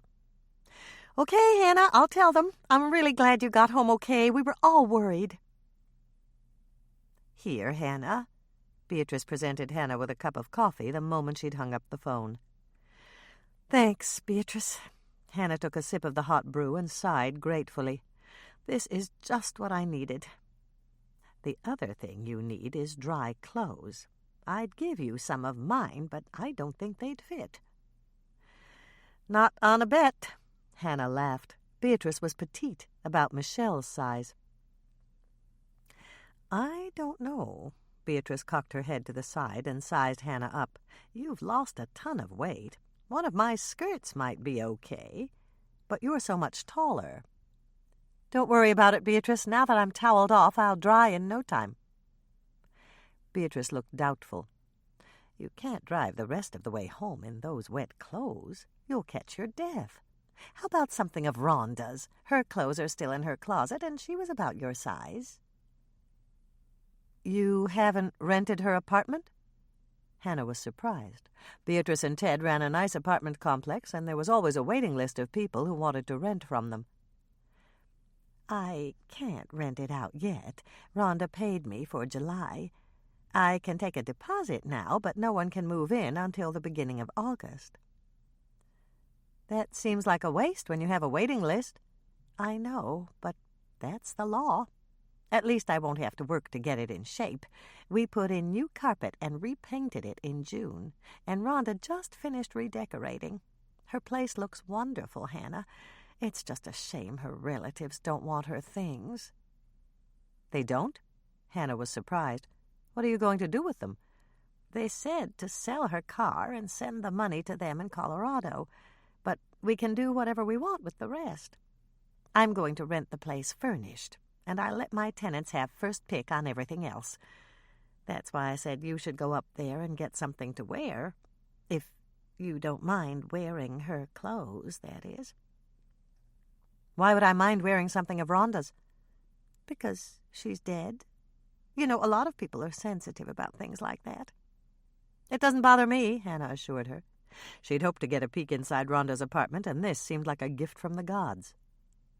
"The only thing is I can't go up there with you. Ted's at a meeting, and he said he'd call right before he left for home to see if I needed anything. And I do. I want him to stop and pick up some laundry detergent." Even better, Hannah tried not to look too excited. "That's okay, Beatrice. I can run up to Rhonda's apartment alone." "Are you sure you don't mind? I mean, with her being dead and all?" "I don't mind," Hannah said, taking the key that Beatrice held out. "After all, she didn't die there. I'll grab something, put it on, and come right back down with the key." "No hurry. Poke around a little and see if there's anything you can use. Everything she owned is up for grabs." Hannah took a deep breath as she unlocked the door and stepped inside.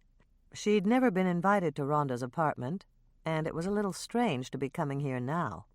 It felt like intruding, but Hannah reminded herself that she had a perfect reason to search through Rhonda's things for clues, since she was trying to solve her murder.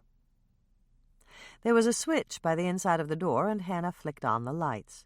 Rhonda's apartment was pretty, like something out of a magazine, with color-coordinated cushions on the couch and a bowl of matching silk flowers on the coffee table. The kitchen was immaculate, but that was no surprise since Rhonda had been intending to leave on vacation. First things first, Hannah reminded herself, and she went straight to Rhonda's walk-in closet. She grabbed the first items of clothing that came to hand, a pair of black slacks with an elastic waistband and a light blue pullover sweater. She wasn't here to scavenge through Rhonda's clothing unless it had some bearing on the murder, and anything that was dry would do. Hannah dropped her own clothes in a heap on the floor and changed to Rhonda's. Although the pants were too short, they weren't as tight as she'd expected them to be, and Rhonda's sweater was positively bulky. Perhaps Beatrice was right, and she really had lost a ton of weight. She checked the closet, but it contained nothing unusual, and she wasn't interested in the number of outfits in Rhonda's wardrobe. Then she tackled the dresser drawers, going from top to bottom as fast as she could. She found a pair of socks to wear, but there was nothing else that could possibly relate to Rhonda's murder. The plastic bags were in a holder under the sink, and Hannah stuffed her wet clothing into one of them. Then she went through the cupboards and kitchen drawers, learning nothing except the fact that Rhonda owned a set of sterling silver fish knives, and she must have been very fond of packaged macaroni and cheese. The living room was next. Hannah headed straight for a small desk that Rhonda had placed under the windows. The center drawer was filled with loose receipts, and she sat down in the desk chair to glance through them. Nothing caught Hannah's interest until she found a receipt from Browerville Travel. Not only had Rhonda driven all the way to Browerville to book her flight, she'd lied to Hannah about where and when she had done it. When they'd signed the house papers at the cookie jar, Rhonda had said she'd called the airlines and reserved her ticket the previous evening. She'd also said that thanks to Norman she had enough money to fly to Rome on vacation. But this receipt from Browerville Travel was dated 2 weeks before Norman had made his offer on the house. Rhonda's lie didn't seem to make much sense, but Hannah didn't have time to think about that now. She grabbed the receipt, stuck it into her purse, and went through the rest of the desk drawers. She was down to the last drawer when she discovered another strange item. It was a letter addressed to Rhonda's great-aunt. Strange, Hannah mused, staring down at the letter. This was the only item belonging to Mrs. Volker that she'd found in Rhonda's apartment. It must be important if Rhonda had kept it and nothing else. Hannah stuffed it into her purse and stood up. 1 room left to search, and she was through. 4 minutes later, Hannah emerged from Rhonda's bathroom with a frown on her face. Searching Rhonda's medicine cabinet and bathroom drawers had been a waste of her time. She'd found nothing except a small fortune in cosmetics, and time was growing short. Hannah grabbed her things, flicked off the lights, and raced down the stairs to return Beatrice's key. If she didn't hurry, she'd have the whole Winnetka Sheriff's Department and every member of her extended family waiting on her doorstep when she got home. Chapter 25. Hannah got up with a smile the next morning. Since Moishe now had his own down pillow, her neck felt great for the first time in months. It didn't take long to dress for the 4th, and within the hour Hannah was in her truck on her way to the cookie jar. The weather was gorgeous. Puffy white clouds floated lazily in a bright blue sky, and it couldn't have looked less like rain. After the deluge they'd gotten the previous night, the grass was emerald green, and there was a wonderful fresh scent in the air, the same scent candles and room fresheners attempted in vain to duplicate. As Hannah drove through town, she noticed that everyone had gone all out for Independence Day, with flags, banners, ribbons, and other patriotic items. Even the tall pine that served as the town Christmas tree in Lake Eden Park was decked out with red, white, and blue streamers. By 7:45, Hannah arrived at her parking spot. She unlocked the back door and stepped inside, sniffing appreciatively as a welcome aroma wafted out to greet her. Lisa had put on the coffee. But where was her car? "Happy 4th, Hannah!" Lisa came in from the coffee shop before Hannah had time to look for her. "The same to you. Where's your car?" "I left it down at the senior center. Herb gave me a ride here. Pour yourself a cup of coffee and go sit down in the shop. I'm going to make you a low-cal breakfast." The aroma of freshly brewed coffee was enticing, and Hannah was only too happy to do as she'd been told. She filled a mug, carried it to her favorite table, and took a seat facing the plate-glass window. The street outside fairly sparkled in the sunlight. Mayor Bascom had ordered every inch of the parade route swept clean last night. Since the street was roped off, there was no traffic and nothing to watch. It was too early for spectators to gather, and the only thing moving was a family of birds in the tall pine across the street. Hannah sipped her coffee for a few moments, but she'd never been any good at sitting still for long. This was the perfect time to check out the receipt and the letter she'd found in Rhonda's desk. One glance at the clock, and Hannah decided to tackle the receipt first. The toll-free number for the airlines shouldn't be terribly busy this early. She retrieved both items from her purse and carried the receipt behind the counter where she could use the phone. This would take some fancy talking, but she'd taken several lessons on that subject from Andrea. She'd say she was calling for Rhonda, who'd missed her flight because of a sudden death in the family. That part was the truth.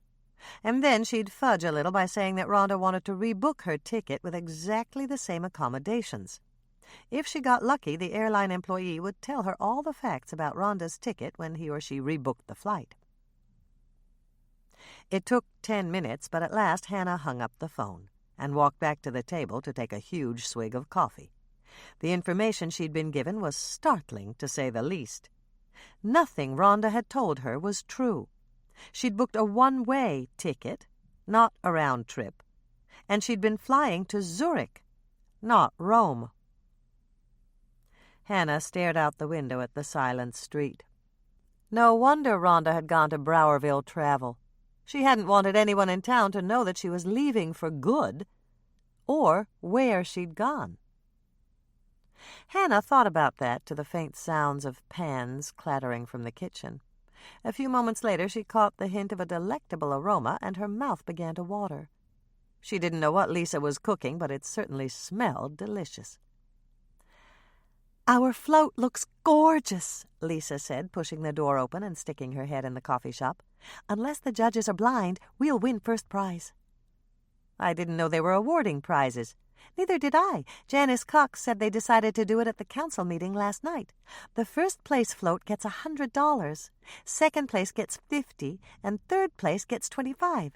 Hold on a second, I have to flip something." The door swung closed, and Hannah was left with a gaping mouth. If they won, what would they do with the money? By the time the door opened and Lisa appeared again, she'd decided. "If we win, I think we should split the money between Kitty Corner and the Senior Center. They did all the work." "Perfect," Lisa said, smiling her approval. "That's exactly what I thought we should do. There's one more thing I have to tell you. Andrea said that more robbery money surfaced last night. It's only a little over $400, but someone is definitely spending it in Winnetka County. Excuse me for a minute, I think these are ready." Lisa disappeared again, and Hannah leaned back in her chair. She still didn't know whether the robbery money had anything to do with Rhonda's murder case, but the possibility couldn't be dismissed out of hand. "Breakfast is served," Lisa called out, coming through the swinging door with 2 plates in her hands. She served Hannah first, then sat down across from her. Hannah glanced at her breakfast. "These look like pancakes with sliced peaches." "That's right." Lisa handed her the container with packets of non-calorie sweetener. "Sprinkle a little sweetener over the top. They're really good that way." Hannah tore open a packet and sprinkled it on top of the stack. Then she cut off a piece of pancake and tasted it. "They're wonderful, Lisa. When you said low-cal, I thought I'd be getting cottage cheese for breakfast." "You are." Hannah blinked. "These have cottage cheese in them?" "That's right.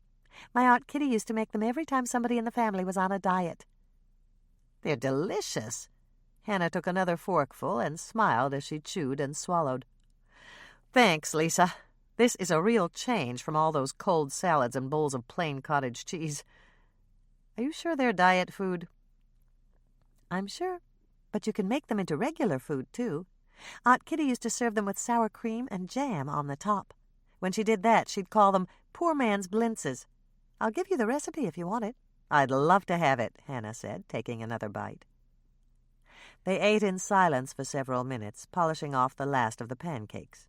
When they were through, Lisa pointed at the letter on the table. "What's this?" "It's a letter to Mrs. Volker that I found in Rhonda's apartment." Lisa looked surprised. "Mike and Bill let you search Rhonda's apartment?" "No, Beatrice Kester did. She told me to go through Rhonda's things to see if there was anything I needed. The relatives in Colorado didn't want anything." "That was a lucky break for you," Lisa said with a grin. "Did you find anything else interesting?" Hannah told Lisa about the receipt from Browerville Travel and Rhonda's one-way ticket to Zurich. "And that explains why Rhonda wasn't upset when John fired her. She wasn't planning to come back anyway." "What does the letter say?" "I haven't read it yet." "You'd better read it. It could be something important." "I know. I just feel funny about reading someone else's private mail, that's all." "Then throw it away." "I can't throw it away without knowing what it says." "Then read it." Lisa looked amused. "You're making a mountain out of a molehill, Hannah, and that's not like you at all. If the contents are private, don't tell anyone about them. But if it's important, you can turn it over to the right person." "You're right, of course." Hannah drew the letter out of the envelope before she could dither about it any longer. She unfolded the single sheet of tablet paper and began to read. As she skimmed the words, she let out a little cry of distress. "What is it?" Lisa leaned forward in concern. "It's a tragedy," Hannah said, swallowing past the lump in her throat. Aunt Kitty's cottage cheese pancakes. Poor man's blintzes. 2 cups cottage cheese, 4 eggs, 1/2 teaspoon salt, 1/2 cup flour. Mix cottage cheese, eggs, salt, and flour together in a small bowl. Let the mixture rest in the refrigerator for an hour. Overnight is fine, too. Heat a nonstick griddle to 350 degrees Fahrenheit, or use a frying pan that's been sprayed with nonstick cooking spray. The frying pan is ready when a drop of water sizzles and dances across the surface. Spoon pancake batter in pan or on griddle, and fry until the bubbles on the surface of the pancake remain open. You can check to see if the bottom side is done by lifting the edge with a spatula. When the bottom side is a nice golden color, flip the pancake over and cook until the bottom color matches the top. Place the finished pancakes on a plate, sprinkle artificial sweetener over the tops, and add sliced fruit of your choice. Poor man's blintzes.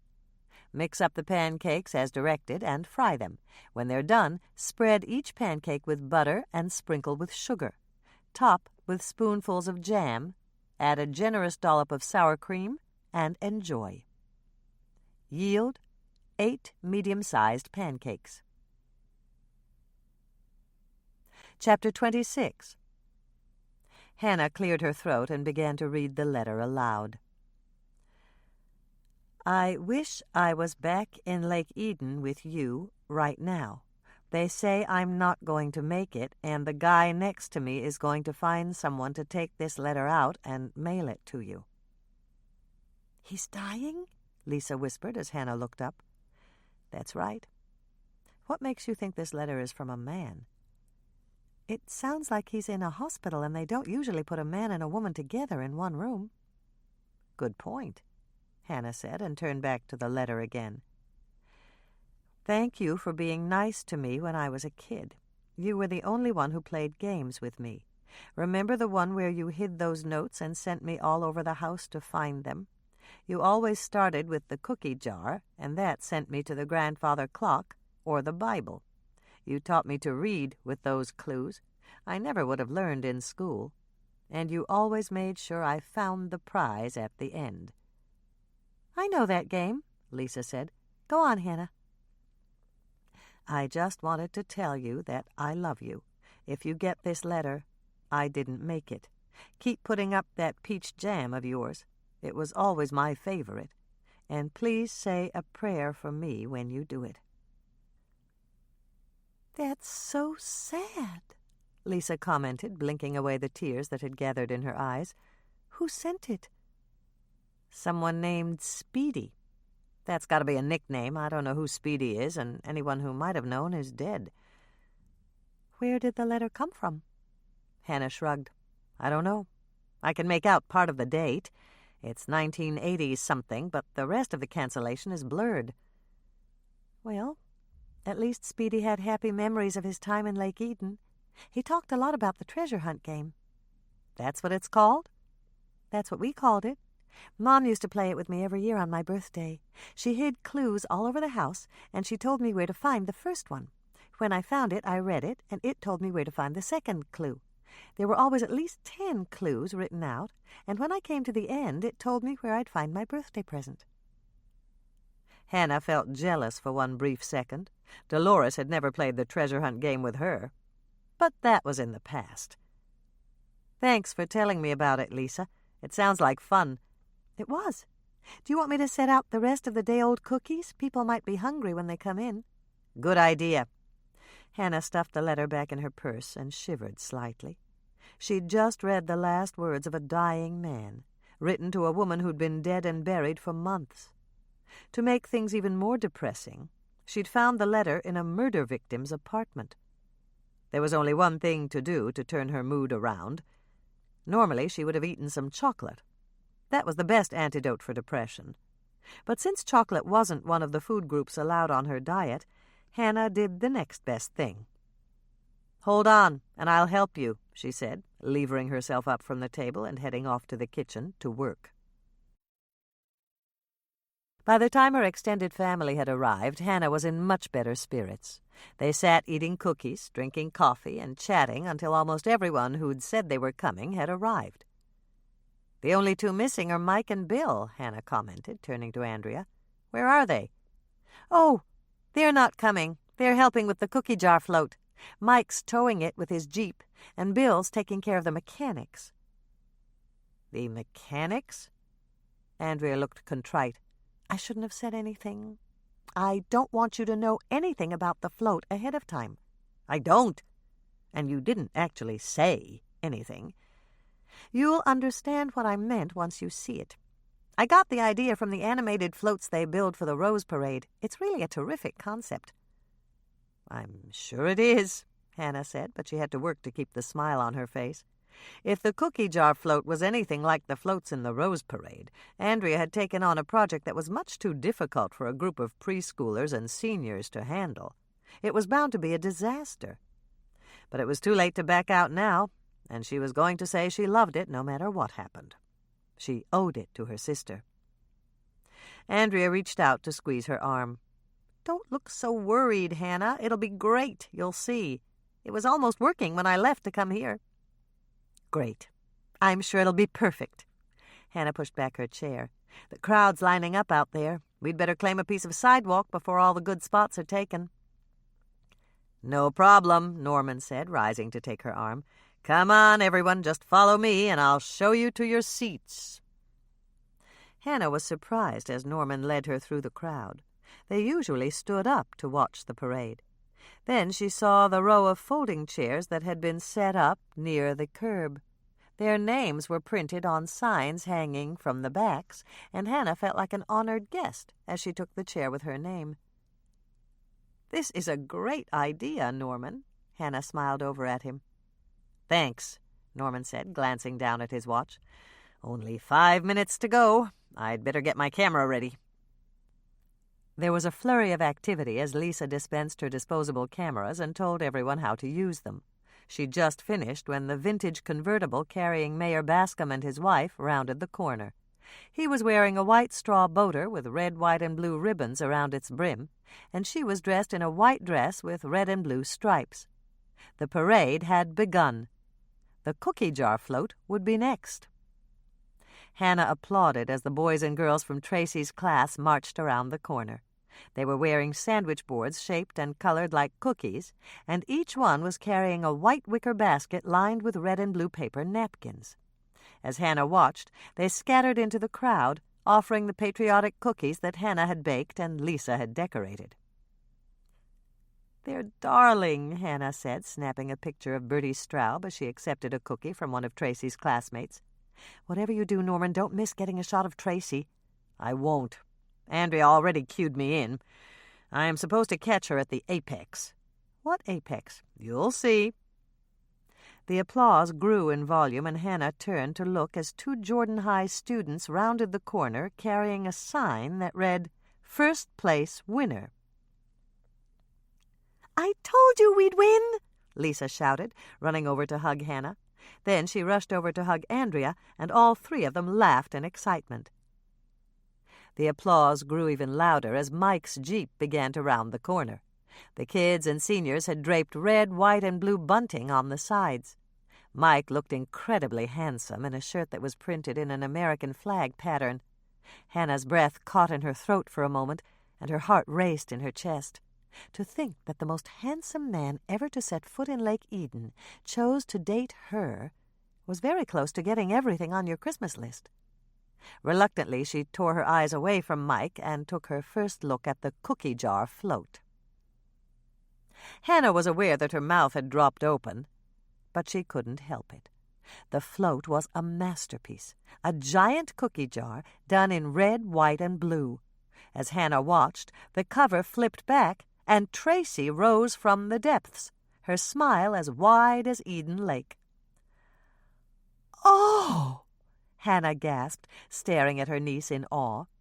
Tracy was wearing a Lady Liberty costume, complete with torch and crown, and she was as cute as a button. She started to wave regally at the crowd, but her enthusiasm got the best of her when she spotted Hannah. "Hi, Aunt Hannah," Tracy yelled out. "Do you like it?" "I love it," Hannah shouted back, and then Tracy began to sink slowly out of sight inside the giant cookie jar, reaching up at the last minute to close the lid behind her. "Do you really love it?" Andrea asked, looking a bit anxious. "It's completely stupendous, marvelous, and fantastic," Hannah assured her. "And Tracy looks just adorable. I saw Mike driving, but where's Bill?" "Can't you tell? Bill's down in the cookie jar, lifting Tracy up and down against counterweights." "Of course. The mechanics." Hannah grinned at her sister. "Now I understand." "I knew he'd get the kinks worked out. Tracy's standing in a box that Bill attached to counterweights. We were going to use hydraulics, but it made too much noise." One by one, the floats passed by. Hannah didn't think any of them could compare to the cookie jar float. She applauded with everyone else as the wheelchairs from the convalescent home came into view, the spokes of their wheels decked out with red, white, and blue crepe paper. Even the walkers were decorated with streamers and stars, and Jack Herman led the seniors in his Uncle Sam costume. "Didn't Dad look wonderful?" Lisa asked, racing back from the street where she'd taken her pictures. "He looked positively dashing," Hannah assured her. "Here's my camera. I used up the whole roll. The last one's a picture of Mrs. Robbins making eyes at your dad when he picked up the handkerchief she dropped." "Do they still drop handkerchiefs?" Lisa wanted to know. "I don't know, but Mrs. Robbins does. She's 85 if she's a day, so she might be a little behind the times." The Boy Scouts came next, and then Bonnie Surma's Brownies, followed by the Jordan High Marching Band. Hannah resisted the urge to cover her ears, especially when they stopped in the middle of her block to play. Their music was slightly less dreadful than before, and they were so enthusiastic it made up for a multitude of missed notes and individual struggles with the tempo. Thankfully, blessedly, the band leader had cut the piccolo obbligato, and Hannah breathed a sigh of relief. Dolores, who didn't know a sharp from a natural, tapped Hannah on the shoulder after they'd finished playing and marched on. "Weren't they just wonderful?" Hannah sputtered for a moment, trying to think of something honest to say. "They improved a lot from last year." Several more floats rolled by, but they couldn't hold a candle to Andrea's creation. Hannah applauded for the veterans, resplendent in uniforms that had been retrieved from trunks and dusty attics, and she did her share of clapping for the Lake Eden players, who were dressed in the costumes they'd wear later for their reenactment of the signing of the Declaration of Independence. When the parade was over, and she still hadn't seen Bridget Murphy's lemon car, Hannah figured that Cyril had fixed it to save himself the embarrassment. "That's it," Norman said, folding up his chair. "I'm going to take these back to the funeral home, and then I'll develop the film." "The chairs are from the funeral home?" Hannah asked, not sure exactly how she felt about that. "I borrowed them last night. Digger said to take as many as I needed. Professional courtesy, you know." "Professional courtesy?" "He keeps hoping I'll send him some business." "You mean like one of your patients dying?" Norman shrugged, but there was a twinkle in his eye. "You know what people say about root canals. They're killers." Hannah laughed as she helped Norman load the folding chairs in his trunk, and she was still grinning when he drove away. Being with Norman always made her feel good. Then she said goodbye to the little group assembled on the sidewalk, went inside the cookie jar to help Lisa load up the cupcakes, and headed off to attend the municipal band concert, before she drove out to the lake for an afternoon of games and other entertainment. Hannah arrived at the area of lakeshore that had been designated for public parking with a smile on her face. The band concert in the park had been wonderful. The Lake Eden Municipal Band was a mixed conglomeration of musicians who had settled in the area. Anyone who wanted to put horn or woodwind in hand and practice every week at the community center was welcome. They'd played their full repertoire of Sousa marches and ended with the ever-popular strains of God Bless America. The town had turned out in full force at Eden Lake, and Hannah trolled the parking area in vain for a spot. She finally settled for putting her truck in four-wheel drive and parking at the very edge of the lot, on top of the shoulder of the road. Several hours later, after listening to 2 boring political speeches, attending one of the Lake Eden players' performances, and watching some of the games and contests, she wandered over to the picnic area to see if there was anything she could do to help Edna Ferguson, who was in charge of the potluck dinner. "Hi, Edna," Hannah said, trying not to stare at the older woman's hair. Edna's frizzy gray curls had undergone a transformation since the last time Hannah had seen her. Instead of Edna's natural steel gray, her curls were now blue. "I know. Looks like you-know-what," Edna said, reaching up to swat at her curls. "Bertie talked me into a rinse the last time I was in, and she didn't tell me it would take weeks to wash out." "It looks very colorful." "That's tactful, Hannah, especially for you." Edna chuckled. "All I need is a couple of red and white bows, and I'll be all decked out for the 4th. "I came over to see if there was anything I could—" "Of course there is," Edna interrupted her. "You know no one else ever shows up when there's work to be done. What's the matter? Those 2 boyfriends of yours desert you?" Hannah laughed. It was a waste of time to take offense at anything Edna said. She was outspoken, and everyone knew it. "Not exactly. Mike had to go back to the station, and Norman's home, developing the film he took of the parade. I'm all yours, Edna." "Well, good. You're a lot more help than some people I could name. I suppose your sister's bringing her Jell-O mold again? None of these young girls know how to cook. They're not like you and me." Hannah bit back a choice retort. Edna was 60 if she was a day, and that made her at least 30 years older than Hannah. She'd lived in Lake Eden all her life, and that gave Hannah an idea, especially since Edna had grown up on the family farm right next to the Volker place. "You knew Mrs. Volker, didn't you, Edna?" "Sure I did. She put up the best peach jam in the county. Everybody around was real sorry when she got in that accident and ended up in the wheelchair. No more peach jam for the neighbors." Hannah nodded, wondering if people would speak of her that way when she was dead, mourning not her, but the loss of her cookies. "Do you remember a boy named Speedy that visited Mrs. Volker?" "Speedy?" Edna started to shake her head. "No, I don't think—" "Yes, I do. He was some kind of shirt-tail relation, and he spent a whole summer with her. That boy was a regular fishing fool. He used to race through his chores so he could get down to the lake to fish. That's why she called him Speedy. Half the time she ended up stripping the cows herself after the morning milking. But she told us he had a hard time at home, and she was going to see he had fun for a change." "Do you remember Speedy's real name?" Edna sighed. "Can't say as I do. I suppose I knew it back then, but that was a long time ago." "Will you tell me if you think of it?" "Sure will." "So, is she?" Hannah blinked. Edna had obviously switched to another topic of conversation. "Is she what?" "Bringing her Jell-O mold. Andrea, that is." "Oh!" Hannah switched gears. "Not this time. She's bringing chips and dip for the appetizer table." "Well, heaven be praised. One less Jell-O bowl to contend with. Why don't you dump some ice in the bottom of some of those coolers we borrowed so we can refrigerate the things that we have to keep chilled? You didn't bring a dessert with whipped cream, did you?" "Why would I do something like that?" Hannah asked, grinning at Edna.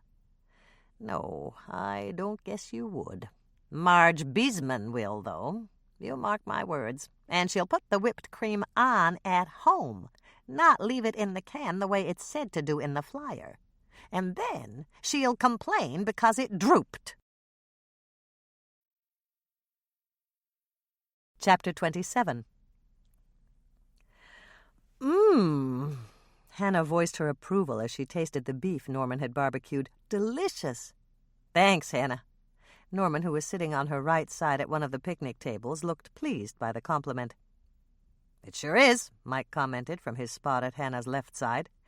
"I used to do a little barbecuing, but my beef was never this good." "It's all in the sauce. A cut like this has to be marinated overnight. That way the flavor gets all the way through.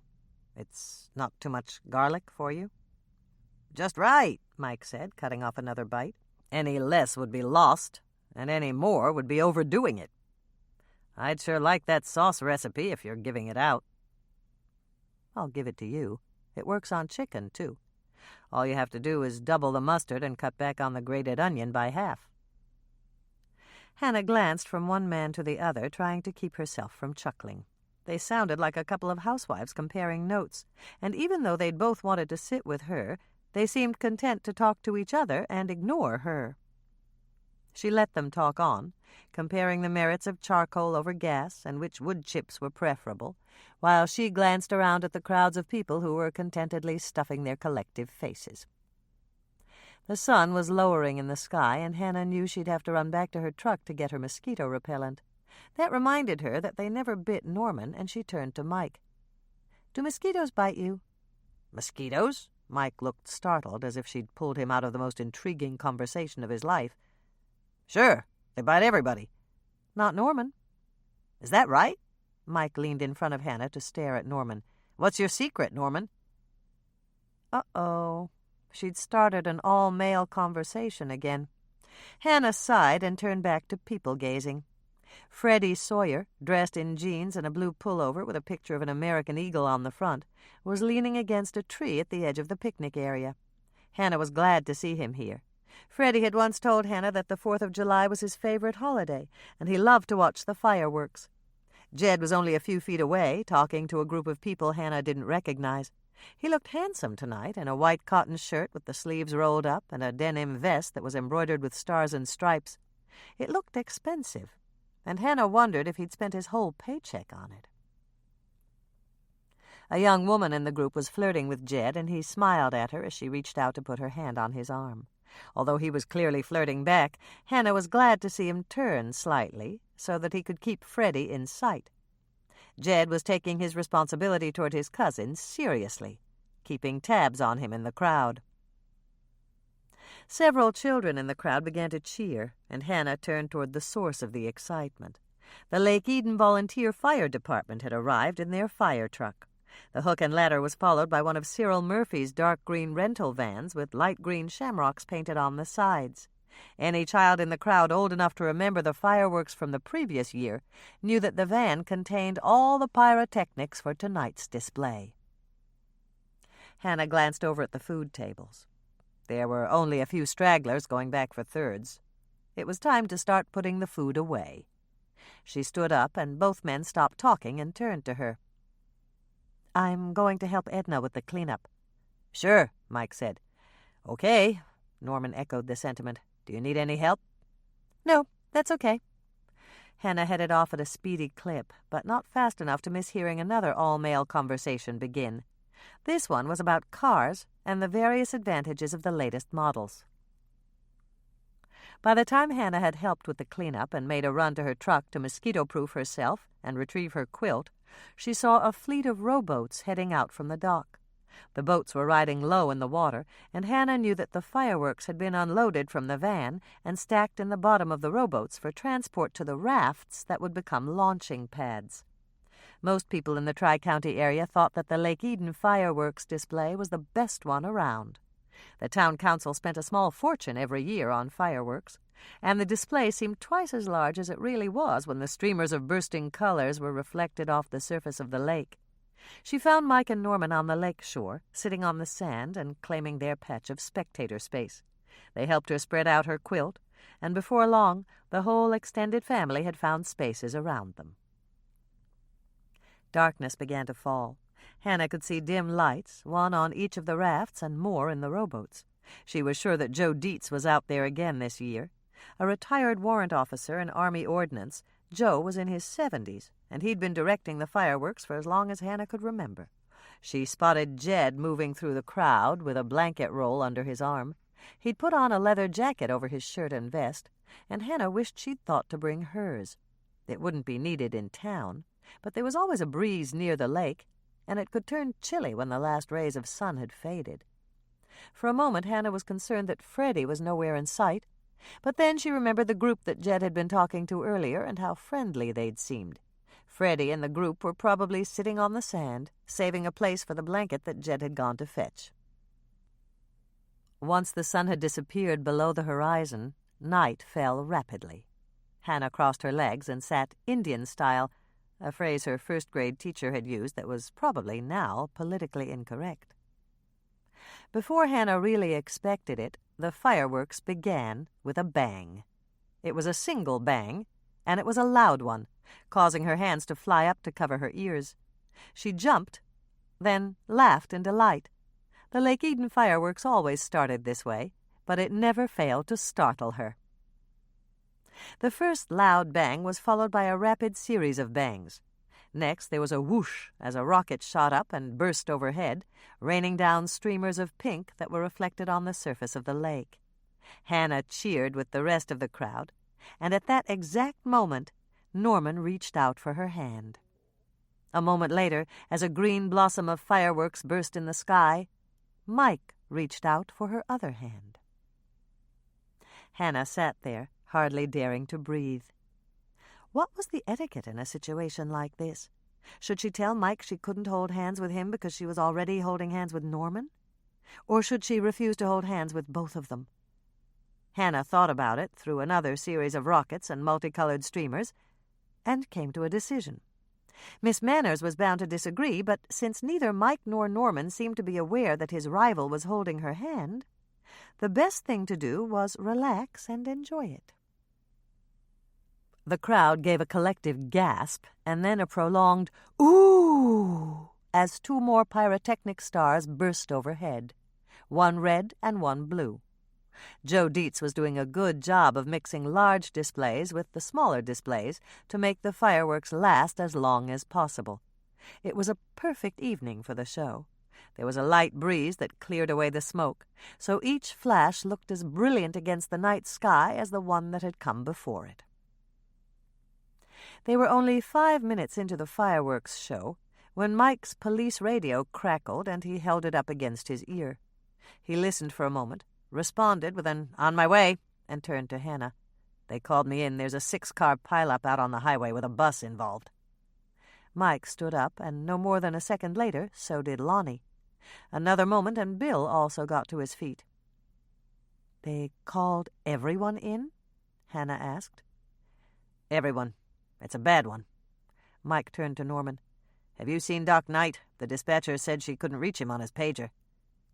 "He was talking to Edna a couple of minutes ago," Norman said. "Can you find him and tell him to go straight to the hospital? County's setting up triage out there, and they'll be sending him some casualties." "I'll find him, and then I'll drive out. If you have any facial injuries, I can help. Where's the accident?" 2 miles south of the Lake Eden turnoff. "Thanks, Norman." Mike motioned to Bill and Lonnie. "I brought the squad car. You can ride with me." In less time than it took to swat a mosquito, Hannah's 2 Lotharios had deserted her, and she was left sitting in the center of her quilt, alone. Michelle was also alone, now that Lonnie had left, and so was Andrea. "If you marry a cop, you go through a lot of nights alone," Andrea commented with a sharp glance at Michelle. "You don't have to like it, but you do have to cope with it." Hannah didn't like the way this conversation was starting. As far as she was concerned, Lonnie was a better choice for Michelle's boyfriend than the guy from New York who didn't know beans about small-town life and thought Michelle's descriptions of her hometown were humorous. She was about to horn in and change the subject when Dolores reached back to tap her on the arm. "Do you have an extra sweater in your truck, Hannah? It's getting a little chilly." Hannah hesitated. If she offered her mother the ratty old hooded sweatshirt she carried in the back of her truck, it would lead to a long lecture about revising her wardrobe and weeding out the clothing that wasn't fit to be worn. "No, but I'll run to the cottage and get you a sweater." "But you'll miss the fireworks." "Not if I walk along the shoreline. I can see it just fine from there, and the cottage is only about a block away." "Well, if you're sure you don't mind." "No, I've changed my mind. I don't want you to go, Hannah." "Why not?" Her mother had sounded panicked. "Because, well," Dolores leaned back and turned her head to whisper, "the killer could be out there." "Don't worry, Mother. The shore is crowded with people. He wouldn't attack me in front of all those witnesses." "But they wouldn't be witnesses, not if they were looking up at the sky. And fireworks is perfect cover for a gunshot, with all the banging and booming." "Things like that only happen in the movies." Hannah was amused. Her mother was well-intentioned, but totally irrational. Besides, there wouldn't be a gunshot because the killer doesn't use a gun. Rhonda was stabbed, not shot. "You're right. I forgot about that." Dolores sighed deeply.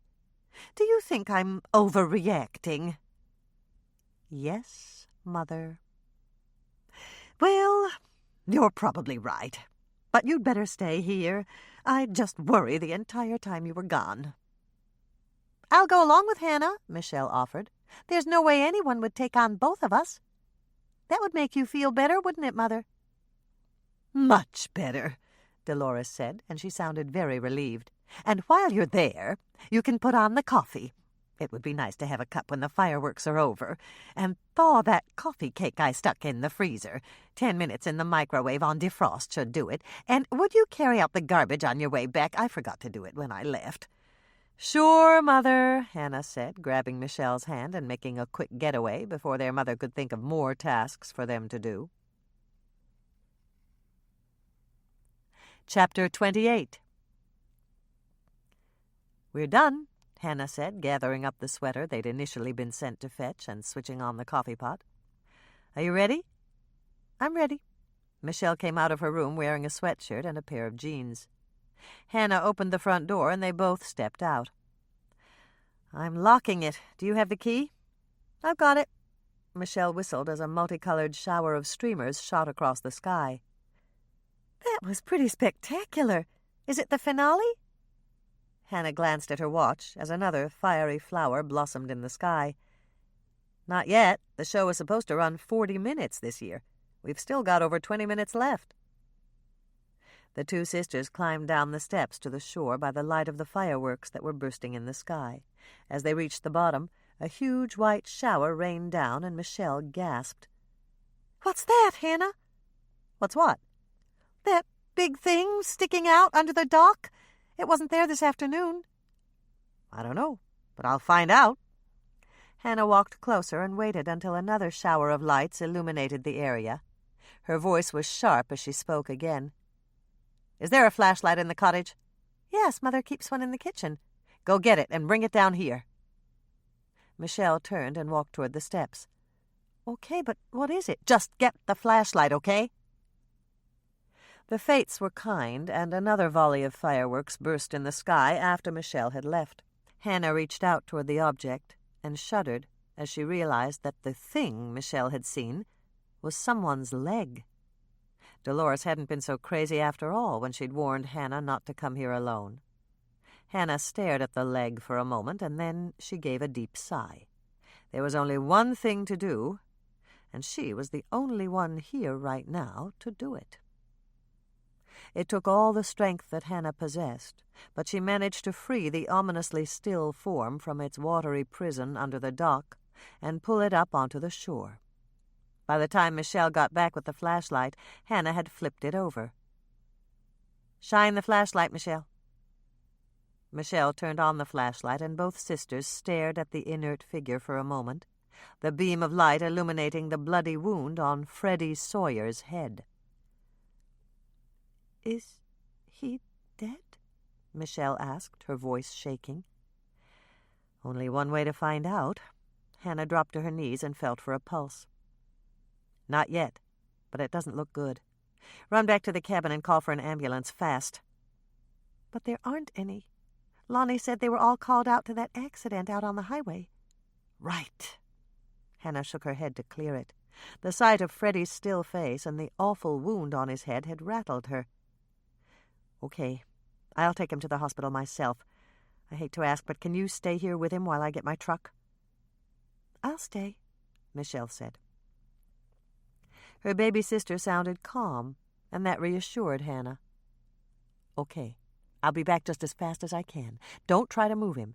If he starts to thrash around, talk to him and do your best to hold him still. We don't want that cut on his head to open up and start bleeding again." Hannah raced for her truck and made short work of driving it down to the shoreline.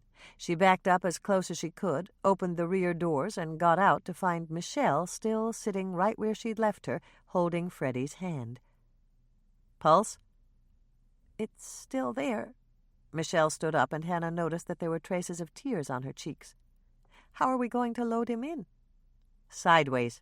I'll take his head and shoulders, and you take his legs. If he's too heavy for you, holler, and we'll put him back down." "I can do it," Michelle said, and she knelt by Freddie's feet.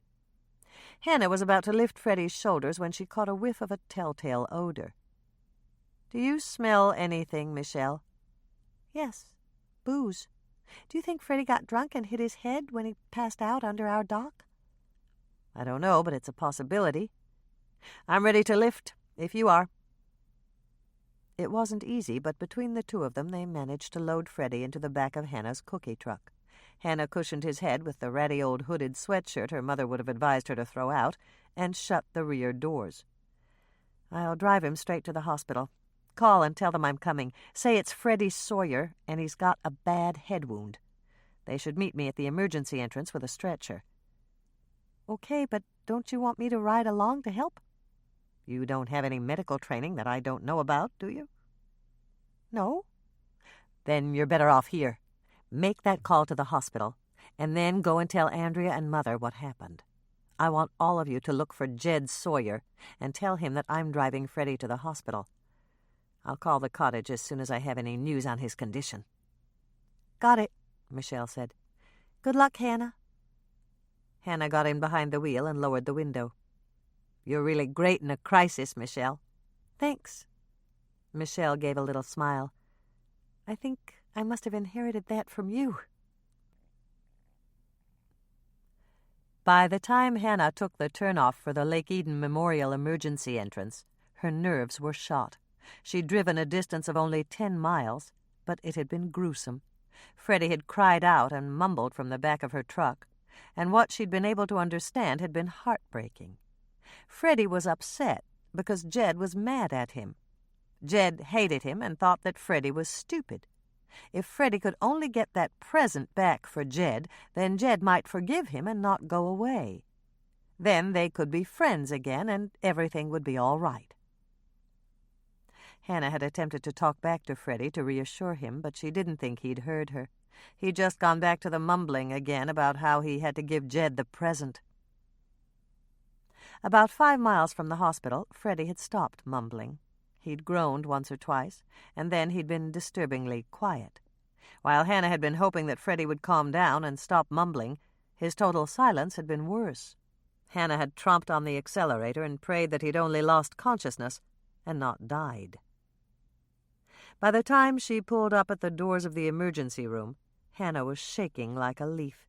She flicked her lights and honked her horn to let the ER staff know that she'd arrived, and then she cut her engine and leaned back in her seat, watching as the emergency room crew loaded Freddie on a stretcher.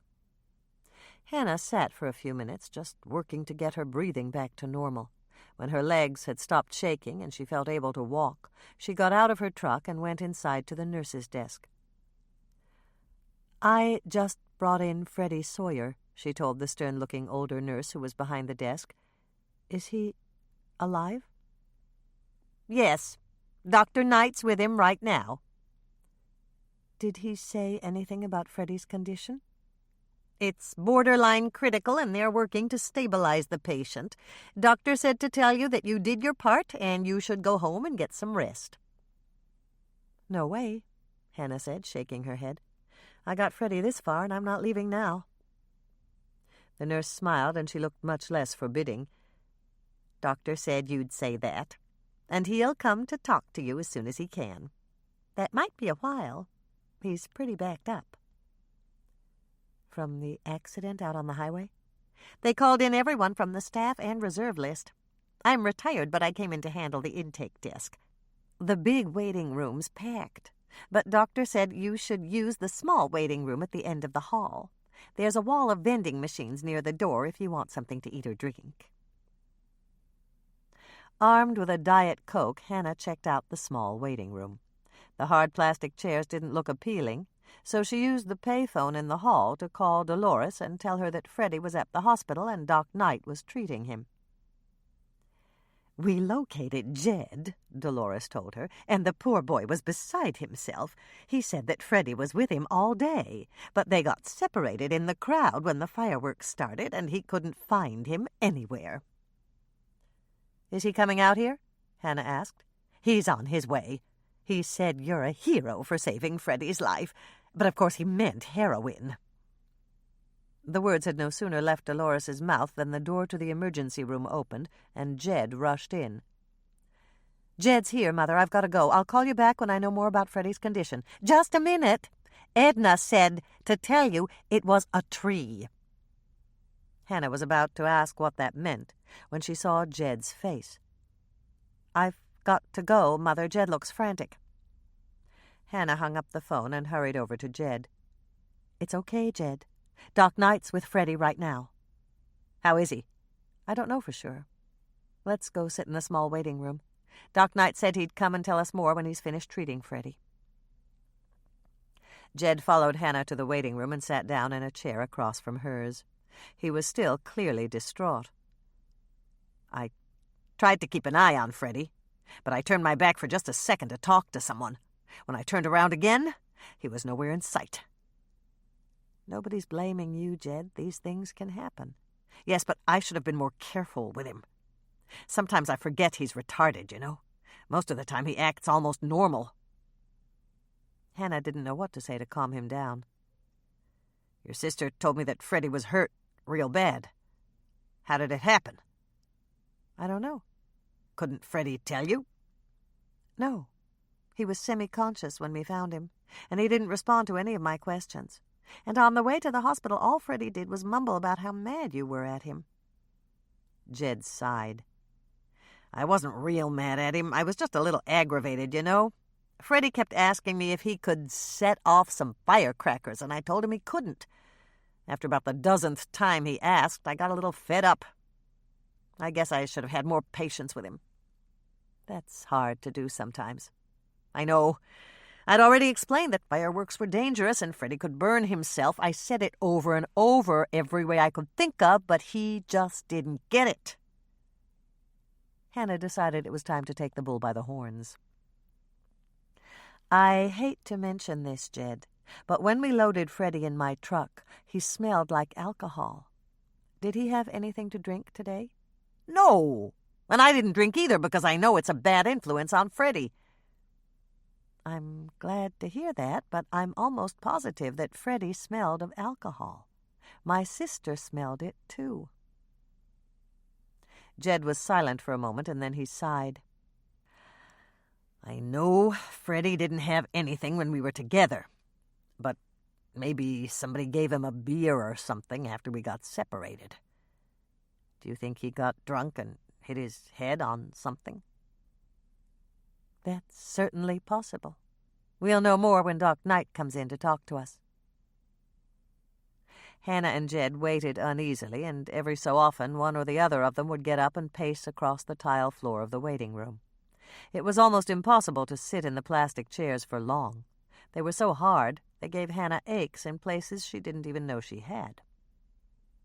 After about 15 minutes of pacing and sitting and pacing, Doc Knight appeared in the doorway. Hey, Hannah, are you trying out for the paramedic spot I have open? No, thanks anyway. This is Freddie's cousin, Jed. We've met, Doc Knight said, looking at Jed.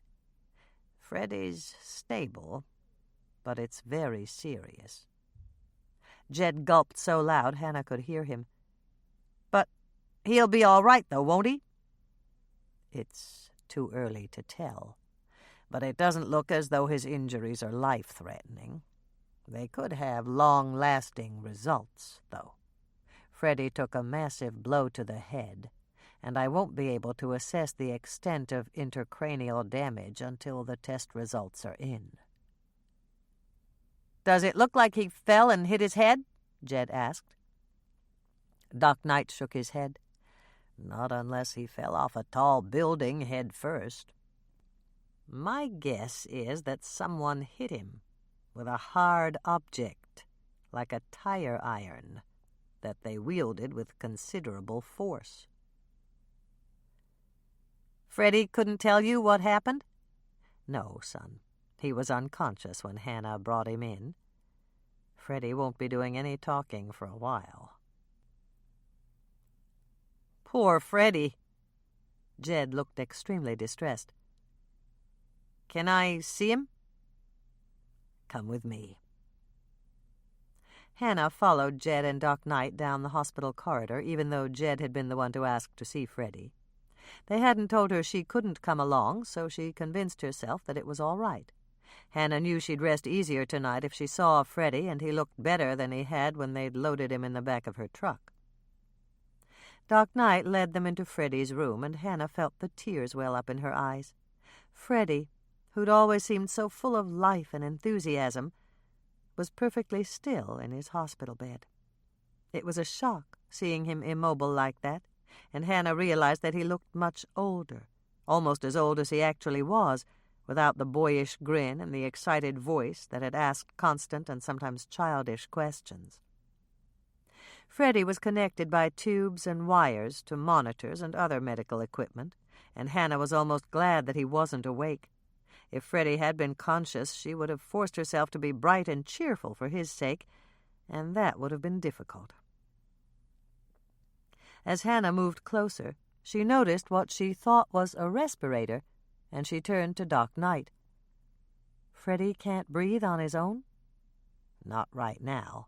Shortly after you brought him in, his throat began to swell, and it compromised his airway. I gave him antibiotics to reduce the swelling, but they'll take time to work." Jed looked very concerned.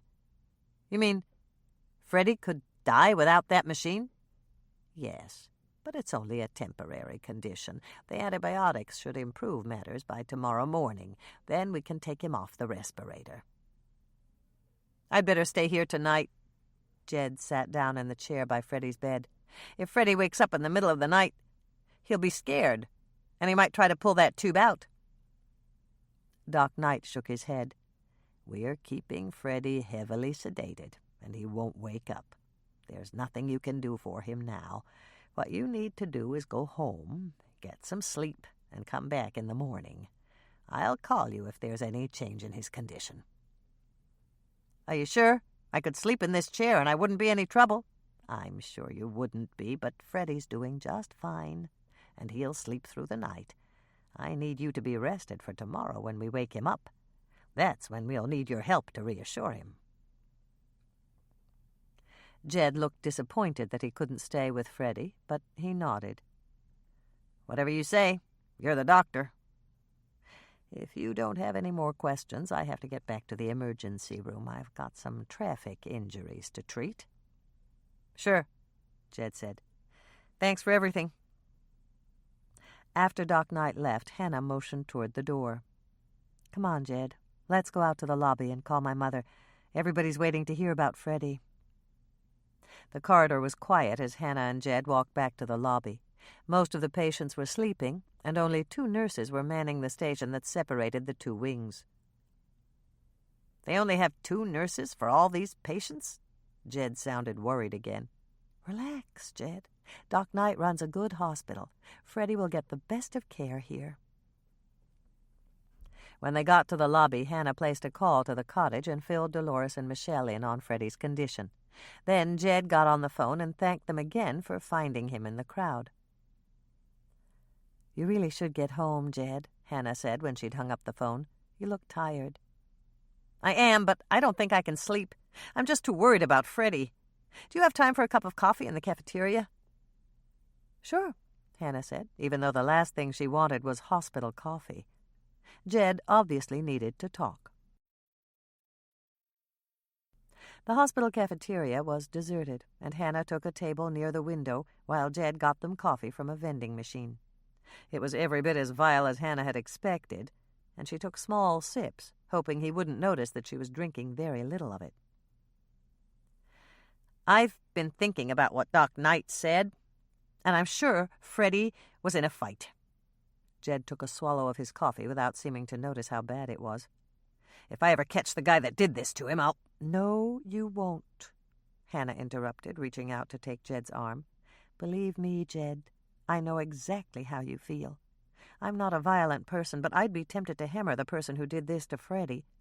What we both have to remember is that violence is never the answer." "But I've got to do something. Just seeing him like that, it was awful." "I know, but the authorities will take care of it. As soon as Freddie's well enough, Doc Knight will call in a deputy to take his statement. If someone did attack Freddie, they'll be caught and punished." Jed sighed deeply. "I guess you're right. I just feel so helpless, you know." "I know.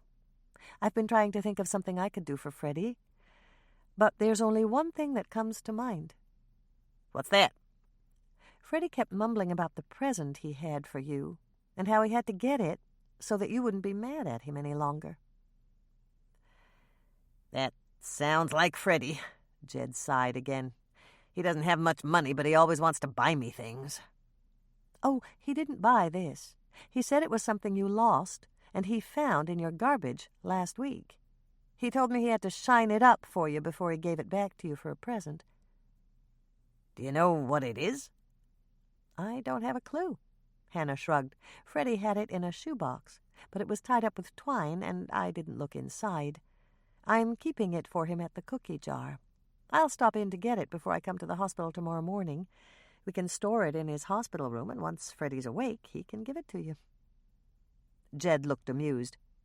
"Freddie's always giving me little things that he finds. It's probably an old pair of shoes I got rid of." you're going to be delighted to get it back, whatever it is, aren't you?" "Absolutely," Jed gave her a grin. "Freddie's a sweet guy, and I wouldn't spoil his surprise for anything in the world."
Chapter 29.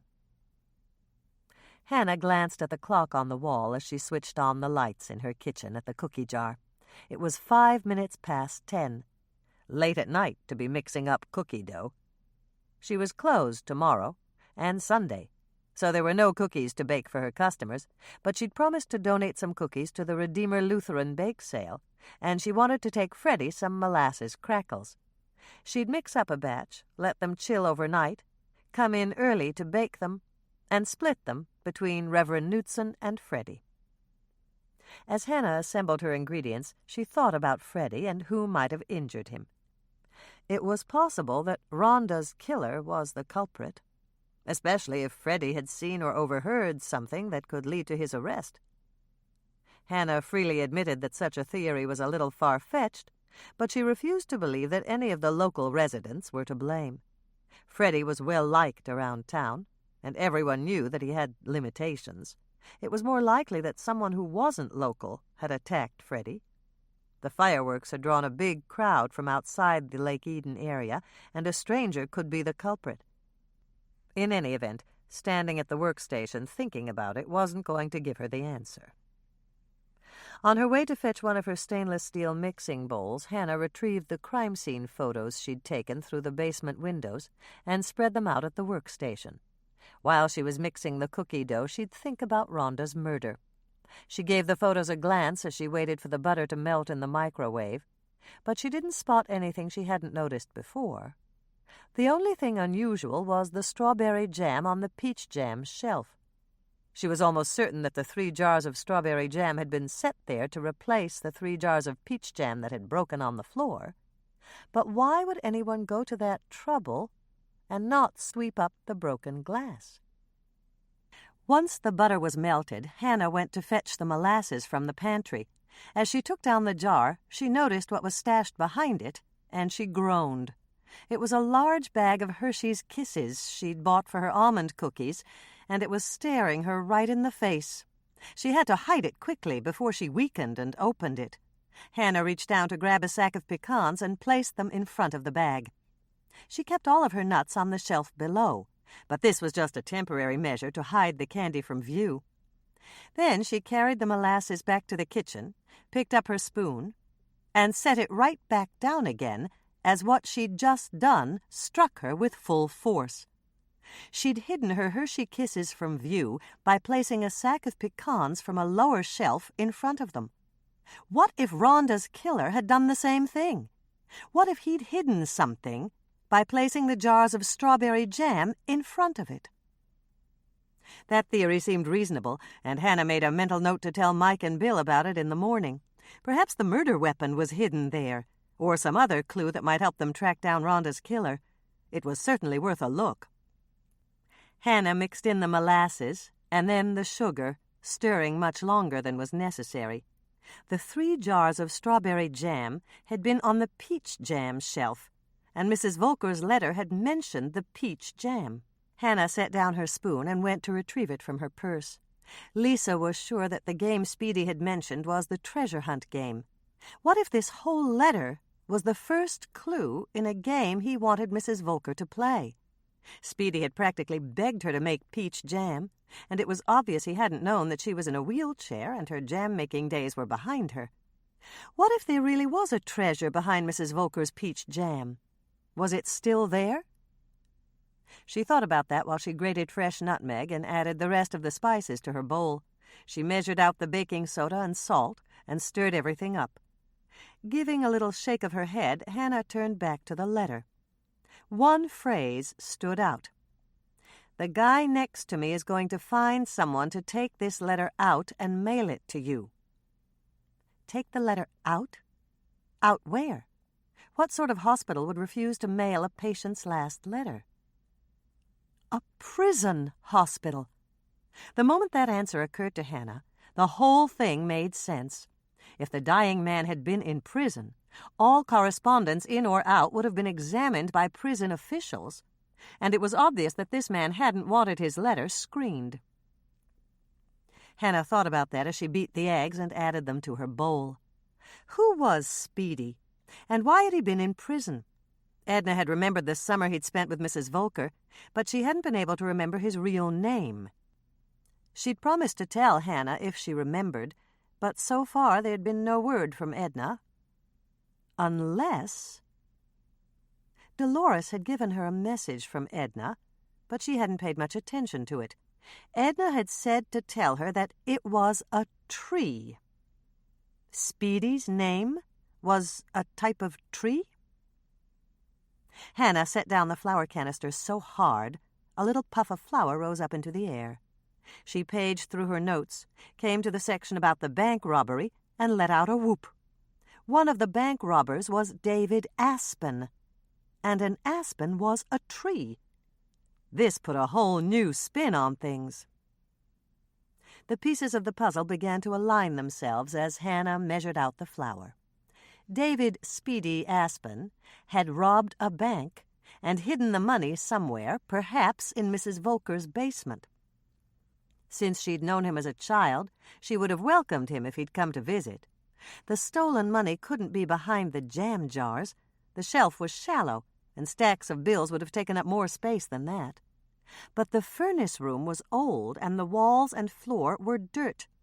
Speedy could have cut a hole in the back of the shelf, dug a cave right into the dirt wall, hidden the money there, and stuck the board back in place. With peach jam on the shelves blocking the cut board from view, no one would ever have found it. But someone had found it. The money was beginning to surface in the Lake Eden area. Hannah remembered Rhonda's one-way ticket to Zurich as she added flour to her bowl, and another piece of the puzzle clicked into place. She'd wondered how Rhonda could afford to stay in Europe, and now she knew the answer. Swiss banks had numbered accounts, and they were a perfect place to hide the stolen money. The puzzle was starting to take form now that she had some key pieces. The letter had been in Rhonda's apartment. That meant she'd found it before the night of her death. And if Mrs. Volker had played the treasure hunt game with Speedy, she'd probably played it with Rhonda, too. Rhonda might even have known about the robbery, since the robber was a shirt-tail relation of hers. Rhonda could have found the letter with her great-aunt's effects, gone down to the basement to check the jam shelf, and realized that the stolen money was stashed in the furnace room wall. As Hannah added more flour to her bowl, she asked herself another question. If Rhonda had found the letter shortly before she'd bought that one-way ticket, why hadn't she removed the money and taken it back to her apartment? Hannah thought about that as she stirred. And then she remembered what Beatrice Castor had told her about Rhonda's apartment. They'd replaced the carpet and repainted it in June. That meant workmen had been going in and out while Rhonda had been at work. Rhonda must have decided that the money would be safer in her great-aunt's basement, where it had been hidden undiscovered for years. It was the reason Rhonda had hesitated about signing the deed. She'd wanted to make absolutely sure that she could go out to the house over the weekend to pick up a few mementos. A few mementos, Hannah muttered, stirring for all she was worth. A fortune in stolen money is more like it. Suddenly another piece of the puzzle fell into place. When Ken Purvis had left Rhonda on Friday night, she must have decided that it was a perfect time to retrieve the money. Although Ken had believed that Rhonda was stuck without a way back to town, Hannah knew that Rhonda had been a resourceful woman. She could have walked to the neighboring farm to call a taxi, gone out to the road to flag down a passing resident, or stayed overnight and dealt with the problem in the morning. Rhonda had packed up that money. Hannah was sure of that, and the killer had caught her in the act of retrieving it and murdered her for the stolen cash. Hannah had the motive. It was greed, and greed could be powerful. Hannah added the rest of the flour to her bowl and stirred it in, thinking about the money that had surfaced. Rhonda's killer had it now, and he was spending it. One $10 bill from Lake Eden Neighborhood Drugs had surfaced in her own shop on Wednesday.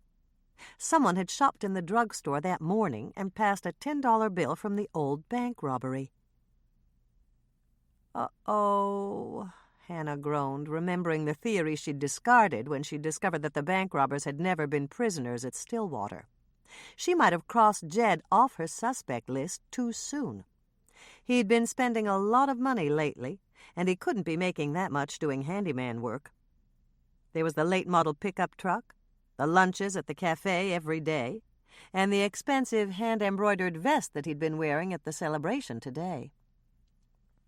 Hannah tore off a strip of plastic wrap and covered her mixing bowl, smoothing down the edges to make a tight seal. Was Jed Rhonda's killer? Mike had told her that they'd found Jed's cap in the basement. What if he hadn't left it there when he'd replaced the glass in the window? What if he'd dropped it when he'd killed Rhonda? A likely scenario began to take shape in Hannah's mind. Ken Purvis hadn't seen a car in the driveway when he'd driven up on the night that Rhonda was killed. But that was before Jed had bought the pickup, and he would have been driving Freddie's mother's old car.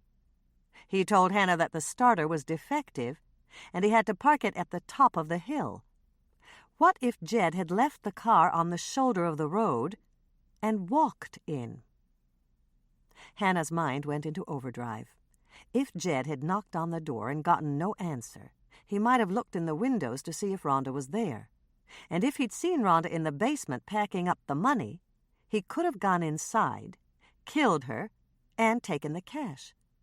Jed was strong. He could have dug her grave in the hard-packed dirt floor before Ken Purvis drove up and frightened him away. And in Jed's haste to hide the board that covered the hole in the wall, he could have dropped 3 peach jam jars and replaced them with the strawberry jam.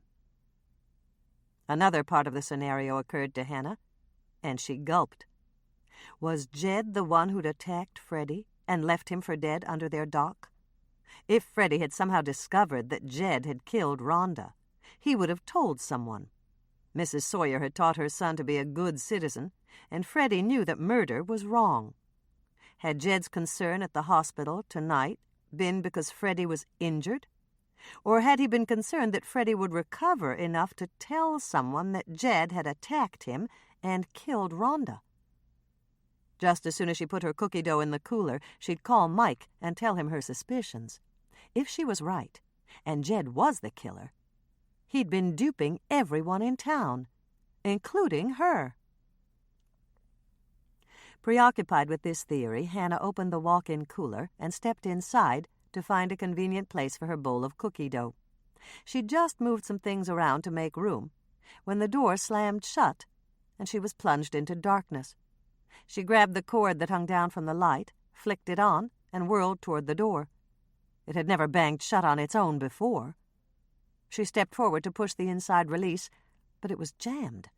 What was going on? As Hannah stood there, trapped inside her cooler, she heard someone rummaging around in her kitchen. It had to be Jed, and unless her theory was full of holes, he was the one who'd shut her in. "Let me out, Jed," she shouted. "Sorry, no can do." Jed's voice was faint through the heavy metal door. "You're gonna have to stay there." Even though Jed's voice was barely audible, Hannah could tell that he was slurring his words. He'd been drinking, and that didn't bode well for her. "Come on, Jed. This isn't funny." "Course it's not. There's nothing funny about dying, and that's what this is all about. Maybe you figured it out, and maybe you didn't. I can't take any chances." A shiver went down Hannah's spine, and it had nothing to do with the temperature of the cooler. It would do no good to protest that she hadn't figured anything out, because Jed was standing in her kitchen, and he must have spotted the crime scene photos and Mrs. Volker's letter. Still, it was worth a shot, and she took it. "I don't know what you're talking about. Just let me out now, and you won't get into any trouble over this. I promise I won't say a word about it." "You think I'm as dumb as Freddie?" Jed's laughter rang out. "I'm plugging up the air vent. When your air runs out, you'll die." Hannah banged on the door with her fists. Then she shouted out, "Why are you doing this, Jed? Are you crazy?" "Maybe, but that's better than being dumb. Freddie told me about that present you hid for him, and he even confessed what it was. But the stubborn retard wouldn't tell me where he hid it. Thanks to your big mouth, I know it's right here." Hannah's mind flashed on Freddie's still form in the hospital bed, and she shivered. "Did you try to kill Freddie?" "Course I did. He was gonna blab sooner or later. I poured booze over him so it'd look like he was drunk and he fought with someone. But you and your sister got there too quick. You should have let him die in peace. Now I'm going to have to go back to the hospital and finish the job." "The nurses won't let you near him," Hannah countered, even though she knew it wasn't true. If Jed turned on the charm and asked to take a peek at his cousin, the nurses would think he was wonderful for caring so much. "The nurses won't even know I'm there. I unlatched the window before I left. It'll be easy to sneak into Freddie's room right after they check on him at midnight. It was real nice of you to notice that respirator. All I have to do is shut it off, and it'll take care of Freddie for good. He's so stupid he doesn't deserve to live anyway." Hannah saw red. Jed had been living a lie, pretending to like Freddie and freeloading by living in his house. This con-man and killer had taken them all in, and she wished she had superhuman powers so that she could tear the cooler door off its hinges and break Jed in two like a matchstick. "You know, you were always pretty nice to me, giving me all those free cookies and stuff. I'm starting to feel real bad about locking you in and leaving you to die. If you tell me where you put that shoebox Freddie gave you, I might just give you a break. I could always unplug that vent, and they'll find you in a couple of days. I might even call to tell them where you are. I'm going to be in a real good mood once I start spending all that cash." Hannah recognized the ploy for what it was. Jed would kill her whether she told him where the shoebox was or not. But why not tell him? Especially since the box was hidden in the perfect place. Hannah picked up the heaviest thing she could find, the bowl of cookie dough she'd just mixed, and moved close to the door. "If I tell you where it is, you'll let me go?" "Sure. Where is it?" "Right here in the cooler," Hannah said, tightening her grip on the metal bowl. Jed laughed long and hard. "Nice try, but I don't believe you.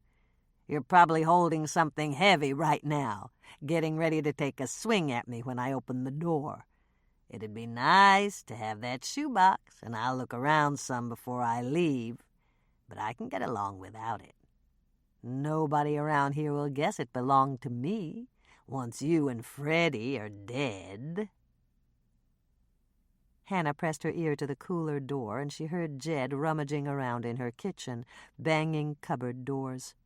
He searched for about 5 minutes, and then she heard the back door open and close behind him. A shudder ran through Hannah's body, from the top of her head down to the tip of her toes. She was trapped, and no one would think to look for her here. Why hadn't she listened to Andrea when she'd urged her to get a cell phone? If she had one, she could call to warn the hospital that Jed was coming to kill Freddie at midnight, and she could tell them to send someone to rescue her. But she didn't have a cell phone, and even if she had, it was doubtful that she would have carried it into the cooler with her. Hannah did her best to stay calm and consider her options. There weren't many, but it would take a while for the air to run out, and she wasn't dead yet. Banging on the cooler wall wouldn't do any good. It was thick, and there was no one around to hear her anyway. Nobody ever came down the alley at night, except Herb Beesman. Hannah glanced at her watch. It was 10:45, and Herb made his rounds at 11 o'clock every night. He wouldn't be able to hear her if he just drove down the alley. But if the alarm in Granny's attic went off, that would get him out of his squad car. Hannah did her best to concentrate. She had to make the alarm in Granny's attic go off. It was rigged to trigger every time the power failed, and it shared a circuit with her freezer and her cooler. If she could figure out a way to short out that circuit, the alarm would sound and Herb would respond. He'd check Granny's attic first, but then he'd come into the cookie jar. And when he came into her kitchen to check to see that her freezer and cooler were still working, she'd use the metal bowl with the dough she'd just mixed to bang on the cooler door for all she was worth. How could she short out the circuit? Hannah glanced around her. She couldn't get at any switches, but there was an electrical panel near the floor in the back. She got down on her hands and knees to examine it and started to frown. It was held in place by screws, and she didn't have a screwdriver. She spent precious minutes trying to loosen the screws with her fingernails, but the last repairman who'd come to check the cooler had tightened the screws down much too diligently. Hannah sat down and sighed. What could a person use for a screwdriver if a person didn't have a screwdriver? She'd once used a table knife, much to the dismay of her father, who'd caught her doing it, but she didn't have a table knife either. She took a deep breath, let it out again to relax, and that was when she remembered that Rhonda had been stabbed with a knife. Jed had been very anxious to recover that shoebox Freddie had given her, and that meant there was something important inside. It had to contain the knife that Jed had used to stab Rhonda. Hannah stood up to get the shoebox and sat back down to open it. She was chilled to the bone, and her fingers were shaking so hard she could barely untie the twine. When she lifted the lid and unrolled the old rag that was inside, she let out a cry of pure relief. It was a hunting knife, a long one with a sturdy, wicked-looking blade. She was about to grab it when she realized that the handle was metal, and it might have fingerprints on it. This consideration didn't stop Hannah for long. Her situation was growing more desperate by the minute. She grabbed one of the non-skid mats that lined the cooler shelves and used it for a glove. Then she leaned forward and began to loosen the screws that held the cover of the electrical panel in place. It took a few minutes, but at last the cover came off, and Hannah stared at the array of wires inside. She could pull them loose, but that might not short out the circuit. Hannah leaned closer to peer inside the panel. There was a caution sticker on one part, a warning to shut off the power before attempting to replace that part, and to use properly insulated tools. Hannah glanced down at the metal blade of the knife. The power was on, and the knife blade wasn't insulated. That made 2 out of 2 warnings she would ignore, and it ought to do the trick. Unfortunately, the handle of the knife was also metal, and she could fry. On the other hand, she was going to die anyway, and it was worth a shot, especially if she wrapped the knife handle in the non-skid mat again. Once that was accomplished, Hannah prepared for action. She had to hurry. Herb would be coming down the alley any minute. She took a split second to decide where to plunge the knife, and decided to aim for the red sticker that read, "Danger." The cooler light would go out when the circuit blew, so she pushed the mixing bowl right up against the cooler door. Then she turned back to the open panel, took a deep breath, and stabbed. The moment the tip of the knife blade hit the danger sticker, a huge ball of light knocked Hannah flat on her back. Despite the fact that she was seeing stars, Hannah sat up, crawled to the door, and listened. The alarm was going off next door. She'd done it, and she was still alive. Now all she had to do was wait for Herb and bang on the cooler door when he came into her kitchen.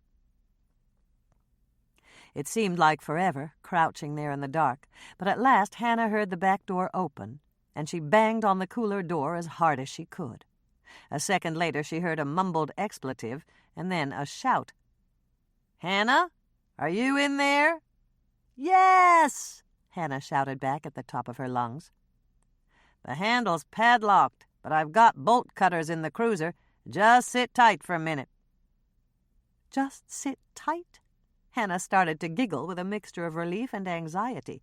What else could she do but sit tight? She giggled as she heard Herb cutting off the padlock, and she giggled when she heard him open the door. She was still giggling when he pulled her to her feet and gathered her into his arms. Then she remembered about Freddie, and her giggles stopped abruptly. "What happened, Hannah?" "Later," Hannah said, taking a gulp of welcome air. "Do you have a police radio in your patrol car?" "Sure." "Get through to the sheriff's department and tell them to post a deputy in Freddie Sawyer's hospital room. He's going to be murdered at midnight. Tell them not to let anyone but Doc Knight in or out until they hear from me." "Are you sure?" "I'm positive. Would a woman who's been locked inside her own cooler by a stone-cold killer lie to you?" Herb looked as if he wanted to ask a million questions, but he turned on his heel and rushed out to his patrol car to make the call. By the time he came back in, Hannah had already called the hospital, and Doc Knight had promised to send his biggest orderly to stand guard in Freddie's room until the deputy arrived. She'd also retrieved the murder weapon and packed it and the non-skid mat in Freddie's shoebox. "Now, will you tell me what happened?" Herb asked, staring at Hannah with a mixture of alarm and admiration. "I'll tell you on the way out to the sheriff's station. I know who killed Rhonda, and I need to give them the facts. And I know who has that old bank robbery money, too." "And you want me to drive you out there?" "Rhonda's killer is the one who locked me in my cooler and plugged up the air vent. I think I'm still a little shaky from the cold and the lack of oxygen. Not only that, I had to short out the power with the murder weapon, and I got knocked back against the wall." "No problem," Herb said, holding the door open for her. "Good. Mike's not going to be too happy about the murder weapon. I bent it a little when I used it for a screwdriver, and it's got a burn hole in the blade from shorting out the power. Maybe they can still lift some fingerprints if I didn't smudge them with the non-skid mat. Are you sure you don't mind driving me?" "Any time, Hannah." Herb shook his head as they went out the door. "Let me see if I got this straight. You got locked in the cooler by Rhonda's killer. You used the murder weapon as a screwdriver and a tool to short out the circuit. You discovered that Freddie was targeted for murder at midnight tonight. And you know who has the loot from that old bank robbery?" "That about sums it up. I'm sorry about pulling you away from your rounds, Herb. I owe you, big time." "Maybe I should listen in at the sheriff's station. Then you won't have to explain it all twice." "That's a good idea. I'll tell them I want you with me." "Okay, then you already paid me back." Herb opened the door of his patrol car for Hannah and helped her in. "How did I pay you?" Hannah asked, buckling her seatbelt and leaning back for the ride. "I'll be there to see the expression on Mike's face when you explain all this. Believe me, Hannah, you paid me big time." Chapter 30. "You look great, Hannah," Norman said as Hannah approached the largest table in the dining room at the Lake Eden Inn. "Thanks, Norman." Hannah gave him a warm smile, and then she turned to Dolores and Carrie. "You're here early." Dolores nodded. "I know. I wanted everything to be perfect." "I'm sure it will be." Hannah pulled out a chair, but her mother shook her head. "Not there, dear. I want you to sit on Norman's right." Hannah rolled her eyes, but she took the chair her mother indicated. Dolores always liked to arrange the seating at her parties, and she was the one who'd invited them for dinner to celebrate the solving of Rhonda's murder case. "Aren't these flowers gorgeous?" Dolores gestured toward the colorful centerpiece of summer flowers. "Herb Beesman sent them. They must be for you." "For me?" Hannah was puzzled. "Of course. You solved Rhonda's murder. But you really should have brought a gift for Herb. He's the one who rescued you from that cooler." "I did bring something for Herb," Hannah defended herself. "He's been asking for pineapple cookies for ages, and I came up with a new cookie bar recipe. They're called pineapple right-side-up bars, and they're in Sally's kitchen, along with my pizza cutter." Norman looked puzzled. "Your pizza cutter?" "It's something I learned from my college roommate. Cynthia always used a pizza cutter on pans of brownies. It works better than a knife." "Hi, everybody," Tracy called out, tugging at Andrea's hand to hurry her along toward the table. She was dressed in a pale blue silk dress with white lace around the sleeves and the hemline. "Look at me. I'm all dressed up for dinner." "And you look just lovely," Dolores said, patting the chair next to her. "I know. Daddy told me I'm almost as pretty as Mommy. He's coming in a minute with Uncle Mike." Tracy climbed up in the chair next to Dolores and grinned at everyone. "Hi, Uncle Norman." Andrea passed by the back of Hannah's chair on her way around the table, and Hannah pulled her down for a private word. "Tracy's calling everyone Uncle again." "I know. I taught her not to discriminate," Andrea whispered back, and then she straightened up to address the whole table. "How many people are coming?" 12, Dolores answered. "All of us, plus Lisa and Herb. And Lonnie is coming with Michelle." "We're here." Bill came up to the table with Mike. Both of them were wearing their uniforms, and they looked very handsome. "Sit right here, Bill." Dolores gestured to a chair next to Andrea. "Mike, take that place by Hannah." Hannah maintained her pleasant expression, but she resolved to have a talk with her mother about the seating arrangements for these family gatherings. Her mother always sandwiched her in between Norman and Mike, and she was beginning to feel like peanut butter. "Did you see Freddie this morning?" Andrea asked her. "Yes, I did. I drove out to the hospital right after I delivered my cookies for the church bake sale." Hannah gave a small smile. Thanks to the layer of plastic wrap on top of her bowl, her dough had been intact, and she'd baked her cookies early this morning. If she didn't tell, no one would ever guess what that batch of molasses crackles had been through. "Doc Knight says Freddie's going to make a full recovery. I was there when they took him off the respirator, and the first thing he told us was that Jed had attacked him." "Did he understand why?" Norman asked. "He did after we explained it. Freddie said he hoped they'd lock Jed up for good so he couldn't hurt anyone else." "That shouldn't be a problem," Mike said. "We got a full confession, and since we found the stolen money in Jed's truck, the only question now is who gets to prosecute him first, the feds or us." "Hi." Lisa was grinning ear to ear as she approached the table with Herb. "I'm sorry we're late. We stopped at the hospital to see Freddie, and he wanted to tell us all about his new job." Herb pulled out a chair for Lisa, then took his place at the table. "Doc Knight found a job for Freddie at the hospital, doing maintenance work and taking care of the grounds." "There's Aunt Michelle," Tracy said, standing up to wave. "And Uncle Lonnie's with her." Hannah laughed at the shocked expression on Andrea's face. It was clear her sister was now regretting teaching Tracy indiscriminate use of the term uncle. It wasn't that Andrea disliked Lonnie, but she'd made it clear that she didn't approve of Michelle dating anyone in law enforcement. She'd explained that it was all right for Hannah, since she was older and more independent, but she felt that Michelle should have a boyfriend with a less demanding job. "Isn't it a beautiful evening?" Lisa asked, looking straight at Hannah and closing one eye in a wink. "I think this is the best night of my life, and there's even a full moon." Hannah stared hard at Lisa. Something was definitely wrong with her partner. Lisa's eyes were sparkling, her face was flushed, and she looked as if she'd been awarded the Nobel Prize, the Miss Universe crown, and an Olympic gold medal all at once. If Hannah hadn't known better, she might have suspected that Lisa was giddy on champagne, but the cork was still in the bottle. "Are you okay, Lisa?" Hannah asked. "I've never been more okay in my life." Lisa gave a little giggle and reached for her water glass. Hannah blinked. Lisa was holding her water glass awkwardly, with her finger held straight out as if it hurt. She was about to ask how she'd injured her hand and whether Doc Knight had given her pain pills, when Andrea let out a gasp. "Oh, my!" Andrea squealed and rushed over to hug Lisa. "Why didn't you say something sooner? This is just wonderful!" Hannah regarded her sister with total amazement. Had everyone gone crazy? "What's wonderful?" "This!" Andrea reached for Lisa's hand and held it aloft. "Lisa and Herb are engaged!" Hannah laughed long and hard, even though she felt like a total fool for not noticing the ring earlier. The champagne was opened, along with a bottle of sparkling apple juice for Tracy to share with Norman, who said that since he was driving, he'd pass on the champagne. Congratulations flowed for several joyful minutes.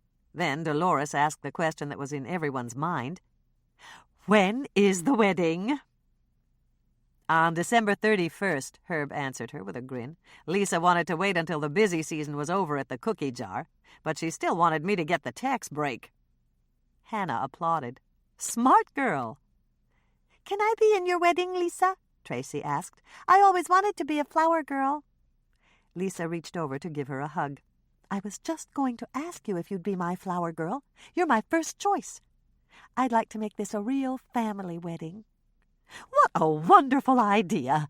Dolores clapped her hands. "Wouldn't it be delightful to make it a double wedding and have a real family affair?" Hannah fumed as her mother turned to smile first at Norman and then at Mike. Dolores was getting positively blatant. Silence fell as both men shifted uncomfortably, and Hannah knew she had to do something. "A double wedding would be wonderful," Hannah said, seizing the first idea that popped into her head and running with it. "But I really think that Michelle should finish college before she gets married." Michelle looked startled for a split second, but then she caught on. "You won't get any argument from me. I want to get my degree before I settle down. That's all right with you, isn't it, Mother?" "Of course it's all right, but I didn't mean—" Dolores faltered, and Hannah almost felt sorry for her. Almost, but not quite. "I'll come up with a special wedding cookie for you, Lisa. Something spectacular." "And I'll help you with the wedding," Andrea offered. "I just cleaned out my closet, and I found all the plans I used for my wedding. And that reminds me, I've got a package in the car for you, Hannah. Remember those summer slacks we bought last year?" "Oh, yes," Hannah sighed. How could she forget those miserable slacks had prompted her diet? "Well, we must have mixed them up when we took them out of my car. I don't know how, but I ended up with yours." Hannah's mouth dropped open. "You mean the slacks I have belong to you?" "That's right." Hannah's head was still reeling when the waitress arrived to take their order. She wasn't overweight. She'd been dieting to try to fit into Andrea's slacks. "Could I take your order?" the waitress asked, pausing by Hannah's chair. "Just 1 second," Hannah said, and she turned to Andrea again. "Are you absolutely positive the slacks I have are yours?" "Of course I am. The pair I wound up with is much too big for me." Hannah was grinning as she turned back to the waitress. "I'm skipping my salad and entree tonight. Just bring me the dessert cart and park it right here."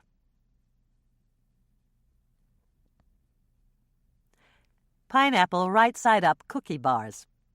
Preheat oven to 350 degrees Fahrenheit, with rack in middle position. Another recipe with a no-roll crust. Don't you just love it? 2 cups flour, no need to sift. 1 cup softened butter, 2 sticks, 1/2 pound. 1/2 cup white sugar. 4 beaten eggs, just whip them up with a fork. 1/2 cup white sugar. 1/2 cup frozen concentrated pineapple juice. 1/2 cup drained crushed pineapple. If you have any left over, freeze it. 1/2 teaspoon salt. 1 teaspoon baking powder.